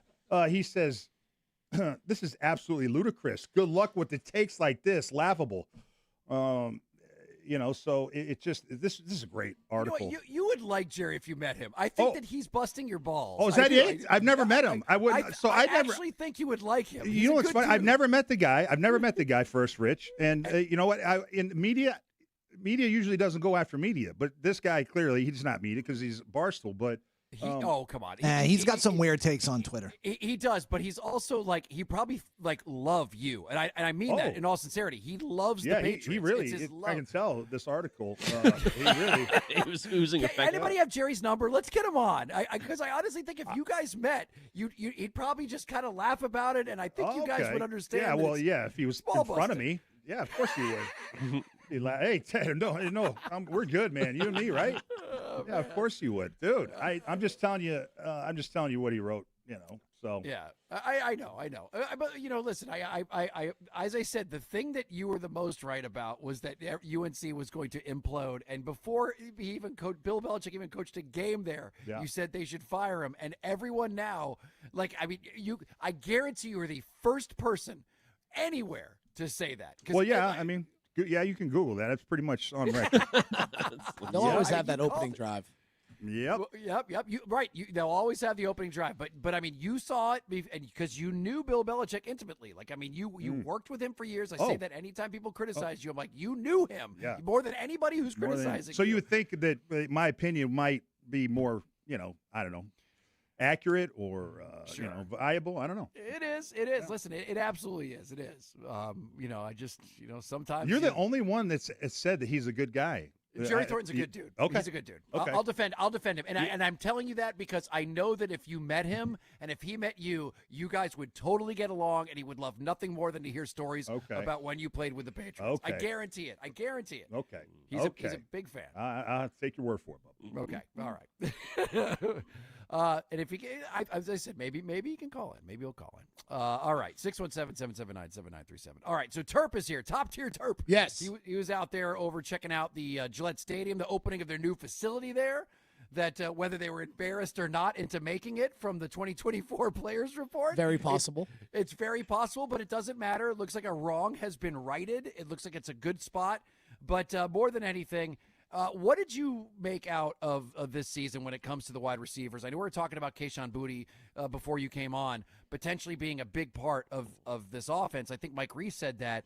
And Ted and I were talking about how, everything you're hearing is that he has done everything he can to be on this team. Yeah, the first team reps have certainly started to dwindle for Kayshon Boutte as opposed to what they were earlier in the training camp period here. But one of the biggest takeaways from yesterday with Drake May is he completed passes to 10 different receivers in 11-on-11 work. So if he's able to spread the ball around like that, I don't think that's sustainable in the regular season. Obviously, there's not as many snaps to go around, so that's not going to happen. Yeah. But one of the biggest takeaways from this is they found ways, at least early on, maybe not as much as recently, to get both AJ Brown and Kayshon Boutte on the field together. And if they can do that, I think there is a pathway for both of them to be able to contribute. And AJ Brown also working out of the slot, which would open that up as well. By the way, this is a really cool quote that I just saw that was Stiz, I think, just texted it to us. And it's about, Drake May has been talking to the press today. You want me to play it? Yeah. Do you have it, Stiz? Yeah, I think this is Ted, I want to get your opinion on what you think of Drake May saying this about. This is about his wide receiver room and how to keep everybody happy in the wide receiver room. Do you have it, Stiz? There you go. Nobody really tries to complain when you win games, and I think nobody's really that prideful in this sport about personal stats or achievements when we're winning games. So that's our job as a team, and come together and try to win games. So I think that's the biggest thing that coach is preaching, and we're trying to be second voices of him and knowing that protect the football team and do things the right way. But no, I think my job isn't to try to make everybody happy. I think my job is to have the offense move up and down the field and score points. Yeah. Dude. So I like Eagles that. fans are losing their mind over this tweet right now. How do you like that, Ted? You know how I like this? I'm sitting here. I'm Andy Dufresne on the roof, man, with that little smile. I'm the cat that they take care of. I think the Patriots have the best quarterback for the next 15 years. I think he gets it. I love the success he had last year because it's really, I think, catapulted his confidence in the way he talks. He talks like he's a 10-year vet. Yeah. But he can talk like that now more comfortably because of the success he had last year. He doesn't want to be handed anything. After what he did last year, getting this team to the Super Bowl, he's earned that respect. He knows it, and so he can confidently talk like a franchise quarterback would talk. There's also a lot of talk about him and using his voice in the huddle, where he's very much in command of the huddle, not even just calling the plays, like just being a leader in the huddle, getting everyone ready. And this dates back to even before OTAs when they were doing the voluntary stuff at the facility. He's been really vocal. That's been what everyone said. All of his teammates, all the new guys have been blown away. He didn't think by how vocal he is. He wasn't vocal last year as much because he didn't feel like he earned the right to be vocal. Right. Right?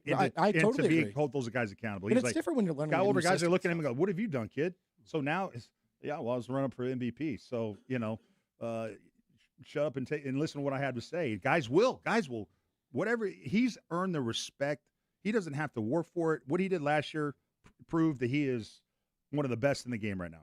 Terp, you mentioned the huddle. How often were you able to see this no huddle that they've been doing, like trying to get super fast? Different tempos. What was the up tempo? What was that? It was tough to judge yesterday at the joint practice just because they kept subbing people out with all the different repetitions going through. There's not obviously a lot, so they are huddling up just to kind of. They're not going to really probably do that in those practices either. But they did it during the 2-minute, which obviously you expect. 2-minute. They're not going to huddle up in a 2-minute drill. But just because I think mixing in people for different reps and all that, I think that played into the reason they were huddling up because they were mixing and matching receivers and whatnot. So we haven't really gotten a ton of it, but when they've done some team stuff against each other, then you definitely see it. Sweet Lord, do you remember when the Patriots pulled that out? Was it about 2007 or 2008 when they did that no huddle thing? They brought in what's his name from Oregon, and it was just the fast. Yeah. Or they didn't bring him. They ripped off his his system, and it was just unfair.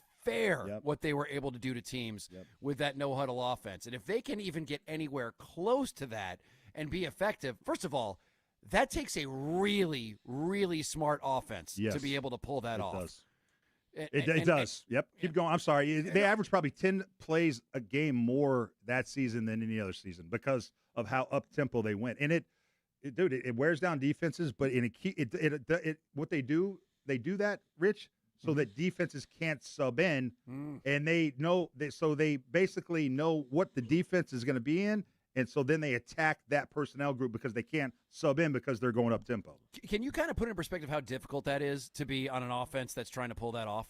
Oh, it's brutal. I mean, you got to be in really good condition, but it's hard on the defense because the pass rush gets non-existent. They have you whenever you go up tempo type offense, it's the D linemen that suffer the most. They have nothing in their legs. And so the offensive line, they're basically blocking guys that take 2 steps and jump. So you have more time, and the DBs are getting, it's just, and you can't match up like you want because you can't sub because then they'll snap the ball, right? So it puts the defense in a huge bind, but you got to have a very smart quarterback and offensive and receivers to pull that off. Yeah, and everyone's got to be on the same page. I mean, the chance for error or offsides or being lined up wrong is through the roof. Yep. So everybody's got to play almost perfect football in order to be able to pull that off. Yep. And that's why when I heard that the Patriots were doing that here at camp, I was thinking to myself, oh my God, if they are able to pull that off with a quarterback like Drake May, look out, because teams have tried it and some have been able to do it, but I've never seen anything like that Patriots team that first did it in like 2008. I think it was. Can I ask Turb one quick question before I step aside? Just what types of plays for Drake May? Are you seeing him doing a lot of boots? Using his athleticism at all out of the pocket? Have you seen any of that? Yeah, that was one of the plays of the day yesterday. It was a bootleg to actually Eli Raridan, who has been repping in with the ones. Like, he's biting into a little bit of Hunter Henry snaps. And I think that's obviously because they know what Hunter Henry is, right? He's entering his sixth season here. Like, he knows the system. He can flash in the passing game, man. Oh, for sure. Yeah. He actually had a nice catch in the back of the red zone yesterday. Probably a poorly thrown ball by Tommy DeVito, went up over a defender to haul it in. Like, he looks really good, and a lot sooner than I thought he would have. Yeah, it's been wild to watch these guys and just to see reports on what they've been able to pull off. All I know is we're getting a lot of Tommy Cutlets tomorrow, a lot of Tommy Two Chains. There we go. Apparently, there's no chance Drake's playing, right? There's no chance at all. That's why you have the joint practices. It's the same thing in just a controlled, still competitive environment. Like, I think those are more valuable than ever now. Has DeVito's fiance shown up at practice and put her fingers through the hair at all, or is he staying out of the? Not quite yet. danger Maybe zone? his agent will. That guy's always around. Yeah. Sean Stellato. Sean Stellato. He's Italian, by the way. I don't know if. Oh yeah, really? I wouldn't have guessed. That's at least what I've heard. All right, top tier Terp, great stuff. Thanks for rushing in to come down. Of course, sorry for my tardiness. Oh no, it's no problem at all. All right, Chad Tracy joins us. 2 minutes. We'll be right back, and Chad Tracy will be with us next.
Here's what's in our feed.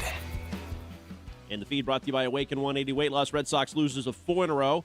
Game 3 in Toronto tonight, 7:07 first pitch across the Shaw's and Star Market. WEEI Red Sox Radio Network. Shaw's, proud to be local since 1860. Solid debut for Adley Rutschman behind the plate. Singled 2 walks. He did, however, make the final out of the ballgame. Spoke with reporters in Toronto afterward. I think just with the little break in between and kind of having to be able to really understand the pitchers a little bit better these last couple days.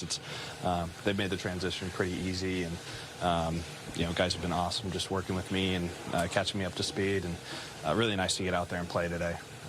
And the guys have a ton of energy. They're rolling, and nice to be out there. Summer is the easiest season for weight loss. Warm weather, lighter meals, being outside, your body is primed to succeed. Awaken 180 has your game plan. Reach your goal this summer with Awaken 180, the official weight loss program of summer. I'm Ken Laird, and that's what's the feed at WEEI.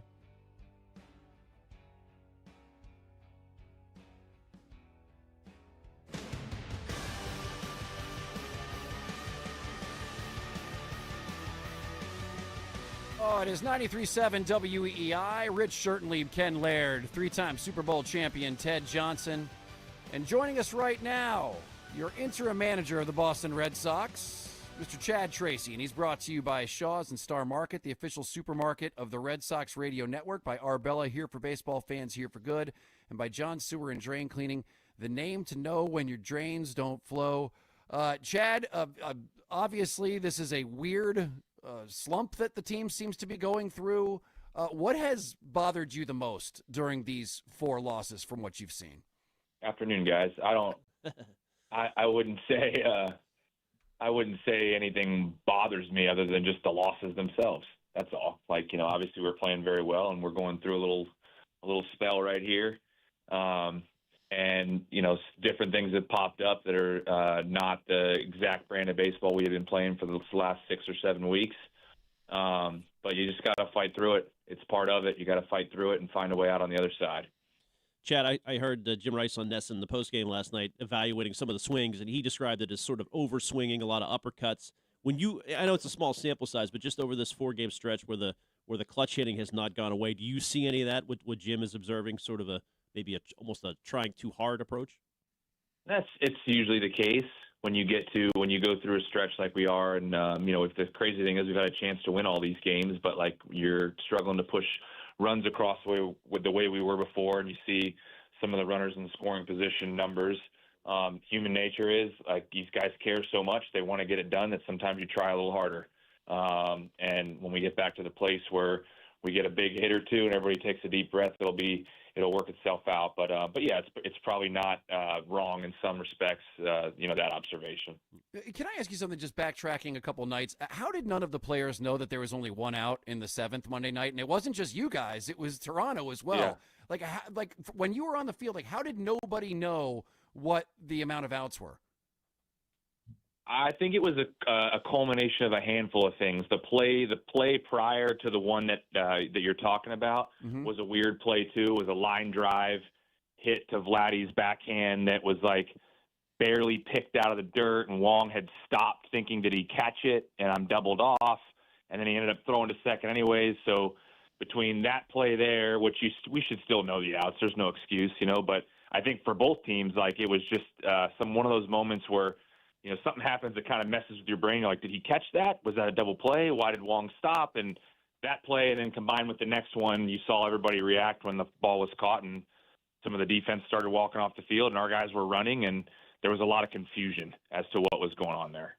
Chad, with the new lineup construction with Rutschman in there, how will that evolve over the last month and a half? And for instance, do you need a leadoff hitter sort of locked in by the postseason? Or are you going to experiment a little bit with things? I think it depends, how we're going. I think right now when you look at it, and as we were looking at that, how well Massa has swung the bat over this stretch, that if you fire him in the leadoff spot and his ability to take walks and get on base and drive the ball, that it stacks quite a few good hitters up there at the top of the lineup. And then, with the Sogi or Siegler combo with how we're constructed right now in the 9-hole, both of whom can put the ball in play and get on base and flip the lineup in the 9-hole and get it flipped back to the top. It looks on paper at least like a really good construction, and with our roster the way it is right now, I don't see it changing much, particularly against right-handed pitching. When there's a lefty in there, you might want to get Eli involved and Jam involved, but against right-handed pitching, it seems like the most logical thing to do. We're talking to Chad Tracy, and Chad, Wilson Contreras plays as hard as anybody in your clubhouse. All season he's been doing that, and that's why last week doesn't really add up to me. There was the play where he didn't run one out. and the stuff that Sean McAdam reported about Wilson angrily refusing to speak with the media. I'm not trying to bury him. I just want to know if he's all right. Oh, no, he's okay. I just think there's a lot going on with him, you guys. Like, I mean, you got to keep in mind, a couple of weeks ago, 2-3 weeks ago, whatever it was, he slams the ball off his foot. So he gets through that. He gets hit in the head in L.A. He gets through that, has to take a couple days. Then he gets sick. And in the midst of some of the stuff that, came out about, Wilson doesn't want, it's like this guy, at the end of some of those games, I'm pretty sure all he wanted to do was take a shower and go home and get in bed. He came back to us for those last 2 games and played. But certainly coming off of what he was coming off of was not necessarily at 100% physically. He's gone through a lot, bumps, bruises. The guy posts, he plays, and if he's banged up. So I think I'm glad you let it off the way you did. That, I don't know if you can make a case for anybody that plays as hard as the game as he does.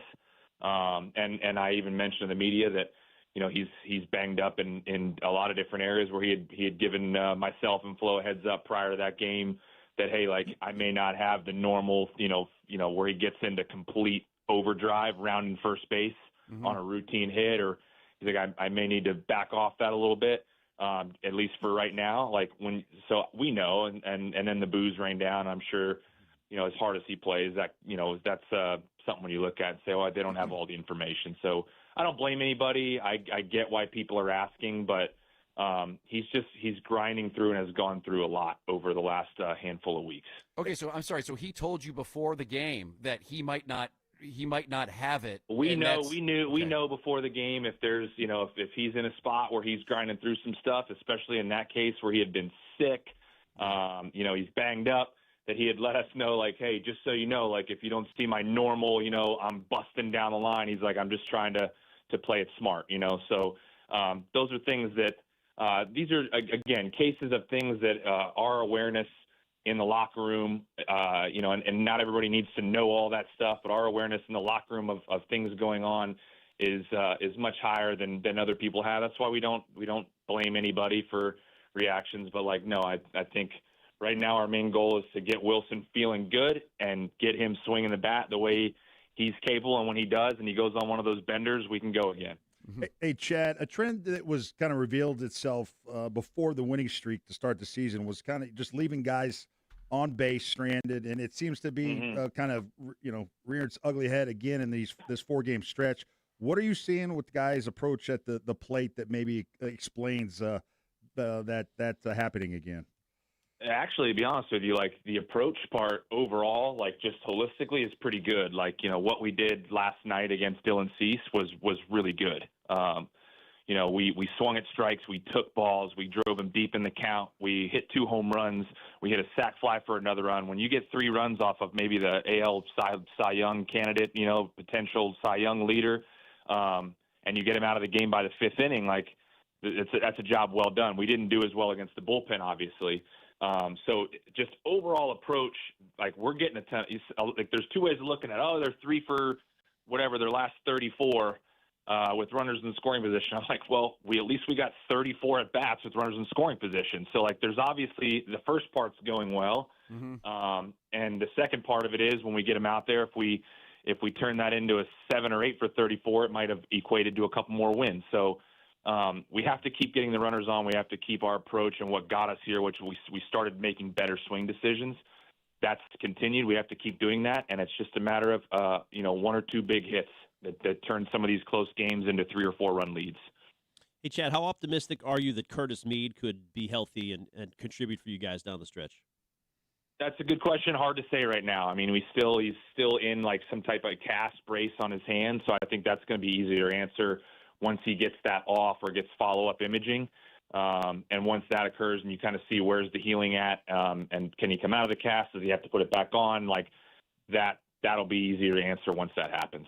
We got some good news from you yesterday, though, on Roman Anthony. Can you kind of tell us where he's at? And because he seemed to go from 0 to 60 on not being able to hold a bat, and all of a sudden he's hitting fastballs now. Is that right?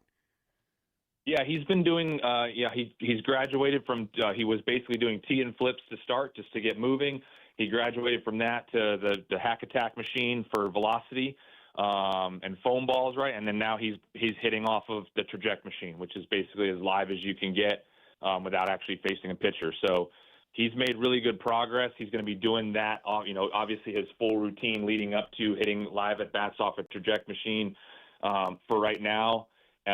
See and make sure how that hand feels, and then we'll kind of reassess as we get into this weekend and early next week and see where we're at. But he has made quick progress here in the last 10 days or so. I'm an idiot when it comes to are those with real baseballs? Because you mentioned he was using foam balls before. The traject machine is that baseballs? And if so, how fast there's are these baseball, pitches? and there's baseball work in there too. It's just sometimes when you're going to take a high volume of swings, foam balls lessens the load.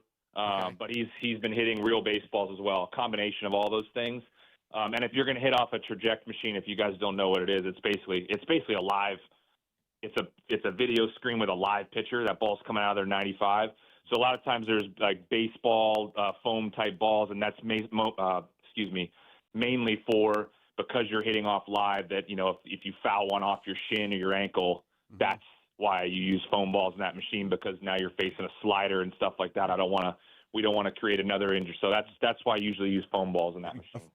A foam ball can go 95 miles an hour, huh? I just think Well, it's like I'd say maybe it's not a foam. Maybe it's like a soft baseball. Okay. Maybe that's a better term. I don't know how to properly say it, but there's weight to it.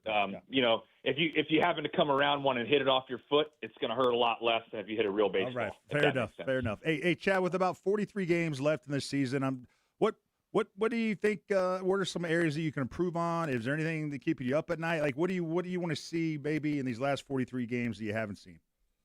That's a good question. I think you guys see it. Like, I think it was very obvious for 7 weeks or whatever it was, the brand of baseball we played, and it's pretty obvious in these last 4 days. We have been a touch sloppier on defense. Like, that's one. We've made a couple of base running miscues. That's one. We're still doing really well as far as approach and getting base runners, but the clutch hitting, and that one tends to come on its own, and when it does, it tends to turn pretty quickly.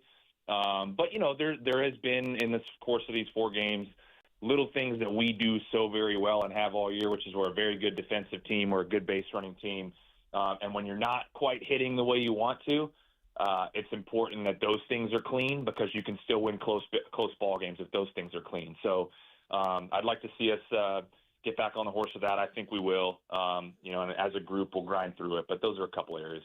All right, Chad Tracy, I didn't want to address this, but I think it's our job as journalists to say this. There was an extremely credible post on social media that went viral, posted by a gentleman whose name I believe is CyberBob420, and he said, I guarantee the Red Sox have some MIT grad working for them in a back room that cracked the code on intercepting the radio frequency of PitchCom and has the access to keys to decipher each pitch. I legitimately don't remember a single Boston hitter chasing a breaking ball the whole series. I'm going to comb through the StatCast data on O-swing percentage, barrel percentage, etc. from start of the streak compared to prior to the streak. I'm fairly certain there's going to be some crazy differences. So, Chad, comment. We need the answers on this. Cyber Bob, man. He's very credible.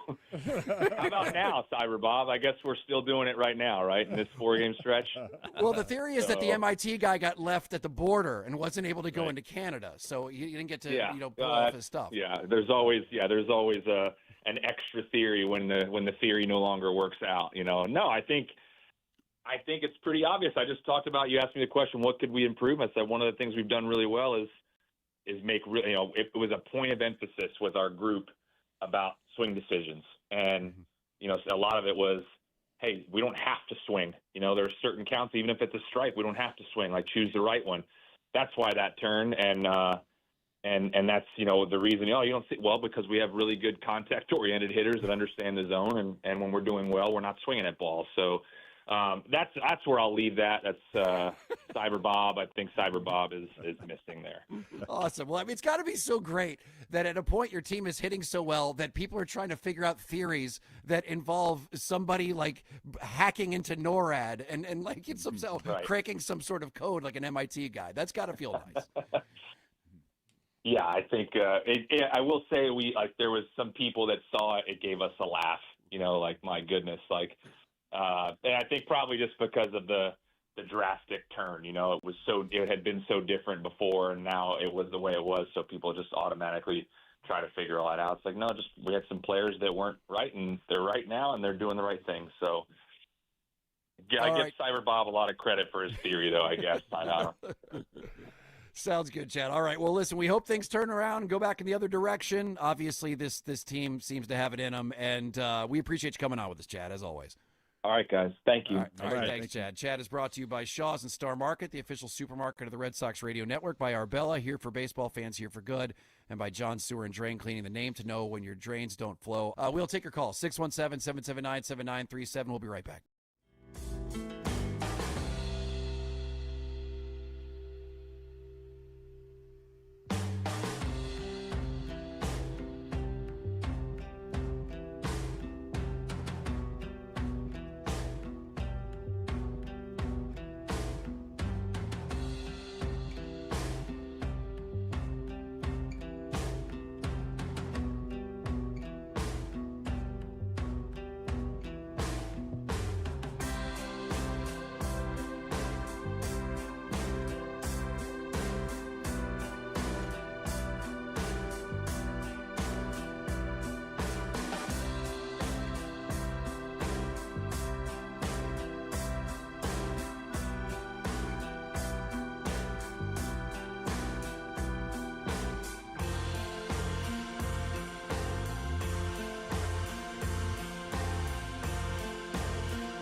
It is 93.7 WEEI. Rich Shirtleib, Ken Laird, Ted Johnson, and you can call us at 617-779-7937. You still have a minute or two to leave us a message on the old Odyssey app.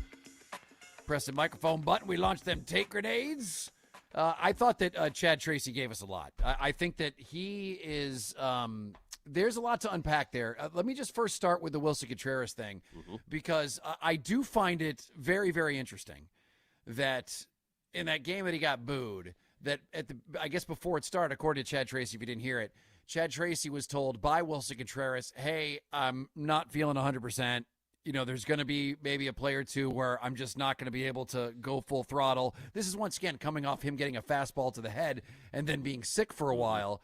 And obviously it put Wilson in a bad spot where he ended up getting booed. If that was the case where he was like super sick or felt off and just couldn't do that, then it's obviously unfair to Wilson to have him out there. Now, the question is, was that a bad decision by Chad Tracy to put him out there, or was that a team leader like that everyone calls Wilson Contreras saying, I may not be 100%, but damn it, I'm going to get out there and I'm going to play anyway, and there's nothing you can do to stop me? And that's the only follow-up that I wish I would have asked. Like, was this a you decision, or was that Wilson Contreras refusing to come out of the game? Either way, it's looking back on it, it's not good.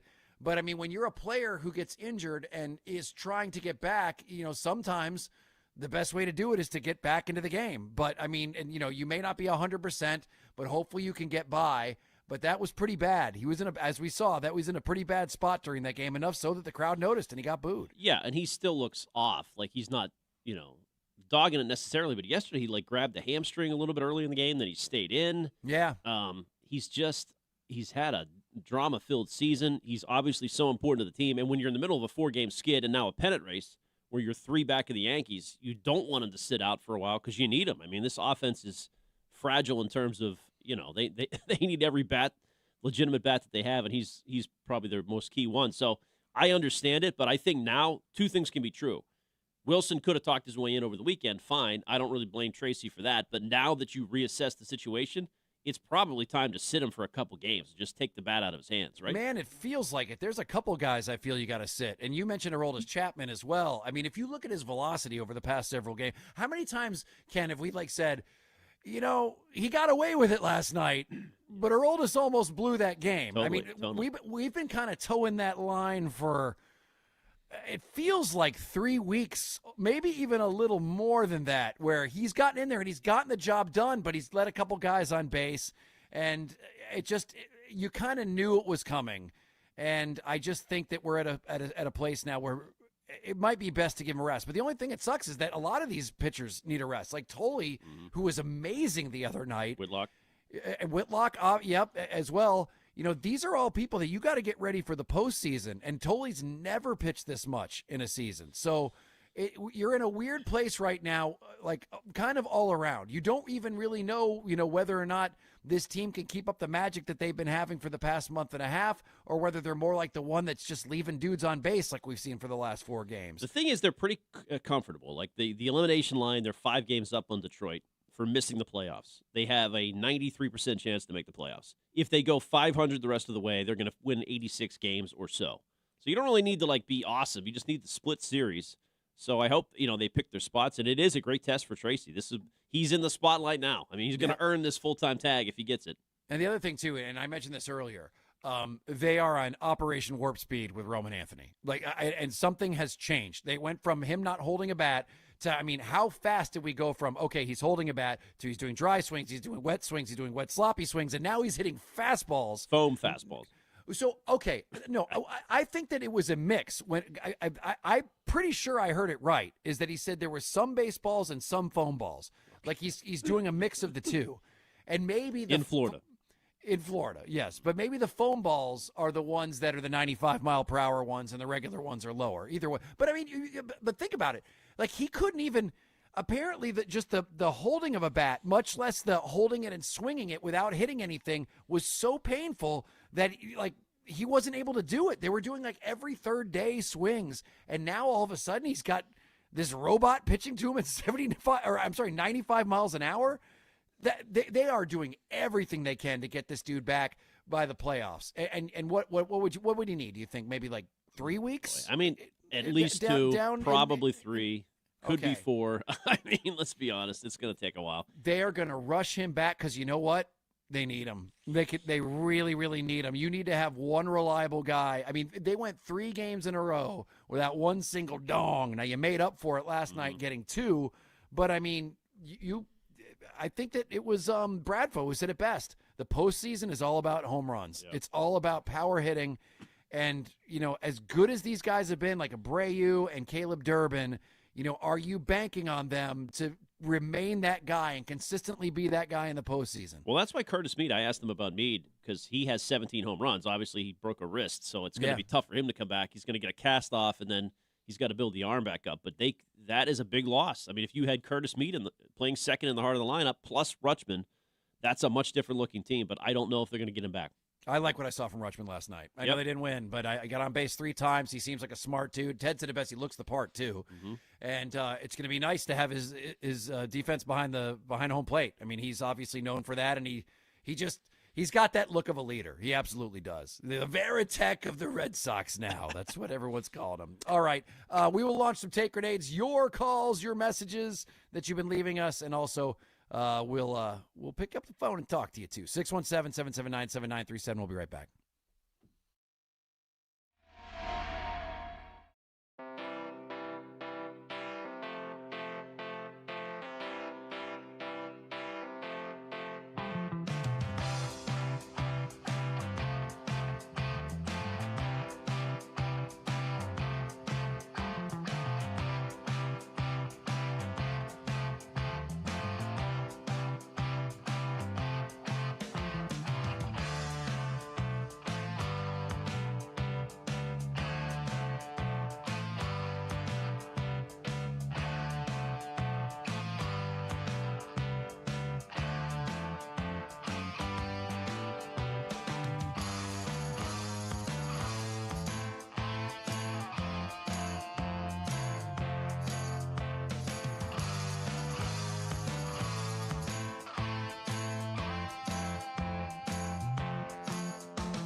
It is 93.7 WEEI. Rich Certainly, Ken Laird, Ted Johnson.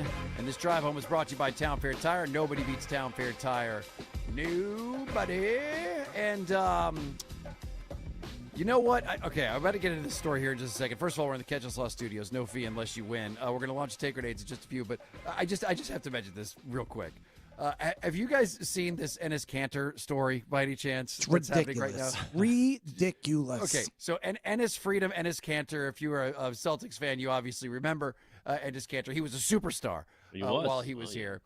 So he is one of these guys now that's trying to just like show Mr. Captain Controversy because he is said he's found a loophole in the WNBA in which he's one of these guys that's like trans, yeah. So he's doing this thing where he's like, I'm now turning into a trans woman so I can be in the WNBA.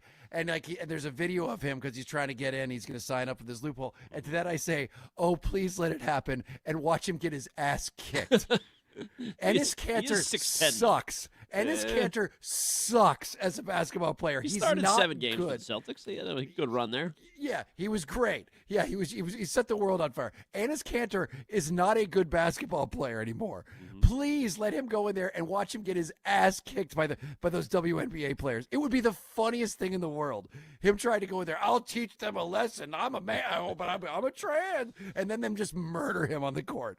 That would be just the greatest thing to happen. So to that I say, you know what, Enes Freedom or whatever your name, go do it. Please have the time of your life and just get humiliated as these girls crush you when you get out there. Can I just say too, like he's making a controversy or like out of nothing. A trans player has never played in the NBA in 30 years. I don't even care because it's for some reason Making that's a a point, word that yeah. makes people go, oh my God, trans. It's like, I mean, I've never met more snowflakey people in my entire life. Let him do it. It will be so because he sucks and he'll get killed. Like the WNBA players are really freaking good. Oh, I would love more than anything for her to do that. Be like, oh, watch this. I'm going to dominate and just get crushed. Because that was what happened. He stinks. He's not good. Oh, and his freedom. So yes, please, by all means, I support you in your journey, in your transition or whatever you're trying to do. Yes. Because that will be great television. All right, let's launch them take grenades, shall we? Incoming! Oh, yes. Was a Ted grenade today. Oh, my God. Ted was on fire. There's nothing more than I love when that we get a text earlier on in the, like before the show starts, Ken, on our little chain that we've got. Yeah. And he's like, I need a few minutes. You're like, oh. Agited. There we go. Agited. Love, love, love it. By the way, this break brought to you by Cars for Kids. Easiest way to get rid of your old car. Donate your car today. And it can be picked up tomorrow. Donate now at cars4kids.com. That's cars with a K. All right, Stiz, you've been leaving messages all day on our Odyssey app. Pressing that microphone button, and here we will unload them as a take grenade pull. Not 1, not 2, not 3, but 4 straight losses. For you, Rich, I think we're talking a little prematurely about taking the interim tag off Chad Tracy's title. I think we should put that one back into the holster to see if they even make the playoffs. What a bunch of bums. I think we're looking at a streak that's more like the team that we've seen for most of the season. Easy. The panic. Jeez, the ship is sinking talk. Now, I got to say this, though, on the text line. The fact that you didn't ask about the interim tag, I think people were expecting it. They were now give us what we come to expect from Rich, and no question today. I was expecting. I was sitting back here. I'm like, oh, I can't wait. I can't wait. If anything, baby, I'm unpredictable. Come on, let's go. No, thoughtfully non-rhythmic, as Mike Tomlin would say. Yes, I was definitely non-rhythmic. No question. No, I wasn't going to ask him after a. But Rich has seen the light. He's using his eyes. Ken's overly optimistic. I don't like it. I'm not overly optimistic. They won 32 out of 37. They've had a 4-game losing streak. They're in good shape. They're in solid shape. They do need to catch the Yankees, though. I think that's important. You don't want to fall too far behind. If you're going to play them in a wild card series, it should be at Fenway this year. That would be improvement. I think it's taking your foot off the gas. I think you got to test the psychology of this team. And you got to find out whether or not they're mentally tough enough to play hard in August when you know you're in the playoffs. When you have, as you said, a 93% chance. It just happens. Ted told the story about how, they got their ass kicked after clinching the playoffs. And in halftime, Parcells comes in and just shakes his head. And they went out there and they ended up winning it.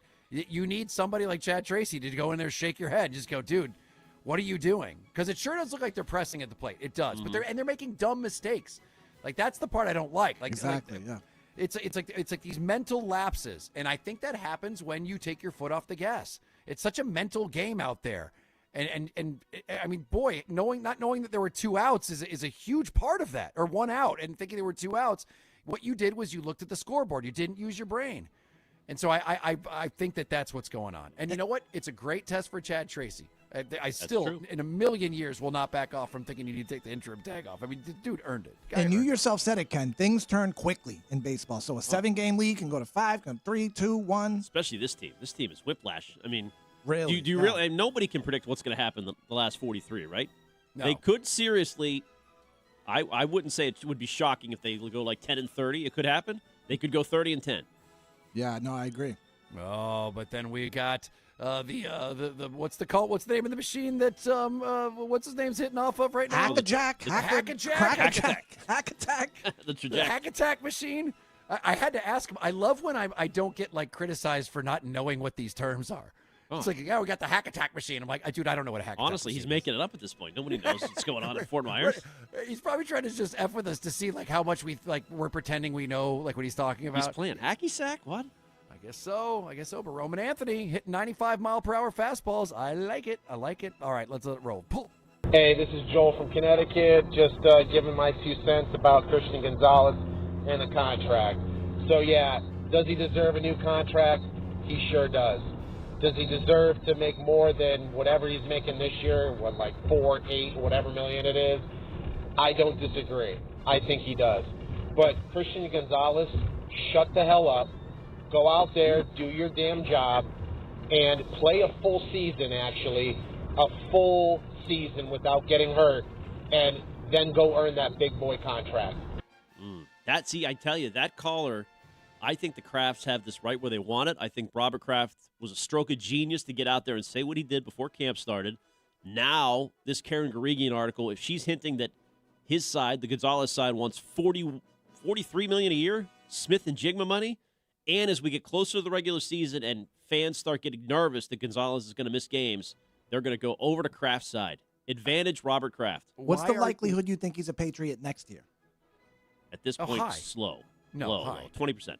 That he's a Patriot next year? Yeah. I mean, he's got 2 years left on the deal. He'll play this year without a contract, and then they'll trade him. He's getting a deal. He's going to get a deal before the season starts. What This if is the he's? game. But what if he I'll put a doesn't bet on budge, that. Rich? Like if he's like, I He's want gonna 40, budge. and I'm He's not gonna budging. budge.